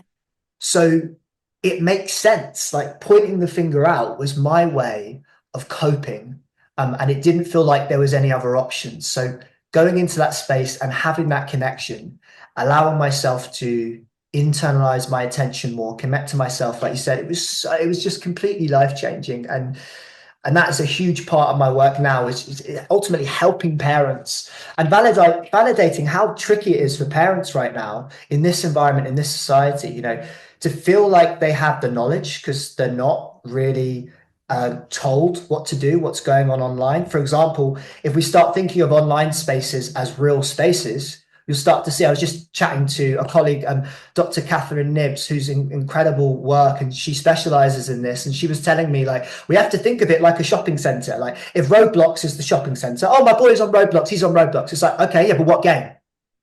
Because there's like millions of games on there. So it'd be like, if Roblox is the shopping center, if you're going to an actual shopping center, you'd say, right, you're not going to the vape shop, you're not going to Ann Summers, you know?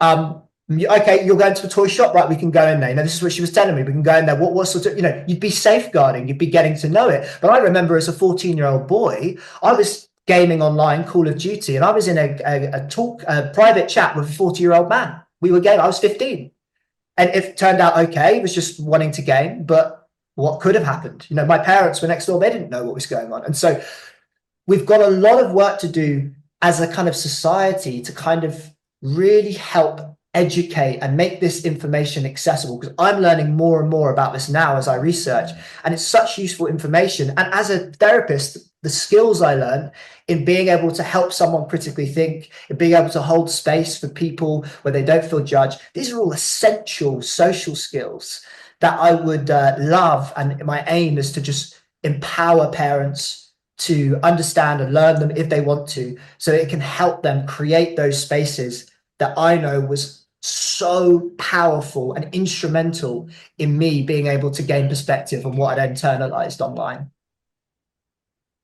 I mean, you silenced me again with my question. Can we take a minute just talking about like critical reflection? Because I think that's something that came up a little bit from a conversation we had with a group who've created an incredible toolkit in Ethiopia, was about like, know your source.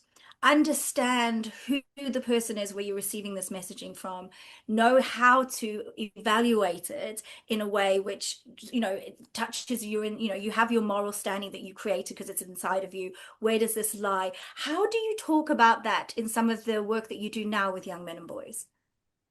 Yeah, so firstly, I always kind of, if I'm going into a school, for example, or if I'm working with a young man, it's the first thing I work on is regulation. So learning it's a relational process. We know that now. So I'm going to learn more from someone I trust.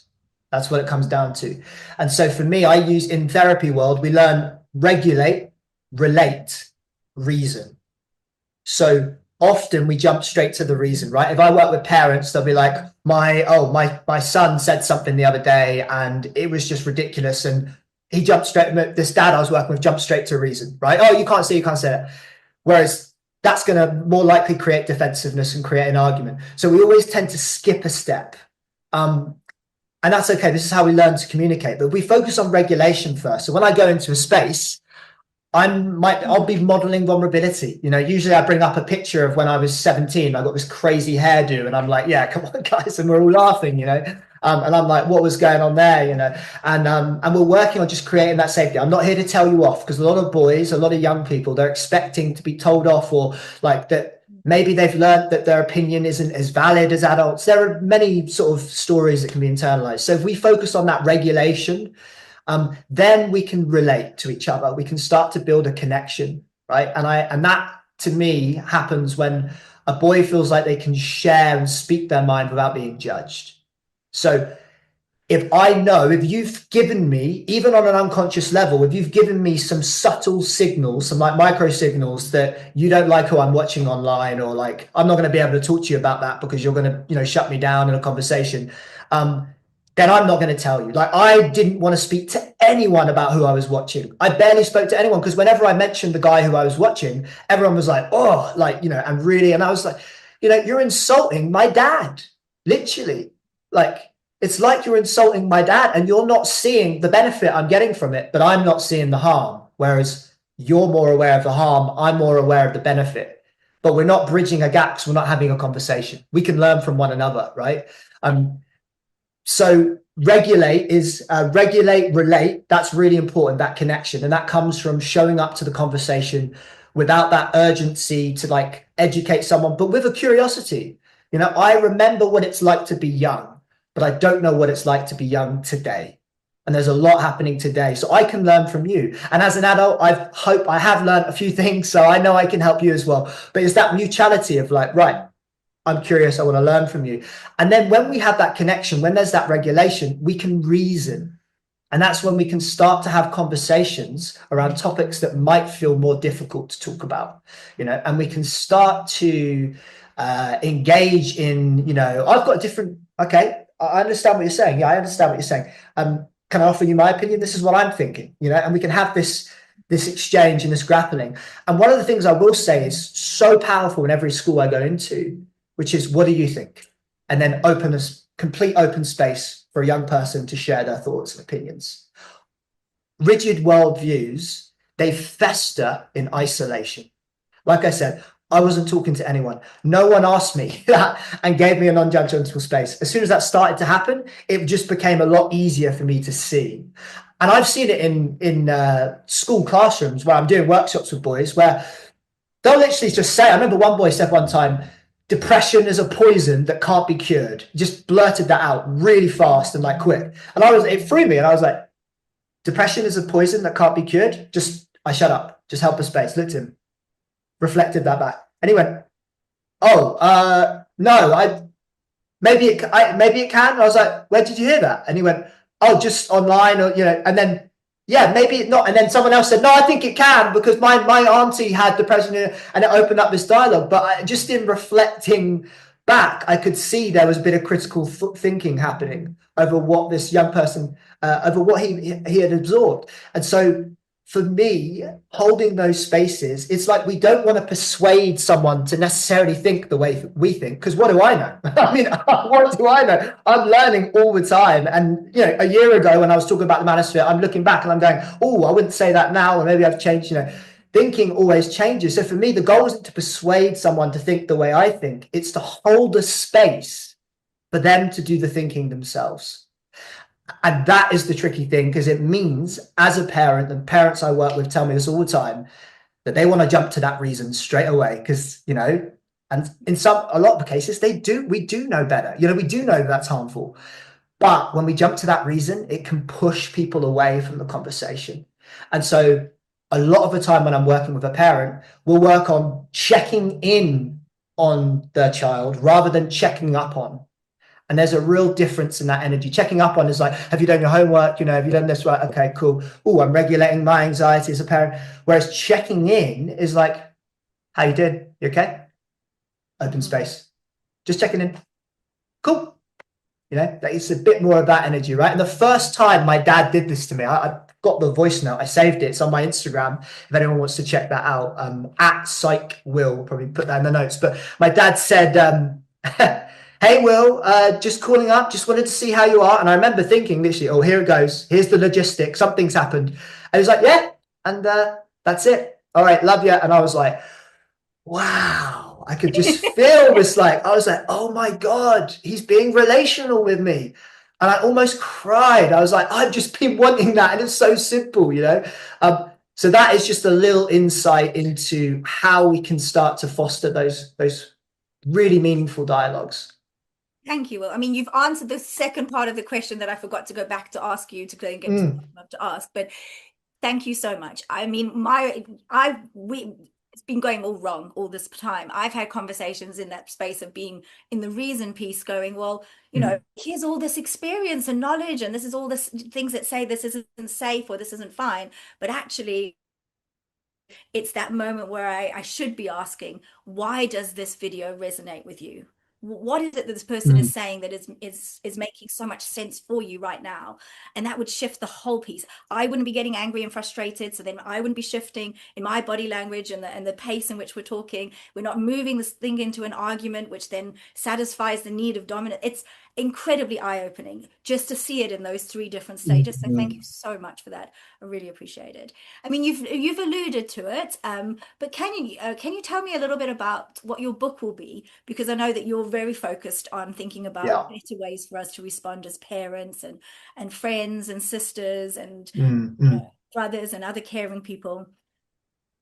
Yeah, sure. I mean, it's called Boys Online. It's a parent's guide to the manosphere from someone who's been there. And it's just everything we've been chatting today and more, just my own personal story of what happened, the details of that, and then a roadmap, a roadmap for parents that integrates my clinical experience, my experience being on the front lines at schools, working with parents, working with boys, and then a whole host of experts, a whole host of parents, a whole host of teachers and boys and young men who I've been speaking to and interviewing for a while now. And I'm just putting it all into a book, and I want to answer the most urgent questions that parents have. What is the manosphere? What are my boys watching? How do I speak to him about the manosphere? What do I do if he's gaming all the time? How do I know if he's been radicalized? All this stuff. I just want to give something that's a part of the solution, because a lot of what I've seen has raised awareness, but it hasn't provided much in the way of solutions. And I know so many parents who are just wondering, okay, I know there's a problem here. What do I do? What do I do? And that is the book. And I just felt compelled. I had to write it, given my personal experience, given the clinical experience I had. I was just like, right, I've got to write a book. And it's not easy writing a book, but I'm giving it my absolute all. And I'm really wanting to get that out as soon as possible. So it'll be out next year. Stay tuned. And if you can follow me on Instagram, or you can check out my website if you do want to keep up to date. If you have found any of this of use, we can continue the conversation there. I mean, that's phenomenal. I know that that book would have been life-saving for many parents beforehand, of men who've been through this. And some of those men are still sitting, in their 40s, 50s, who are now still in this sort of belief space, and then struggling with those relationships in life, and now sort of seeing it in a different way. I suppose, in my years of working in prevention of gender-based harm and domestic and sexual violence, we've spoken about prevention, and that prevention has sort of it's followed a dotted line instead of a straight line. If there's funding and if there's the will, then there's definitely a focus on prevention, and that prevention sort of looks very differently at different moments. What gives you hope today around prevention on this issue, that perhaps didn't exist a few years ago?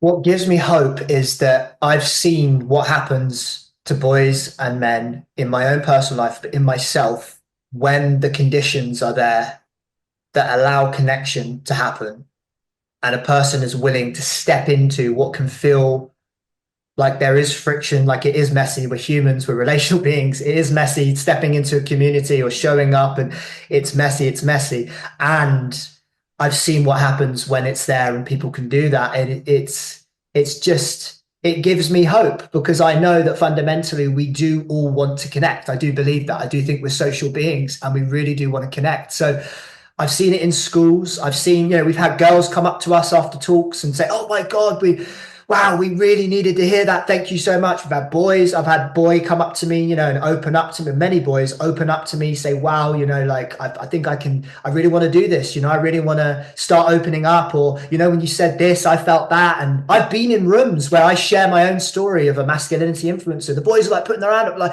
oh yeah, Andrew Tate said this. What do you think? And we're having these discussions and we're connecting. And so that gives me hope. And at the same time, I am realistic. I know that there's a lot that needs to be done.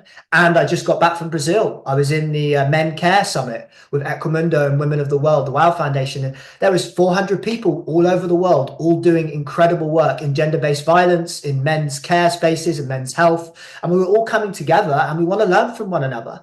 And I am hopeful. It takes time, of course it does, that when I have children, if I have, and I hope to have some one day, that they will grow up in a world that has way more awareness, so that my son, if he ever hits a point where he is really struggling with his mental health, that thought of, I'm going to reach out, it's there, it's there. Final thing I just want to say is I just need to validate how difficult it can be to be a human today, whether you're a young person, whether you're a parent, particularly as parents. I think we ask a lot of parents, of teachers. Often I'll have parents come to me that say, I need you to work my son. And very quickly, I'll make it clear to them and it will become clear that, they need support because they're going through a lot. They're juggling a lot. They've got a lot of anxieties, a lot of stress and all that. And one of the most powerful things I think that I've realized is that if parents can hold that space for themselves, because they might need to hold it for themselves first before they're holding it for other people. And so it starts with that self-empathy, checking in. That's how it did for me, checking in with myself, giving myself what I need.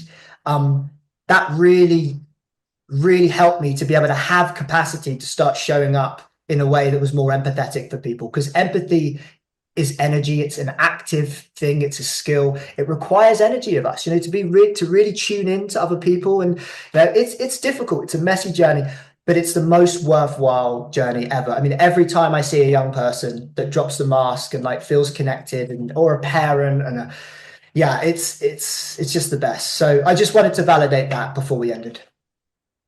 I mean, you can have said it more beautifully to end of the session. I think it's absolutely spot on, isn't it? In the sense that to help somebody else, you have to be okay-ish as well.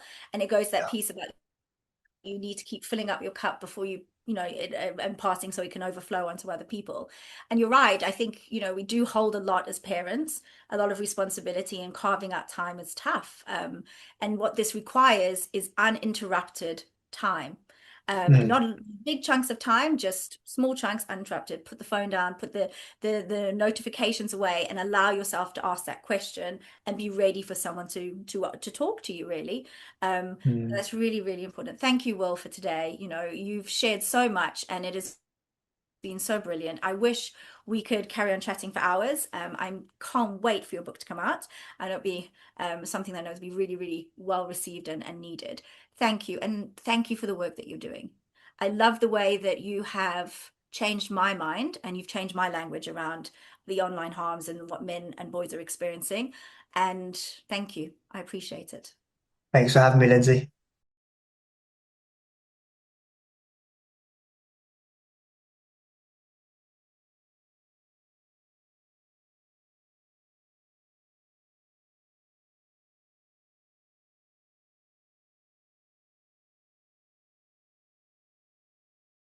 Hi, good morning, good afternoon, wherever you are.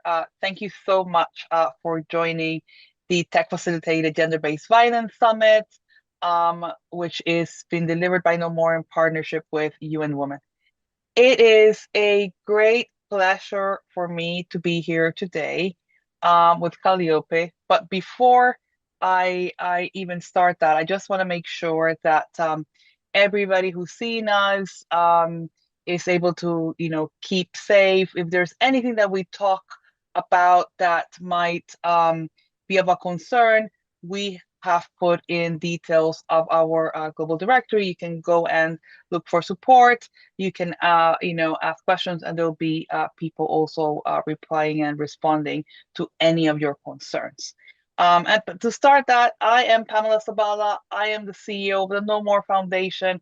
And as I said before, I am so, so pleased that we are here today having this summit, here in conversation with Calliope, who is currently the Chief of Ending Violence Against Women section at UN Women in New York. She has been leading global initiatives including diverse interagency initiatives on prevention and responses on violence against women and girls in public and private spaces. I've always found it incredible talking to you, Calliope, working together. So it's a pleasure that we've done this work together in between the No More and UN Women. So thank you so much for your support in all of this. Thank you so much, Pamela, and a very warm welcome to all of our participants. It's really exciting hosting this summit together with No More, a long-standing partner of UN Women in a current critical context for gender equality, for ending violence against women and girls, including digital spaces. Thank you so much for co-hosting that with UN Women. Thank you. And to get into the conversation, you know that for a long time, technology facilitated gender-based violence was treated really like a separate collection of different harms, either harassment by one side, threats, and it didn't seem to become really cohesive. And increasingly, we're starting to see policy frameworks that are recognizing some of the systemic and structural issues when it comes to technology facilitated gender-based violence. From the UN Women perspective, what do you think is moving this change in understanding about the problems? Thank you, Pamela, first of all, for this important framing. I think it's important to have this realization on how we see a shift from just the individual harms and individual forms of violence on how to address it as a more systemic issue. First of all, to say from the very beginning that UN Women has always approached technology facilitators, we call it GBV, as an extension of all forms of violence against women and girls. And that's how we consider them not just as a collection of isolated forms of violence and online incidents. And this is very clearly articulated in our recently launched corporate strategy on technology facilitated violence against women and girls. And we have to see that in this broader context, we have seen huge shifts, the way you framed it, over recent years. From our perspective and what we have seen, we have three big pillars where we see why these shifts were happening. First of all, we managed to have growing evidence, growing data that clearly shows the continuum between online and offline violence. And what happens online, we see that doesn't stay online. It really spills over the real world harm and often builds on patterns of existing violence that already exists. And we're going to hear throughout the summit some really important data and evidence, such as the tipping points, for example, research to show this online-offline continuum. The second reason for this kind of shift is because we saw some stronger recognition of the root causes. And the evidence, once again, shows that technology facilitated violence is driven by the same structural factors as all gender based violence. And these are gender inequality, as we know, discriminatory norms, and unequal power relations. What technology does, it amplifies those at speed and scale. And through anonymity, virality, and platform dynamics, it can really normalize misogyny and allow perpetrators to act with much greater reach and less accountability. And the third reason for that shift is that we've started looking much more into the systems around this digital violence, not just individual acts. So issues like weak regulation from the platforms, gaps in legal frameworks at country level, and the way digital platforms are designed all the way from the very beginning play a role in enabling this kind of harm in digital spaces. So the shift, in the sense, is from asking what are the different forms of harm, as you said in the beginning, to asking what are the systems that produce and sustain this harm. And that's why policy responses are evolving towards much more integrated, systemic approaches that really bring this kind of thinking and bring together prevention, regulation, platform accountability, and broader gender equality efforts. So I think it's interesting how often technology is discussed and as though it exists separately from society, even though digital spaces tend to reproduce existing inequalities. So I'm really interested in knowing from you, Pamela, as the executive director of the No More, how No More has approached communicating that complexity without losing people in abstract language.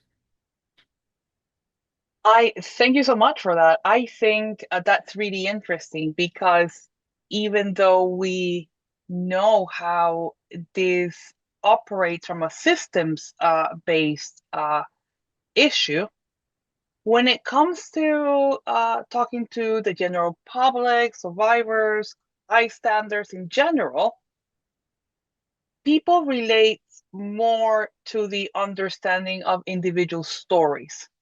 So it becomes a story kind of telling really exercise.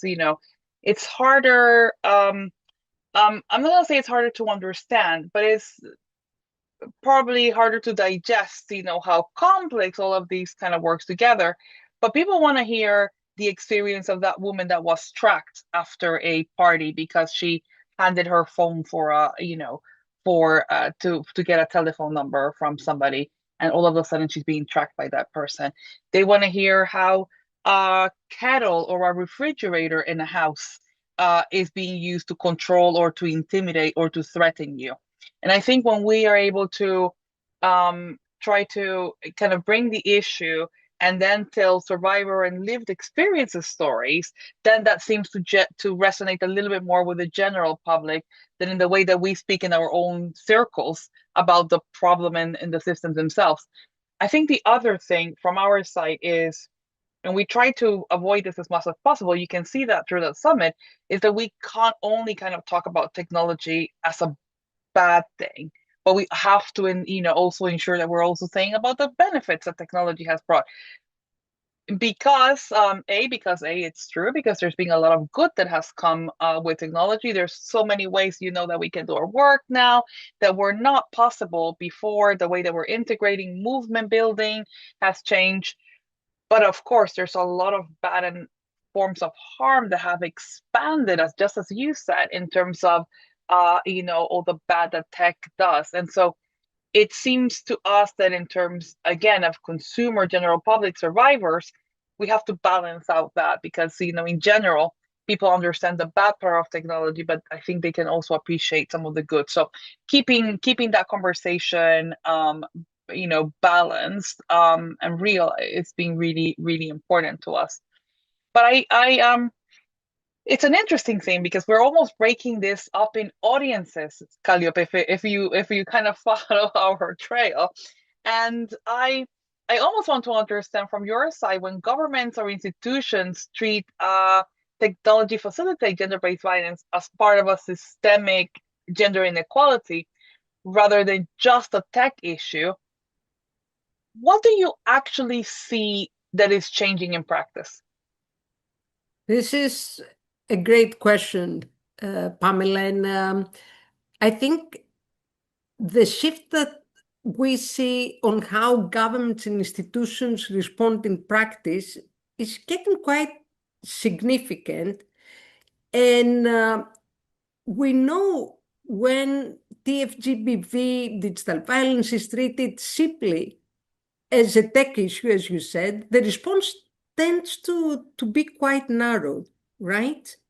And it's focusing more on content moderation, on individual cases, as you said, or isolated criminal acts. But once it's recognized as a systemic, as a part of a systemic gender inequalities we discussed earlier, at least we see four things that they start shifting. First of all, we see that policy becomes more holistic. Instead of standalone cybercrime measures, for example, governments begin to integrate TFGBV into broader violence against women and girls frameworks. Governments are linking it to broader efforts of prevention, survivor services, and justice systems. That reflects the understanding that this is a part of the same continuum of violence that we have already talked about a little bit earlier. The second shift that we see immediately is that there is a much stronger focus on root causes and prevention. This is very important because it's a systemic issue, so we need to look at the systemic root causes. So it's not just about responding after the harm happens, which is very important, but it becomes about addressing the root causes, the harmful social norms, the misogyny and discrimination, including in digital spaces. And this means building on and adapting already existing prevention work and frameworks, existing evidence that we see it's working in violence against women and girls happening in the real world.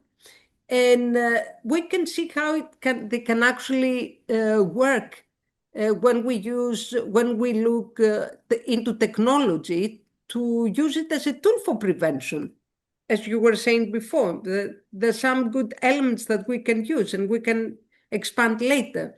The third shift that we see is that accountability expands beyond individual. It's very important that it's not just isolated act and it's not just isolated individuals.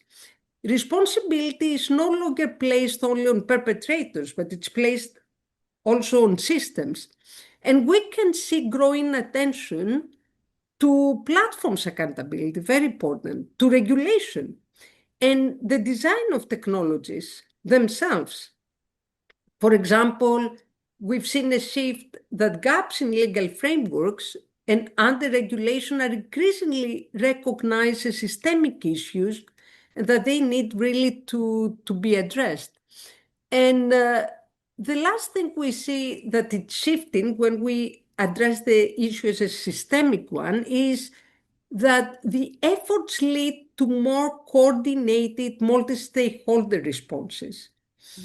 So governments, tech companies, civil society, and international actors, they seem to have all a role to play. It's a complex issue, right? So in the responses, we address the different roles and responsibilities of these different actors. So in practice, we really see that there is significant shifts when we approach it as a systemic issue. We see that there is, as I said before, increasing pressure on platforms and technology companies to take responsibility for the harms occurring in digital spaces. But I really want your opinion on that. Do you think that the current accountability frameworks keep pace with the realities that women and marginalized communities experienced online? I think progress has been made. Just to acknowledge what, I think the status quo. There's many companies now investing in trust and safety more than ever before, and in protections. We see many people from the sector moving into the private sector, really in the fronts of trust and safety. The problem with that is that it's very inconsistent. So it's almost like it has almost been left to the private sector, in many cases for companies, if they desire to take this pathway or not. So you see some companies progressing much more and some really not even at the start of the game. So I think that inconsistency, it has, is becoming an issue because the expectations of what they should be doing are, rightly so bigger, and the movement from some of them might actually just be, smaller. And so I think uh, regulation is necessary. It has to be a regulation that looks at things that is future-proofing regulation, rather than just regulating every little tiny issue, because tomorrow, Calliope, with technology, we have another issue to be regulated, right? So it needs to have this kind of future focus, but it also has to be making you talk a lot about accountability, and I second that. I think we have some companies with transparency reports now on gender-based violence.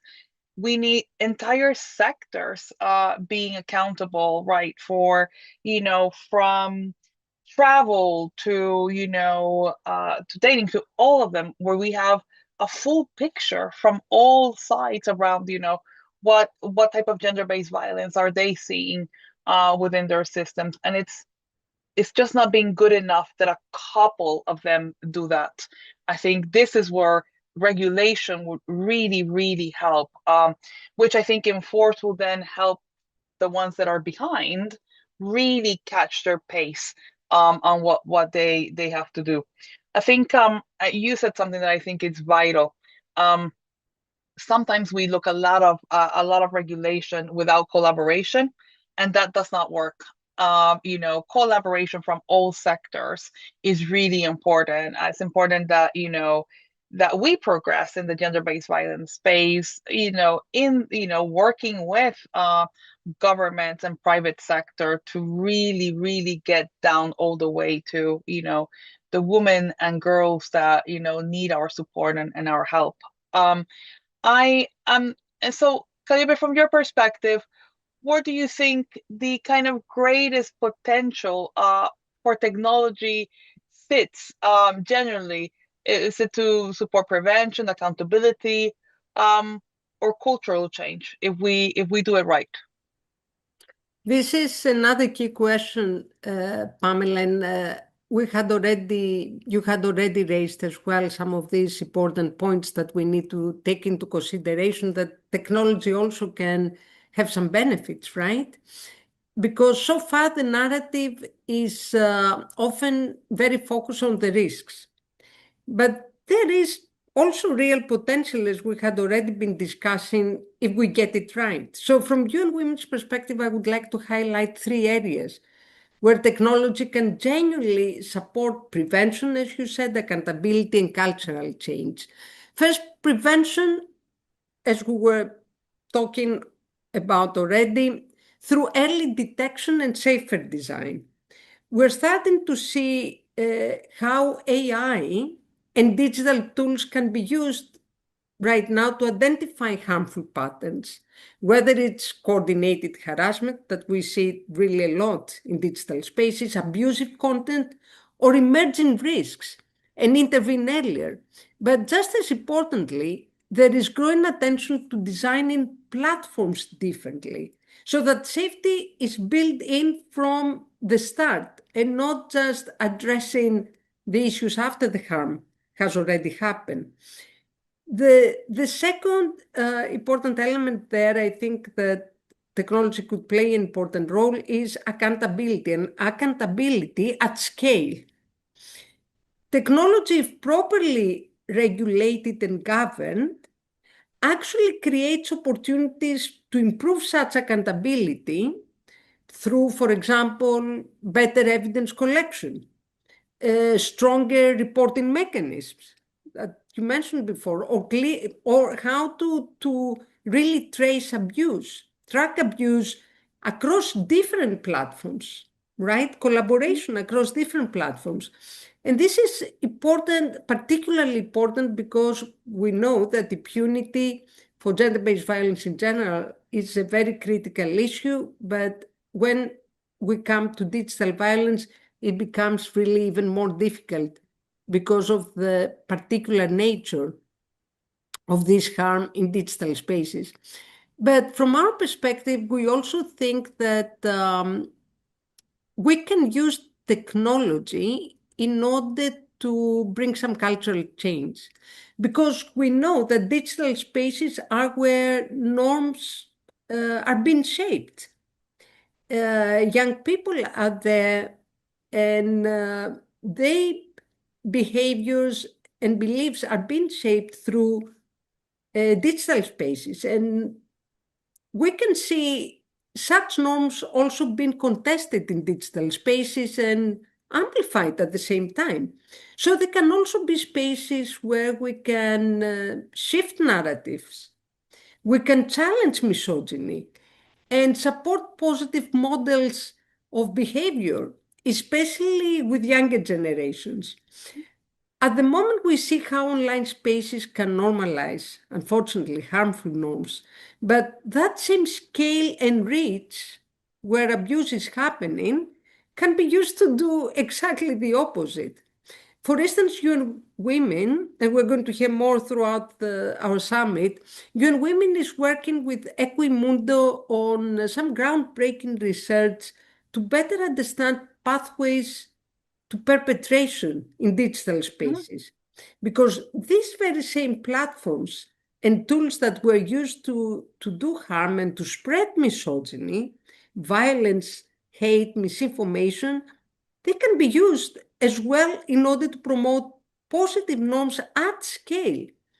So I think the question is not whether technology is good or bad, but it's really about who really shapes it. How is it governed, and whether gender equality is built into it from the outset.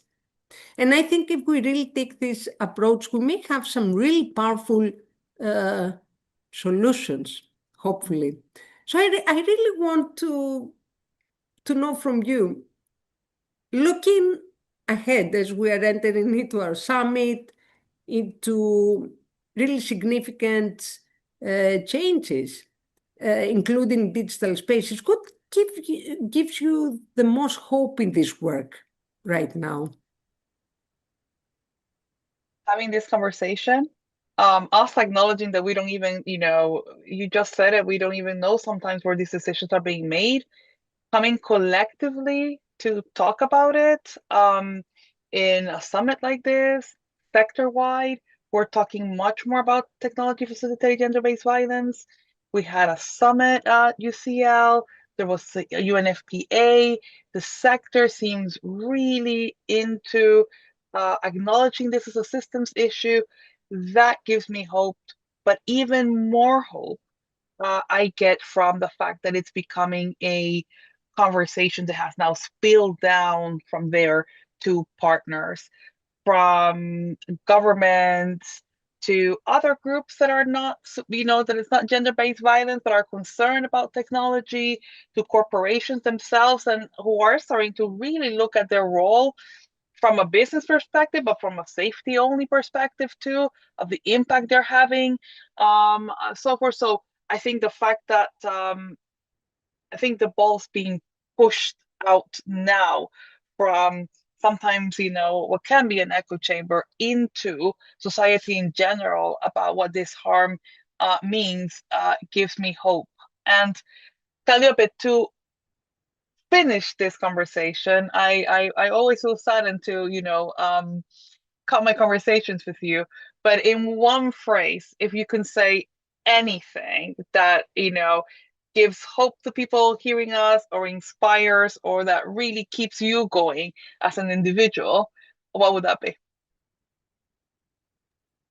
Violence against women and girls can be prevented. We have some evidence, we have some tools. It can be prevented, it can end.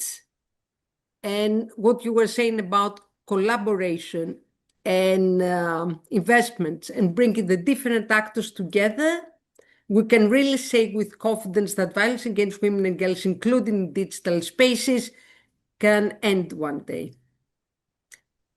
There's nothing else to add to that. That is the key message of the whole summit. We're all here because it can be prevented. Calliope, thank you so much for your time, for your partnership, for just your collaboration of really working together with different types of organizations, different sectors. I really think this is where, the solution of this, is.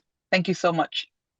Thank you so much, Pamela, for this excellent discussion. And I'm really excited that we're starting off very soon the summit. I'm really looking forward to the discussions and the engagements. And let's remain hopeful that we will get solutions in place in order to end violence against women and girls. Thank you so much. Thank you.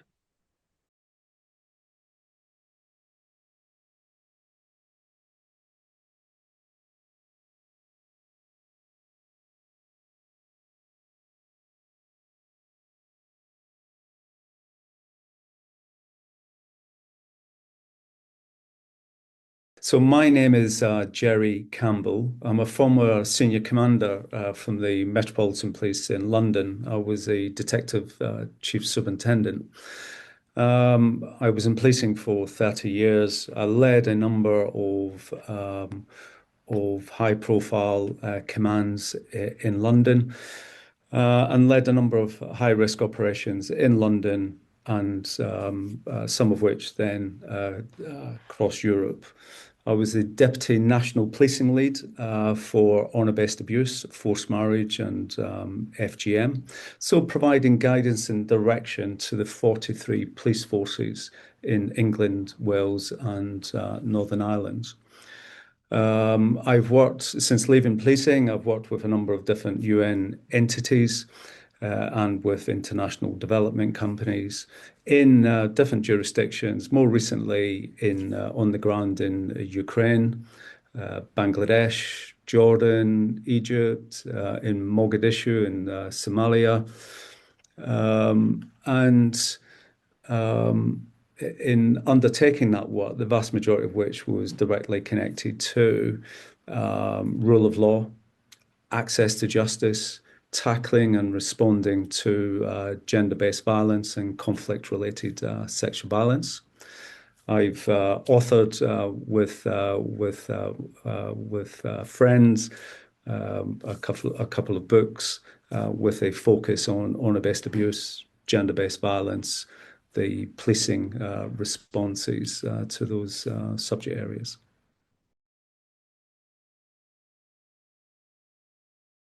I would say gender responsive policing is mission critical.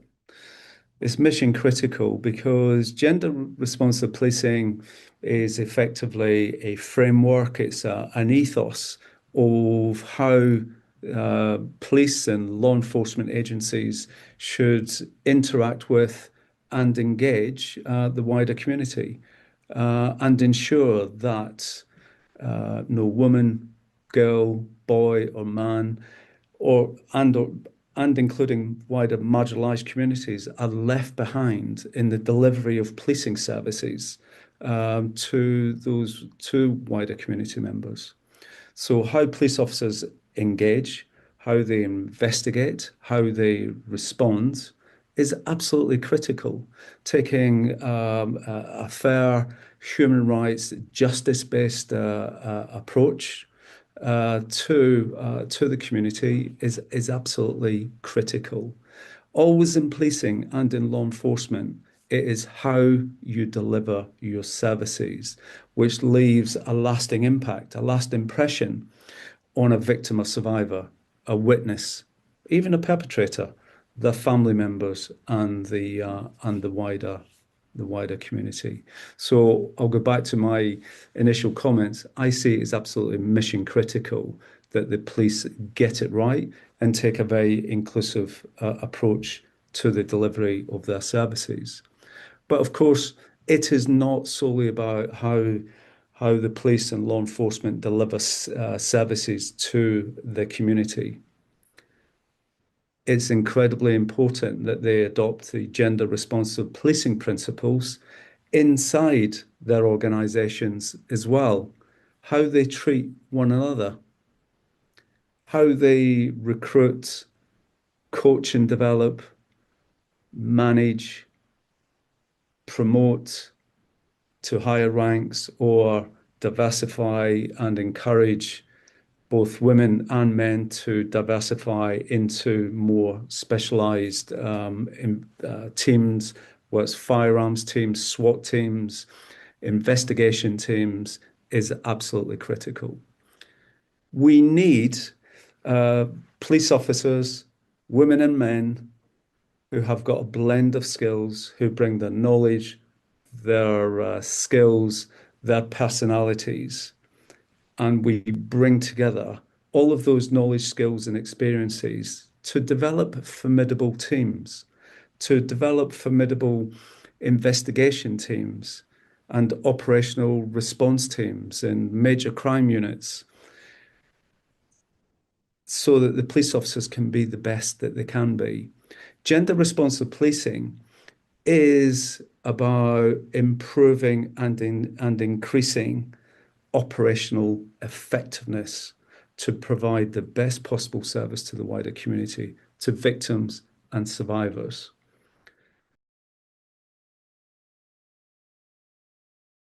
I think it's important really to identify, firstly, the wider subject area of gender-based violence, and gender-based violence of women and girls specifically, and violence against women and girls, and then where technology facilitated violence against women and girls fits into that. What we've got to be absolutely clear about is that gender-based violence of women and girls is about the targeting and the victimization of women and girls based on their gender.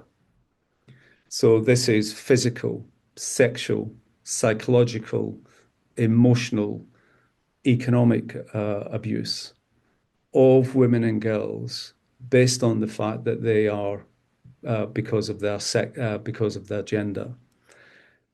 And of course, what we also see then is coercive and controlling behavior. And in amongst all of this, then we then also see then the technology facilitated offending. Okay, and of course, studies will tell us that anywhere between 16 and 58% of women and girls have been exposed to, in other words, they have been victimized through the use of technology.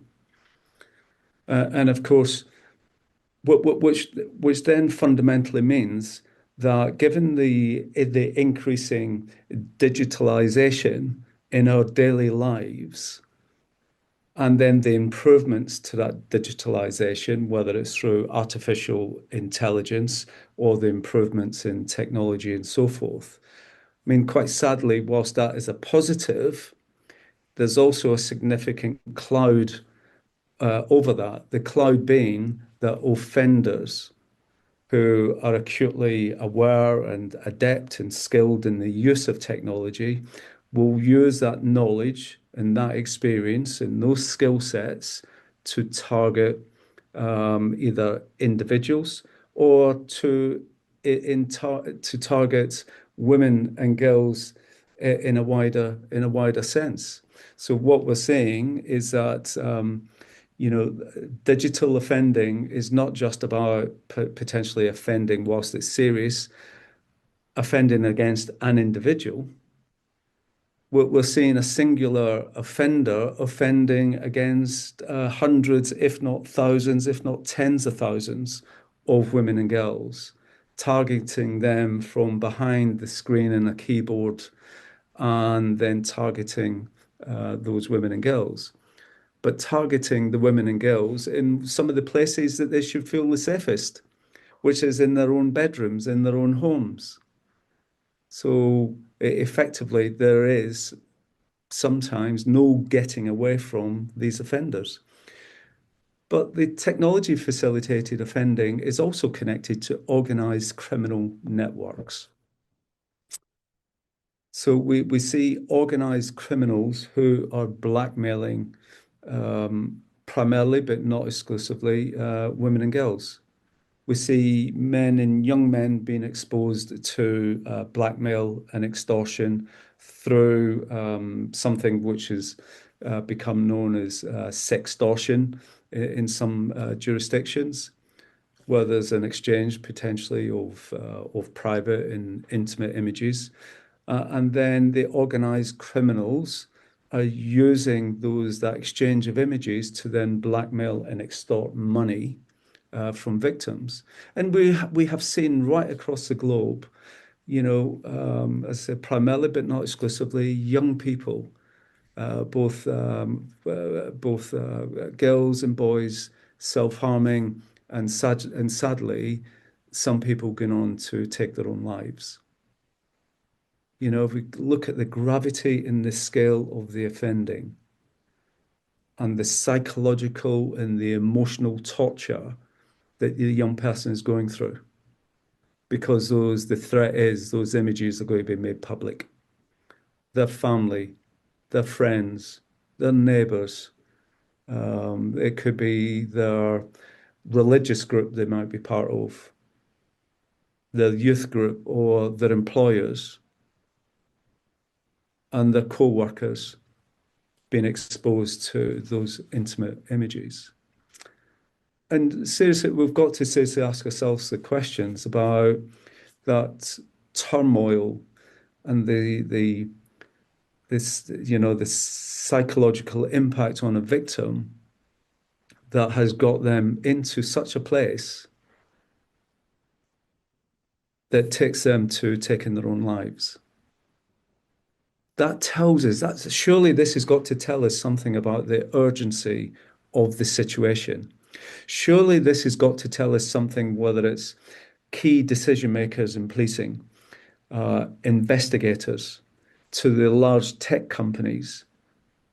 This should tell us something, that we've got to take a multi-sectoral approach to this scourge, this global scourge, that is about protecting life, that is about saving young people, and is about tackling dangerous and violent offenders that are using technology and other methodology to target either a single victim, but more likely to be multiples and tens of thousands of victims for financial gain, but significant loss to individuals, to families and friends.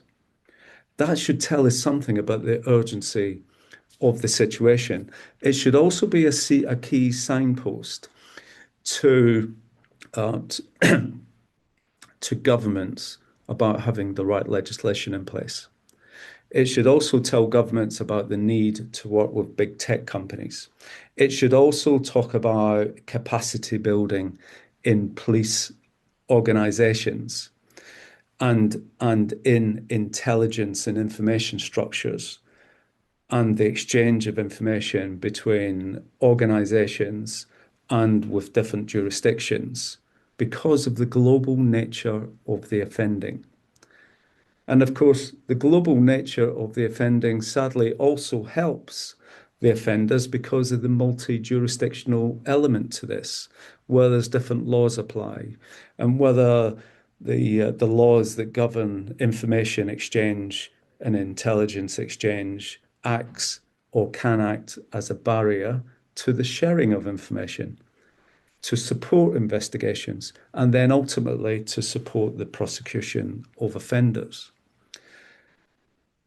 In my 39, almost 40 years of professional experience, there's one thing it tells me about dangerous and violent offenders, and that's that those people will continue to offend unless there's a significant intervention point. And that significant intervention point invariably means they are arrested. They go into the court structure and they are convicted and put in prison for their offending. So it's telling me about the emergency that we have got in tackling gender-based violence, but also tackling the one of the elements to it in terms of the technology facilitated offending.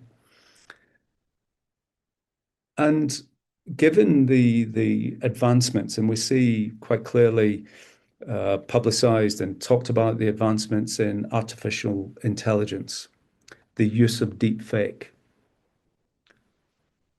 Yeah. So the real problem here is the controls around that.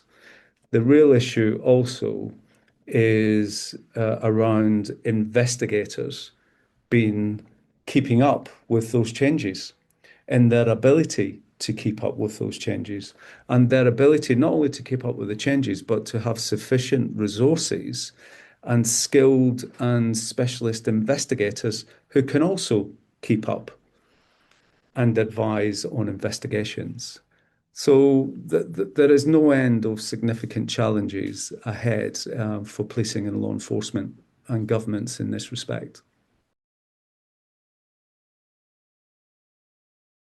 Yeah, I do think there are a number of do's and don'ts in respect of this.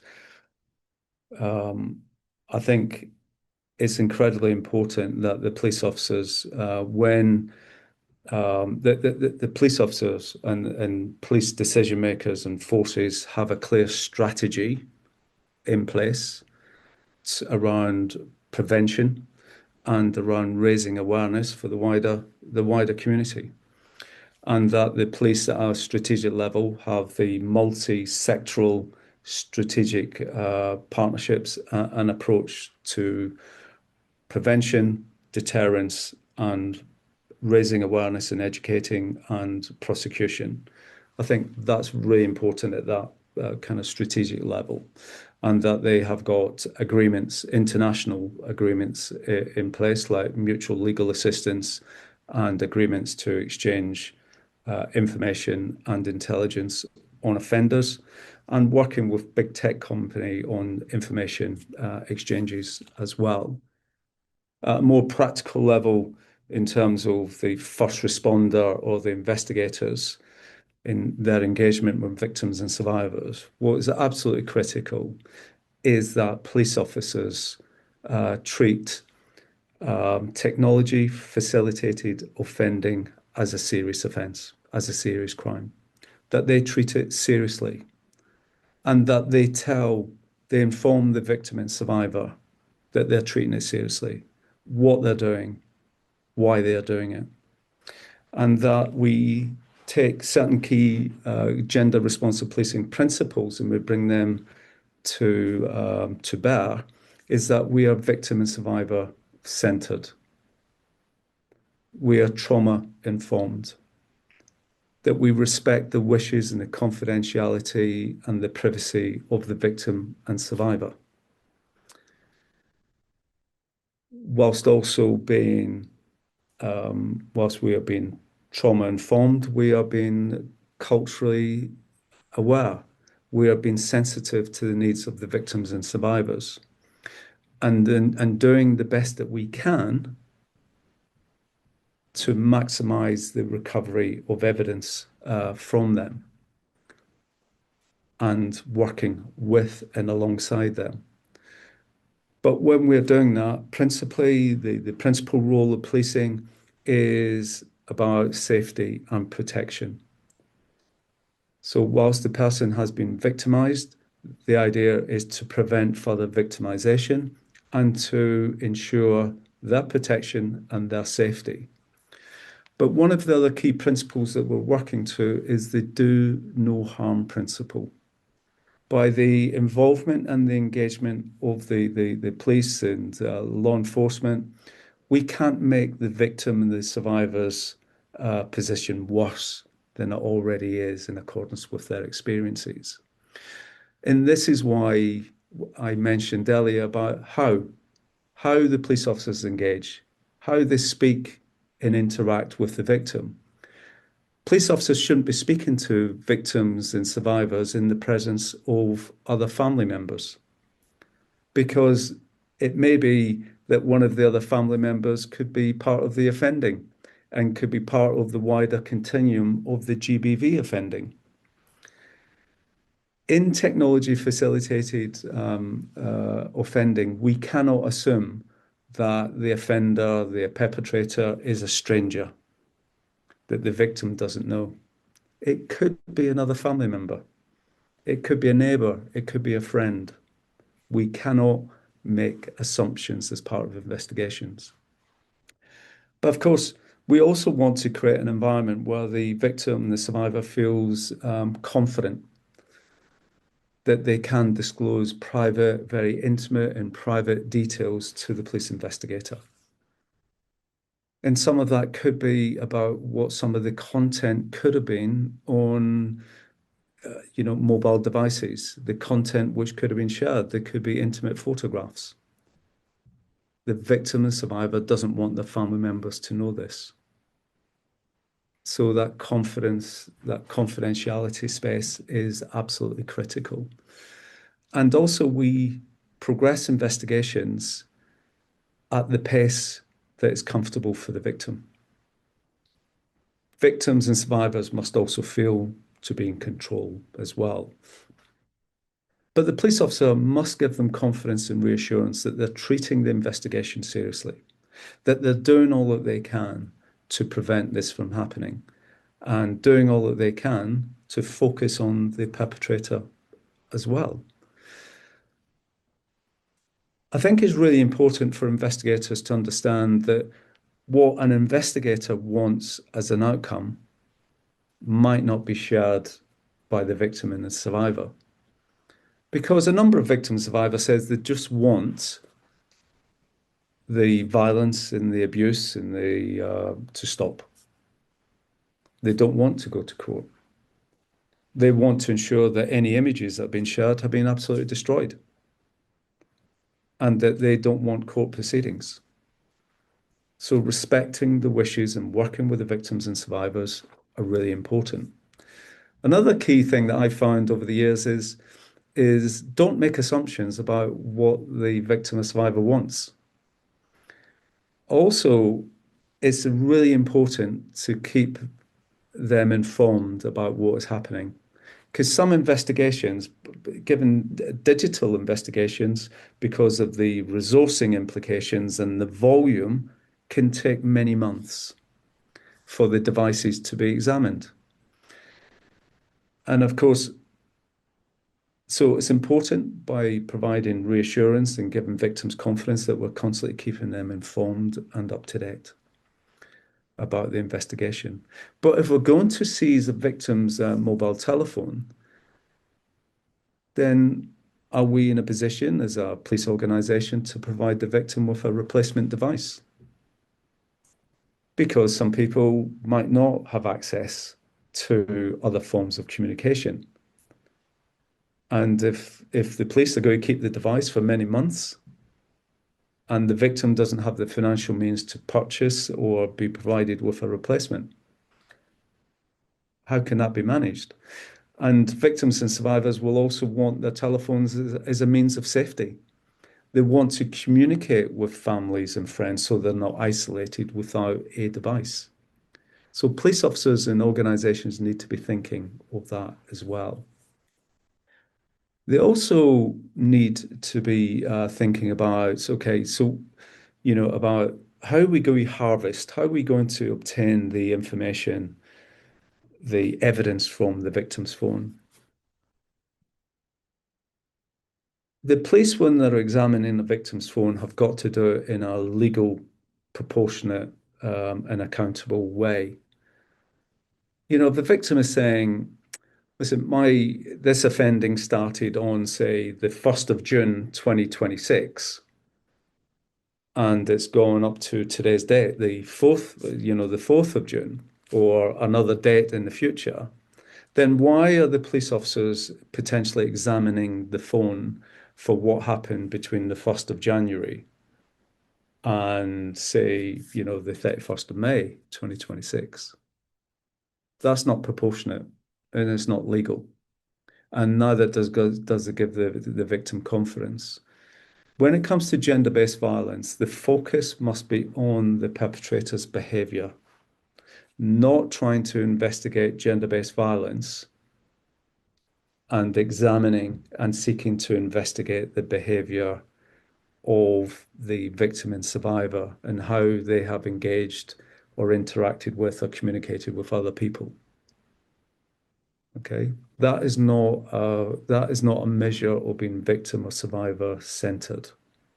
So police investigators, and I would absolutely encourage police investigators, they must be perpetrator focused.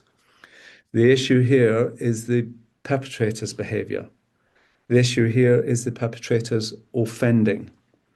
The issue here is the perpetrator's tablet, mobile telephone, computer network, and what they're saying and what they're doing and how they're using images and how they might be using AI and deep fake and fraudulent images. That's where the focus needs to be in that respect. But also what we don't want investigators or frontline responders to do is, if it's digital offending, we don't want them picking up a device and then starting to play with it and think that they've got the personal skills to download material. Because by clumsily and awkwardly trying to do that, unless they are one of the tech experts, then they would be inadvertently destroying evidence. So the idea as a frontline investigator, your job is about seizing the devices, keeping those devices secure so that the tech experts can do it in the right tech way to maximize the harvesting of evidence.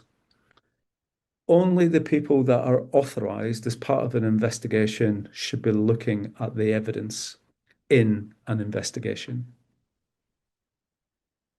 That sits at the heart of the confidentiality, the privacy agreement, the investigation agreement. It sits at the heart of giving reassurance and confidence to the victim and survivor.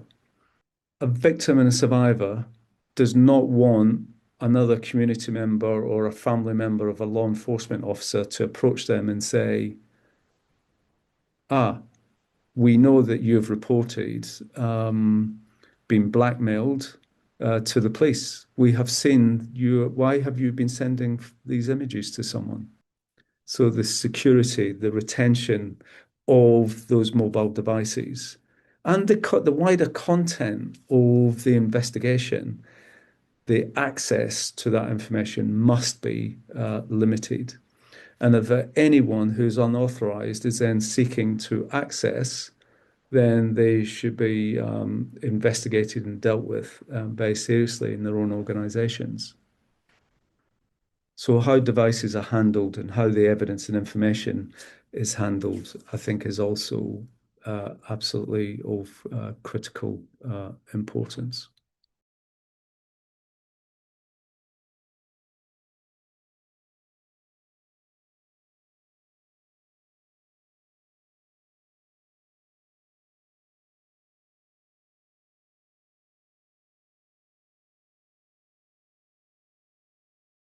Hi, and welcome to the session, The Power of Legislating Against Tech-Facilitated Gender-Based Abuse. I have an incredible group of women who are all doing incredible work making changes around the legislative response to tech-facilitated gender-based harm. Without further ado, please allow me to introduce you to everybody. We have Valdez. She is an award-winning actress, filmmaker, and survivor advocate. Following the non-consensual leak of her private images in the 2014 iCloud hack, she turned her experience into the acclaimed short film Hacked, helping to raise awareness of the devastating impact of image-based abuse and technology-facilitated violence. We have Cara Hunter, who is a member of the Legislative Assembly of Northern Ireland and an advocate for ending violence against women and girls. After becoming a target of a deepfake image during the election campaign, she successfully campaigned for legal reform and is now leading voice on the protecting rights and dignity in the digital age. We have Amna, who is a superintendent of police in Pakistan and a leading voice in the gender-responsive policing and public safety.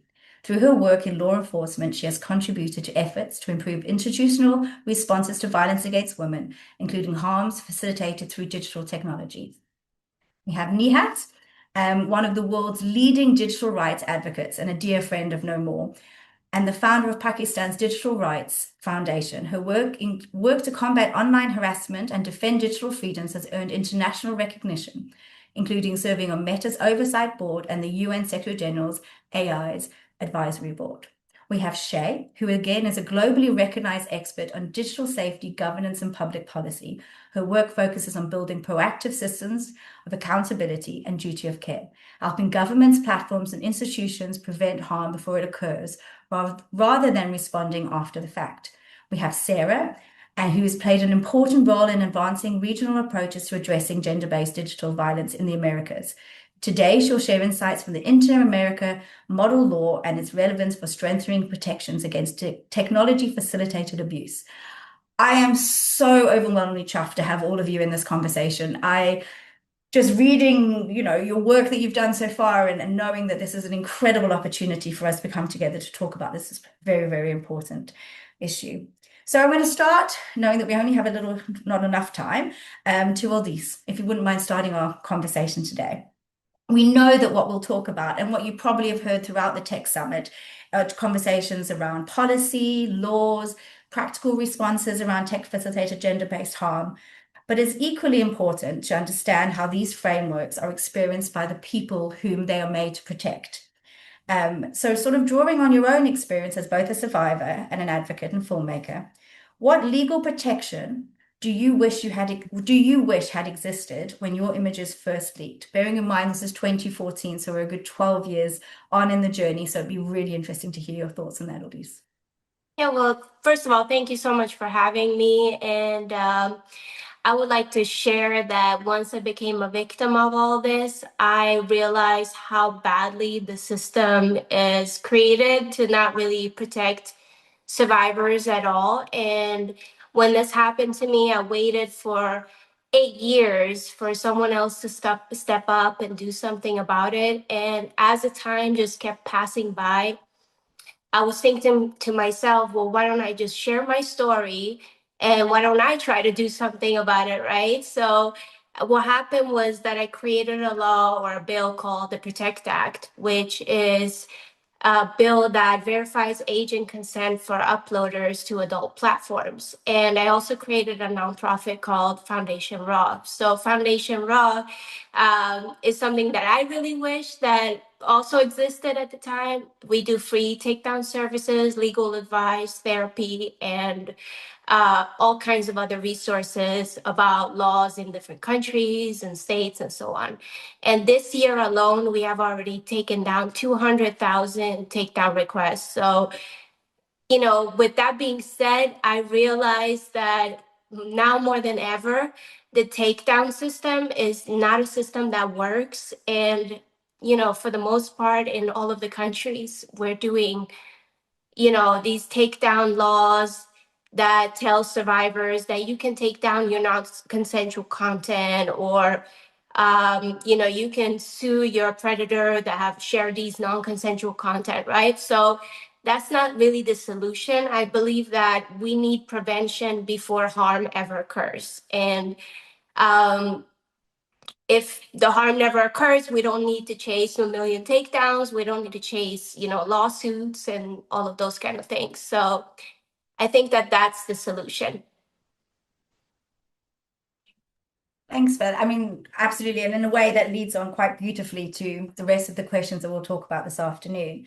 Before we jump into the prevention piece, I suppose there's something around that many parts of the world, many different governments are really looking into the legislation around tech-facilitated gender-based harm. And we're seeing bursts of legislation have come about, and you're seeing great celebrations that this legislation is now in place. And in really sort of speaking to what you're saying is how impactful is this for victim survivors and how easy it is for them to use it.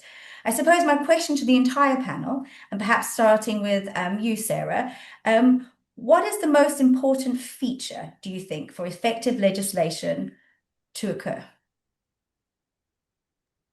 Thank you so much, Lindsay. Good morning, everyone. Thank you to the No More team, to UN Women for this opportunity. It is an honor for the Organization of American States, especially the mechanism, the follow-up mechanism to the Belém do Pará Convention, to be part of this space.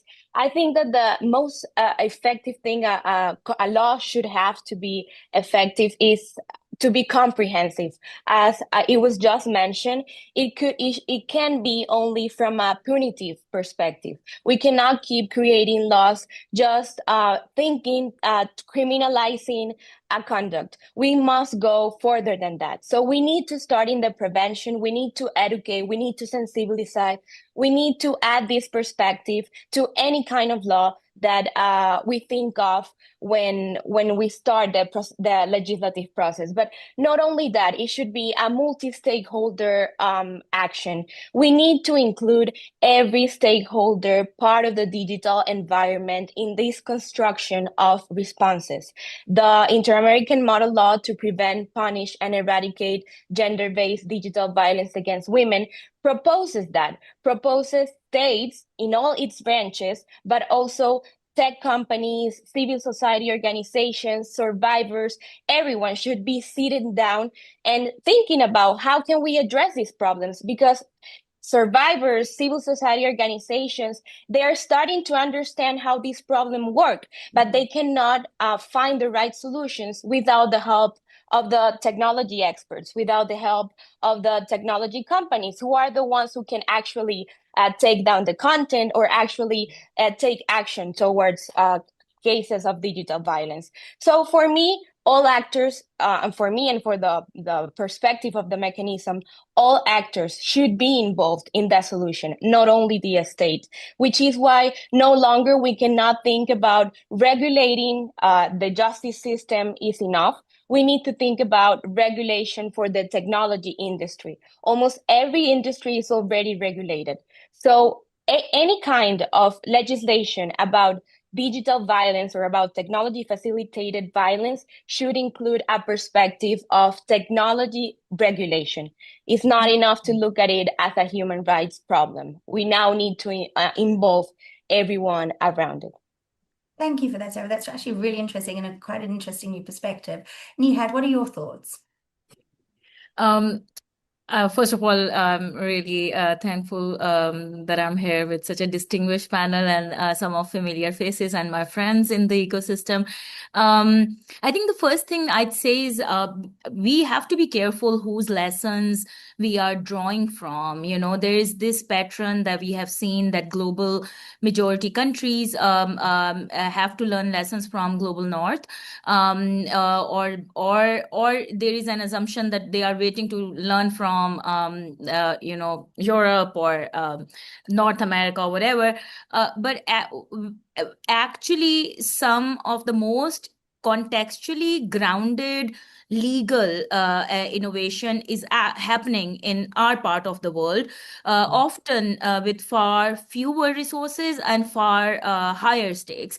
And we have a Pakistani example.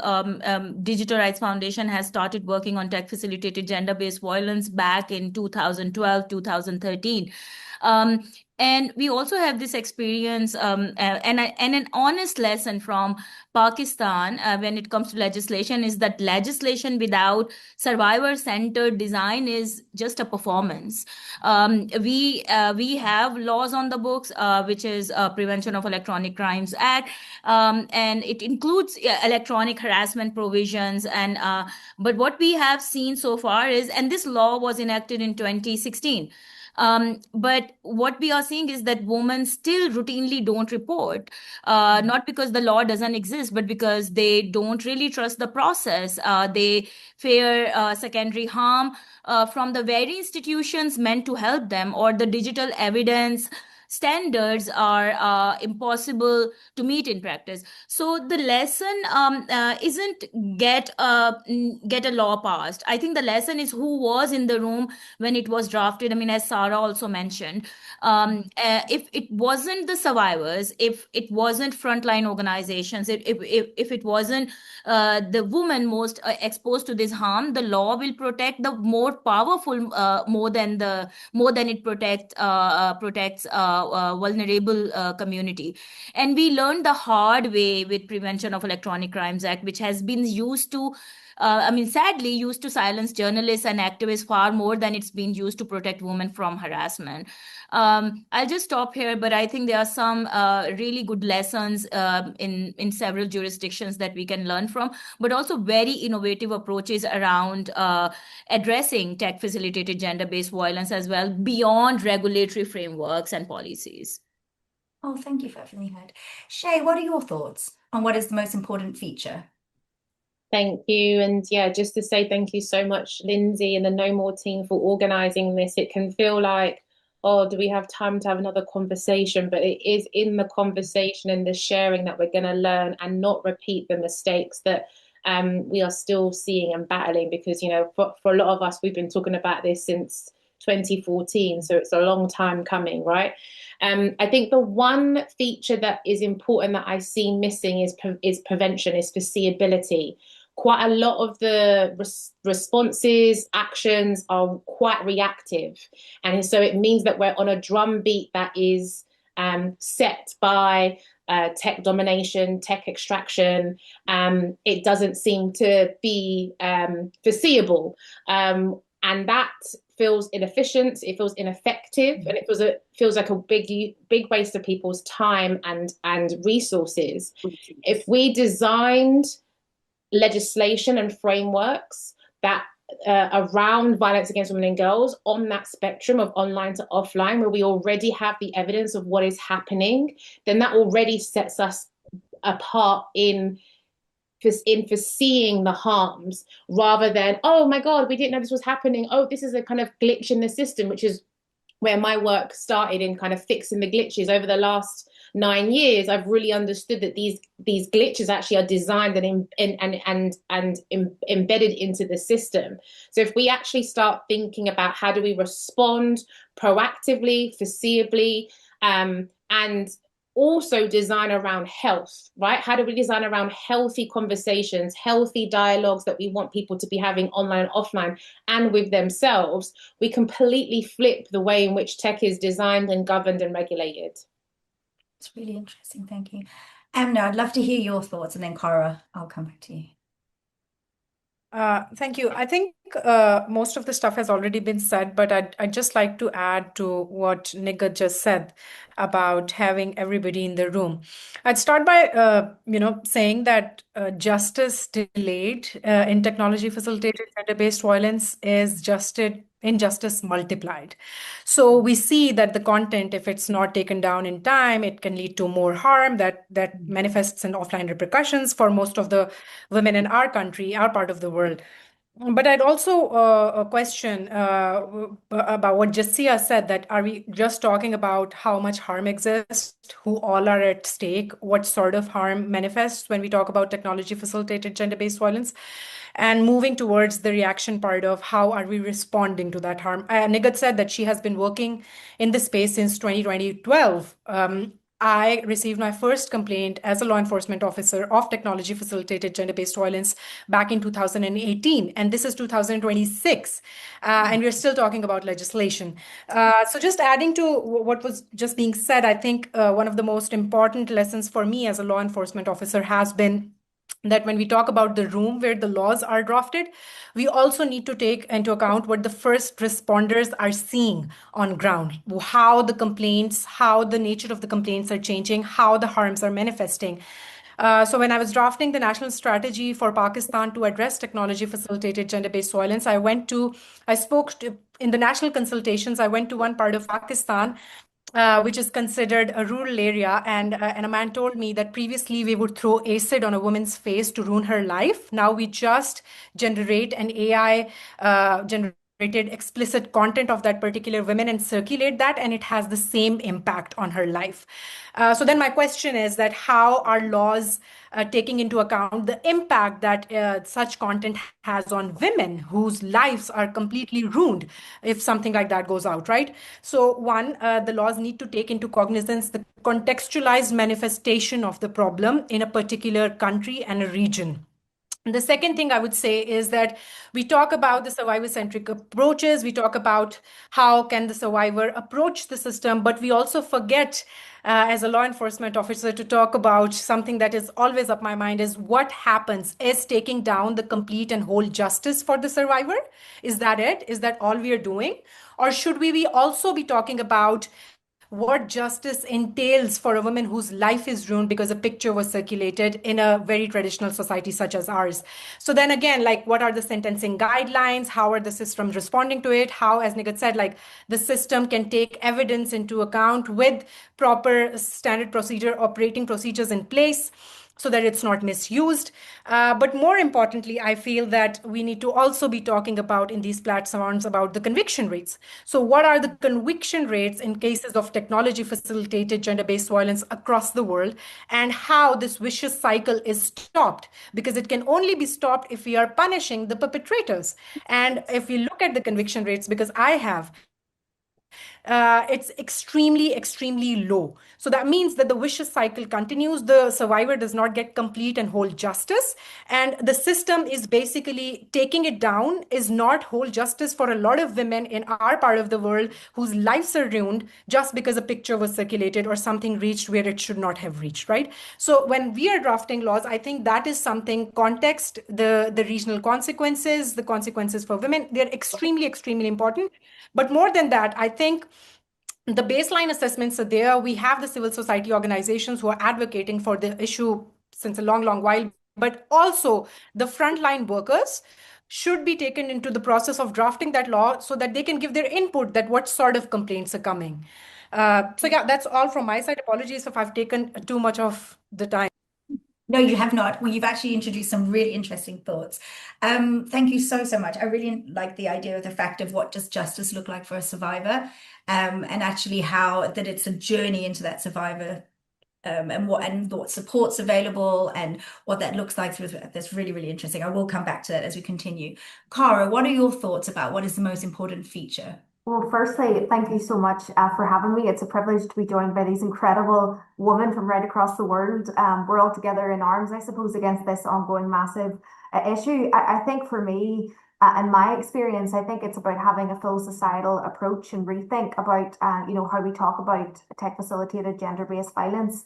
I think it's really important that we get in early to our schools and to instill into the minds of our young boys, who will soon be men, about ultimately respect for women and the recognition of the harm that this kind of violence does. It's long lasting, but also it's just at the push of a button that can essentially ruin the life, the reputation of someone with complete ease. And often it's, unbelievably hard to track.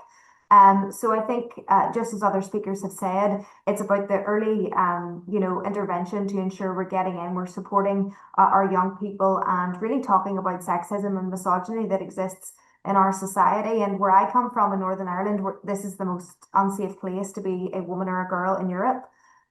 So I think that really speaks to the rise of tech-facilitated gender-based harm in our region. And I think it does come down to the Justice Department looking at, real enforcement here when it comes to these kinds of crimes. And what we have seen a rise of, particularly in the island of Ireland, is, sextortion scams, blackmail with not only real images, but particularly deepfake ones. And that can have a long-lasting mental health impact. So I also think that even when the police services are dealing with victims and survivors of this type of crime, that they're educated, that they have the training, that they have the understanding of the sheer horror and the trauma that victims are going through. So I think this all comes back to being victim-centered, and how can we as a society ensure that we're providing that wraparound support in all sectors so that victims of this kind of crime don't feel alone, because it's a very lonely place to be. Wow, thank you for that, Cara. And thank you for everyone for your thoughts on what the most important feature should be. A lot of it, you spoke about survivors, the regulation of the industry, everyone spoke about the importance of prevention, which was really, really interesting, and also about how we need to be thinking about what justice looks like and for each individual person and how that can be different. And I thought, Anna, what you were mentioning about how the first responders are equipped with their with the ability to respond effectively, but also to be able to feed back into legislation, to be able to say, these are the things that we're seeing on the ground are incredibly important. So, Nihat, moving on to you, if you don't mind. You said something very, very interesting about how there's been great strides forward in the global south around legislation and innovations which were limited with regards to funding. What are your sort of thoughts about it? Or is there something you can share about that in particular? Because you have worked across the world, across many different countries and communities around building legislation and responding and reporting on that legislation. And what we really hear every day from victims and survivors who basically, when they reach out to us, they really want to they really want to get to the remedy instead of what basically legislation actually does for them. And they are looking for someone to pick up the phone, to be honest, understand what happened to them and help them stop the harm. And really not looking forward to, like the 6-month period when the case is filed and, what the law enforcement will be doing with that. So that's basically the first, my apologies. That's basically the first sort of reaction that we sort of receive from victims and survivors of this harm. And what this experience has really taught me that legislation is only as good, and as I already mentioned about Prevention of Electronic Crimes Act, that it's only as good as what sits behind it. And in most countries, including countries with far more resources than Pakistan, what sits behind it is almost nothing. And I don't know if Amna can speak to that, but we have some specialized unit, but really not doing much around this. No trained investigators, no fast track process for image-based abuse before these images spread further. Really no language support for women who don't speak the dominant national language. So the lesson I'd offer is before you pass the law, map the journey a survivor will actually have to take to use it. Every point where she might give up, be ashamed, be turned away, be told to come back with more evidence. That's a gap your legislation needs to address. And we built our helpline because that journey was impossible. 12 years later, we are still filling gaps the state was supposed to fill. So that's not a success story. That's a policy failure with a civil society workaround. Thank you so much for that. That's a really, really important piece about mapping the journey and about what somebody goes through and that and when those dropout points. Thank you so much for that. Slightly differently, Cara, you've been successful in changing laws on deepfakes in Northern Ireland. I suppose it's sort of an interesting way. What were the barriers you faced and what made the difference? Like, how did you overcome those? It's a great question. So when it came to concerns around deepfakes, I had been flagging it since May of 2022, around that time. And we did see a particular rise. I think it was like 780% of deepfakes being created across this island. One of the main barriers, I think, was really conveying to lawmakers here, to our policymakers, that this is going to be a big issue. And some people feel, when it comes to things like AI regulation, deepfakes, that's something that happens over here. It hasn't come to my door. But the reality is this technology is changing each and every day. And I think we, particularly policymakers and shapers, have a moral and a professional duty to try and get that law changed and fit for purpose and act as that form of early intervention.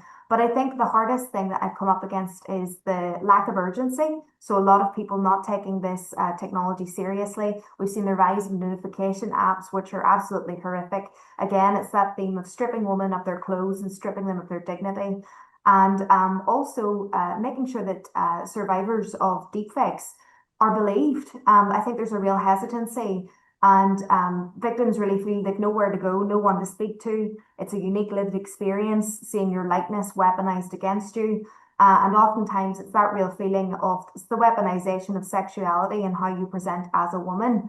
So the biggest challenges, I think, was really communicating and conveying the trauma that these incidents cause, that tech-facilitated gender-based harm is actually being used as a form of domestic violence and coercive control. I know of one case, a constituent had a deepfake image made of her, and this was threatened to be shared with the local community, local priests, pastors. So it is a tool and mechanism for control, and it all comes down to shame. So for me, I think the biggest challenge was getting our society and our communities to realize that this is a big issue. And lastly, recently, we had young women who have been targeted through blackmail of these images, who are in sports clubs and still in secondary school. So that's the kind of nature of targeting that we're seeing. It's particularly young females. And yeah, I think it's that urgency is what was really difficult to get across. Well, did you have a similar experience back in 2014? So in 2014, there was no question about it. When I became a victim, it was a scandal, it was a headline. Nobody cared. There was no, women didn't have any kind of rights when it came to the digital landscape. It was more like, this happened to you, you deserved it, you're asking for it, you're in the public eye, and those kind of situations, right?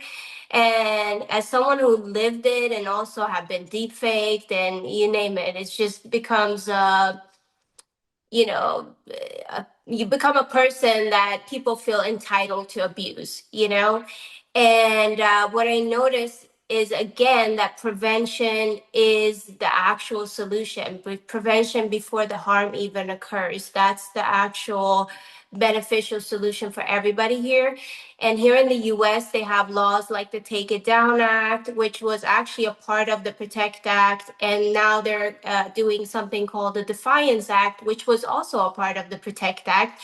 But those two different pillars within the Protect Act are the smaller parts, like parts that are the band-aid solutions, right? And the main core part is the prevention part, which is the age verification and consent for uploaders to adult platforms, right? So again, they're passing these laws that are just band-aid solutions, but we're already, the technology is advancing so fast and so rapidly that we're already into meta glasses, we're into Ray-Ban glasses, nudifying apps like Cara mentioned, and it just keeps advancing, and people feel entitled to abuse women as rapidly as the technology is advancing. And now we're also profiting from it, right? So if you look at the Rape Academy, people drugging and, raping their own wives and girlfriends. And we have these like Facebook group chats, Telegram group chats, where they're just sharing like big groups, 60,000 people, 80,000 people, right? They're just girlfriends, daughters, sisters, anyone that they can abuse and share non-consensually. So I just feel like, we're having so many conversations about it, but we need action. We need prevention. And that's the solution to everything. We could pass as many laws as we want, but unless it gets prevented, then what good is that, right? So yeah. Thank you so much, Sharon. Thank you, Cara. Actually, Shay, this moves beautifully into my question for you around prevention. So if we can also move into that space, really. What does proactive duty of care approach look like in practice for governments and platforms? Big statement, but what does prevention really look like from those angles? Shay, we'll start with you and then I'll move on to. Well, I think prevention looks at first looks at history. So if you don't know your history, you're doomed to repeat it, right? We know that sentiment very well. And it seems that with every other industry, automobile industry, pharmaceutical industry, even with the COVID-19 injection rollout, there is so much around preventing harm and making sure this is tested. Yes, it can always be better at testing around women's bodies, women's experiences, as we know, but nevertheless it's tested. And my experience in politics, where before you rolled out a new policy, before you made a particular cut, you had to do an equality impact assessment to check that such intervention or cut would not disproportionately impact those that are protected here in the UK under the Equalities Act. That protects vulnerable characteristics such as race, disability, sexuality, to ensure that the intervention or the cut does not disproportionately impact that person. That is a simple governance, simple business practice, simple leadership, in my opinion, practice that tech companies seem to be able to get away with. And I'm not making a blanket statement here because, as you know, and Nagat here too can to testify that it is possible to work with tech companies and move them along the journey, right? It is possible to sit on the trust and safety councils of certain platforms and move them along the journey. But the tech sector as a whole seems to be able to have a really good PR campaign to make out like they're a struggling startup company in their mother's basement and they can't work this out. And that is a storytelling piece that I think we're missing. And that's why the terms duty of care, the terms care as infrastructure is the narrative that I'm trying to push into the ecosystem so that we can see that this is a design problem. This is something that actually, why is this industry getting away with it? We can see that also there are moments in particularly a woman's leadership journey or life. We see there are particular vulnerabilities in schools when their body is changing, and also when they're in visibility moments, right? When they get elected, when they start a campaign, whenever they are in the moment of stepping into their power, we notice there are these vulnerabilities and, frankly, jealousy and this attack on women stepping into their power. So again, how do we understand that companies and governments have a duty of care to the most vulnerable, and it not be something that is now, please sir, please see me, this kind of begging breadcrumbs that unfortunately I'm starting to see as a narrative, that we're asking for piecemeal things from tech companies, then really saying that actually you're a stakeholder in our world. This is how you need to be governing, how you need to be having, how you need to be practicing.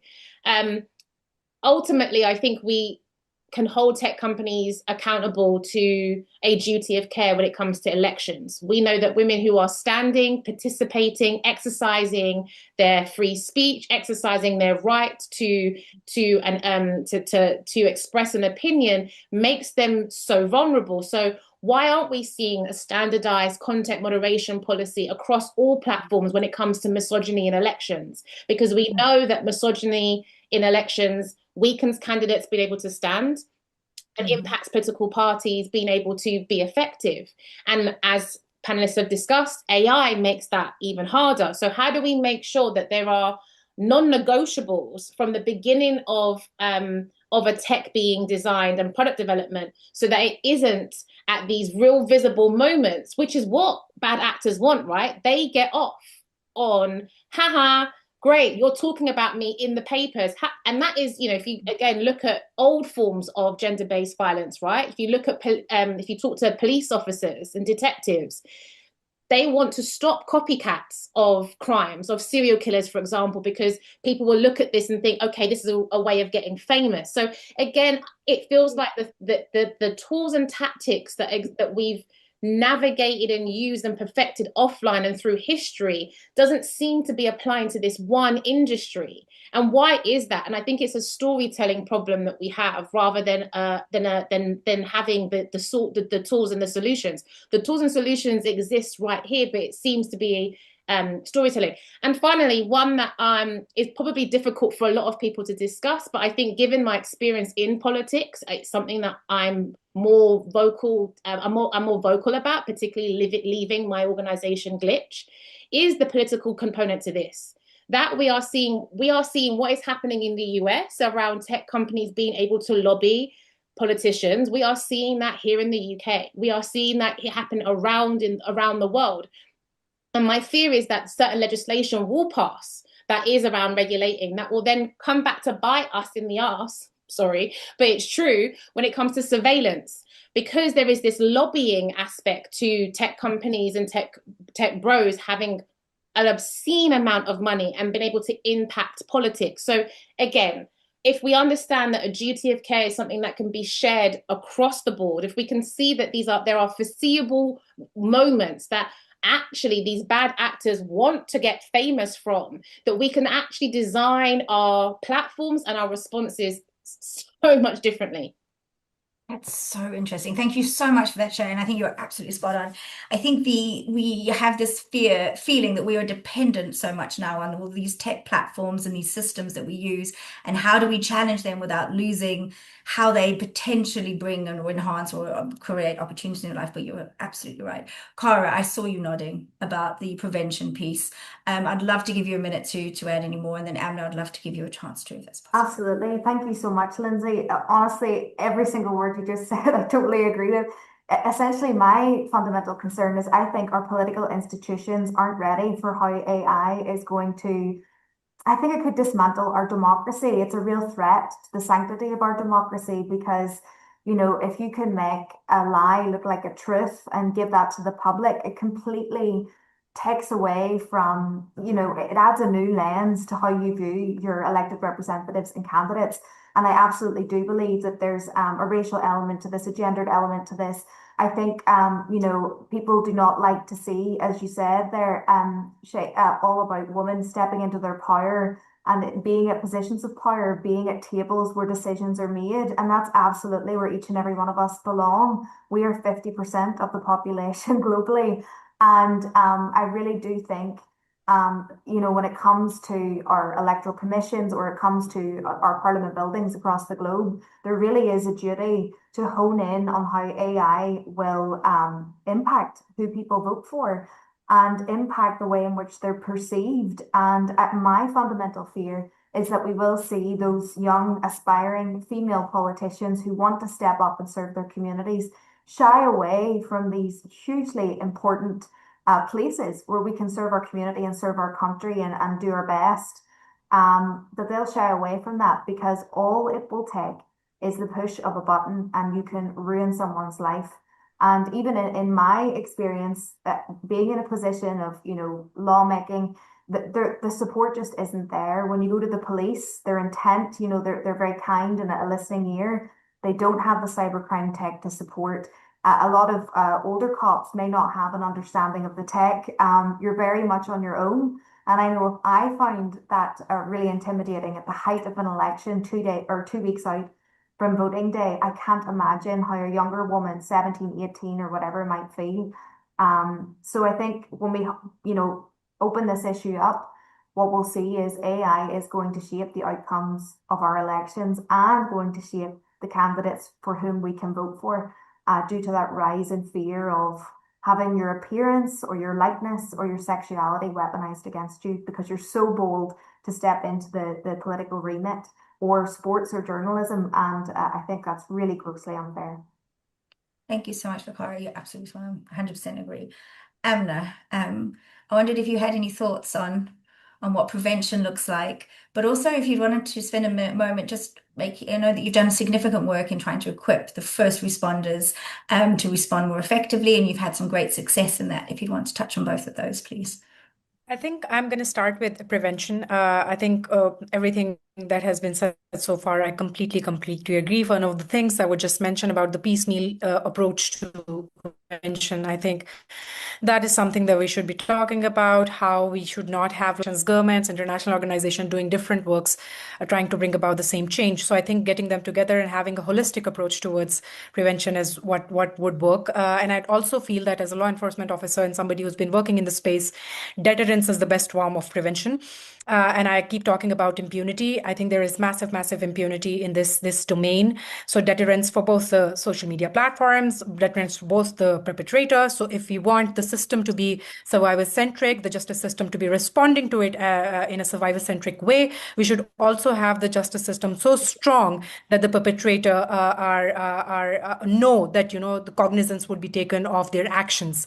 Right now, there is no such thing that we see, and probably one of the reasons that there's this quantum of complaints have increased massively over time.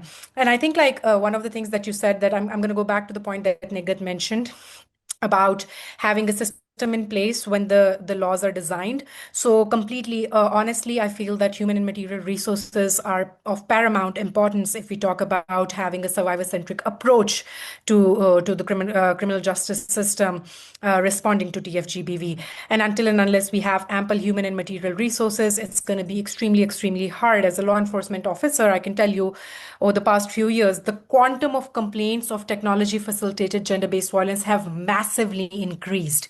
And the systems just do not have the capacity to respond to everything.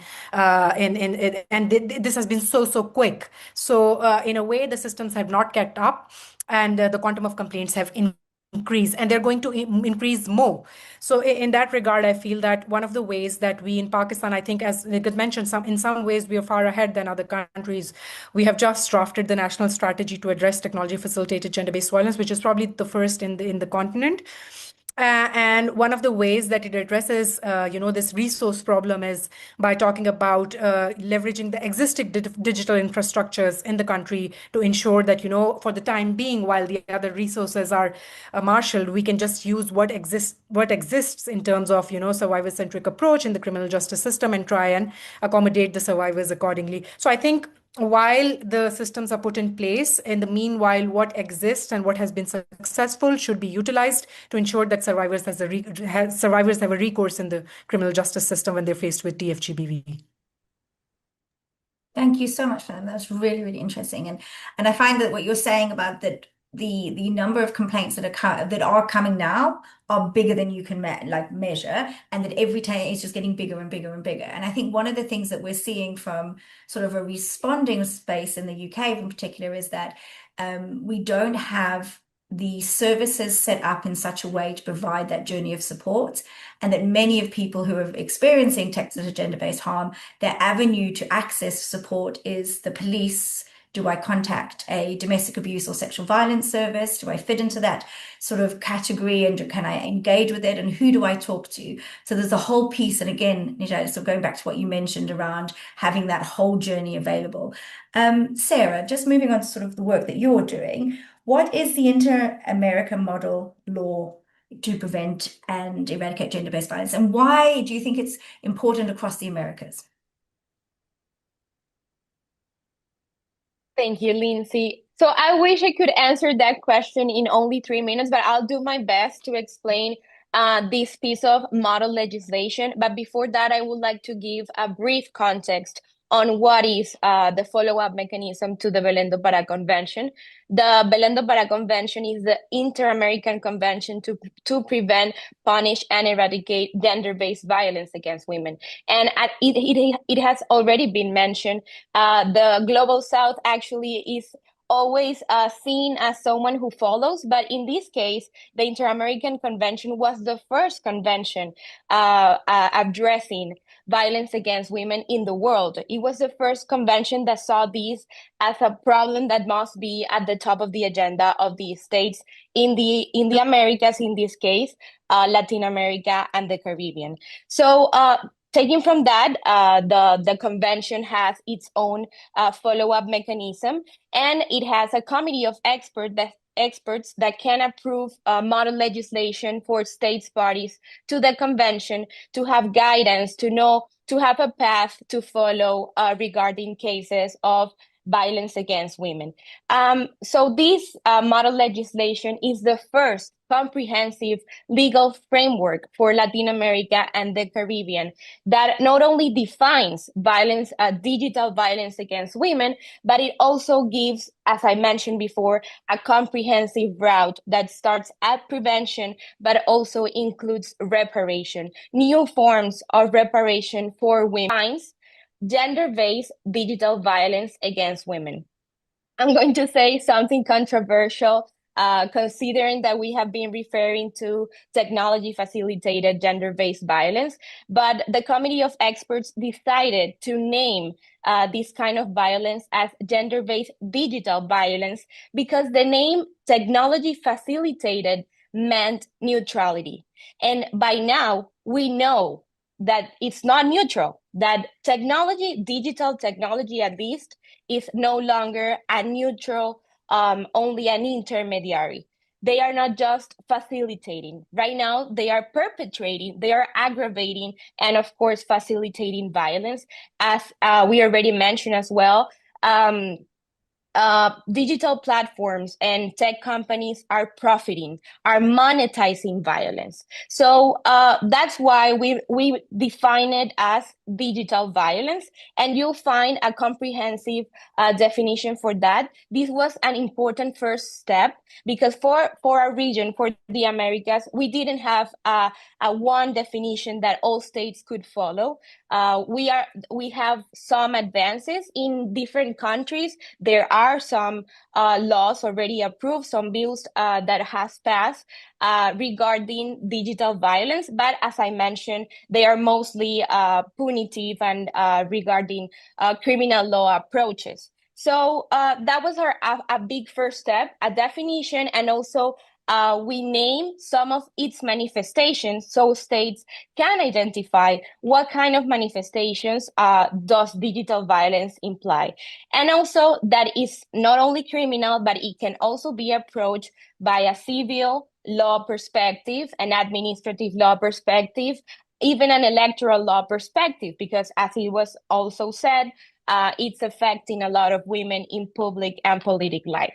So also, as I mentioned before, this model law proposes a co-regulation mechanism, which means the states imposes like general obligations and tech companies or internet intermediaries decide how to follow these general obligations that the law is stating. So some of these obligations includes legal representation in the country, a complaint mechanism, an appeal mechanism, and a third revision mechanism for those complaints.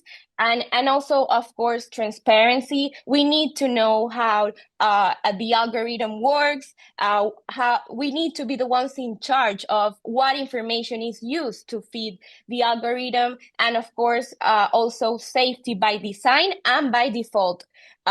These technologies should be built with risk assessments that allow them to understand how it may impact women's and girls' lives. So these are just some of the regulations. Of course, I would like to mention everything, but just to summarize, it is a definition. It goes on prevention measures for the states, then regulation for internet intermediaries or digital platforms, and finally, the last chapter is about judicial proceedings. How can the justice systems improve to attend to respond to digital violence cases? And of course, we know that women are not accessing to justice systems for regular kinds of violence, or not regular, but the traditional kinds of violence. So if it's not working for those types of violence that we already know how to approach, or we are more familiar with it, then how can we expect the justice system to work for someone who has been a victim of something we cannot even understand by now?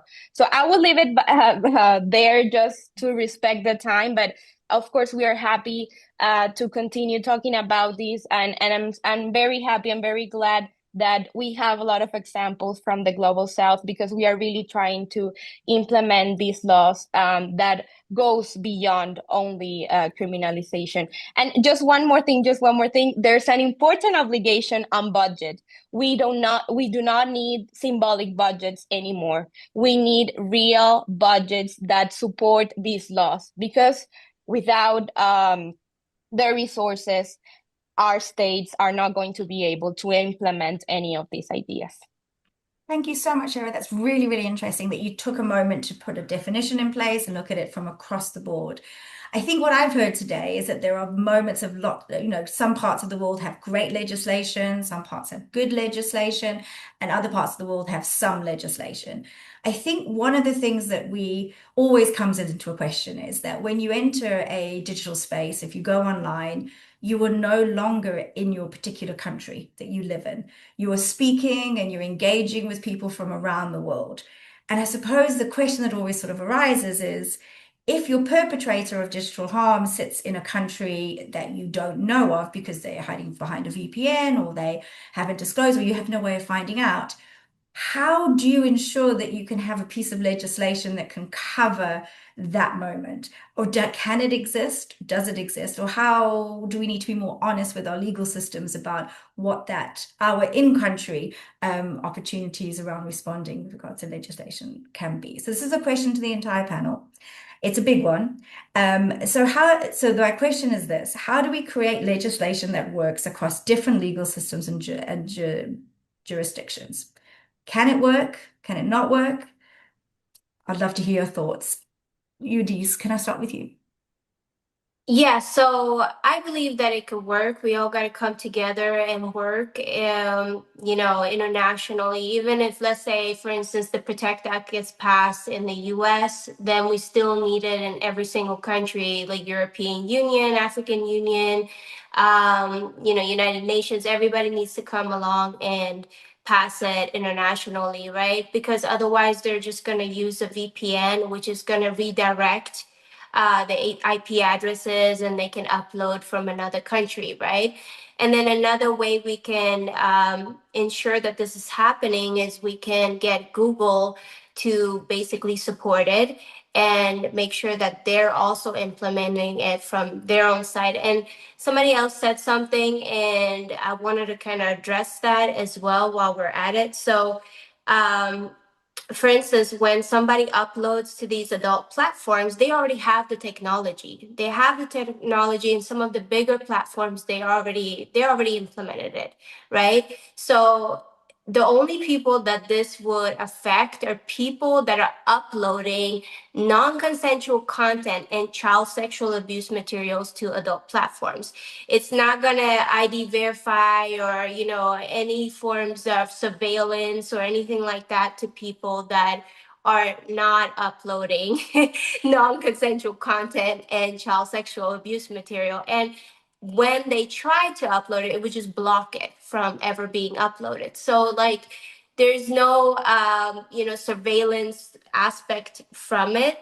And I just wanted to put that out there because I think that that's a narrative that the opposition and obviously pedophiles and predators, they like to go on that perspective, right? So I definitely think there's a way we can all combine our forces. And I also open up the room for anyone. If anyone wants to reach out to me to work together to implement the Protect Act in, their countries or in countries that they think would support it, please let me know and reach out. I'm all for collaboration. So, yeah. Thank you for that, Liz. I love that working together. Nihad, what do you think about it?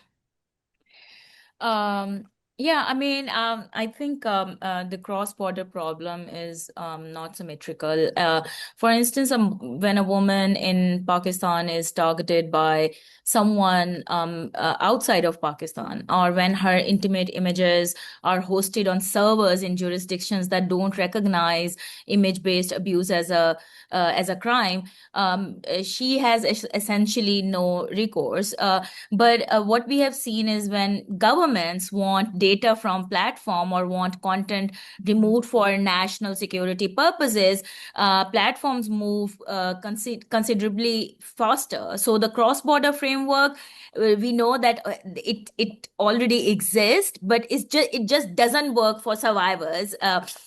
So I think what would actually help is mutual legal assistance treaties, AMLET, that are fit for purpose in gender-based violence cases, not just for counterterrorism and financial crime that these states basically always use, and maybe this is more is aspirational, but the regional bodies, I really feel, need to be empowered, or really need to take this issue at hand. For instance, I can look into, the African Union, or ASEAN is also looking into it, the Asia Pacific regional body. SARC is another body, which is the South Asian body. So I think being supported, if these bodies are being supported to develop binding frameworks rather than just voluntary guidelines, I think it will be very useful for regions. But and what it means is that platforms being held to a consistent global standard of care, not a tiered system where users in the global south get slower response time, less transparent appeal processes, and policies that really were not designed with global majority folks in mind, or their context in mind. So I also think, as a lawyer, that cross border legislation is hard, but part of why it's hard is that the political will to resolve to solve it correlates strongly with whose citizens are doing the harm, not whose citizens are being harmed. Yeah, I'll just stop it here, and yeah. Really interesting. Thank you so much for that. Shay, I think you've got something you want to say. Yeah, I think I want to just clarify the point that I made earlier about how we have to be careful about how safety gets used against us. So there are historical examples where where minoritized communities, Black women, in the name of countering terrorism, safety tools and tech get used with then the creep function over time, that the state will say, we need more powers, we need more powers. So what we need to ensure is that where we already have mass unprecedented levels of distrust in all institutions, particularly around governments and around health after COVID-19, that more people are distrusting of wanting to give up their data, which, I was amazed and shocked at the backlash to a little bit of friction for people to access pornography, a little bit of friction by adding their date of birth, caused this ripple effect that almost took down the Online Safety Act, when we at the same time watched the Netflix show Manosphere, and we saw the vulnerabilities of the online space and how it's impacting boys. But what we often see is the minoritized women, children are often used in political point scoring for greater powers around surveillance and around tech power. And if we don't name that uncomfortability, we grow in the distrust and we lose our ability to have people join our efforts. To come back to your question about what are the things that we can do to ensure that we don't have the lazy response, I think, from governments and institutions to say, oh, well, that happened in that jurisdiction, so we can't get involved. Well, let's look, for example, at Interpol. Interpol exists for that very reason. Let's have a look at copyright legislation when it comes to taking down music or videos of people dancing with music. That gets taken down, doesn't matter what jurisdiction you are in. Or let's look at the amount of cross-sector, multi-stakeholder resources and individuals and organizations involved in countering child sexual exploitation images. So we have seen the ability to move across borders and not let that impact us. And I think the four ways that we can do that is to have a principle-led approach, to have international frameworks set a principle and standard of saying, look, this is what we did to rebuild our welfare states after the war. After World War I, World War II, we saw mass devastation across the world. How are we now making sure that we are building welfare states? We are building the safety nets. We're building our education systems with technology revolution or evolution. That is a principal approach, and we've seen that happen often. So the four ways I would recommend is that we say it doesn't matter what country you're part of or where this happens, we need to have a documentation protocol. Every country should be able to have a resource helpline that is trauma-informed, consent-led, and has never capture boundaries, so that we are documenting what happens. The more we document, the more we can feed ChatGPT and Claude or whatever around the patterns and foreseeable patterns of abuse. second issue that we don't have a standardized harm classification system. So we 1 minute are using online gender-based violence, next minute we're using TGBV. I don't know what it's going to be in 3 years' time. Whatever it is, we need to be able to identify the harm and classify this so that it allows for standardization. We also need to be able to identify harm when it goes from online to offline, because what I fear is tech facilitated gender-based violence will become this separate issue in the conversation of Vogue, when we know that actually tech is being able to exacerbate already existing offline issues and also create a digital divide.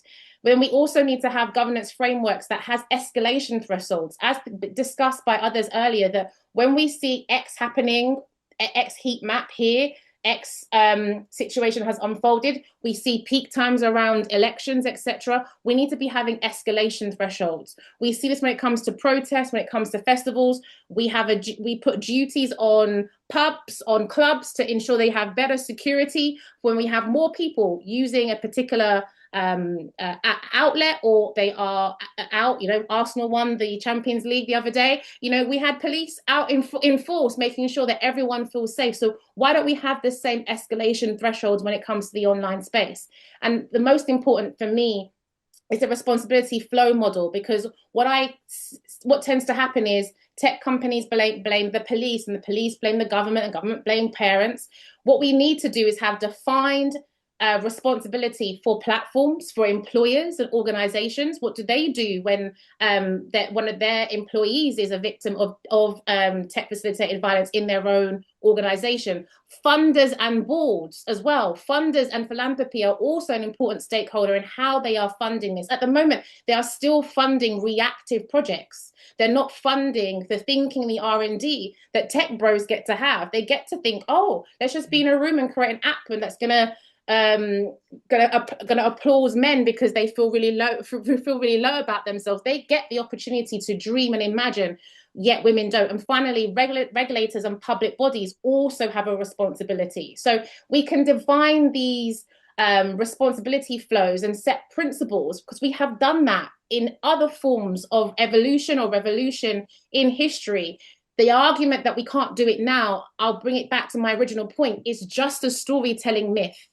We can redesign these systems. Thank you so much for that, Shane. I'm conscious of time, so I'm going to move on to the sort of next question, which asks that everyone it's the end of the summit, it's a positive moment, to say the least. If you could say just one thing about what is the most important step that needs to happen globally right now to better protect people from tech facilitated harm and abuse, what would it be? Uldiz.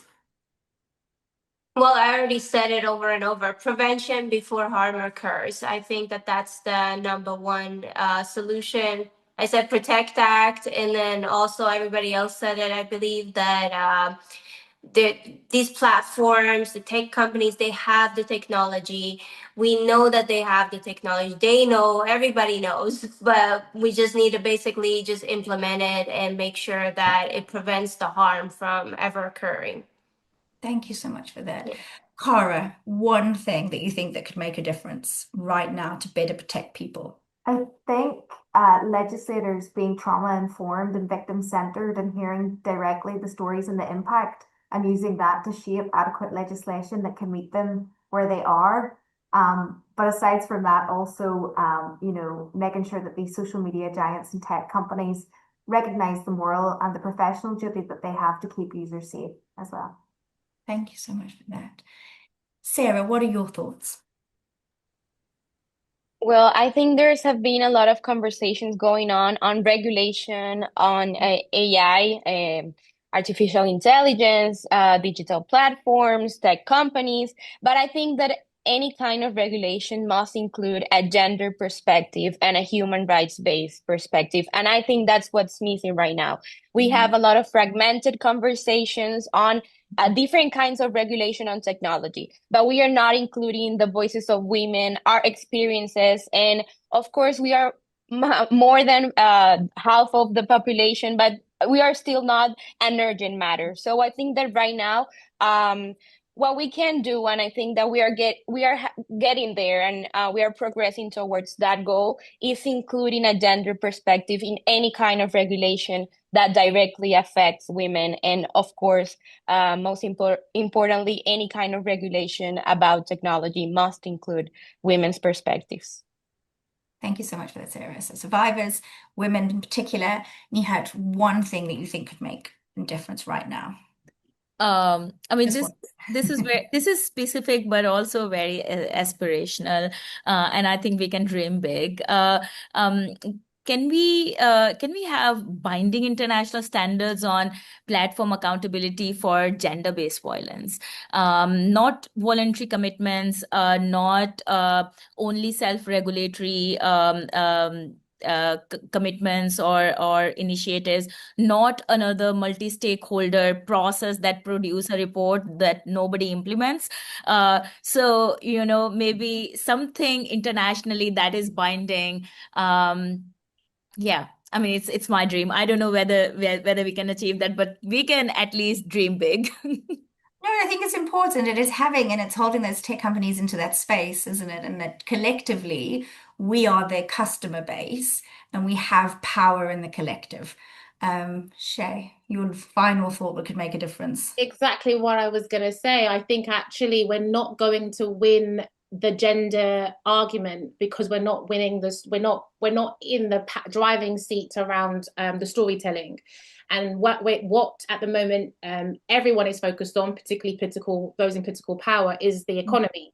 And you can make an economic argument for safety. You can make an economic argument for centering the safety of women and designing against violence against women and girls. And so I think that's the first step is let's start talking about this as good business practice, good economic practice, good growth. You think, okay, you're taking £10 million for this election and you're giving away NHS data here in the UK or XYZ now. But if you look in the long term, how this is going to cost us from a public health approach when it comes to children presenting with suicide ideation in schools, how mental health workers are stretched, how parents won't be able to cope in the next 5 to 10 years. That comes at an economic cost. So I think the most important step now is how do we translate gender-based violence, which was always meant to be a sociological lens into seeing power dynamics and dominance, not an identity tool and not a conversation where we stop at, but how do we use that to say, let's reimagine the resources and say, this is how we have an economic, good business, good governance practice for technology in the future. That's a really great space for us to finish. And thank you so much, Shay, for that. And thank you, everybody, for joining us today, in particular our panelists. I could speak to you, and I'm sure everyone could listen for hours and hours and hours. It's been an incredibly interesting discussion. I love that we've all agreed that survivors need to be at the beginning and in part of every stage of the formation of legislation, that there is space for regulation, but actually there's a huge piece about us collectively coming together and holding them to account. And I sincerely hope the work we'll do together will bring in that binding document. I echo from everyone here and everyone who's joined us that if you want to reach out to any of the members of the panel via their organizations, all the details are attached along with the many, many resources that have been mentioned through this great discussion. And I thank you again for your time, for sharing your thoughts and your experiences with us. It is immensely amazing from my perspective. So thank you very, very much.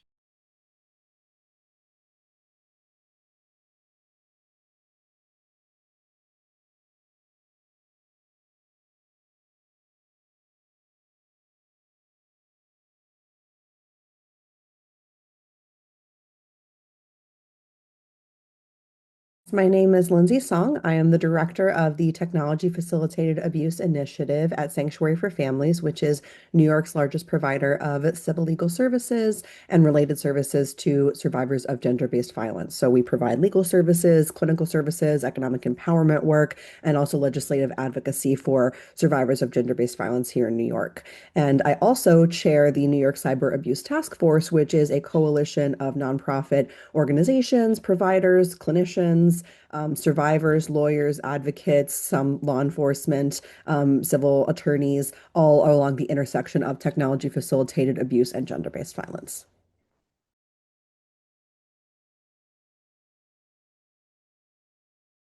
For a long time now, we have been fearful that the advent of, advanced AI and digital technologies would transfer into the courtroom. And we are increasingly seeing this in the context of court proceedings. I am a family court attorney, so I've been practicing for almost 11 years now in New York City family courts, but I also assist with criminal justice advocacy in the criminal courts and do related civil proceedings as well. And we have been seeing an increase in both the creation of false digital evidence, i.e., mostly photo-based evidence, but we've also been seeing even not so advanced technology being utilized, like spoofing, which I'll talk about in a second, to impersonate and show messages that appear as if they are from one person, but really they're from another person.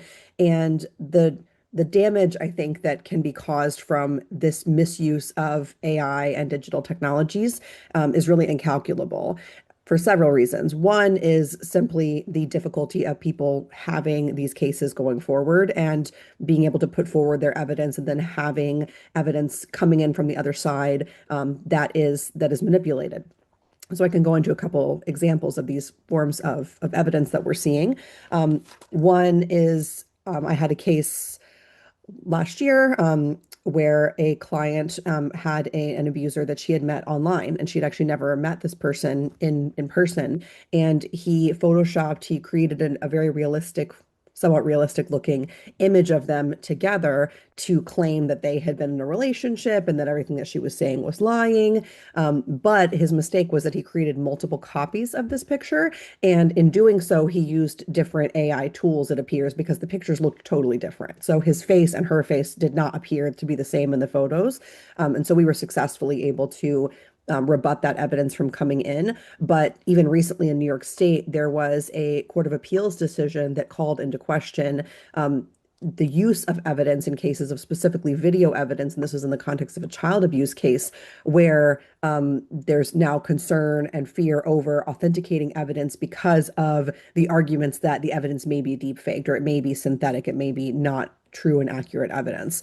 And for a long time, we've seen the use of spoofing technology to basically spoofing is just impersonating, making, again, something look like it is from some source, even though it's not. So I could get text messages that say they're from my mom, but really they're not. But it would appear on the phone that they are from my mom, that have her phone number.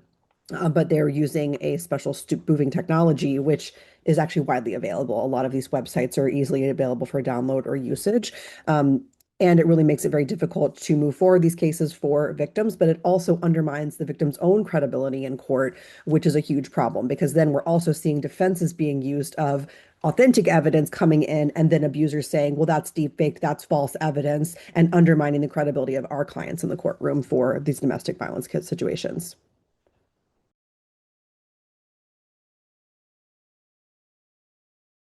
Yes, I think a big part of the problem is, not only the defending against the use of this AI evidence in the cases from like when the abuser is putting in this evidence, but also they're putting in their own evidence and the fear that the evidence that they are putting in is not accurate. So I had a case a couple years ago with an abuser who was claiming that all of the evidence in my client's cases, it was a child support case and it was regarding payment.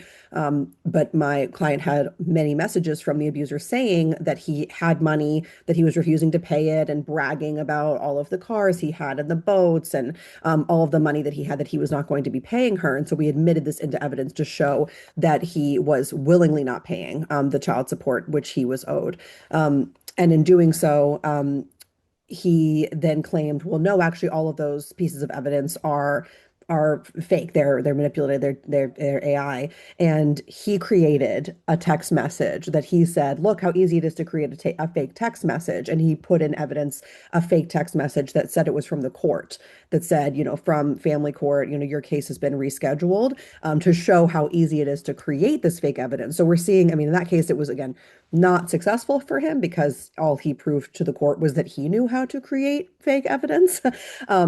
But we are seeing that being increasingly utilized to say, well, no, that video of the client being, being assaulted or this picture of an injury, that's manipulated evidence. That is, and I think that that is honestly the scarier part for advocates and attorneys, is having it being weaponized against our client. We've also seen spoofing and impersonation, for a long time, but because of the technology being used more increasingly and more adeptly by abusers. We're seeing it coming up in cases more. So there was a case out of New York about a year and a half ago where an abuser was arrested. He was a criminal defendant in a case for an order of protection case. And he had criminal violation of an order of protection. And then he goes to the police to say, look, I got this message from the mother of my children. And the message said essentially that she was going to kill herself and the children. And she was arrested and the children were removed from her care. And it took several weeks of investigation from the DA's office and from the police to identify that this was actually not her. This was not a message that was from her. It was actually a phone number that was associated with him. And so while not digitally spoofed evidence, digital manipulated evidence, similarly utilizing technologies to manipulate or to, appear that the evidence is not what it is meant to be. In this case, this woman lost access to her children, and had it not been for some sufficient investigation, that could have gone on for even longer, but the damage was already done. And so we're really seeing the spread of AI and the use of these types of technologies being very dangerous. In addition, I haven't even spoken about, the proliferation of these AI type tools to manipulate and create non-consensual intimate images, which I know has been addressed previously many times, but we are increasingly seeing this in court as well to be used as a form of abuse itself.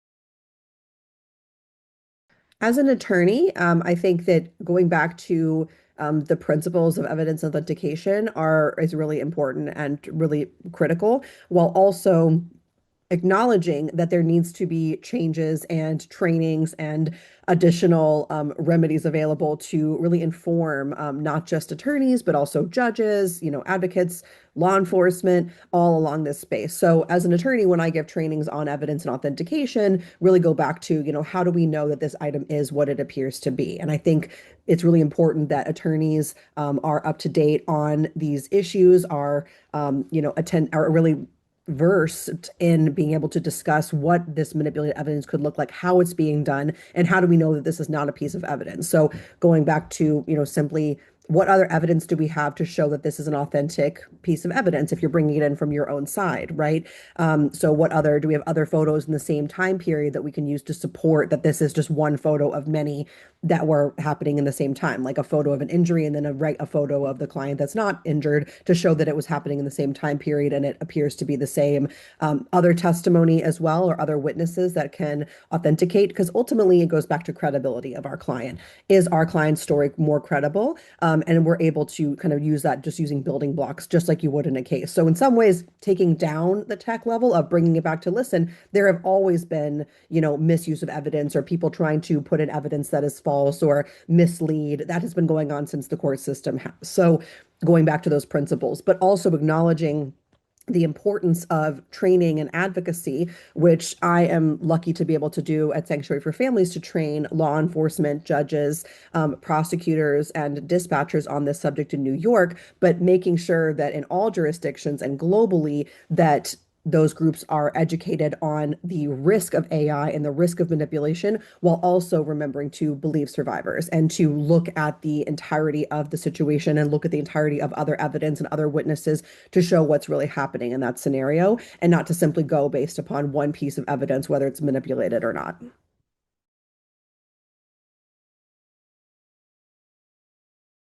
I think that there's a misconception that as technology advances, that the rules of the game are fundamentally altered, right? That things are totally different and we need to have a completely fresh perspective. As I always say in my tech trainings, this is just new forms of an old harm, new forms of the same abuse that we've seen for many, many years, really since, but before tech was even utilized in these cases. And so going back to the same things that we advise survivors on, which is, evidence collection and utilizing the tools that they have with family, friends, friends, support systems to identify what forms of evidence may be helpful to them, to use screenshots, to use other forms of, digital collection where they can. Because really, at the end of the day, again, it all goes back to the credibility of your story and the credibility of the case. And the only way that we're able to show that in court ever is just a well-supported client, one that has been able to identify what forms of evidence they have, and where it is. And that's still the rule. That's still the rule of the game. And having new forms to manipulate and change evidence really doesn't change that. It just makes it easier. But we've been, rolling with the punches in domestic violence for many years now, and I am confident that we will continue to be able to advise clients in this way. And I hope people feel empowered that you can still, prepare a case and be believed. It just is going to take a little bit more attention to detail and maybe a little bit more prep work on the front end.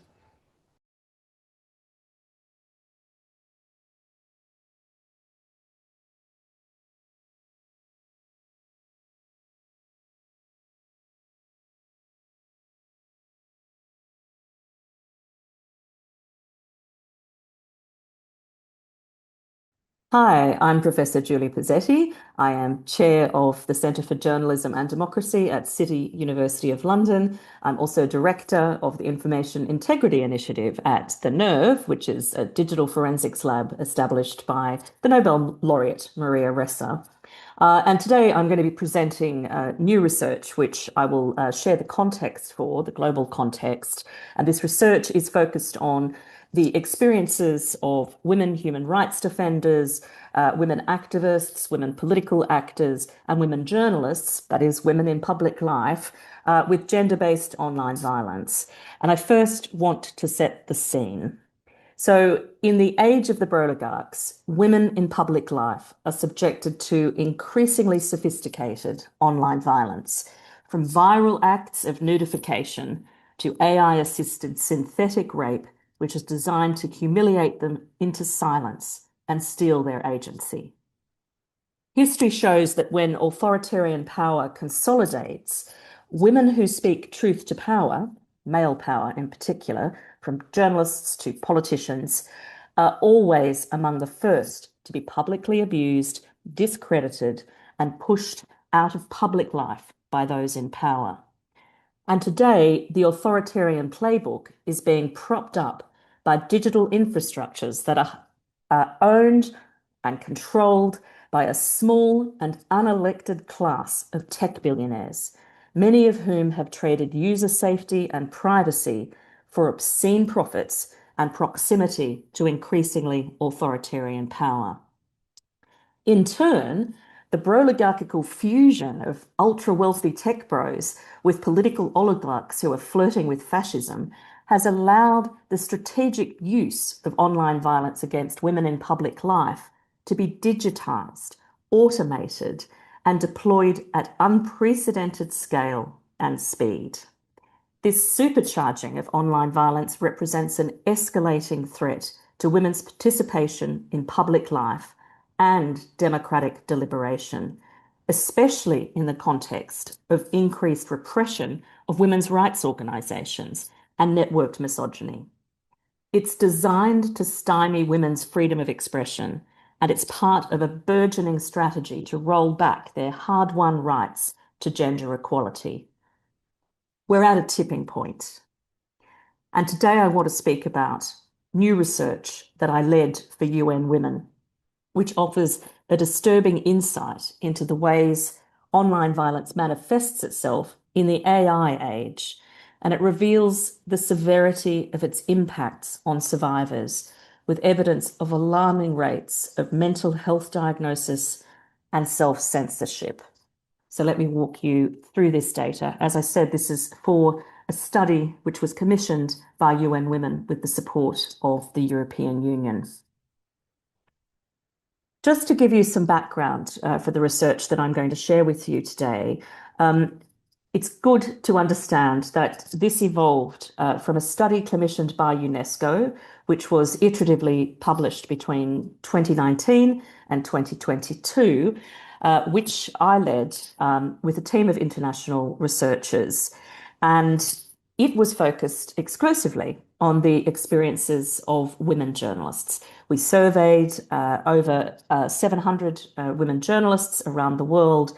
We interviewed around 180 women journalists and those who work with them and who are responsible for their well-being, lawyers, editors, for example, civil society organizations. We also conducted 15 in-depth case studies at a country level, really diverse selection of countries. And we studied over 2.5 million social media posts that were directed at women we consider to be emblematic cases for the experience of gender-based online violence. They were Maria Ressa, who I now work for. Before she was the Nobel laureate, she was the subject of one of these big data case studies, having experienced really horrific gender-based online violence in connection with what we term lawfare, so targeted attacks that were designed to falsely criminalize her conduct when she was the editor-in-chief of an organization called Rappler. And we tracked and traced the escalation of these threats from online to offline harm. The other case was the celebrated British investigative journalist Carol Cadwallader, who had exposed the Cambridge Analytica scandal and was targeted in the context of her work on Brexit as well as on big tech accountability. So that's the foundation for what came next. And the survey that we ran for the chilling, as those studies were published under the banner of the UNESCO, was conducted at the end of 2020. Exactly 5 years later, we surveyed an overlapping group of women journalists alongside women human rights defenders, activists, women political actors, and women public communicators of other kinds. So that would include influencers, writers, and other such actors who have a public profile associated with their work. And in 2025, at the end of 2025, exactly 5 years later, we surveyed 640 women from 119 countries.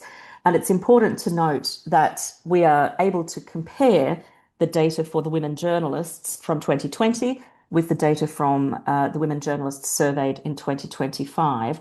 But with the other groups of women, this is the original fresh data which we first recorded in 2025. So we can't be comparative when it comes to the women in those other groups. But let me walk you through some of highlights, I was going to say, some of the lowlights rather from this data. So we see that overall around 70% of the women we surveyed had experienced online violence in the course of their work. Now, when we look at the group of women journalists there, you can see that 75% of that group had experienced online violence in the context of their jobs. Now, that figure in 2020 was 73%. So it's increased marginally, but what we can deduce is that this is a pretty consistent level of exposure to gender-based online violence in the course of doing work as a journalist, as a woman journalist in particular. And we can see the figures are pretty consistent for the other groups of women. Another really important aspect of this work is being able to connect the women's experience of online violence with the offline abuse, attacks, and harassment that they experience. So we're talking here about the continuum of violence against women, the trajectory of online violence to offline harm. And those of you who followed this issue for some time might appreciate frustration, ongoing frustration with dismissive claims like, it's just digital violence, it's just online, it's not real, get offline, just mute, delete, reports. That's not possible when your work requires you to exist in digital spaces. It's not possible when you need to curate communities, when you need to interact with constituencies, and when you need to reach audiences. And so it's vital that we understand that there is nothing virtual about online violence. It causes real physical harm, and it certainly, as I'll show you, causes psychological injury. Now, what we can see from the data that you're looking at now is that 40%, 41% rather, if we round up, of the women we surveyed had experienced offline harm that they believe was triggered online as part of the campaign of online abuse, harassment, and attacks that they were experiencing. We see the figures pretty consistently across the groups, 44.5% roughly of writers and other public communicators, 44% of human rights defenders and activists, and 42% of journalists and media workers saying that they had experienced this. Now, to think about this comparatively, which again is really important and instructive, let's look at the data when we compare the women journalists who responded to the survey in 2020 with the women journalists who responded to the UN Women's Survey in 2025. In 2020, we can see that 20%, so 1/5 of the women journalists said they'd experienced this offline harm, which they connected directly to the online violence that they were experiencing. Now, we identified through those respondents examples like being physically attacked, having their property vandalized, having pets killed, would you believe, being screamed at in shopping centres with reference to abuse and memes that had surfaced online. In one case, a journalist who had her name graffitied next to the sights of a gun on a wall in Belfast. Many more examples like this. So in 2020, we saw 20% of the women journalists saying they'd experienced this trajectory from online harm to offline harm. Fast forward to 2025, and we see that figure has more than doubled to 42% of women journalists. That is a really staggering and hopefully motivating statistic. Motivating in the sense that this crisis is deepening and worsening, that those who are being targeted are clearly at greater risk of offline harm connected to the online violence they are experiencing. The other important data coming out of this UN Women's Survey, which we are continuing to publish from over the course of the next 9 months or so, is the connection between generative AI, which really was mainstreamed at the end of 2022. So it's a relatively new phenomenon, although AI itself is, of course, not new technology. But this concept of generative AI that really allows for much easier, much quicker, much cheaper production of abuse-oriented content, including, for example, deep fakes and nudification, as it's referred to. But it also allows for the much quicker distribution, in some cases seamless distribution of this content when it's created to large-scale audiences via the algorithmic drivers of social media platforms. So we asked our respondents whether they had experienced online violence that they identified as having been assisted by artificial intelligence technologies. And you can see there that roughly a quarter, 24%, said that they had indeed experienced online violence, which was AI assisted. Now that is really important to understand that at the end of 2025, just as the nudification crisis, if I can refer to it as that, was occurring, where we saw the seamless integration of content that had been prompted, for example, using Grok, which is the AI chatbot created by Elon Musk, and the seamless integration of that content with X, the platform that he also owns. What we saw in that context was the rapid fire distribution of content that was designed to shame, to humiliate, and frankly, to expose women to increased harm. And that phenomenon has triggered a range of responses from states with legislative and regulatory maneuvers designed to try and prevent the large-scale creation and distribution of that sort of content, which allows for, just increasingly believable material which undresses women, which allows women to be posed which allows for fake rape videos to be passed off as accurate using the real images of women that have been altered and modified. One of the most horrific examples of this that I've seen in the course of this work for UN Women was actually a UK MP who was campaigning for a ban on these notification apps. And she found herself being depicted in a synthetic rape video, in a deepfake video, being chloroformed and prepared for rape by groups of men who were distributing this content, who were countering or attempting to counter her work to ensure accountability for the creators of this technology and the perpetrators of these videos. Really awful stuff. And if we look into the data with a little more detail, we can see that 12% of the women who responded to our survey across the groups had experienced non-consensual sharing of personal images, including those of a sexual or intimate nature.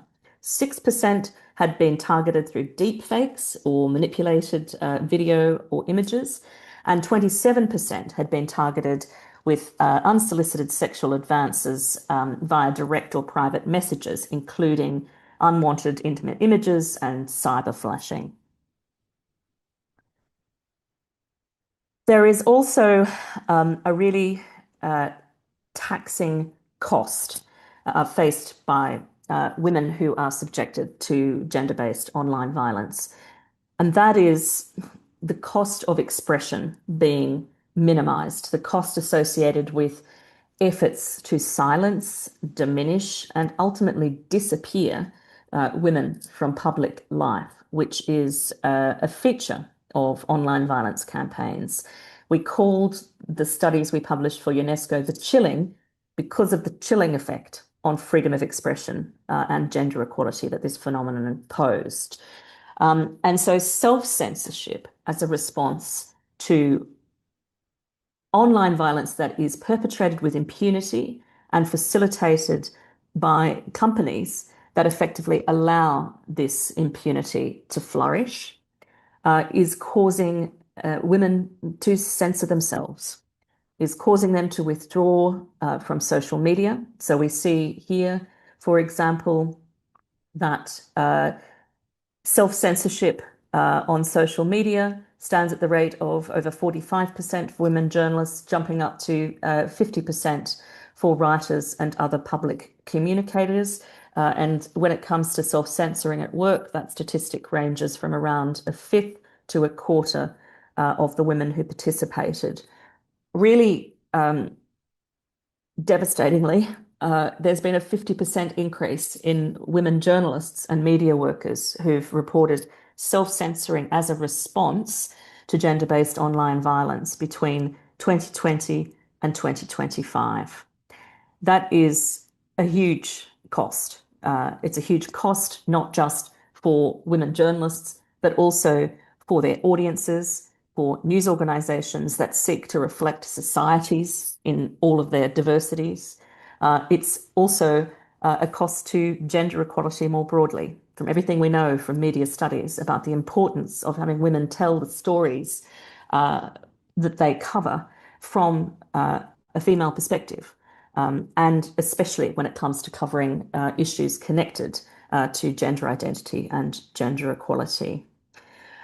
This is a bigger problem because what it shows is actually that women are still being required to be the first responders and to do their own triage when it comes to experiencing gender-based online violence. So they're both the primary targets of this form of violence and also expected to be the first responders to the problem. We can no longer stand by and suggest that the management of this crisis be outsourced to the women themselves, the women who are targeted. Another really important aspect to consider here is the impact on mental health for women in public life when they're exposed to this kind of violence. We see here from our 2025 data a quarter of the women we surveyed saying that they had experienced or been diagnosed with actually anxiety or depression, and nearly 13% had been diagnosed with or treated for PTSD directly connected to their experience of gender-based online violence. And when we break that down into the different categories of women in public life, we can see that it rises from a quarter in the case of women journalists right up to nearly 40%, 4 in 10 women writers and other public communicators. That's specifically with reference to anxiety and depression. And we can see the similar breakdown represented with regard to diagnosis and treatment for PTSD. So this is a very real crisis in health. It's also a workplace safety issue, and it should be understood in that context.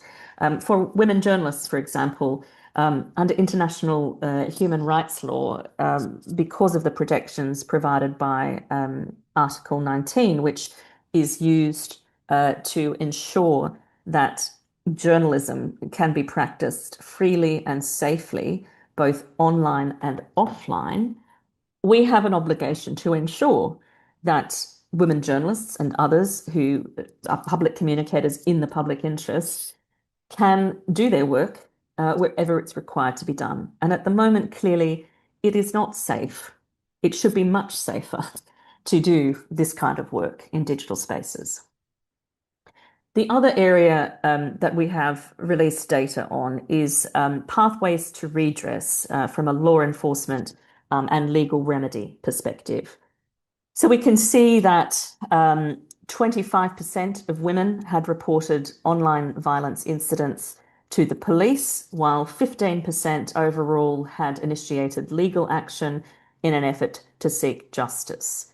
However, we had a response to our question about their experience of reporting to the police, and around a quarter of the women we surveyed said that they had experienced treatment that they understood to be victim blaming. So we still see this as a dominant theme in responses to attempts to manage or deal with gender-based online violence. Things that are themes rather that are familiar to anyone who's worked in gender violence. Victim blaming, slut shaming, what did you do to trigger this? You know, that kind of scenario. And we've seen an increase also in the number of women journalists and media workers who have reported online violence to the police. In fact, it's almost doubled since 2020. That figure now, as I said, is around 22.5%. Which could indicate an increase in incidents. It could also indicate an increase in awareness of the problem, or a frustration with the failure of big tech companies, for example, to stem the tide of abuse on their platforms, and so an increased willingness to go to the police. We see a similar increase when it comes to women journalists referring their cases to lawyers, trying to initiate legal action to get some kind of remedy. So compared to 2020, we see in 2025 that 13.6% of women journalists had experienced or had rather initiated legal action. So what do we do about all this? We will be publishing a series of recommendations associated with a comprehensive report that will analyse not just the statistics, but the contributions that the women we surveyed made about their experiences. And that will include a long list of specific recommendations for action. But two that are immediately important are that there is a need to develop tools to better identify, monitor, report, and repel AI-assisted online violence.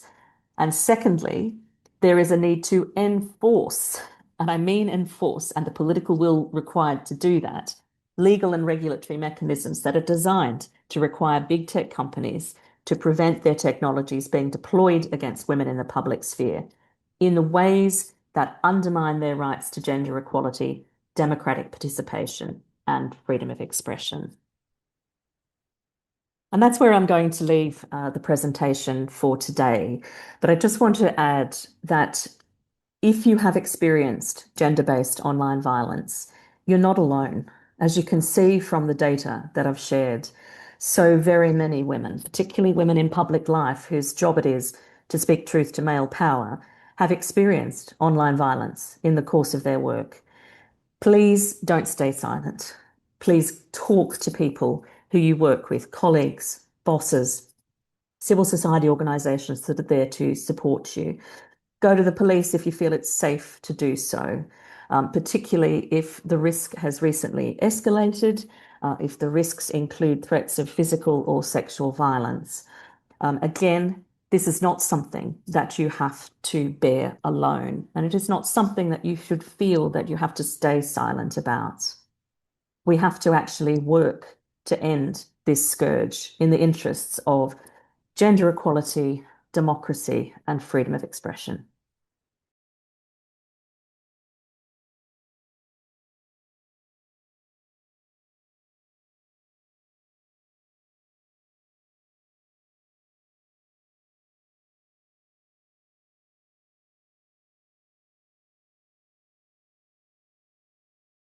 Hello and welcome to the Global Summit on Tech Facilitated Gender-Based Violence. My name is Shiori Ito. I'm a documentary filmmaker and journalist and writer. And I also co-founded a documentary film company called Hanashi Films, and I'm No More ambassador today. Before we begin, I'd like to go over some general housekeeping. Today, we are going to discuss about some harassment and violence. So if while you're listening, if you feel uncomfortable, please do remember to take care of yourself. And I believe you'll find a link in the chat to the No More Global directory so you can seek for help.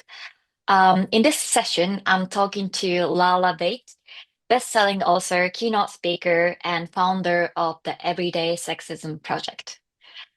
Welcome, Lala. Thank you so much for doing this. I'm very excited to talk to you. And I'm now in Tokyo. Just tell me where you are, what time of the day it is right now. Sure. I'm so excited and honored to be talking to you as well. I'm in London on a very rainy morning. Oh, Tokyo now just entered raining season, so we are sharing some gray sky, Yeah. unfortunately. But I'm very happy that this time difference works out, and I believe we have so much to talk about, and I have so many questions. So I just wanna open up and start.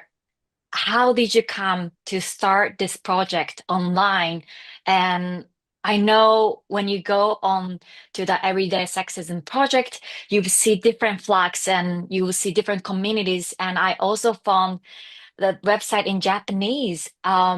While we feel like, as you say, it is everyday thing that we receive and we ignore, and we sometimes sort of become a bystander of everyday sexism. How did you come about to decide to do this in public platform?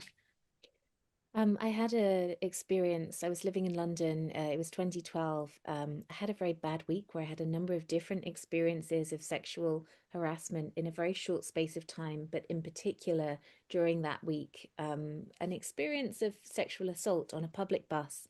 And I said what was Mm. happening out loud, and everybody on the bus looked away. Nobody stopped, nobody stepped in, nobody even made eye contact with me. And it was a real moment of suddenly realizing that these experiences were so normalized.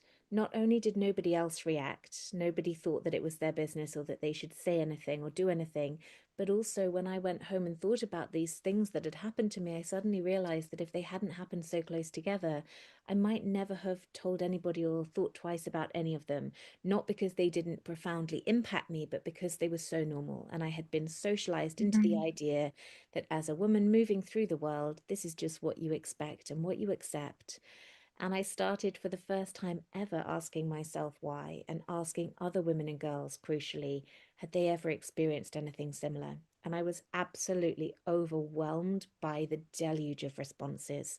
I thought people would tell me about one story from a few years ago. And of course, it was every day. It was on my way to meet you just now, Yes. this happened. Every day at work, this happens. How long do you have? I no longer exercise Mm. outside because this has happened so many times, and so on and so on. Mm.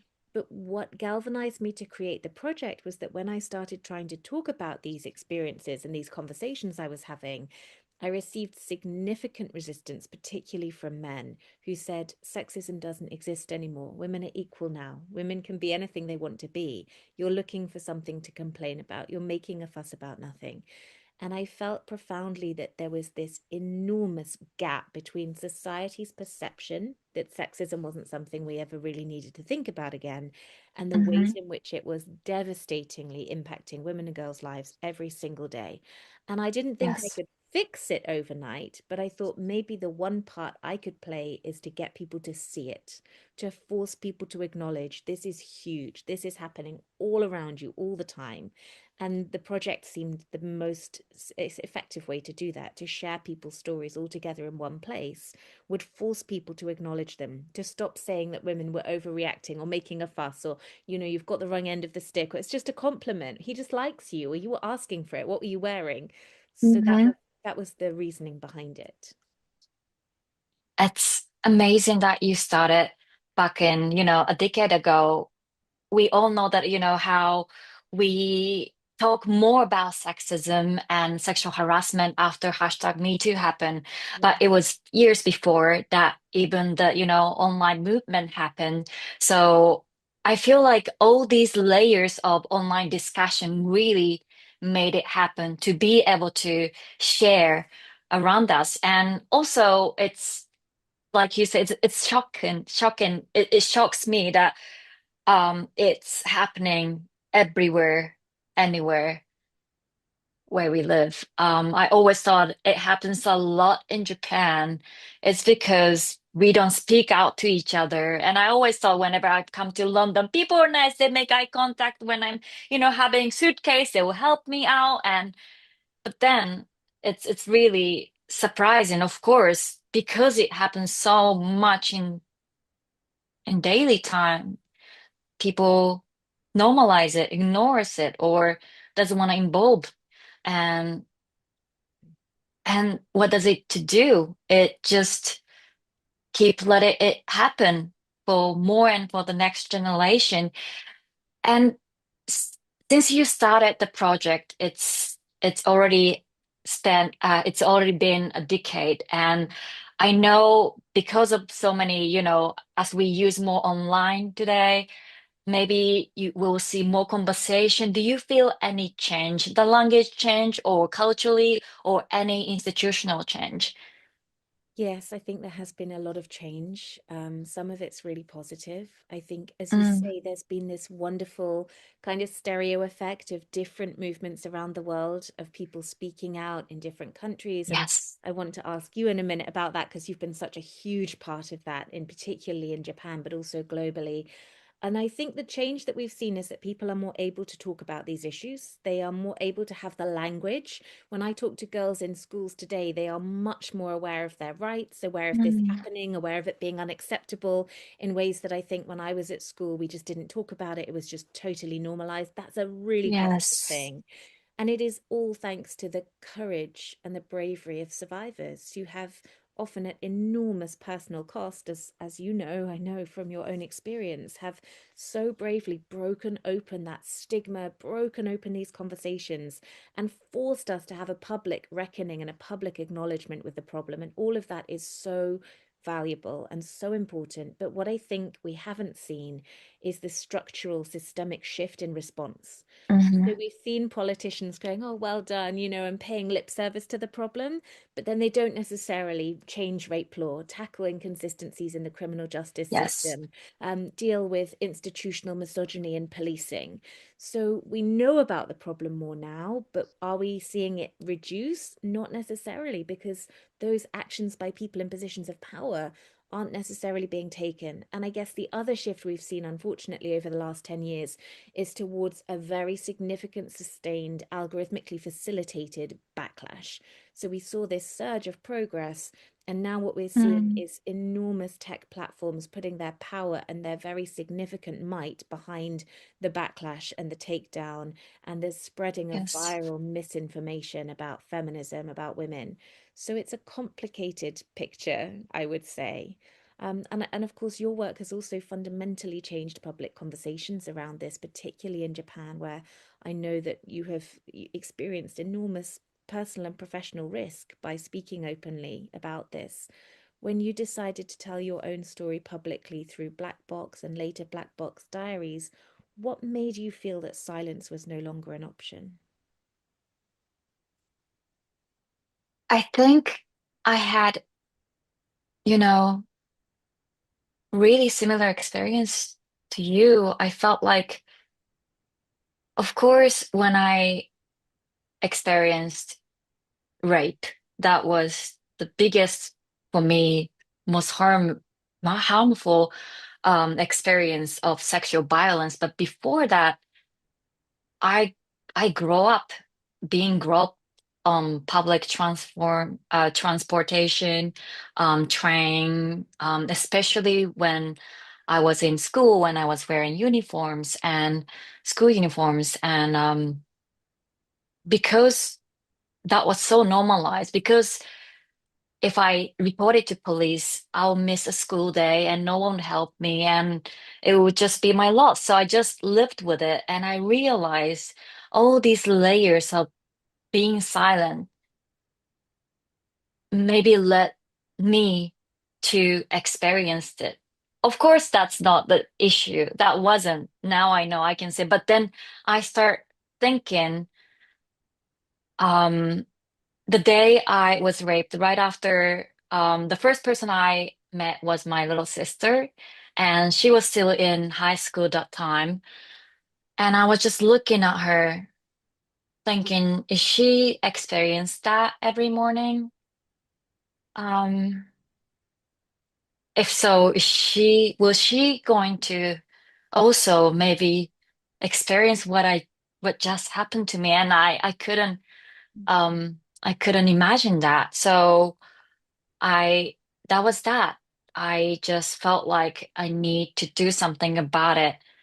And also as I was about to go into journalism world, if I couldn't talk about my truth or highlight what's wrong with happening around us, I don't think I could also um, live in the industry as well, which was my dream. And so, yeah, I've decided to take steps, but it wasn't just, steps straight into speaking out. I really try out different way to reach out legally to police, and then in the end, I felt like it's not really working.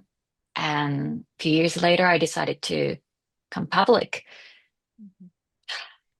It's so incredibly powerful, so incredibly brave. And you can see that in your documentary. It's incredibly personal, but it also exposes those system failings around sexual violence, media, policing, public opinion, legal structures. Did you find that making the film changed the way that you understood power and accountability? I think so. Once I've start sharing my story, I start realizing I'm not alone.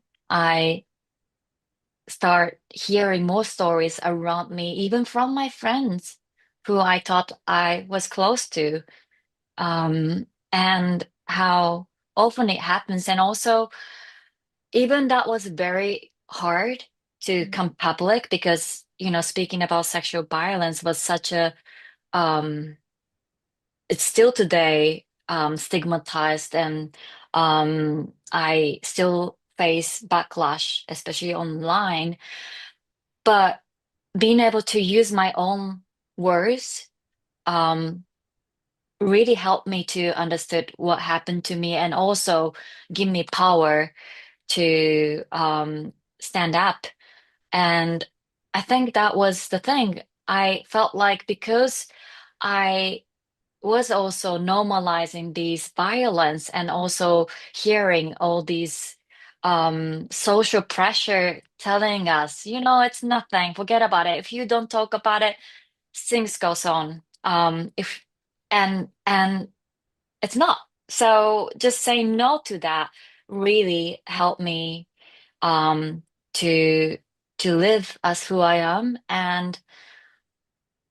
But like you said, doesn't mean that a online world is safe. And I think that's something I really wish we can do something about.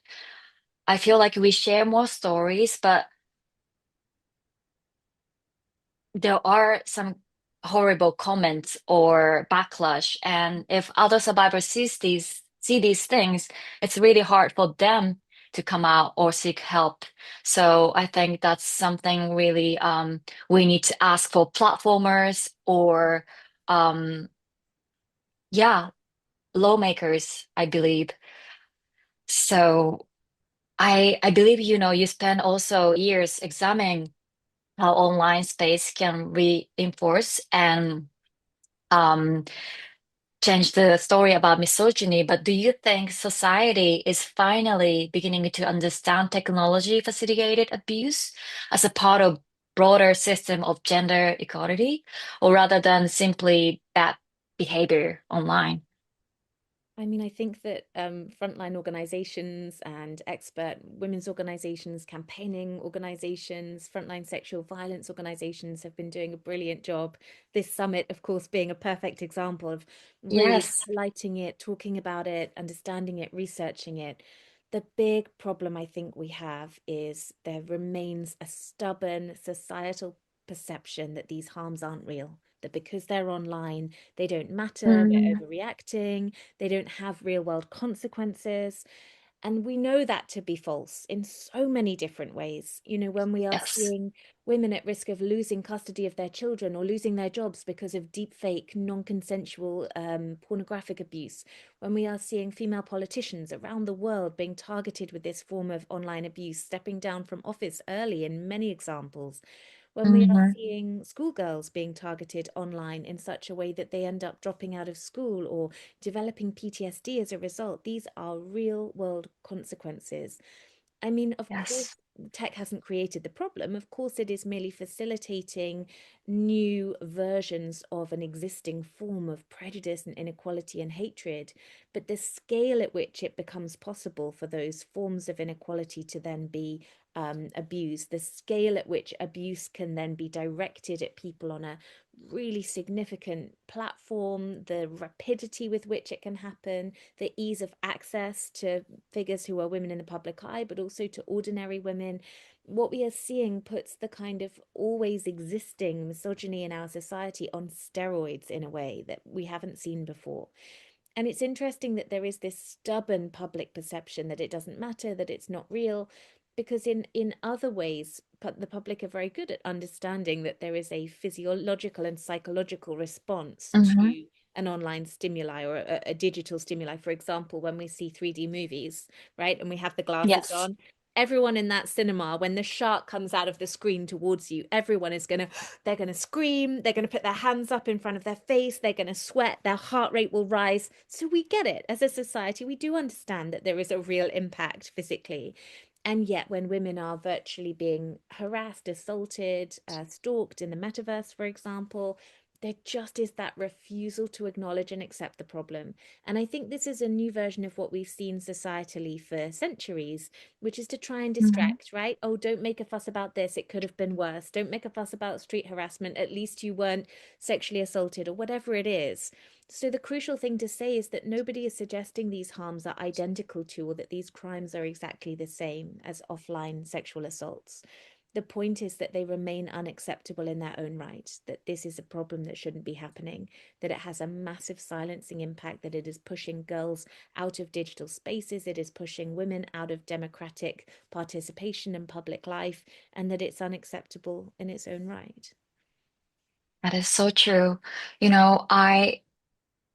In the hard way, I learned the words of digital tattoo. And I really felt like if all these harmful words against um, women or around sexual violence are on street, on poster, Yeah. I would spend days to just rip off everywhere, every paper in the corner of the city. But then when it's online, we can't do that. And it's just stay there. And I just also realized to speak out for that, if it was Twitter, now X, I have to from Japan, I have to like translate first in everything what happened in English to reach out to headquarter, and it takes time, and then the time is over, and it's just true. It stays there forever, and it's actually in digital world, it's in that way worse. So it's really problematic, I believe. And I'm so amazed that last year you co-authored a UN Women paper. I want to know more about it. What was in the paper? And Yeah. yeah, well, how did it go? It was a wonderful experience, and I'm so grateful to UN Women for putting the focus relentlessly on this and working so hard, especially in a very hostile environment, because globally right Mm-hmm. now, governments and administrations don't really want to hear about these risks. They don't want to take action against tech companies, and it's a very difficult position to be in for those who are advocating.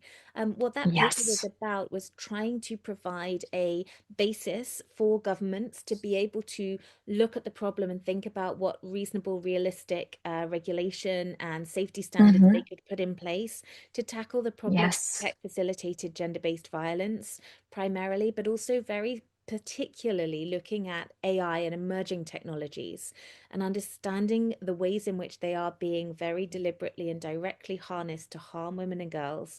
They're being used by existing abusers in wider patterns of Mm-hmm. domestic violence, for example. You can, if you're an abuser now using AI tools, you can control the temperature of your home when a Of woman is course. trapped inside. You can track her everywhere and know exactly where she is. But also thinking about some of the ways in which those AI tools are embedding gender inequality in our environment is Mm. something wider, I think, that we need to think about. So when AI tools are being embedded in finance, in global financial services, in healthcare, in these systems, we know that they are, for example, downgrading the CVs of women in recruitment when they're being used as Mm-hmm. recruitment tools. We know that they're downgrading the number of female patients and patients from marginalized backgrounds who are identified for extra care. So there are all these different ways in which AI is already acting against women and marginalized groups. But if governments aren't aware of that, and if they aren't signposted to this is exactly what's happening and these are the things that make a difference, then it's difficult for them to act. So that was the idea of the paper, and really to try and get people to recognize that these aren't hypothetical, futuristic, potential harms. Will AI take Right. the world, which is where our focus is, but to say we are already seeing clear examples in practice that it's impacting women and girls now, and that governments need to act. Thinking about AI and domestic violence, that if that combines, like domestic violence already hard to see, but Yeah. I think AI is more gonna put it under the carpet, so that scares Yeah. me. Do you see any good practice already taken? I wish I just also want to hear some Yeah. hopes. Yeah, so okay, there are great examples of feminist organizations who are using AI for feminist purposes. So, this isn't about being anti-tech. It's not about saying we Hmm. should never use AI, but it is about saying we should be aware of those risks and we should act to mitigate those risks before products are released to the public. But there are great examples. There is a feminist organization called Chain. They work globally to support survivors of various different forms of male violence, but also particularly looking at tech facilitated gender based violence. And they've Oh wow. recently created one of the first ever AI tools specifically designed for survivors. So it focuses on survivors of image-based abuse. And what it does is it enables them to find and pre-populate the correct legal terminology in letters and forms that they can send to, for example, request takedown of different images from sites in different jurisdictions. So if you're a survivor and you've had an image that's been created through AI, a manipulated deepfake image of you, for example, it's been Hmm. posted to maybe different porn websites that perhaps have their are legally headquarters in different countries. This tool can enable you to find where the photo is, to find out who you need to contact and what you need to say to get that picture taken down. So there is hope. I mean, there are incredible services working so hard to tackle this stuff, but it's a David and Goliath fight, in particular, because we know that women only get less than 2% of venture capital funding. So even when women are coming up with these amazing 2%. AI tools, we're not funded in Mm. the same way to develop them. And I guess in terms of your experience of digital spaces, because your work so often explores not only violence itself, but the aftermath, the emotional and social consequences of speaking out, the disbelief, scrutiny, victim blaming, stigma, taboo, public pressure. How do you think that digital spaces and social media have changed that experience for survivors today, perhaps positively and negatively? I think let's talk about positive part first. Um, I think again, being able to have this conversation is thanks to digital world and thanks to the power that we can use through online, and being able to share our experience and ideas and thoughts and some find some keys together to solve the problems. And I just I generally right after I spoke about my violence, it was half a year before the Me Too movement happened. And what I experienced that time was um I felt like more negative words were coming towards me online. And I realized afterwards, I realized that people I meet in person telling me I've seen this horrible thing online, but I've been playing for you and giving you good thoughts. But I had to tell them I don't have a sixth sense. Yeah. And for some reason, for this negative the people who want to say negative things have really some energy to write, but these loving people doesn't need to do it because they. But I learned it, and I had to tell them thank you for playing for me, and please, if you see something really harmful, leave some love because some maybe just not me, but someone else could see it. And if someone else just see the negative comments, it's gonna again, make it difficult to share their stories. So that's something I've been telling people. But I still suffer. I still am not doing well online. I think I'm still trying to find a way to be good and comfortable, but I after I experience actually online violence, I'm not really comfortable. So I have my assistant to check my messages and emails before I open because so that I, don't have to see these horrible things first. And I first thought, you know what, I just don't need to take it in myself, but it actually affects me.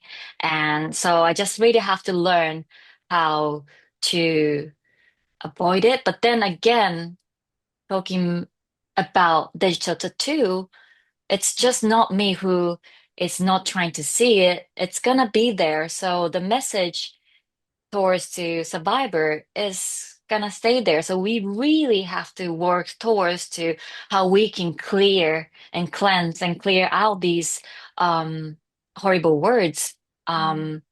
Or just keep working towards to the better way of speaking. How do we communicate about these things? So that's something I learned, but also again, and then Me Too movement happened, and then I've been able to connect with other survivor outside of my community, and I learned that it's really hard to talk within in your own community sometimes, or there are some sort of self-censorship or other kind of censorship in your community or where you live. It's harder culturally to talk about it. But then close culturally, close border, it's easier to exchange. Um, so I wouldn't say which country, but my story was more shared in one of the East Asian country, not in Japan, but it's because it's hard for them to share their own story. Um, And so that was great lesson learned that we can maybe work across the border through online. That's so interesting to hear. And I think, storytelling is so vital in that sense that when we hear a story, it enables us to access so much of our own that goes beyond our own shame and our own societal rules Yes. and stigma and tattoo. So I guess as someone still working as you are across journalism and filmmaking and advocacy, do you think storytelling still has the power to shift culture in meaningful ways, even now in this age where people are constantly overwhelmed with online information? Mm. I think because we are overwhelmed online, all these conversation, that's why we do need storytelling more, especially slower, more human storytelling in a way. And I myself realized after making a documentary film in a feature form where I could share my story in a cinema. I never knew, I've been making documentary films for online and on TV, but I never had a chance to meet audience. But once I made a film is something different. Like you have to commit unless you see online, but you have to commit to go to cinema, to sit down in the dark, maybe someone who you're sitting next to you don't know, but you share the space. And that kind of communal viewing, it gives you experience to really um make you also reflect you yourself and create the space to share as a community. And that was the time when I realized that that's such a powerful way to share story, and that's why we need more of storytelling and maybe more um also offline way of storytelling so we can gather together um to share more humane way.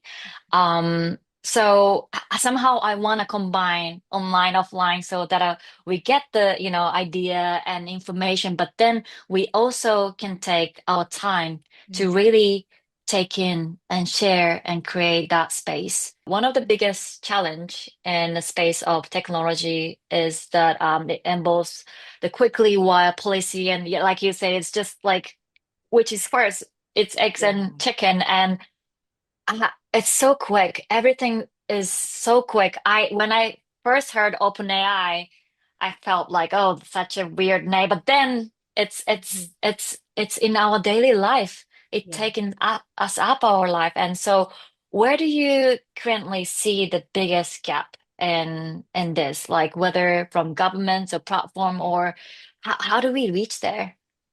I think the biggest gap at the moment that we have is there is a complete lack of proactive regulation. And instead, we have Hmm. this very slow, piecemeal, inadequate, responsive solution. So, a good example of this, I would say, is that, activists and campaigners have been warning for years about the potential mass abuse of women and girls using deepfake technologies. This isn't new. This Yes. isn't something completely unexpected that we didn't see coming.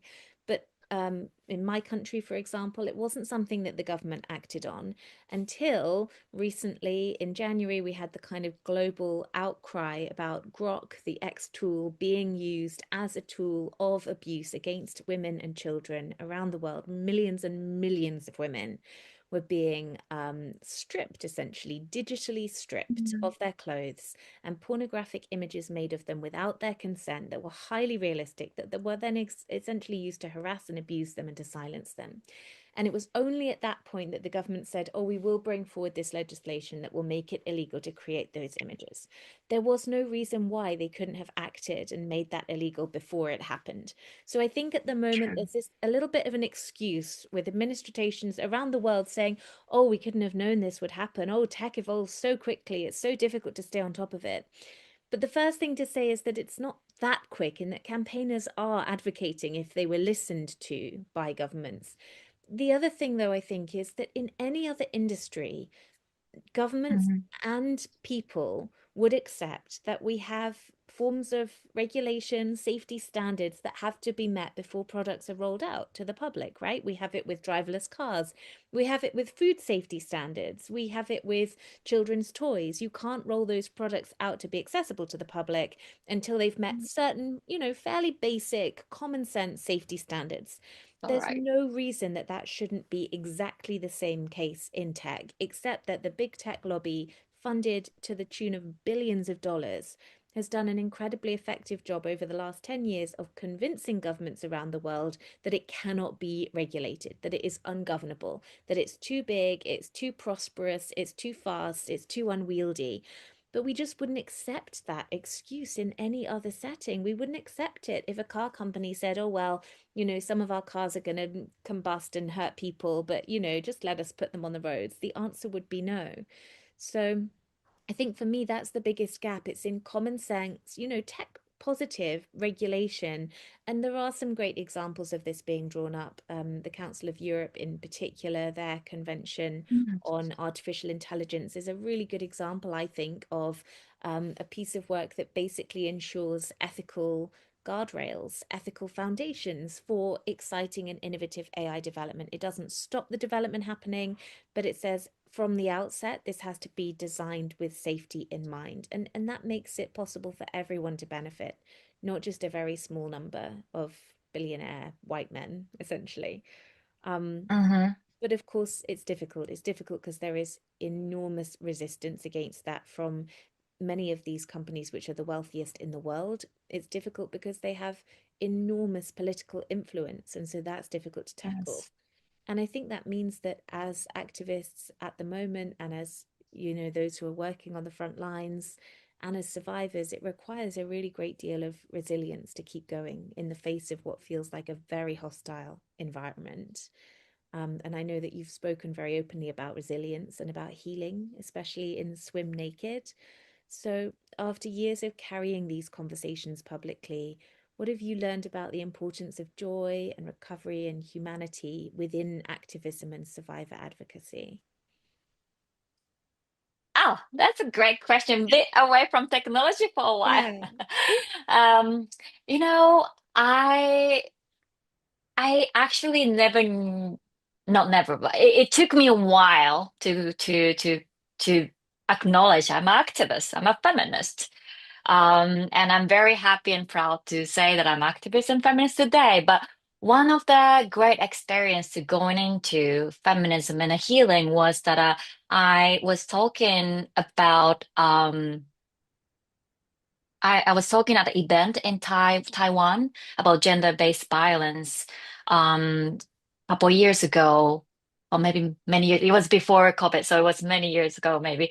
And I met this my good friend today, but um, Taiwanese feminist in Taipei, and she told me she will teach me about history of Taiwanese feminism and how it evolved because in East Asia, Taiwan was somewhere, where also same-sex marriage was taking place for the first time in Asia, and so many level in gender equality and violence, it was quite ahead. So I wanted to know how did you do it? And she said, okay, I'm gonna give you a tour for a full day. So get ready. And I had my notebook and pen and waiting for her in front of the hotel.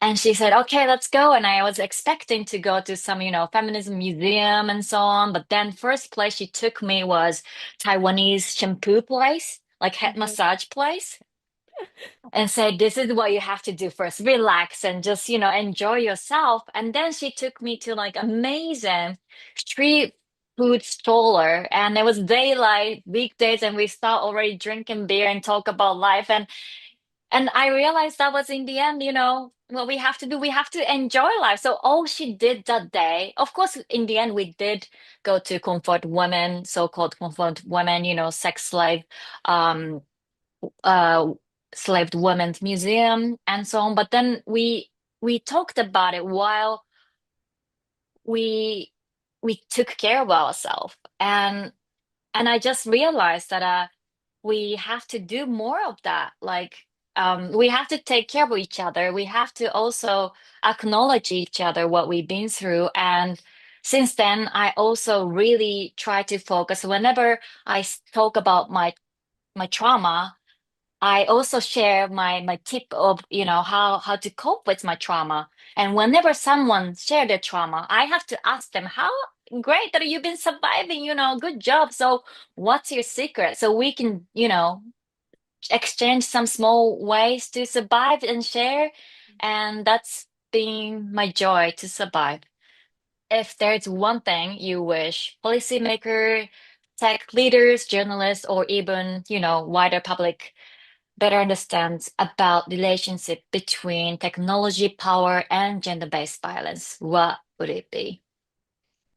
Well, I guess that's a domino question, right? Because I wish that Yes. the wider public recognized the concrete ways in which technology is facilitating real world violence right now, but also specifically the ways in which it is re-embedding and creating new forms of discrimination in those areas that we don't necessarily automatically think of as gendered problems in tech, so financial services, healthcare, those areas. Then once people knew, once the general public became aware, and this was a scandal that it should be, people should be shocked, people should be outraged, then I wish that those people would put pressure on politicians to act. And that requires media intervention as well. The act of letting people know requires the media to report effectively on these things, not just on the big shiny robots, but on the real world Yes. ways in which they're harming women's lives. Then I wish politicians would act. I wish that they would pass legislation and regulation that would make it absolutely necessary, ironclad, watertight, that if tech firms want to become some of the richest in the world, they have to do that by creating products that are safe and fair. And then I wish that the tech firms and the platforms would take that on board, that they would diversify their teams who are working on these products, and that they would create products with an approach of safety by design, that they would design them to work for everyone, that they would design them to be abuse proof, rather than earning huge amounts of money, waiting for people to get hurt, and then using that as essentially a building material to make their products even better. So it's the whole ecosystem that needs to change, I think. But I do believe that collective voice and the power of us standing up and demanding that our democratic representatives take action is one of the most important links in that chain. That's amazing. And I love how you placed it, how you say it, that yes, AI is something we can't really grasp and see. And so like what you know, uh say it, that if it was a baby product, you have to go through so many tests and prove. And but what about AI? And we could imagine what could happen. And so yes, we do need to vocalize it and know it, and we can't just let so many horrible incidents happen and ask how many more. So I'm very happy that you clearly addressed that. And I believe if the problem is not addressed, we can't fix it. So that's really important thing. And I'm just so happy I could talk to you today. I know it's online, but I hopefully one day we'll meet in person, and hopefully we'll do something fun together, and he'll, have a good time so we can keep continue the good work you do. And you Thank you too. so much. Thank you. Such an honor to get to speak with you. And I am so grateful for the incredible work that you've done at such a high personal cost. Thank you for everything you do. Thank you so much, Lala.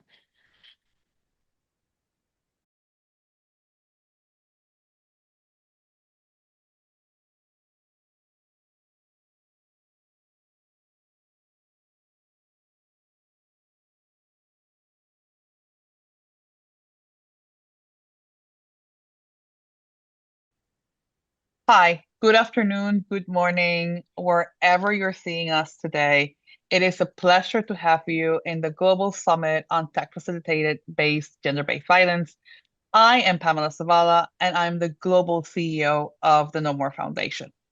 And today I'm really excited to have Dr. Tasha Menaker from Match Group and Ebony Tucker from Uber, talking about issues around privacy versus protection, trying to kind of navigate safety, rights, and responsibility on digital platforms in general.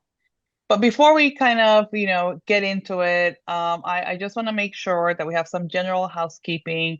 If there's any issues on the session, we encourage you to take any steps to make sure you prioritize your own safety, you stop the session, and you can reach out for support.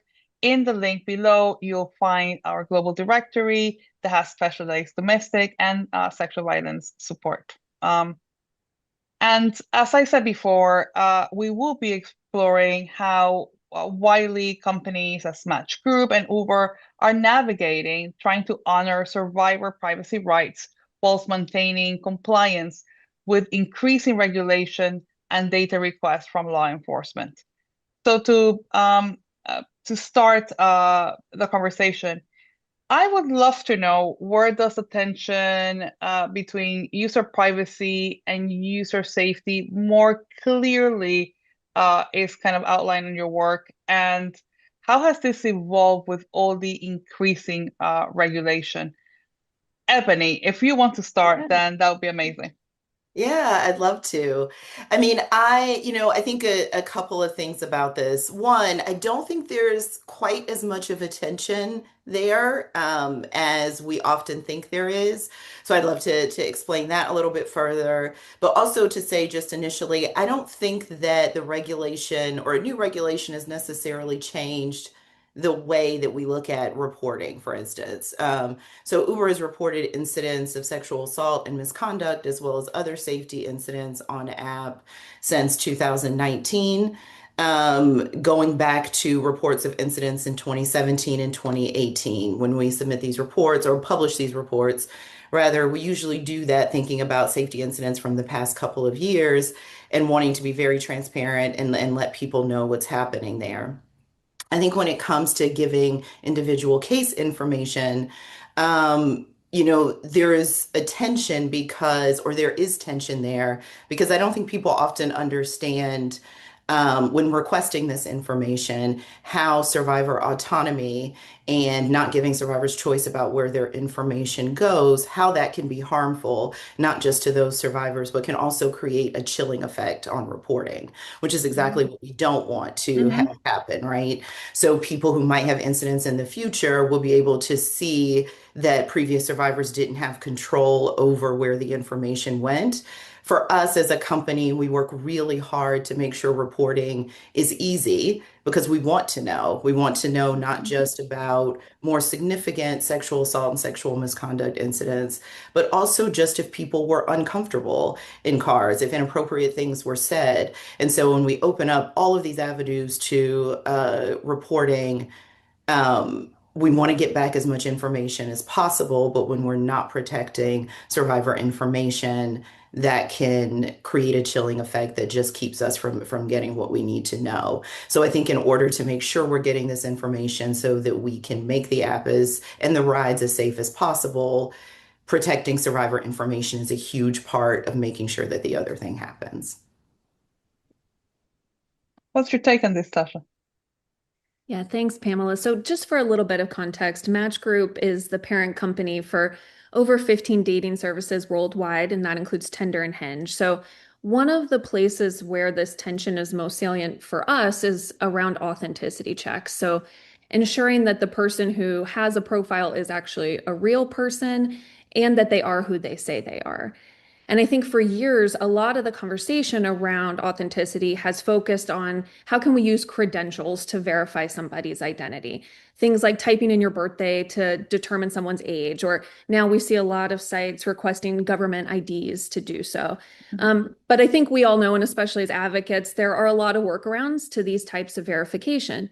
And when it comes to verifying identity, naturally, the more information we have about a person, the better able we are to determine that they are real and that they are who they say they are. And so that's where that tension, I think, comes in between privacy and safety.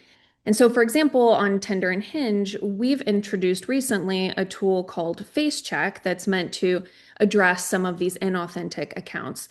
And what it does is it asks users to complete a live video selfie that captures biometric information and helps to confirm that a real human is present and that they are consistent with the profile photos on their account. And I think tools like this are reflecting kind of a broader shift that's happening across the industry. I think the question is becoming more so what is the minimum amount of information that we need from a person to address a very specific safety concern? And at the same time, I do think regulation has made some of this tension between safety and privacy a little bit more visible. So privacy frameworks like GDPR rightly push companies towards data minimization. At the same time, we're seeing online safety laws increasingly expect platforms to be more proactively detect harmful behavior, prevent repeat offenders, intervene earlier when in a situation where harm may occur.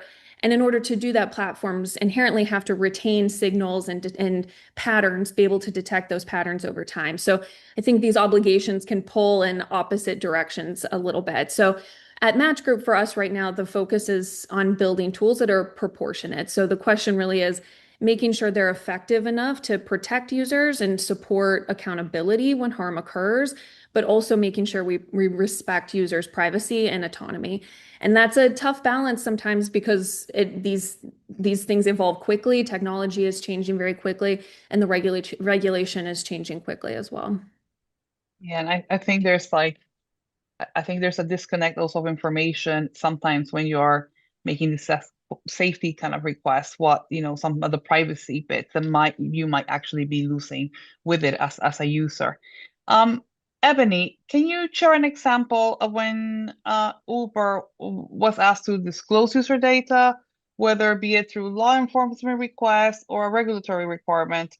And how have you been able to navigate survivor safety in this type of situation?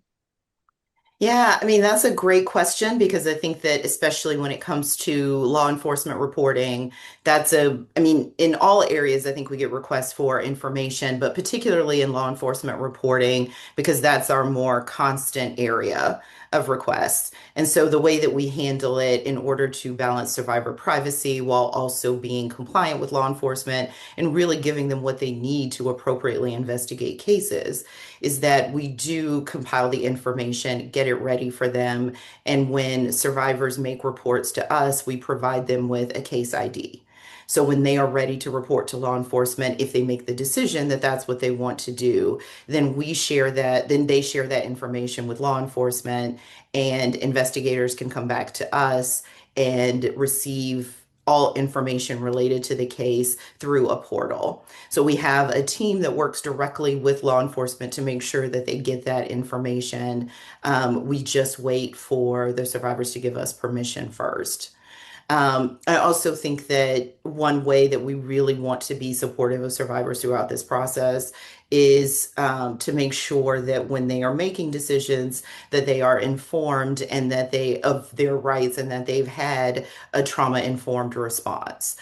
So we do manage the National Sexual Assault. We do manage with the National Sexual Assault Hotline, a hotline specifically for survivors making reports into Uber. And then that way they can have conversations with an advocate as they're trying to make the decisions about how to manage any future reporting that they would like to do.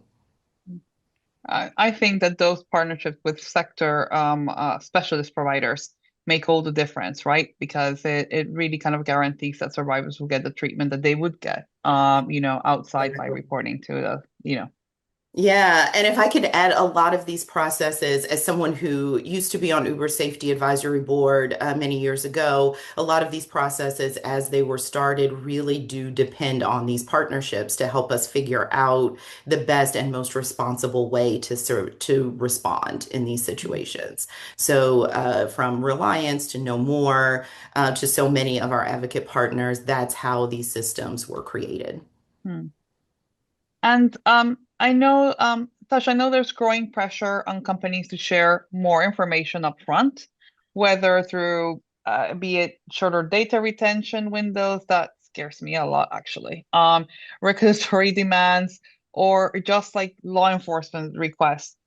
How are you guys kind of navigating that pressure, both at a policy level, because there's a lot of a push as we can see it from the kind of the sector partnerships actually, and individual cases, whilst you protect survivors. Yeah, it's a great question because we are truly navigating a real structural tension here. Law enforcement and victim advocates and our NGO partners are often asking and advising us to actually retain more data for longer periods because that information at the end of the day is evidence. And advocates know it can take months or even years before a survivor is ready to seek support or to make a report, whether it's to the platform or to law enforcement.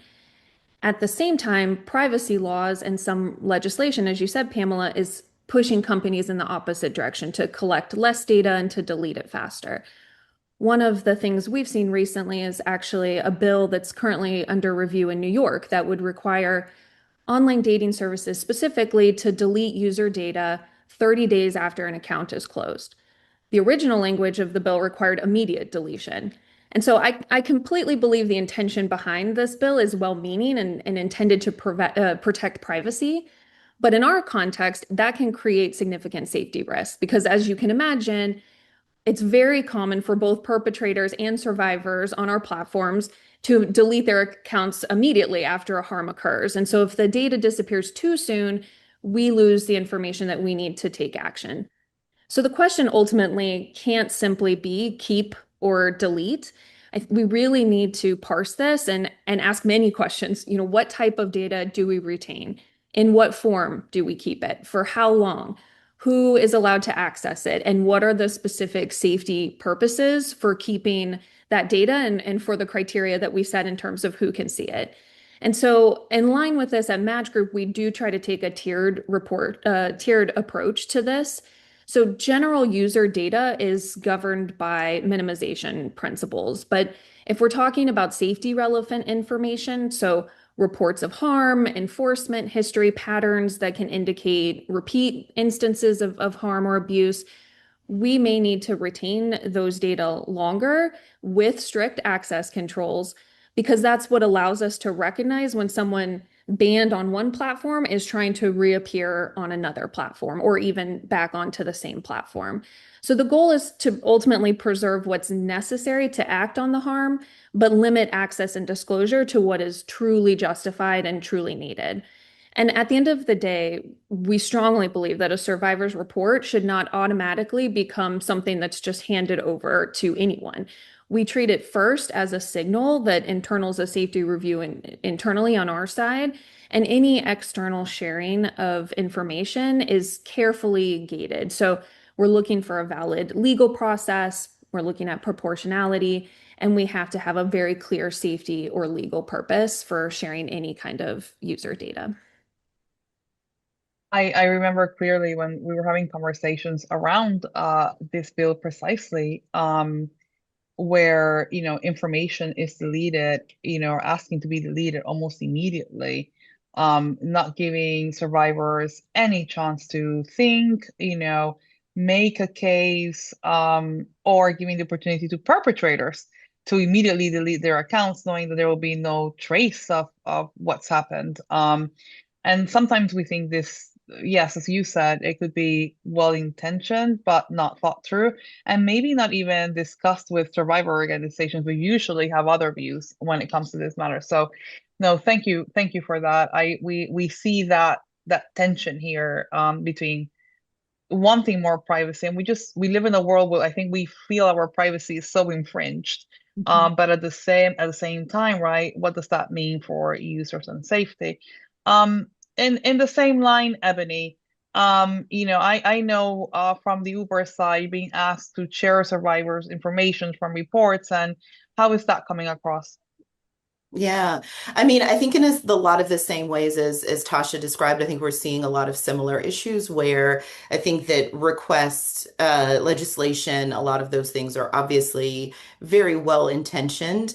But the communication, I think, with obviously advocacy organizations, but also with companies about why we're making the decisions that we are, I think would be really, really helpful. So obviously protecting user privacy as well as survivor autonomy over their own information is a top priority. But I think for us, it would be really great when we're getting these requests for PII, when we're being asked for more of that upfront, to be able to have the conversation about what it is that they're actually trying to get to, when it comes to safety. And I think this is something that I sort of alluded to early on, is that we're seeing a lot of tension when really we're all trying to get to the same goal, just considering different factors. So I really would love to be able to have like more of that open conversation, and for advocates to be able to have more of that open conversation with regulators to make sure that what we're getting to the safety metric, the goal, how we're measuring safety and the goal that we're trying to get there is actually something that requires PII, which usually it doesn't. So one of the things that we do on our end, obviously, is respecting reporting and making sure that we're creating the best processes and the most confidential whenever we can. But then also looking at other ways where, when on the driver's side, so when drivers are deactivated for sexual assault or sexual misconduct, that we can share that information with other companies to make sure that they're not hopping from one place to another to commit the same actions. So when we know that someone has a prevalence for harm or a likelihood that they're going to commit harm, we want to make sure that we can keep as many people safe as possible. So we worked with Lyft to create the industry safety sharing program where we do share information about those drivers. I think those are, which I think is very similar to some of the programs that Tasha talked about. I think those are ways that we can actually look at prevention of incidents on app that don't require the sharing of PII, that has an impact in ways that we're not actually thinking through and can be really negatively impactful for future reporters. And based on that, I think I'm going to throw you like a hard ball here, Tasha. Really, really, because survivor privacy in a way sits in tension sometimes with other, types of right, as Ebony was putting, due process, worker protections, um, consumer rights. So how does Match Group go around trying to balance, all of those other kind of demands into this equation, including appeals? This is a tough balance to strike, and I'll admit it's something we're continuously evaluating and refining because I'm not quite sure there's a perfect process here. It's important that people, of course, understand the rules that govern our platforms and that they have a meaningful opportunity to appeal enforcement decisions. I think we can all agree that fairness and consistency and accountability matter. And the reality is, false reports can occur. And we have seen on our platforms that sometimes false reporting is used to is weaponized against people who are vulnerable. We've seen it weaponized against survivors, where former partners are making false reports to try and get them banned and off of our platform so that they cannot pursue a new relationship. We've seen it weaponized against transgender users, for example. So it is important that our processes are robust and that serious enforcement decisions, especially ones that could lead to someone being removed from the platform, are subject to review. And at the same time, as you point out, Pamela, we do have a responsibility to protect survivor and reporters' privacy and safety in that process. So we have to be really intentional about how these processes are designed. In practice, we focus our appeals on the enforcement decision itself. So when we're evaluating a decision, we're looking to see, did the conduct actually violate our policies, and was the policy applied correctly? We do not disclose the underlying report or share sensitive evidence or provide any details with the person who is accused that could identify who made the report. This is especially true in cases that involve offline harm. We really want to be careful not to reveal information that could expose the person who reported and create any type of risk for retaliation. And so at the end of the day, I think the key principle for us is that recognizing that due process does not have to mean that we disclose survivor information. You can provide notice of the policy that's violated. We can explain the basis for an enforcement action and offer a meaningful avenue for review, while still protecting and preserving the privacy and the safety of the person who reported harm. And that's our ultimate priority. To all of those that work in this sector, we know that sometimes some of the problems that we confront just don't have a right answer or a straightforward or a super clear answer for people who are maybe moderating, sitting down and making decisions. What principle kind of guides both Match and Uber when there's not a right or just a clear action? How do you go about that? Ebony. Yeah, yeah. I mean, I think this is where the safety by design really comes in, as we're sort of always trying to make the app something that is more easily usable, more user friendly, really thinking through what is it that we're building in for safety. I think focusing on women's safety as someone who's in my role, every single thing that we're putting on the app coming through women's safety and having that conversation is really how we keep, I think, a strong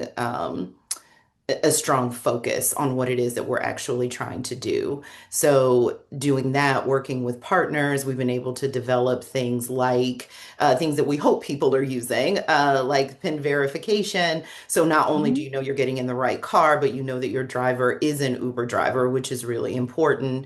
Ride checks, so you can share your ride with trusted contacts that you are able to keep in the app. We check up on people as they're driving if you're stopped too long or you're veering off course.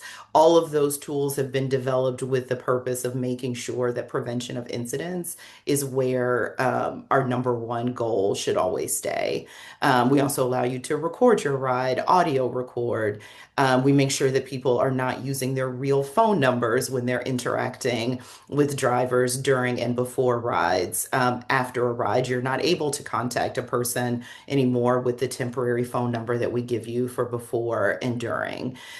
Those things are really, really important. And I think when the goal is always prevention, we see one incident as one too many, then you're always going to end up in a place where you're prioritizing safety and looking out for survivors and hoping to prevent incidents so that you don't have as many survivors who are having to come back and report. What about Match, Tasha? Yeah, I love this question of kind of what do we do when there is no clear right answer? Because in my context specifically, I think it's especially interesting. Dating platforms are uniquely complex, I think, because we sit at the intersection of safety and privacy and intimacy. So people are typically coming to our products to form romantic connections, sometimes sexual connections, which means they are often making themselves vulnerable in very real ways. And I think what makes trust and safety especially challenging in this space is so much of that experience is truly subjective. What feels comfortable and flirty and appropriate to one person can feel very different for another. And then you bring in different cultures and identities and experiences. There often isn't a single right answer. More often, there are going to be competing values that we're going to have to balance in kind of making these decisions. And I completely agree with what Ebony said. At Match Group, we use 4 pillars of trust and safety to guide these types of decisions. Safety by design is one of them, user control, authenticity and trust, and then inclusion.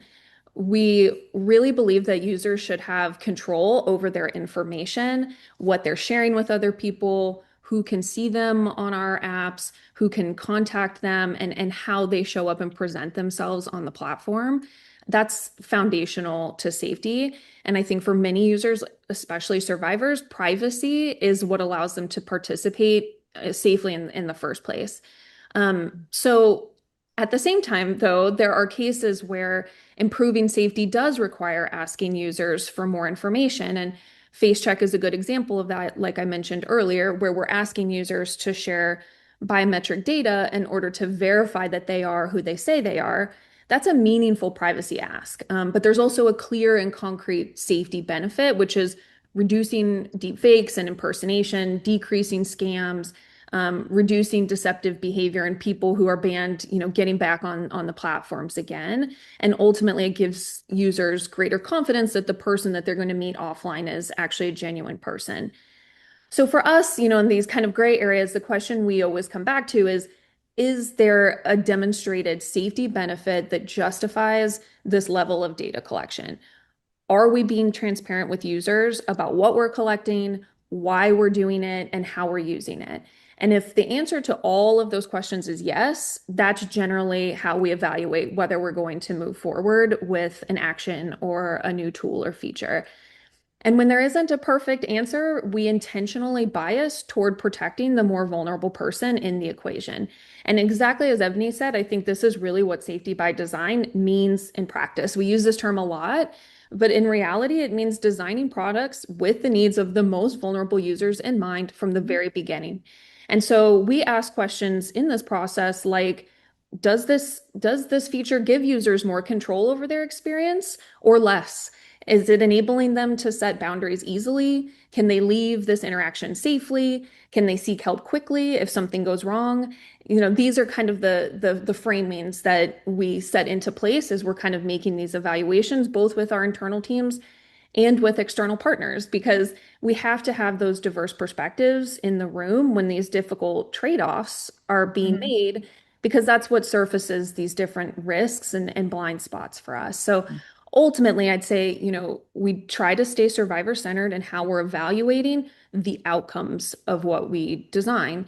And we have to ask whether our policies and our products are actually working for people who have experienced harm. Are they meaningfully helping them to feel safer, more empowered, and more control over their experience?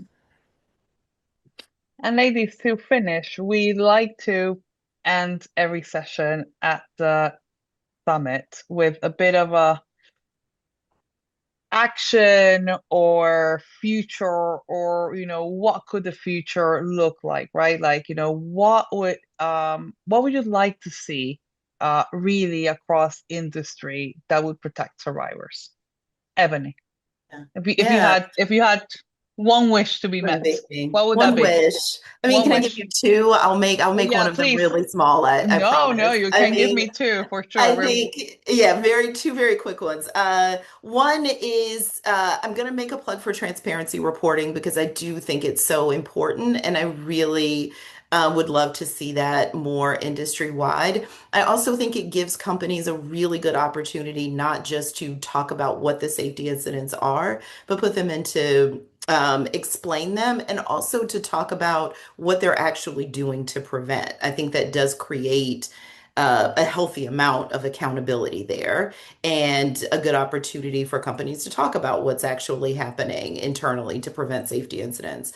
I also think too, which is the big one, and I think starting the beginning of that is happening now, with Tasha and I both being on this call or this session, and having this relationship with No More. That is how we know each other, and being able to work together in a way that's broader across the industry, hearing about the differences, because dating apps and rideshare is not the same thing, but there's so much that we have in common and so much that we can learn from each other. So I think seeing companies come together and really talk about what they're doing, what it is that they're struggling with, and what they could use help with, I think those are the things, if we can do that on a much wider scale, that to me feels like just great building of an agenda really towards protection of survivors.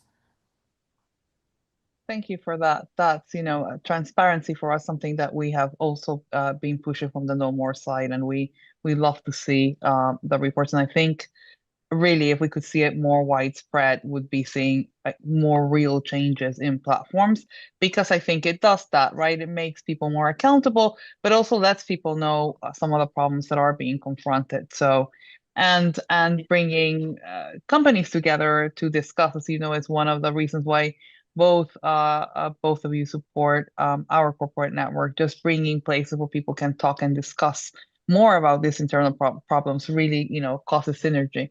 Tasha, what about you? What about your dreams across sector?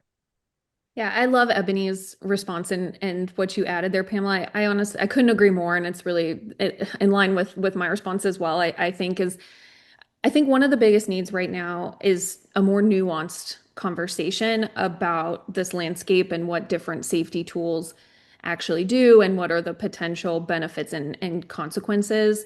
And that's going to come from breaking down silos between sectors and developing a more common language. As someone who's gone from different sectors myself, I feel like I've had to learn a new language every time I entered a new one.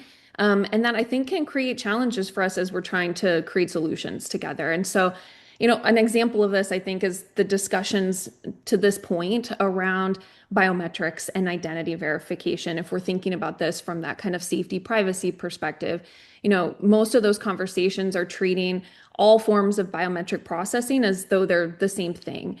And there's a difference between a liveness check and photo verification, which are addressing these narrow safety concerns and broad facial recognition systems that are tied to, big identity databases. And these distinctions matter, and it's important that we're coming together to parse that across different areas of expertise. Because when we collapse everything into a single category, we can't have those thoughtful conversations about balancing privacy and safety and actually prioritizing what's going to prevent harm. I think one other issue I'm seeing that I would love to kind of see evolve in the future is that the legal landscape is increasingly fragmented across different countries and even states. And we have to remember platforms like Match Group and Uber were operating across, over 100 countries. And so, echoing Ebony exactly, I think we really need to have stronger collaboration between platforms and policymakers and privacy experts, researchers, survivors, advocates, bringing everyone together so we can have more consistency globally when it comes to these standards and regulations, and ensuring that they truly are grounded in real world, survivor experiences and those evidence-based best practices. Ladies, thank you so much. Sorry, Ebony. You want No, to add just couldn't something? agree more. Yeah. Just adding my +1. Yeah. And thank you so much for being here. Just both of you being here, talking to people. People can hearing your point of view, and sharing with us what they are thinking. Also, I think is really important. It's the start of a conversation. And yeah, it's a pleasure to have had you both here today. Thank you very much. Thank you.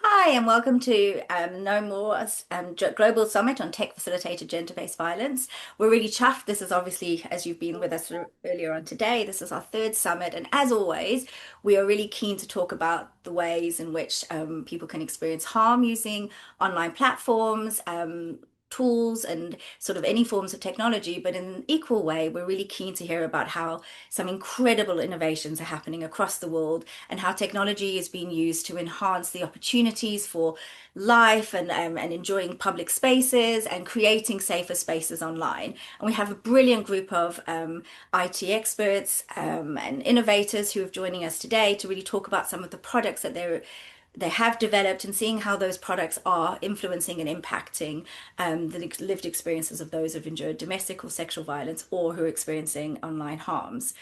So before we start, unlike some of the other sessions, we will be talking a little bit about some of the reasons why these technological products have been created. And some of those discussions may lead to thoughts or may trigger you into thinking that, feeling that you may need additional support. Inside the comments, we have our global directory that obviously offers a global resource around the helplines and hotlines who can respond around to sexual violence and domestic abuse. And if you're based in the US or in the UK and you're listening to this, you can use the Bright Sky app to do a similar piece and reach out to advocates that are closest to you. So before, with great pride and great appreciation, I'd love to introduce you to our panelists today. So we have Tracy, who is a CEO of Callisto, which is an anonymous reporting and documentation platform which supports survivors of sexual violence. This product has been around for a number of years, and we'll hear a little bit about how it's impacting that space, but also how people are using it and how it has sort of changed the lives of some and if not many. We have Alexander, who is a founder and the CEO of Civet, which is a Swiss-based personal safety company. And am I right in saying that you created this product in response to an experience that your friend had had? And we'll hear a little bit more about how that product is being developed and sort of some of the opportunities that it has enabled other people to do. So we have Kristen, who is from Pittsburgh's Women's Center and Shelter. And you know, you've heard quite a bit about Bright Sky through all of our summits over the past couple of years. But I think we're really interested in hearing from Kristen about where Bright Sky came from, which sort of arose from an Are You Safe app, but also really looking at some of the challenges in how we have been able to market Bright Sky, but also some of the risks associated with creating something like an app. So we're going to have a great session in exploring some of that. And of course, we have the incredible Elsa Marie, who is the founder of the Red Dot Foundation and the creator of Safe City, a platform that uses crowdsourcing reporting as a map of patterns of harassment. A really incredibly interesting product, and in some ways has a similar sort of, you know, basis to what Callisto has. So let me start off with introducing all of that. And so, Elsa, can we start with you? A really great question. Safe City uses community-generated data to map harassment and make patterns of abuse visible in public spaces.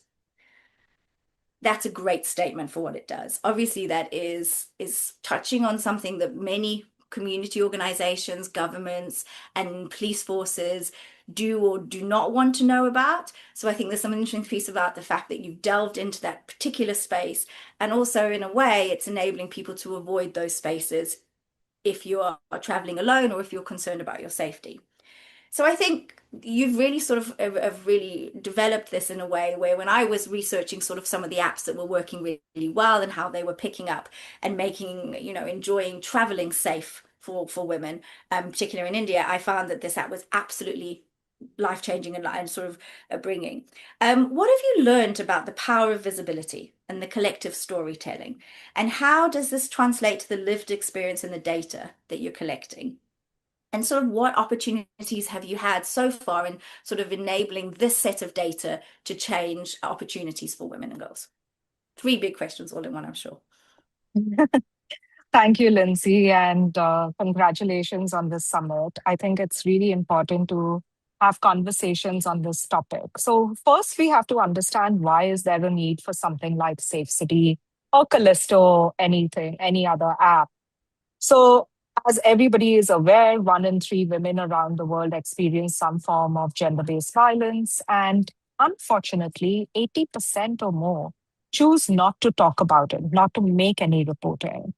And what does that mean? It means that the official statistics do not reflect the true nature and size of the problem. And if your experience has not been recorded, it's not in any way a true event in the statistical format, right? It's true to you, but nobody else knows about it. So what we are doing with Safe City is really making what is invisible visible, because we've encouraged survivors to share their stories anonymously, and these are then geotagged on a map so that you can visualize it as location-based patterns and trends.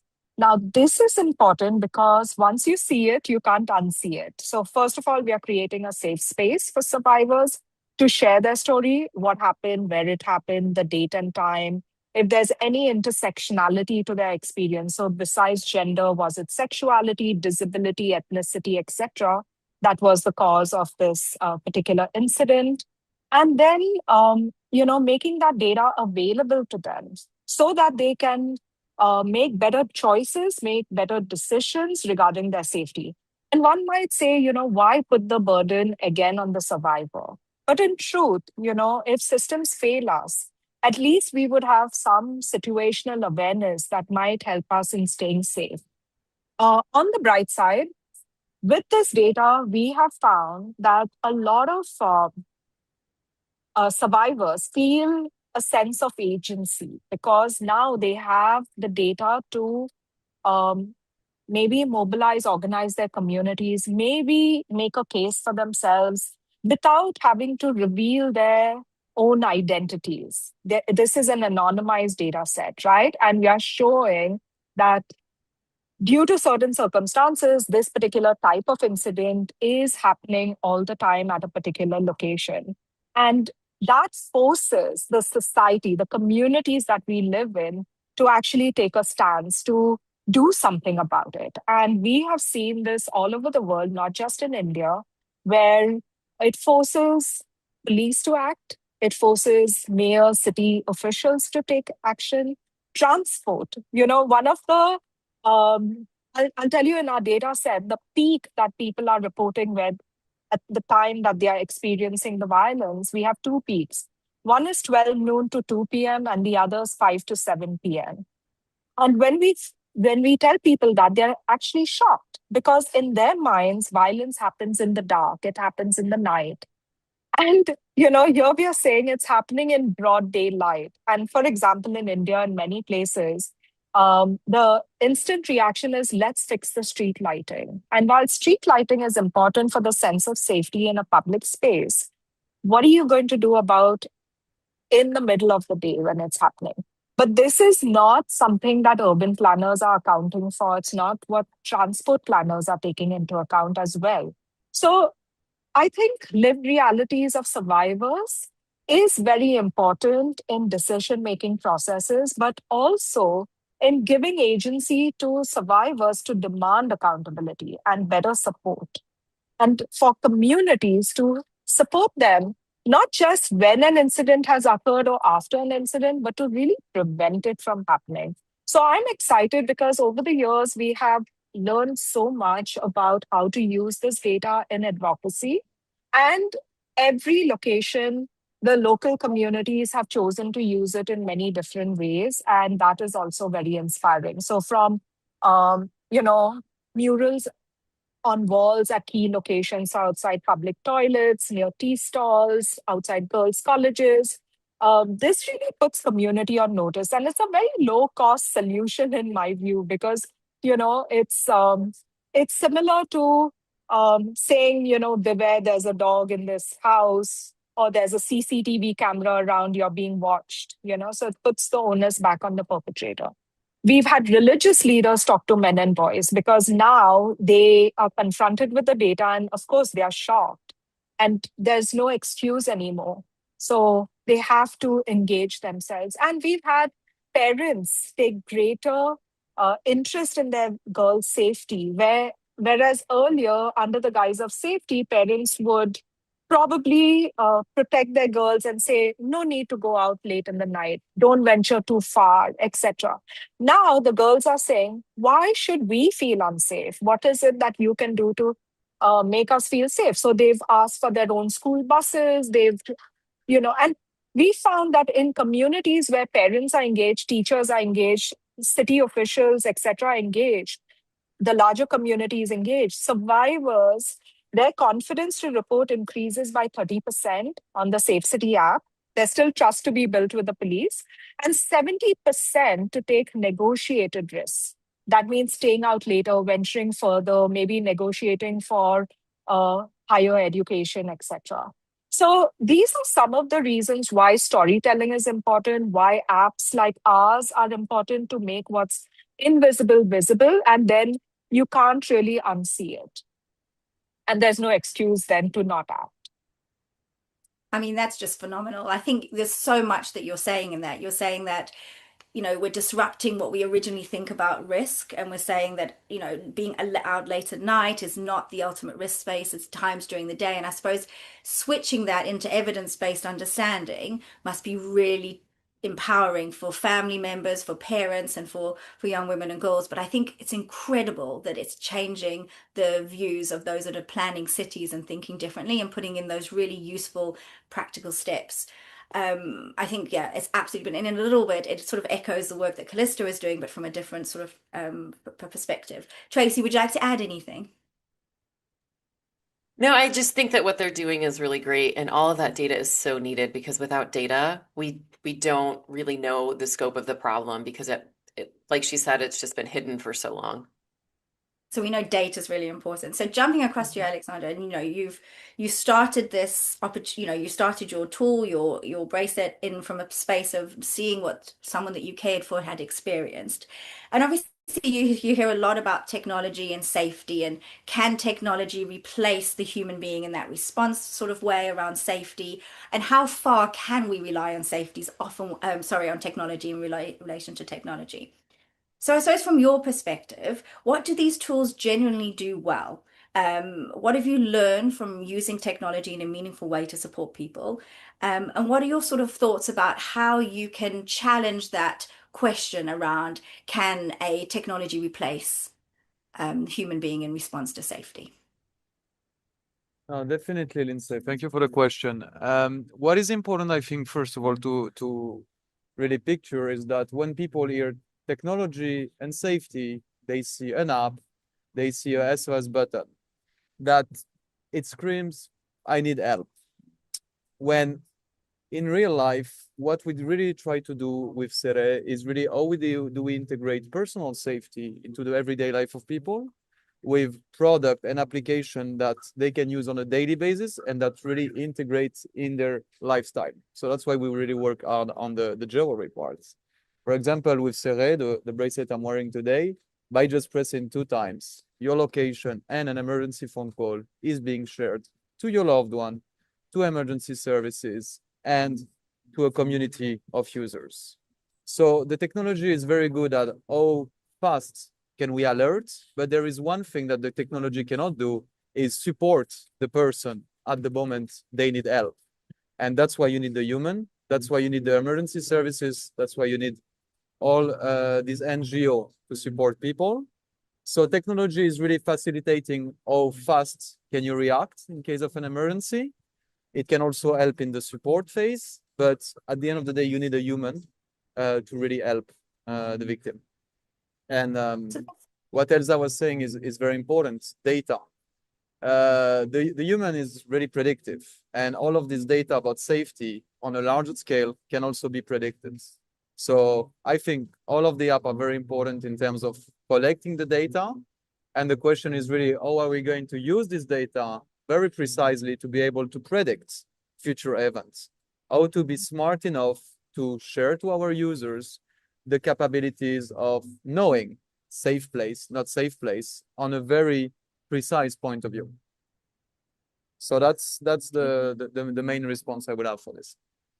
I think that's a really interesting point, because often those working in the response part of the, victim survivor responses are often quite fearful or apprehensive around technology in the space that it could be replacing some of the actions and the support that us as human beings would offer in those moments. And I think you're absolutely right. The technology that we have is an addition, and it's something that can alert us and create opportunities for us to reach out sooner for support, and in ways that are more accessible in the moment of experiencing harm or being in that moment of fear or trauma. And I think you're right. You land on that space around what can we do now with this data that our products create, and how can we use that to sort of inform the work that we do going forward. Really, really interesting.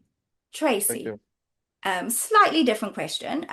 Your Callisto has been around for a significant amount of time, and you've taken a really interesting space in the sense that it is sort of very, very much, marketed towards those people who are in colleges or in universities. Firstly, can you tell us a little bit about Callisto and what it does, and how that it tracks, and how it connects victims and survivors together? And then I would love to ask you a couple of questions about what happens afterwards with that data. Yeah, thank you for that. So we have an end-to-end platform that helps survivors learn if their perpetrator has harmed somebody else without them having to publicly disclose or report to police or authorities in any manner. And so anybody in the US right now that is a college student or college faculty, so they just have to have that .edu email address, has free access to our platform. And what they do is they create an account, and then they enter into matching, and they put in the state where the assault occurred, because our laws vary state by state here in the US. And then they put in a unique identifier of the person who harmed them. So the person who harms them, social media accounts, email address, phone number, whatever they have. And that's what we use to match on. And that's because a name isn't unique enough. I have a cousin named John Smith. There's probably several of you on the call that has a cousin named John Smith. And so what happens is that if two people put in the same person's Instagram handle, let's say, there's a match. And just like what Alexander said, technology can't do everything. Humans have to do some of it. So they're not notified right away. It's not like a dating site. They're not notified right away for security reasons. What happens is that we get notified, but due to our encryption, because we're end-to-end encrypted, which means that our data, all the data that survivors put in is encrypted prior to hitting our servers, that the survivor and the perpetrator information is still encrypted to Callisto staff, including myself. What we do is we assign that case to a confidential advocate through Ampersand's advocacy resources, who are trained professionals to work with survivors, and they can see the entire entry. They reach out to the survivors separately and say, there's been a match in Callisto's system. Did you want to meet? And we're constantly putting the power back to survivors. And so they get the choice of whether they meet or not. If they want to, it's free for them. And that's when they first tell what happened to them and will get the options that are available to them, whether that's criminal justice, civil justice, Title IX, which is a place that students can report on college campuses here in the US, or HR, or even mental health resources, and they'll be given as many warm handoffs to those resources that they want. We don't pressure them to report, so we are not a reporting platform in the sense that we don't report to police, Title IX, or HR. We don't investigate what happened. And we are not a public database that people can sort through. So after they go through their options, the next thing that the advocate will do is work to connect the survivors if they want to be connected, and only if they want to be connected, so they can pursue that healing and justice, whatever that means for them. Because we know that 90% of sexual assaults on college campuses in the US, and I assume that it's similar everywhere, are committed by serial perpetrators who on average offend 6 times. And we know that survivors are reporting less than 10% of the time. And so we also know that 1 in 40 of our entries matches, and that people are more likely to report and seek justice if they know that they are not alone. Thank you so much for Tracy. I mean, there's so much that you've said in all of that. I think the thing that jumps out a lot to me is the fact that we've been speaking about numbers. One perpetrator will have impact on 6 different victims, but what that really means in reality is that how many perpetrators could be exerting harm on other people without being able to connect that, and that person being unchallenged, and how long that could be. So I suppose my first question would be, do you use your data, of bearing in mind that it's all anonymous, to support sort of the law enforcement in understanding how repetition happens, how similar same perpetrators, or looking at those patterns? We haven't yet, and there's a couple reasons for that. One, we want to make sure that we fully have the trust in survivors. And so the minute we start working with law enforcement, that trust erodes. We will work with law enforcement as far as giving warm handoffs to survivors that want it.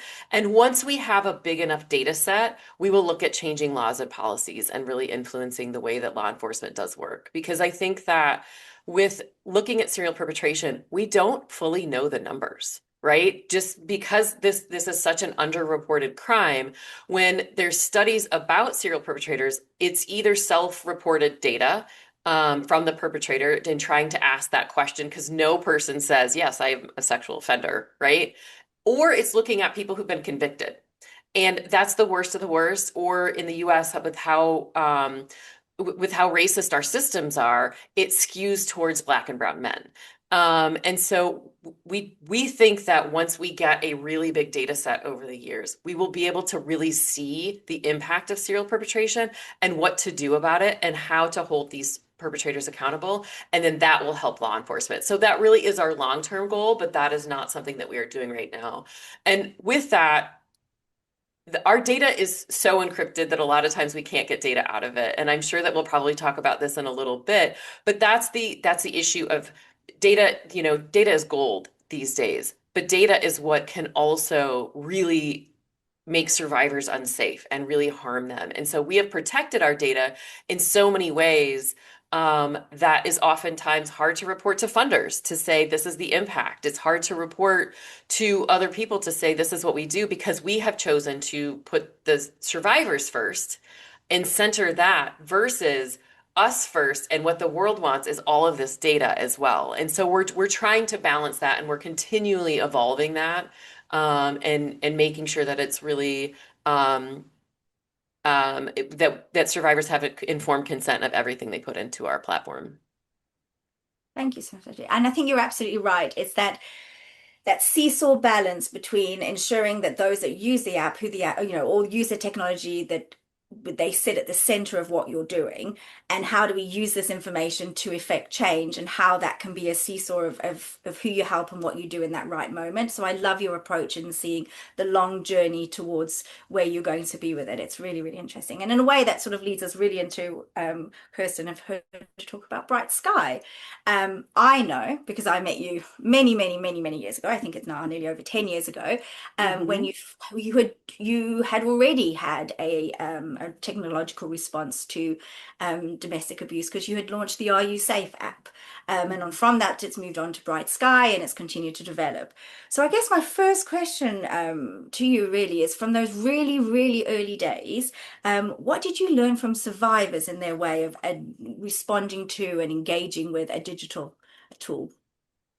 Yeah, earlier when we were talking about the session and unexpected noises, I was kind of in my head thinking, well, I can't really control it. So I work in the same building as our shelter. So my office is directly below the shelter space. And so often I'll hear the kiddos running back and forth, or we might have some toys drop. But I think that kind of speaks to what the question is, and the lived experiences of the survivors we serve. So Women's Center and Shelter of Greater Pittsburgh has been serving survivors, for over 50 years. And in that, and our programs sort of span the whole survivor journey, from sort of that beginning space, where it's, we have a hotline where those experiencing domestic violence are calling in a very critical place, and then perhaps seeking shelter, perhaps seeking support groups, all the way to when they're safely out of their journeys, and they're sort of looking to more financial empowerment. So we know that the needs vary digitally along that journey. So at the beginning, it's really about, and we talk all of us about safety. And so in the digital space, it towards the beginning of the journey, it really is about safety and discretion. Also about, language that is validating, not victim blaming.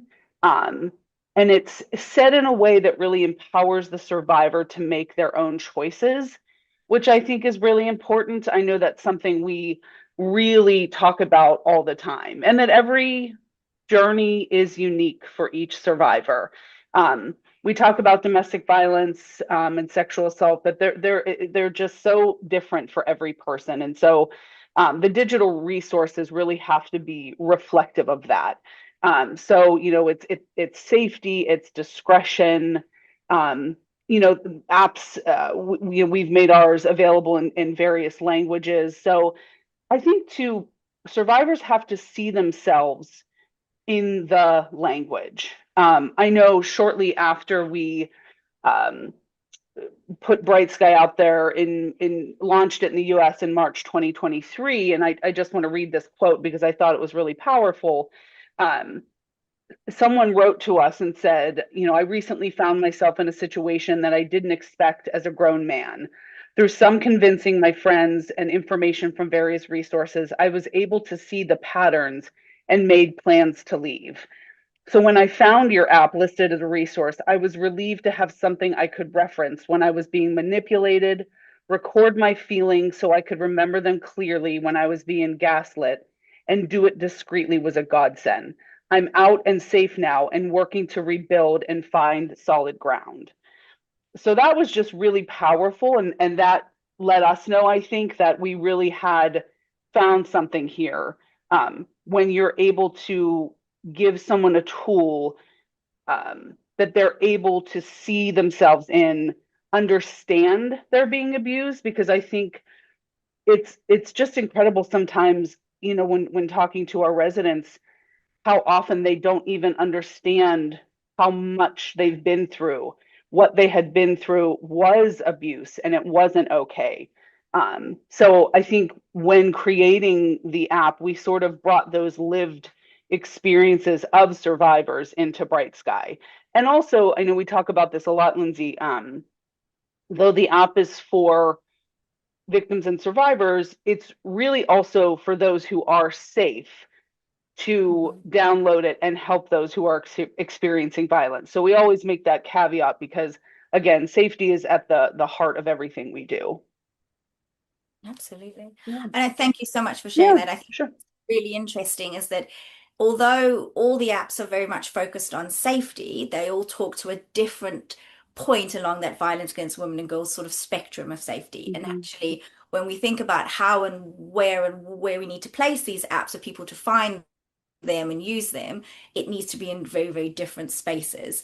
And people interact really differently. I guess there's something that always comes up when you sort of, where you're designing products to enhance somebody's feelings of safety, but obviously technology shouldn't be needed in that space because safety should sort of exist.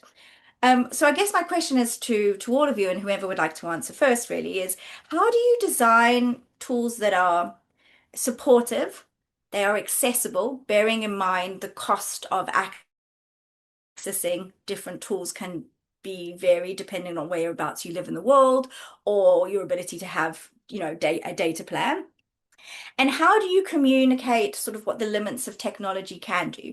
I mean, I think if there's anything that I've ever heard on repeat is whenever we talk about, using technology to provide a tool for safety, the most fearful person in the room will always say, but what happens if it gives somebody a false sense of security and then they become harmed? How are you all mitigating against that statement? Would anybody, Elsemarie, would you like to start? I look straight at you when I say this. Yes, this is a great question. So, our app is in its third iteration, and right from the beginning, it has been designed by survivors for survivors. I'm also a survivor, and I also did not report my incidents publicly or to my friends. So, I wanted something that was simple, easy, and yet not triggering or traumatic. So, in the third iteration of our app, it has an empathy layer in the design and the UI UX design. So there is one question per screen, only the questions that are absolutely necessary. So it takes literally less than 2 minutes to fill up a report. It's completely anonymous. We do not even track IP addresses. There's no naming, shaming, or blaming because we focus on the location. I understand Callisto is different and it's designed differently, but we focus on the location. And focusing on the location actually takes away a lot of the stigma around the experience. Because then we are saying, what is it about this location that makes it the comfort zone of the perpetrator? And how can we change that? How can the community also support in changing that? And so that is the reporting. We've made it accessible in 15 plus languages. And to us, technology should not be the barrier to reporting. So we also have our communities handwrite pen and paper, and then somebody in the community has the responsibility of uploading it on the site, or they choose somebody in their community, like in one community in rural Maharashtra, which is the state that Mumbai is in. They picked what is called an Ur Sarpanch. Not an official position, but this woman is like a policewoman, but like a community policewoman. And they chose her to do it. So it really is giving the agency back to the survivors to say, what works for you? How would you like your story to be shared? And of course, nobody's forcing them. And many of them have said that actually filling up the form gives them a vocabulary for their experience because many of them didn't even know. They, of course, knew intuitively that something was not right, but maybe they didn't know the laws. They didn't have the exact terminology. So many of them have said that this it gives them a vocabulary for their experience. And of course, knowing that others have been through it also helps them not feel very alone. And because it's anonymous, once you fill up the first form, which we call the primary form, we have mapped out the Indian penal codes or the various countries where we have partners. We've mapped out the penal codes, the helplines, the counseling helplines, the police stations, etc., so that they can still engage with the formal system. In fact, we're encouraging them to engage with the formal system. And so the slight nudges, but at the end of the day, it's up to them. So at least they will have the required information that they need to take it forward should they wish to take it forward. And then we also encourage them to take a secondary form, which gives us more information on the correlation and causation of that particular incident. So, how many perpetrators were they known to you? How many bystanders? What did they do? And all this information really also helps us and our partners think about, okay, what do we need to do to correct the situation? So, do we invest in more bystander training, intervention training? Do we invest in more rights-based training or social norms, to challenge that? Because in India, for example, the socio-cultural norms are perpetrated by Bollywood, pop culture, and so on and so forth. So, where do we focus our energy? Is it an urban planning issue? Is it and education? Of course, education, I think we need to have all kinds of education for all kinds of people at an early age. So I think our app is a survivor-centric app. And yeah, we've always taken account their experiences into account. For example, recently there's been a rise in femicide in Kenya and in India. So we are thinking of adding that as a separate category. And that comes from the survivors. We had a category that kept, it was not a category, but many of the stories talked about, chain snatching. Chain snatching, most Indian women wear gold chains. And so they were the recipients of that attack. Now, that's not sexual violence per se, but maybe because of your gender, you're seen as vulnerable enough to be robbed. So we added that as a category because it kept coming up in the report. So I think it's really very closely built with the survivors. And even now that we are introducing AI, the way that we are introducing AI is to help survivors unpack this information, this data set. Because like Alexander said, public safety should be integral to your everyday life. But how do you help people think about it without being overwhelmed? And could AI make it simple enough for you to say, okay, this is the problem in this area? We don't want you to avoid it, but we do want you to be better prepared should you experience it. What would be your response, and what can you do in that situation? So that's where we are putting in our energies on AI, and we'll test it out with survivors also to see what do they think and what are their ideas as well. So all the solutions actually in the communities are also designed by the survivors, like I mentioned, the wall murals, etc. So that's really interesting. So what in a sense, you're saying is that the app in itself is not there to replace a human being or to encourage somebody to do what other people, to do different behavior. It's that if you are going into that environment, that you know that your behavior needs to be consistent, and you will have a little bit more information about what has happened previously. And then if you do find yourself having experienced any of that, being able to then share it, and is quite cathartic in that sort of response piece. And I think that's really interesting, because being a victim of any form of crime, albeit somebody taking your mobile phone because it's been sitting on the table while you're having lunch, all the way to being having a home invasion or being experiencing sexual violence, there is so much shame that is associated with it. And there is so much in when you make that very first disclosure to whomever you make it to. It could be your best friend, it could be a police officer, it could be your next door neighbor. That person's response can be so compounding of that experience. And all of us, every single one of us, can make a very simple mistake in responding with a sentence that can evoke shame. So having an app or a tool where you can methodically move through it, where you're sort of just disclosing everything, can be quite cathartic and really helpful in a way from that trauma experience and sort of unpacking it, which is really, really interesting. Thank you for sharing that, Nasmarie. Alexander, I suppose your tool in its sense does exactly that. It creates an alert, it makes people aware of what is happening. It can't stop the experience, but it does enable someone to feel a little bit more confident in going out and doing things that they perhaps wouldn't do previously. Have you had any feedback from any of your users around how it's expanded their life, knowing that they have a tool? Definitely. And so at Cere, so I think what Elsa is fully right. Any solution today are not final. They need to be evolving.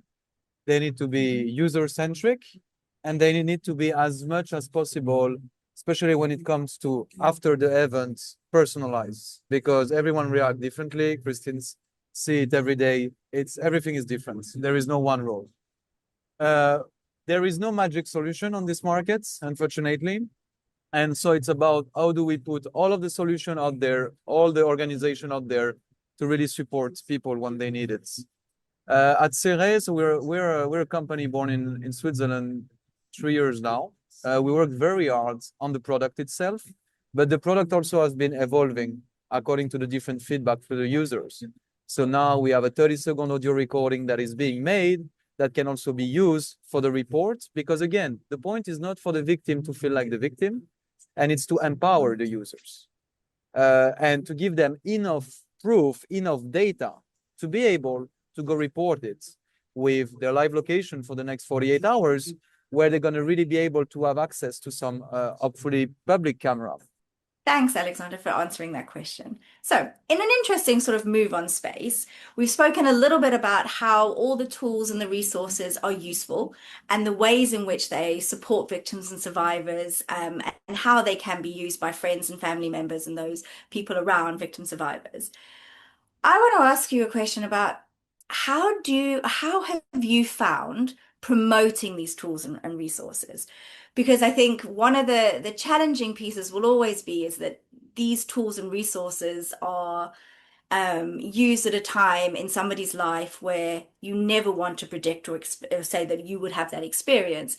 So how are you going out and promoting and talking about these tools? Tracy, can I start with you, please?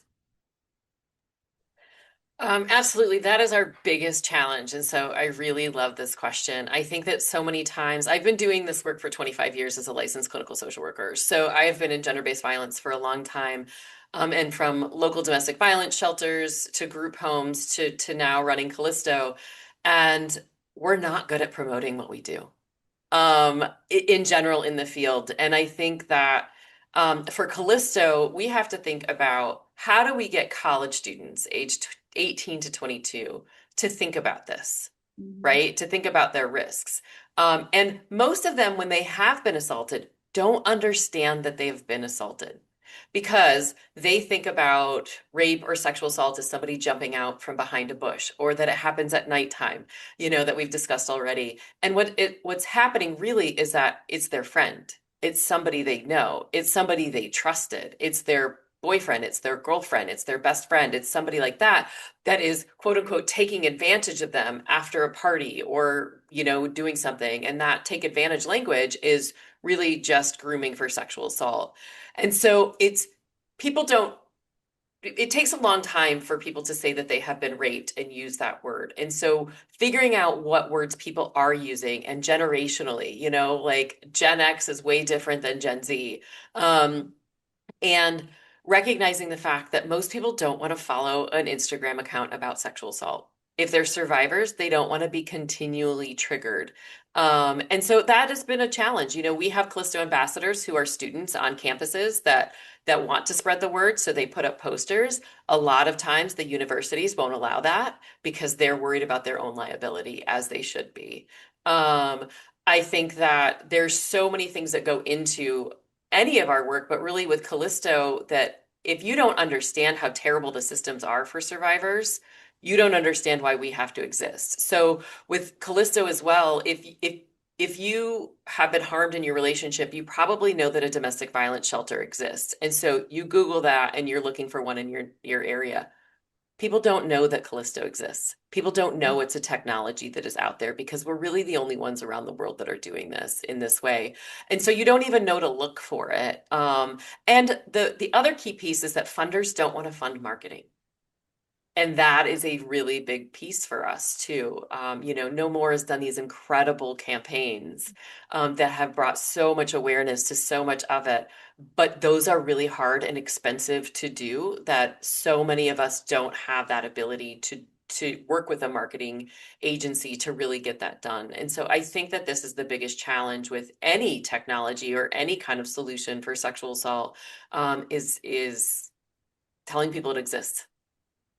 You're absolutely right, and it's how we stumble upon this information when we need it most. And if you aren't able to put up those posters in the university, on the back of those bathroom doors, in locker rooms, how would you know? Because, like you say, in that moment, how do you actively seek out something that you don't know exists? And I think that's really, really important. I know, Kristen, you've done lots and lots of work since Bright Sky US has been launched on this piece. What are Yeah. your thoughts? Yeah, I think one of the challenges we face, and Lindsay, you know this as well, we want to promote the app, but we also don't want abusers to understand that the app exists. So we're always kind of facing that push and pull. There are certain features of the app that we don't promote and we don't talk about publicly. We always meet as a group to discuss the risks before we go into a campaign. But I think we do a lot of different things, starting very grassroots, up to some bigger things we've done. So, we have a Bright Sky Friday on our social media campaigns. We put it in our newsletter every month. We have done social media campaigns that have been fairly successful. One thing we've found highly successful as well is doing some campaigns on Spotify. Those have really translated into direct downloads. We recently, this past year, tried to work with some influencers. Those translated to some direct downloads. I know No More has been working with the National Football League. We've been able to get some spots with them. Something very cool locally that has happened. The Pittsburgh Pirates, which is our baseball team here in Pittsburgh, they agreed to put little decals of the Bright Sky app with a QR code in the women's restrooms all throughout the ballpark.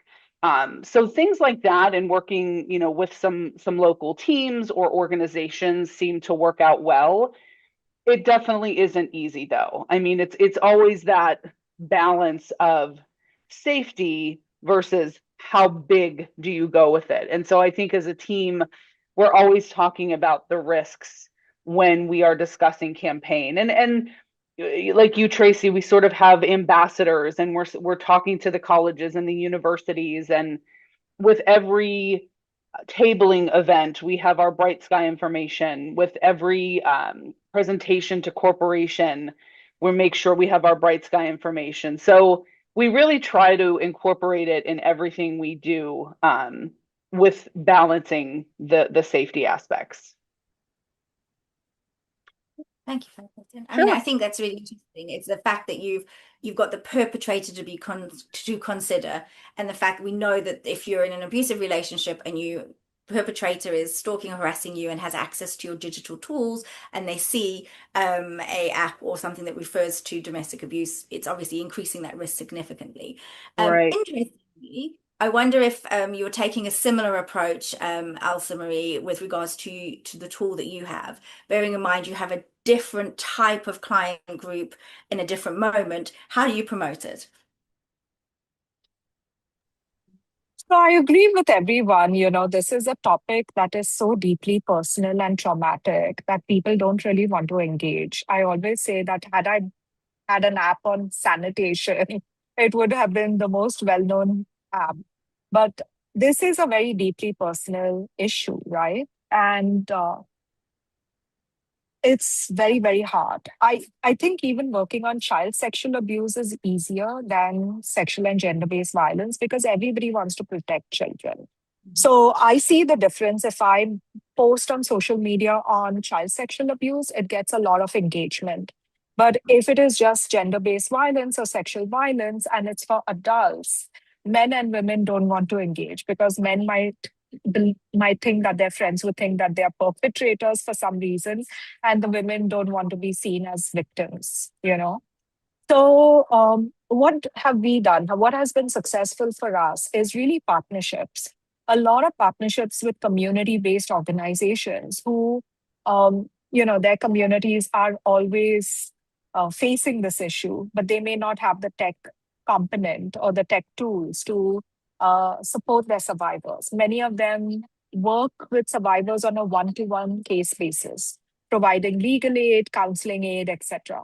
But we look at the problem slightly differently. We zero up, from the ground to look at it as patterns and trends in that location. So our partners have been really helpful in promoting it within their communities. And the second one is, I think Tracy mentioned they have ambassadors on college campuses. We also have campus ambassadors and youth safety champions and women safety champions.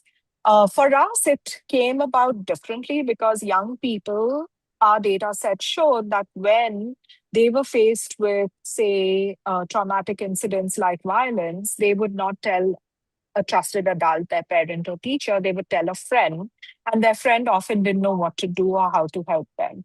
And so this whole program started with how do we help the friend be a peer educator, first responder in these situations? And that has really been helpful.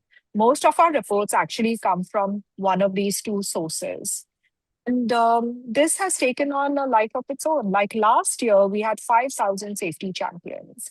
So even if, each of them has spoken to 100 or maybe even 10 people, it's 50,000.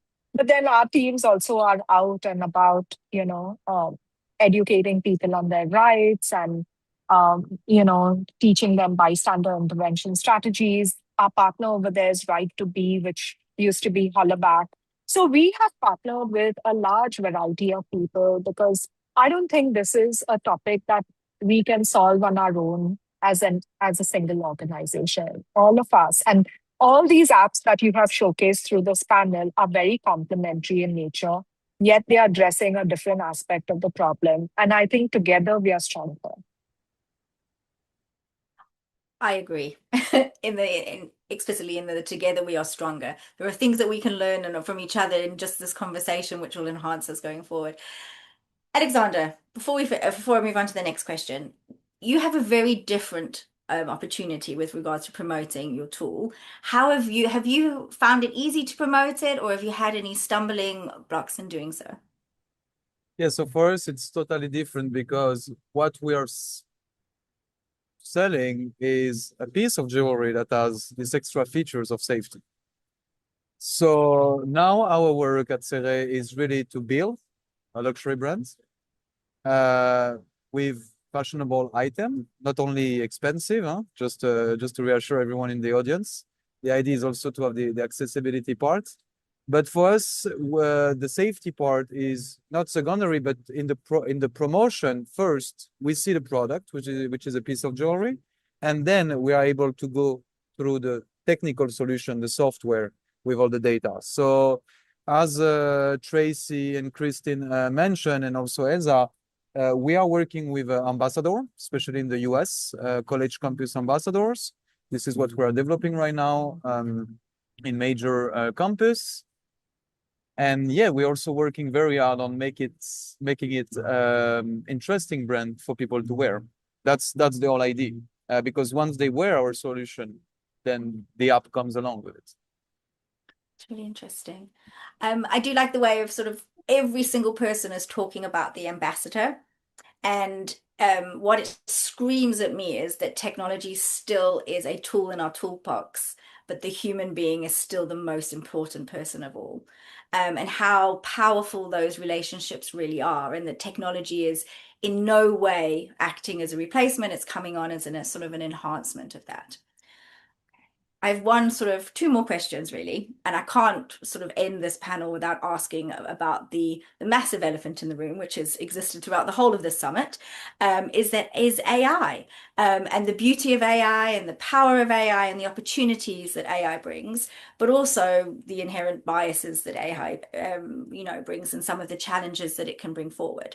So I think my question to all of you is, how do you see AI enhancing the work of your product in the next year or so? And if you are considering using AI, what are some of the restrictions that you are willingly placing around AI? And it could be that you choose not to use it at all, that the product is great in its sense, or you may say there are opportunities. Tracy, should I start with you? Sure. Right now within Callisto Vault, within our technology platform, we're not using AI. We don't need it, to be honest. Like with how we do the matching, we use these really advanced cryptographic techniques that we don't need the AI. However, we are, as a Tech for Good nonprofit, AI is here and it's not going anywhere. And so we need to make sure that we're aware of what's happening and how AI is impacting survivors, and whether that is from AI produced imaging, that they can still use that if they know who created that, and they can still use our app, and like knowing that that is another form of abuse that people experience, as well as operational. We are a very small team doing a lot of work. And so we're using AI in the background to really enhance what we can do as a team and how to operationalize that. And working with different partners to see how we can eventually use AI for support systems and stuff. But I am still really skeptical on AI chatbots for any kind of trauma-informed work, because I think that, as we've talked about on this panel, you need that human aspect. But I don't think that that means that we can never use them, or there's not a place for them in some other capacity. But there's confidentiality. A lot of survivors are using like ChatGPT or Claude for like therapists. Those aren't confidential. And so those can be subpoenaed in court. And I don't think that a lot of users realize that. So we're still trying to figure out, how do we educate people? Where is it our lane to educate people? And how do we continue to think about AI in the future, even if not right now? Interesting. I hear you on that one. I think what I found incredibly interesting, and I suppose it's something that has come up quite a lot through some of the sessions today about intimate image sharing, is that often that if you've experienced that, you wouldn't necessarily think that you would go to a traditional sexual violence or sexual assault support service. And to hear you mention it so clearly, that actually Callisto is part of that journey and how useful and powerful that could be, I'd really, encourage people to consider that as one of the options of support as well. I think it's sort of missed in that regard. From Kirsten, from your perspective with AI. I mean, honestly, my answer would be the exact same as Tracy's. We're not using it right now in Bright Sky. It's not to say we wouldn't look into it. Just the same exact thoughts as far as survivors, and just the skepticism around how it could do harm to survivors, using certain tools for safety planning. It's something Alexander said earlier about, the predictability. I do think there is something there with AI and sort of these predictive analytics as it relates to that. Something we're doing as an agency is just exploring AI. We are actually partnering with a local university, and they're very intelligent students. And we're having, monthly sessions available to our staff and those we serve, on domestic violence and technological abuse and AI. So I think we're sort of more in the education phase, because, as Tracy said, it's here. I think it's all of our responsibilities to understand it, the positives and sort of what could be the drawbacks to those we serve. So I do think it's something we obviously all have to pay attention to. It likely could possibly enhance some of what we do, but I do think there is that trepidation there particularly in the realms that we all work within. So we're definitely learning, keeping our eyes open, and trying to understand implications. I think that's sort of the place that we're in as well. I found it really interesting that you mentioned, Kristen, about predictability, and Alexandra mentioned as well. I know that part of the work that we've been doing in the domestic abuse sector, both in the US and the UK, for many, many years, is understanding the risks associated and the escalation of risks, and having really robust homicide risk assessments, and then the stalking safe dash risk assessment that rests here in the UK. And both of those assessments really do lead an advocate or those working with victims and survivors into that predictability space of knowing where harm can increase and decrease. So I find it really interesting how much we are relying and turning to AI to do something that many people have been working on and being able to gather, and how that can sort of impact and influence that. Elsa Marie, how are you seeing AI used, or would you consider using AI in your tools? Yes. So, for the last 2 years, we've been encouraging our teams to explore AI and become proficient at it. And in the last few months, so we actually had an AI policy, AI usage policy, and it wasn't for our data.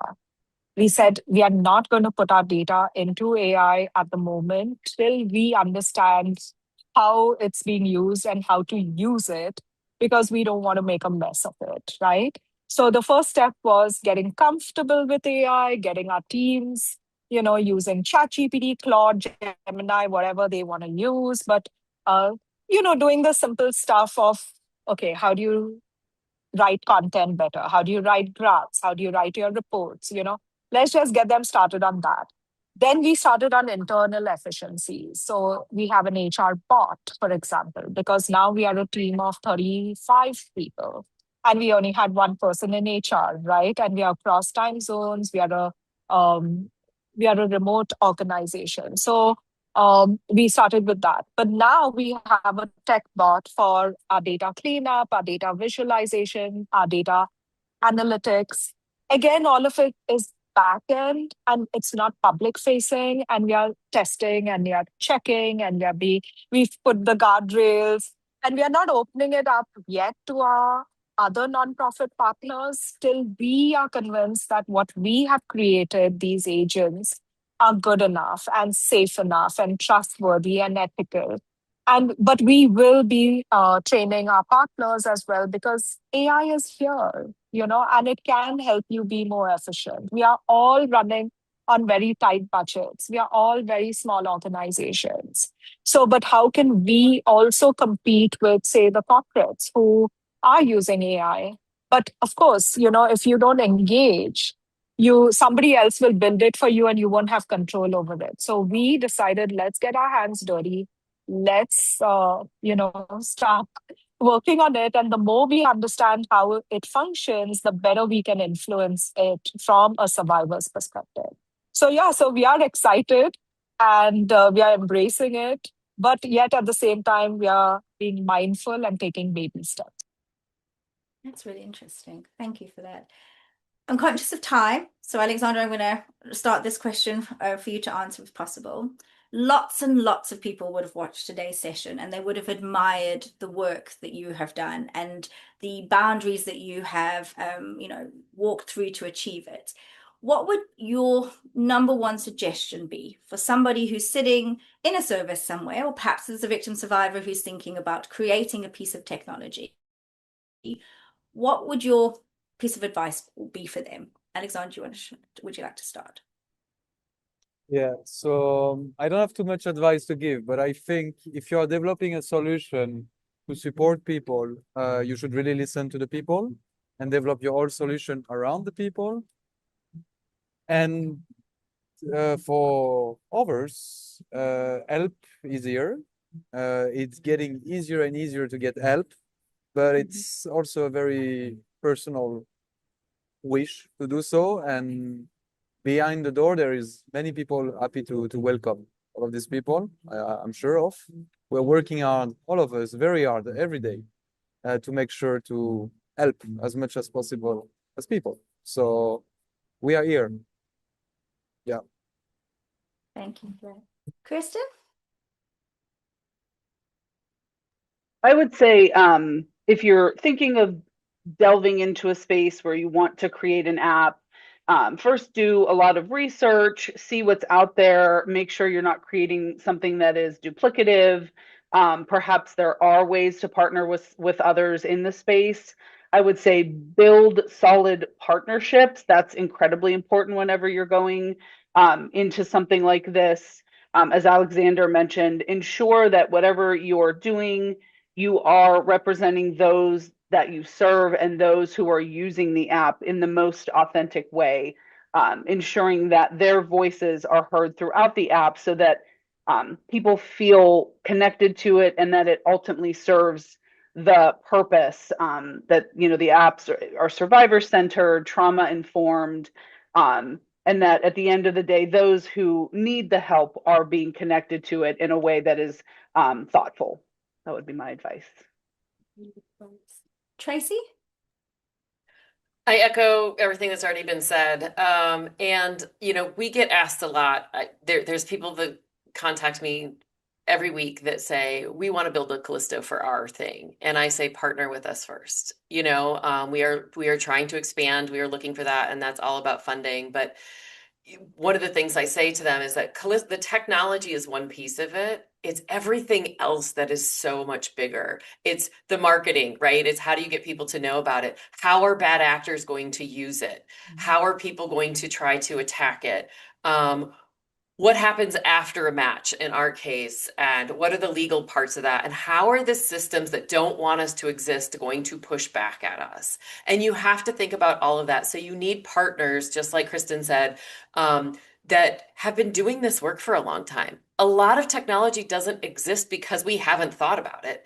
It doesn't exist because we either don't have the resources to make it happen, or there are so many barriers that have to be addressed first before we can make that. Just like Kristen said, of like, they want to promote the app, but the more people that know about these apps, the more abusers that know about these apps, the more the manosphere is going to try to take these apps down. And so really partner and work with other nonprofits or NGOs or other companies that are already doing the work and enhance that work rather than really starting and doing your own thing is the best advice that I would give. Brilliant advice. Elsa Marie? Well, I would say the same as whatever has been said earlier. You don't need to recreate the wheel. We already have enough solutions out there. It's just that you need to get the word out. And the way we build Safe City, it's very easily, it can be customized by location. Um, and all you need to do is use a language. So add a language. So we always tell a new partner, why don't you try it as is in your country, in your community? In fact, don't even look at your country. Just start in your own neighborhood and see what's working, what's not working. And then you will know what is it that you want to do that is different from what we are doing, right? But why do you want to waste time and effort and resources, which you don't have, into building a new app? Just partner with us. And in fact, our app is free. It's only if you need customizations that there's a little cost, but it's still cheaper than building a new app. So I would suggest that, people partner with all these other apps that you've showcased on this panel, try it out. Partnerships are the best way to spread the word. In fact, when we started, we used Ushahidi, which is an open source platform. And we used it for many, many years till it didn't work for us. And then we built our own. But the way we built it is for our partners as well. So I would say, you don't have to recreate the wheel. I think you're spot on, and I think it's a lovely place to sort of end this discussion. Of course, I could chat for ages, but I can sort of see that we've had a lovely amount of time, and I think you're absolutely right. Whenever you're thinking about creating technology, the first place to start is who are we creating it for? How will those people use it? And when will those people use it? And not trying to predict or sort of place how people will use it instead. So it's listening. I think, Alexander, you were spot on in that moment about really, really listening. And Kirsten, and I would scream around partnerships, of how important they are. We know that the more people that can sort of influence design at the early stages or feed back into it as we're going along, it all enhances the product in itself. And, Tracy, I think you're right. We are doing so much and we are so tied by funding because we are, the funding, is shrinking every year, every month, depending on sort of what happens. And if we're all trying to create something that's very similar, we'll just have all the very similar products. But if we could pool some of those resources and work together and think about how we could do things differently, we would have a far greater impact. Now, Samir, I think you're right in there about, if we are working in technology, everybody that I've met whom has created a product of some degree that is answering to a issue related to violence against women and girls, everybody will say that it's open source, that we're keen to work with other people, we're keen to share it, keen to see how we can expand its reach. And there is no hence sort of in the commercial sector where we want ownership and dominance. It's more about how do we lift this product into the hands of those people that need it most, bearing in mind, as we've mentioned so clearly, that advertising and promotion is hindered by many different challenges and barriers, and working together can really sort of look at that and enhance it. And the other piece is that, one of the things that I always encourage everybody to do is that the answers to some solutions are bubbling in far away places, and you wouldn't know about them until you reach out and start to ask questions about what's being developed. And I think that's really key. We do have brilliant tools now with AI where we've got people who are sort of testing different things out and how it can work. And I think the answer is to be open and to listen, and for us to come together as a collective and say technology can change the experience of those people who have endured any form of violence against women and girls. And actually, how can we use that positively, and how can we enhance their ability to access human support? I sort of always land in the last space. When I first started this work, sadly, like everyone else echoing 20 odd years ago, one of the key statistics that I sat with was that a person who'd experienced domestic abuse would tell 13 or more people of their experience before they received the first offer of support that could be useful. And when I always sort of dig into that, how many times and how long that journey of telling 13 people could be, I'm bearing in mind this is obviously statistics, so it's different for every individual person. But imagine if you could turn to the first person and you said, something's not right in my relationship, and that person was able to say, that sounds like you could have help if you spoke to somebody. Here's a telephone number. When you're ready, when you feel safe, please reach out. How that can be life-changing for both the victim and survivor and their children and the wider family. So thank you all very much for coming and joining us again. I appreciate your time, and your products are all incredible, and I hope that everybody listening and enjoying today's summit will spend some time and reach out, not only explore the product, but reach out to each peer person sort of representing them and form a partnership. Think about how you can promote it. Each one of these products are a solution. Thank you so much.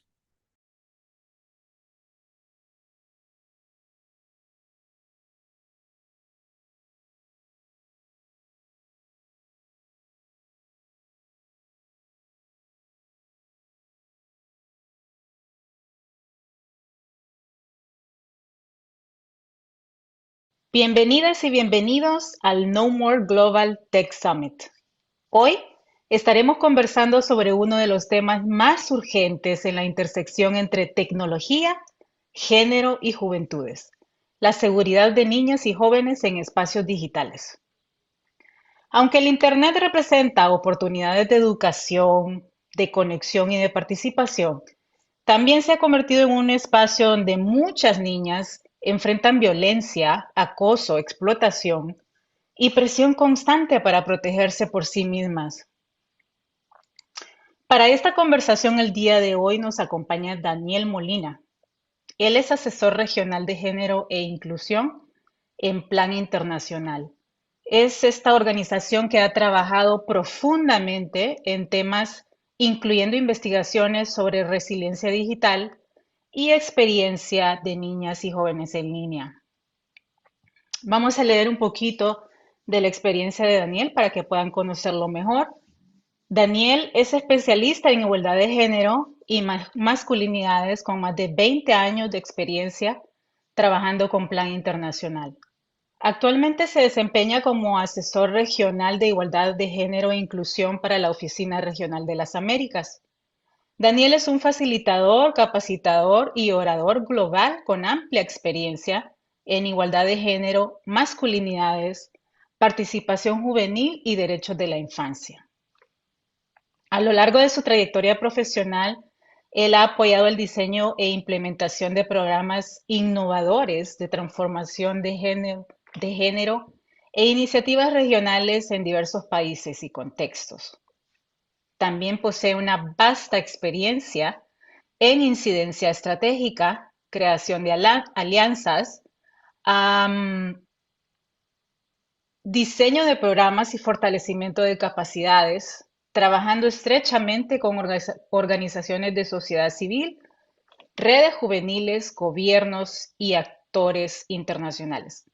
Daniel es particularmente reconocido por su trabajo integrando las masculinidades y los enfoques de transformación de género en la programación humanitaria y de desarrollo. Si hablamos de sus estudios, es licenciado en Relaciones Internacionales y tiene una maestría en Estudios de Género, Planificación y Desarrollo y Masculinidades por la Facultad de Ciencias Sociales de la Universidad de Chile. Daniel, bienvenido. Y gracias por estar con nosotros compartiendo tu experiencia en este tema tan importante. En los Muchísimas gracias. últimos años, Daniel, hemos visto cómo la vida de las niñas y de las adolescentes se ha trasladado cada vez más al entorno digital. Especialmente el mundo cambió un poco después de la pandemia, ¿no? Desde tu experiencia, ¿cómo se está viviendo hoy las niñas esa relación que existe entre la oportunidad y el riesgo en los espacios en Mm, línea? mm. Muchas gracias, Mireia, por la invitación y excelente pregunta. Pues mira, desde la experiencia de Plan y las investigaciones que nosotros hemos hecho a nivel global, las niñas y las adolescentes viven hoy una relación, digamos, muy ambivalente con el entorno digital. Por un lado, como tú decías, Internet representa acceso primero para ellas a educación, a información, a redes de apoyo y a oportunidades económicas, incluso también en a la recreación, ¿no? Después de la pandemia, particularmente, gran parte de la vida social, educativa y hasta emocional de ellas, de las adolescentes, pasó a desarrollarse en línea. Muchas de las jóvenes en el estudio nos decían literalmente a nivel global, ¿no? Todo está en línea ahora. Esas son palabras de ellas, ¿no? Las plataformas digitales encontramos que ya no son un espacio adicional, sino que se convierten en parte central de la vida cotidiana de ellas y también de los chicos, ¿no? Pero al mismo tiempo, ¿por qué es una relación ambivalente? Porque esa participación viene acompañada de de riesgos constantes, ¿no? El estudio que nosotros desarrollamos en el 2024, que parte de la experiencia de otros estudios que habíamos hecho anteriormente, encontró que 7 de cada 10 niñas que participó en la investigación reportó haber tenido experiencias dañinas en línea, lastimosamente, ¿no? ¿A qué me refiero con experiencias dañinas? Por ejemplo, ellas nos hablaban de ciberacoso, de mensajes sexuales inapropiados, amenazas, difusión de imágenes no deseadas por WhatsApp, por las redes sociales, discursos de odio, también hablaban de este concepto de discursos de odio, y ahora también riesgos asociados al uso de la inteligencia artificial, ¿no? Y la manipulación de imágenes o los deepfakes, ¿no? Y lo más preocupante, Mireia, para nosotros es que muchas de las niñas sienten que el entorno digital se ha vuelto normalmente inseguro, que es como el parque o como la calle de su comunidad donde no hay luz eléctrica. La virtualidad también la encuentran ellas normalmente inseguro, ¿no? Entonces se acostumbran a navegar esperando ya agresiones de por sí cuando interactúan en línea. Claro, y me gustaría, Daniel, que nos comentes un poquito más de cuáles son esos riesgos que aparecen actualmente con más frecuencia. Bueno, los riesgos que aparecen hoy con más frecuencia y según lo que las mismas chicas nos dicen es, por ejemplo, lo que te mencionaba, ¿no? Imágenes sexuales no solicitadas, un acoso constante de parte no solamente de pares, sino que también de personas adultas, amenazas sexuales. El body shaming se ha multiplicado exponencialmente, ¿verdad? A través de las redes sociales. Lo que te mencionaba también, que ellas mismas dijeron los discursos de odio, ¿verdad? Por posturas políticas, lo que en donde ellas están en medio y viendo cómo estos discursos de odio van creciendo, ¿verdad? Y polarizando tanto a su comunidad y sus familiares y el entorno cercano. La manipulación de fotografías también aparece con mucha más frecuencia que años anteriores, incluso antes de la pandemia, ¿no? Y contenidos dañinos relacionados también con autolesiones, violencia extrema y salud mental, ¿no? Y hay un elemento de género muy claro acá, mira, Mireya, que muchas veces las niñas son atacadas simplemente por ser visibles, simplemente por tener una cuenta en Instagram, simplemente por tener una cuenta en Facebook, simplemente por tener o hacer un baile en TikTok, ¿no? Y simplemente por participar públicamente. Esos son los riesgos que con mayor frecuencia hemos estado viendo que se están, ¿verdad? Y el problema es que se están normalizando para ellas, ¿no? Y para el entorno digital en donde ellas interactúan. Este estudio que tú mencionas, Daniel, es una colaboración entre Plan Internacional y el Así es, CNN as Equals. El exactamente. nombre del estudio es Construyendo Resiliencia Digital. Las niñas y los jóvenes exigen un futuro digital seguro. En este estudio se habla mucho sobre cómo muchas niñas sienten que tienen que protegerse solas en Internet. ¿Qué nos dice eso sobre las fallas que todavía existen en los sistemas de apoyo, por ejemplo, ya sea desde las plataformas, las familias también, las escuelas o incluso a nivel de políticas públicas? Totalmente, Mireya. Mira, creo que eso nos habla de una enorme falla colectiva. Cuando hablamos de falla colectiva, estamos hablando desde más allá de lo individual, ellas como personas, estamos incluyendo a la familia, la comunidad, a la sociedad como tal. Es una falla colectiva, ¿no? El estudio que tú mencionas nos demostró que el 67% de las niñas siente que ellas mismas son las principales responsables de su seguridad en línea. Imagínate, ellas sienten 6 de cada 10, 7 de cada 10 niñas están sintiendo que ellas son las responsables de su propia seguridad en línea. Solo alrededor del 10%, nos dice el estudio, menciona que las plataformas tecnológicas, ¿no? O personas adultas cuidadoras son las responsables. Solamente el 10. El 67 están diciendo yo me tengo que proteger sola porque a mí nadie me va a proteger. ¿Qué significa esto? Que muchas niñas sienten que los sistemas no las están protegiendo, ¿verdad? Por ejemplo, los sistemas, ¿a qué nos referimos? A las plataformas digitales no responden, los mecanismos de denuncia no funcionan. Tú entras a cualquier red social, puedes denunciar, pero de ahí no hay ningún seguimiento que se le da a la persona que denuncia, ¿no? Las leyes avanzan lentamente. Las redes sociales y la inteligencia artificial va mucho más rápido de lo que pueden regular las leyes y los gobiernos, ¿no? Entonces las leyes avanzan lentamente, ese sería el tercer punto. Y muchas veces también las familias o escuelas no tienen herramientas suficientes o no entienden tampoco, ¿verdad? Las dinámicas digitales en las cuales las niñas y los niños, los adolescentes y los jóvenes están participando, ¿no? Y esto tiene, creo que un impacto emocional bastante fuerte, ¿no? Porque muchas de las niñas, ¿verdad? Al sentirse que deben de protegerse solas, reportaron en este estudio mucha ansiedad, estrés, pérdida de autoestima. También recuerda que el body shaming fue uno de los elementos también de riesgo que con mayor frecuencia ellas nos dijeron.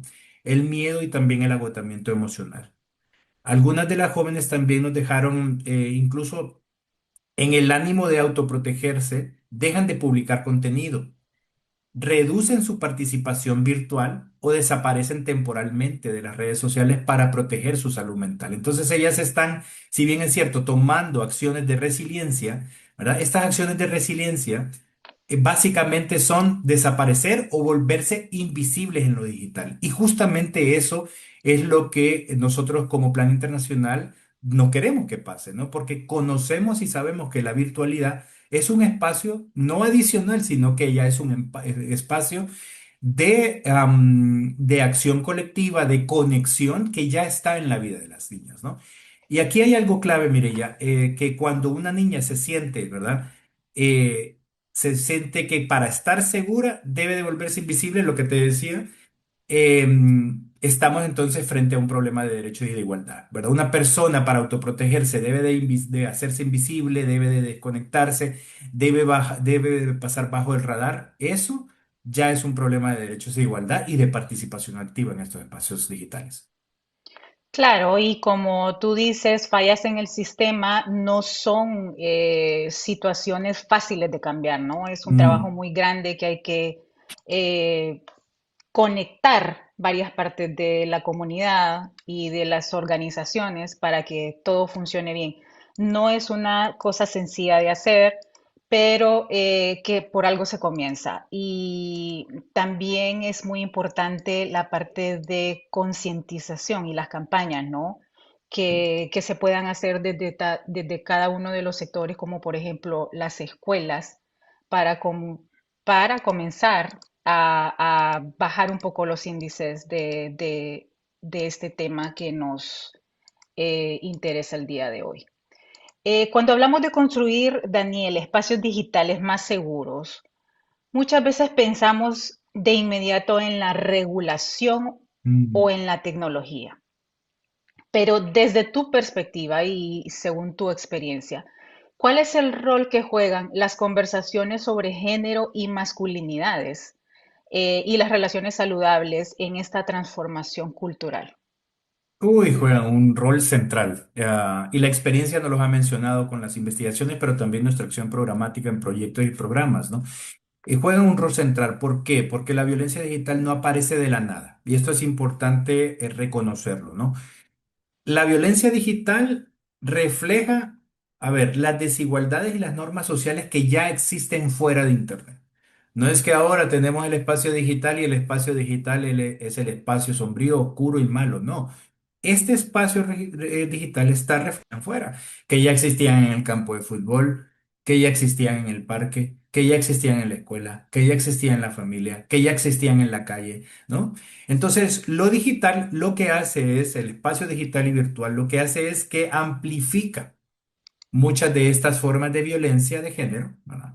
Que las niñas ya enfrentan en otros espacios en los que te mencioné. Por eso no basta con hablar solamente de tecnología o regulación, sino que también es estar de quién tiene el poder, quién siente, por ejemplo, el entitlement, los derechos a ponerte un post, ¿verdad? Aunque sea una persona, un hombre de 50 años, ¿qué le da el derecho a esa persona, a ese adulto, de poner un comentario, ¿verdad? Del cuerpo o de las acciones que las niñas hacen o que las mujeres o jóvenes hacen en el Internet? Entonces, ¿quién está ostentando el poder sobre, ¿no? Ese poder hegemónico. ¿Quién que le da esos derechos o el entitlement a poner cualquier comentario que lesiona la dignidad de las niñas? Primero, entonces necesitamos hablar del poder. Necesitamos hablar y particularmente con los chicos, con los niños, con los adolescentes, con los jóvenes y con los hombres sobre el consentimiento. Muy poco hablamos, cuando hablamos de masculinidades, muy poco se está hablando del consentimiento a nivel digital, ¿verdad? En los espacios digitales. Entonces tenemos que hablar de poder, de consentimiento, de respeto, aunque suene trillado, de respeto también dentro del espacio digital, que es sumamente importante. Tenemos que hablar también sobre qué rol juegan las masculinidades en el entorno digital y también qué tipo de mensajes, Mireia, están recibiendo los chicos que también igual, ¿verdad? Reflejan desigualdades y normas sociales que existen fuera de Internet, ¿no? Las masculinidades y cómo se están comportando, de dónde están generando y qué tipo de mensajes, ¿verdad? Lesivos para la igualdad de género o también algunas otras oportunidades, ¿verdad? Para los chicos. Entonces, hablar de masculinidades es sumamente importante en los entornos digitales relaciones saludables, igual que fuera de línea como dentro de línea, y también hablar más de manera más contundente y tener un entendimiento común, gobierno, sociedad civil, ¿verdad? Colectivos de sociedad civil sobre la ciudadanía digital. ¿Qué implica la ciudadanía digital? Muchas veces los ataques contra las niñas ocurren cuando ellas ocupan estos espacios públicos en lo virtual y fuera de línea, ¿no? Porque expresan opiniones o simplemente porque son visibles, ¿no? Eh, y esto tiene para nosotros una raíz profundamente relacionada con las normas de género. Daniel, tú sabes que todas las conversaciones tienen un cambio a nivel regional. Eh, ¿Tú crees que estos temas sean fácil de absorber para nuestra audiencia en América Latina? Yo creo que Yo creo que sí, ¿verdad? Porque mucha de nuestros países ya está conectado virtualmente, ¿no? Tú puedes ir a a cualquier comunidad, hay conexión de internet, los chicos y las chicas están ya viviendo en los entornos digitales, entonces se debe de hacer, obviamente, pues un trabajo, como tú lo mencionabas, de sensibilización, de acompañamiento de las familias, conocer cuál es el rol de las familias, cuál es el rol de la escuela. Entonces nosotros, de la escuela y de diferentes actores, entonces nosotros creemos desde Plan que sí hay una posibilidad, ¿verdad?, de trabajar con todos estos actores siempre y cuando tengamos un entendimiento común, un mensaje común, ¿verdad? Y también roles específicos para cada uno de ellos. Entonces yo creo que sí hay una posibilidad de poder trabajar en ambientes como Latinoamérica. Eso es lo que estamos también nosotros impulsando. Necesitamos obviamente más investigaciones, necesitamos más evidencia, pero también la evidencia no solo se crea con investigaciones, sino que también con la experiencia misma de la implementación de los programas y los proyectos con los chicos y con las chicas. Muy bien. Hay algo muy interesante, Daniel, en el informe, en el estudio, y es que menciona que las niñas, como tú dijiste anteriormente, el impacto emocional es muy fuerte, ¿no? Cuando sufren este tipo de acoso. Pero que aún así, según el informe, las niñas no quieren dejar de participar en espacios digitales, incluso cuando enfrentan violencia y acoso. Mm. ¿Cómo podemos avanzar entonces hacia entornos digitales donde las niñas no tengan Mm. que elegir entre participar o sentirse más seguras? Sí, no, excelente pregunta. Yo creo que lo primero es reconocer que la solución no puede centrarse en que ellas deben de desconectarse del internet, no usar el internet, no usar los espacios virtuales, o que si los usan, que se hagan invisibles. Creo que eso es lo primero para nosotros. O sea, para avanzar hacia entornos digitales seguros, sin la exclusión de niñas y adolescentes jóvenes, primero es reconocer eso, que la solución no pasa por ahí.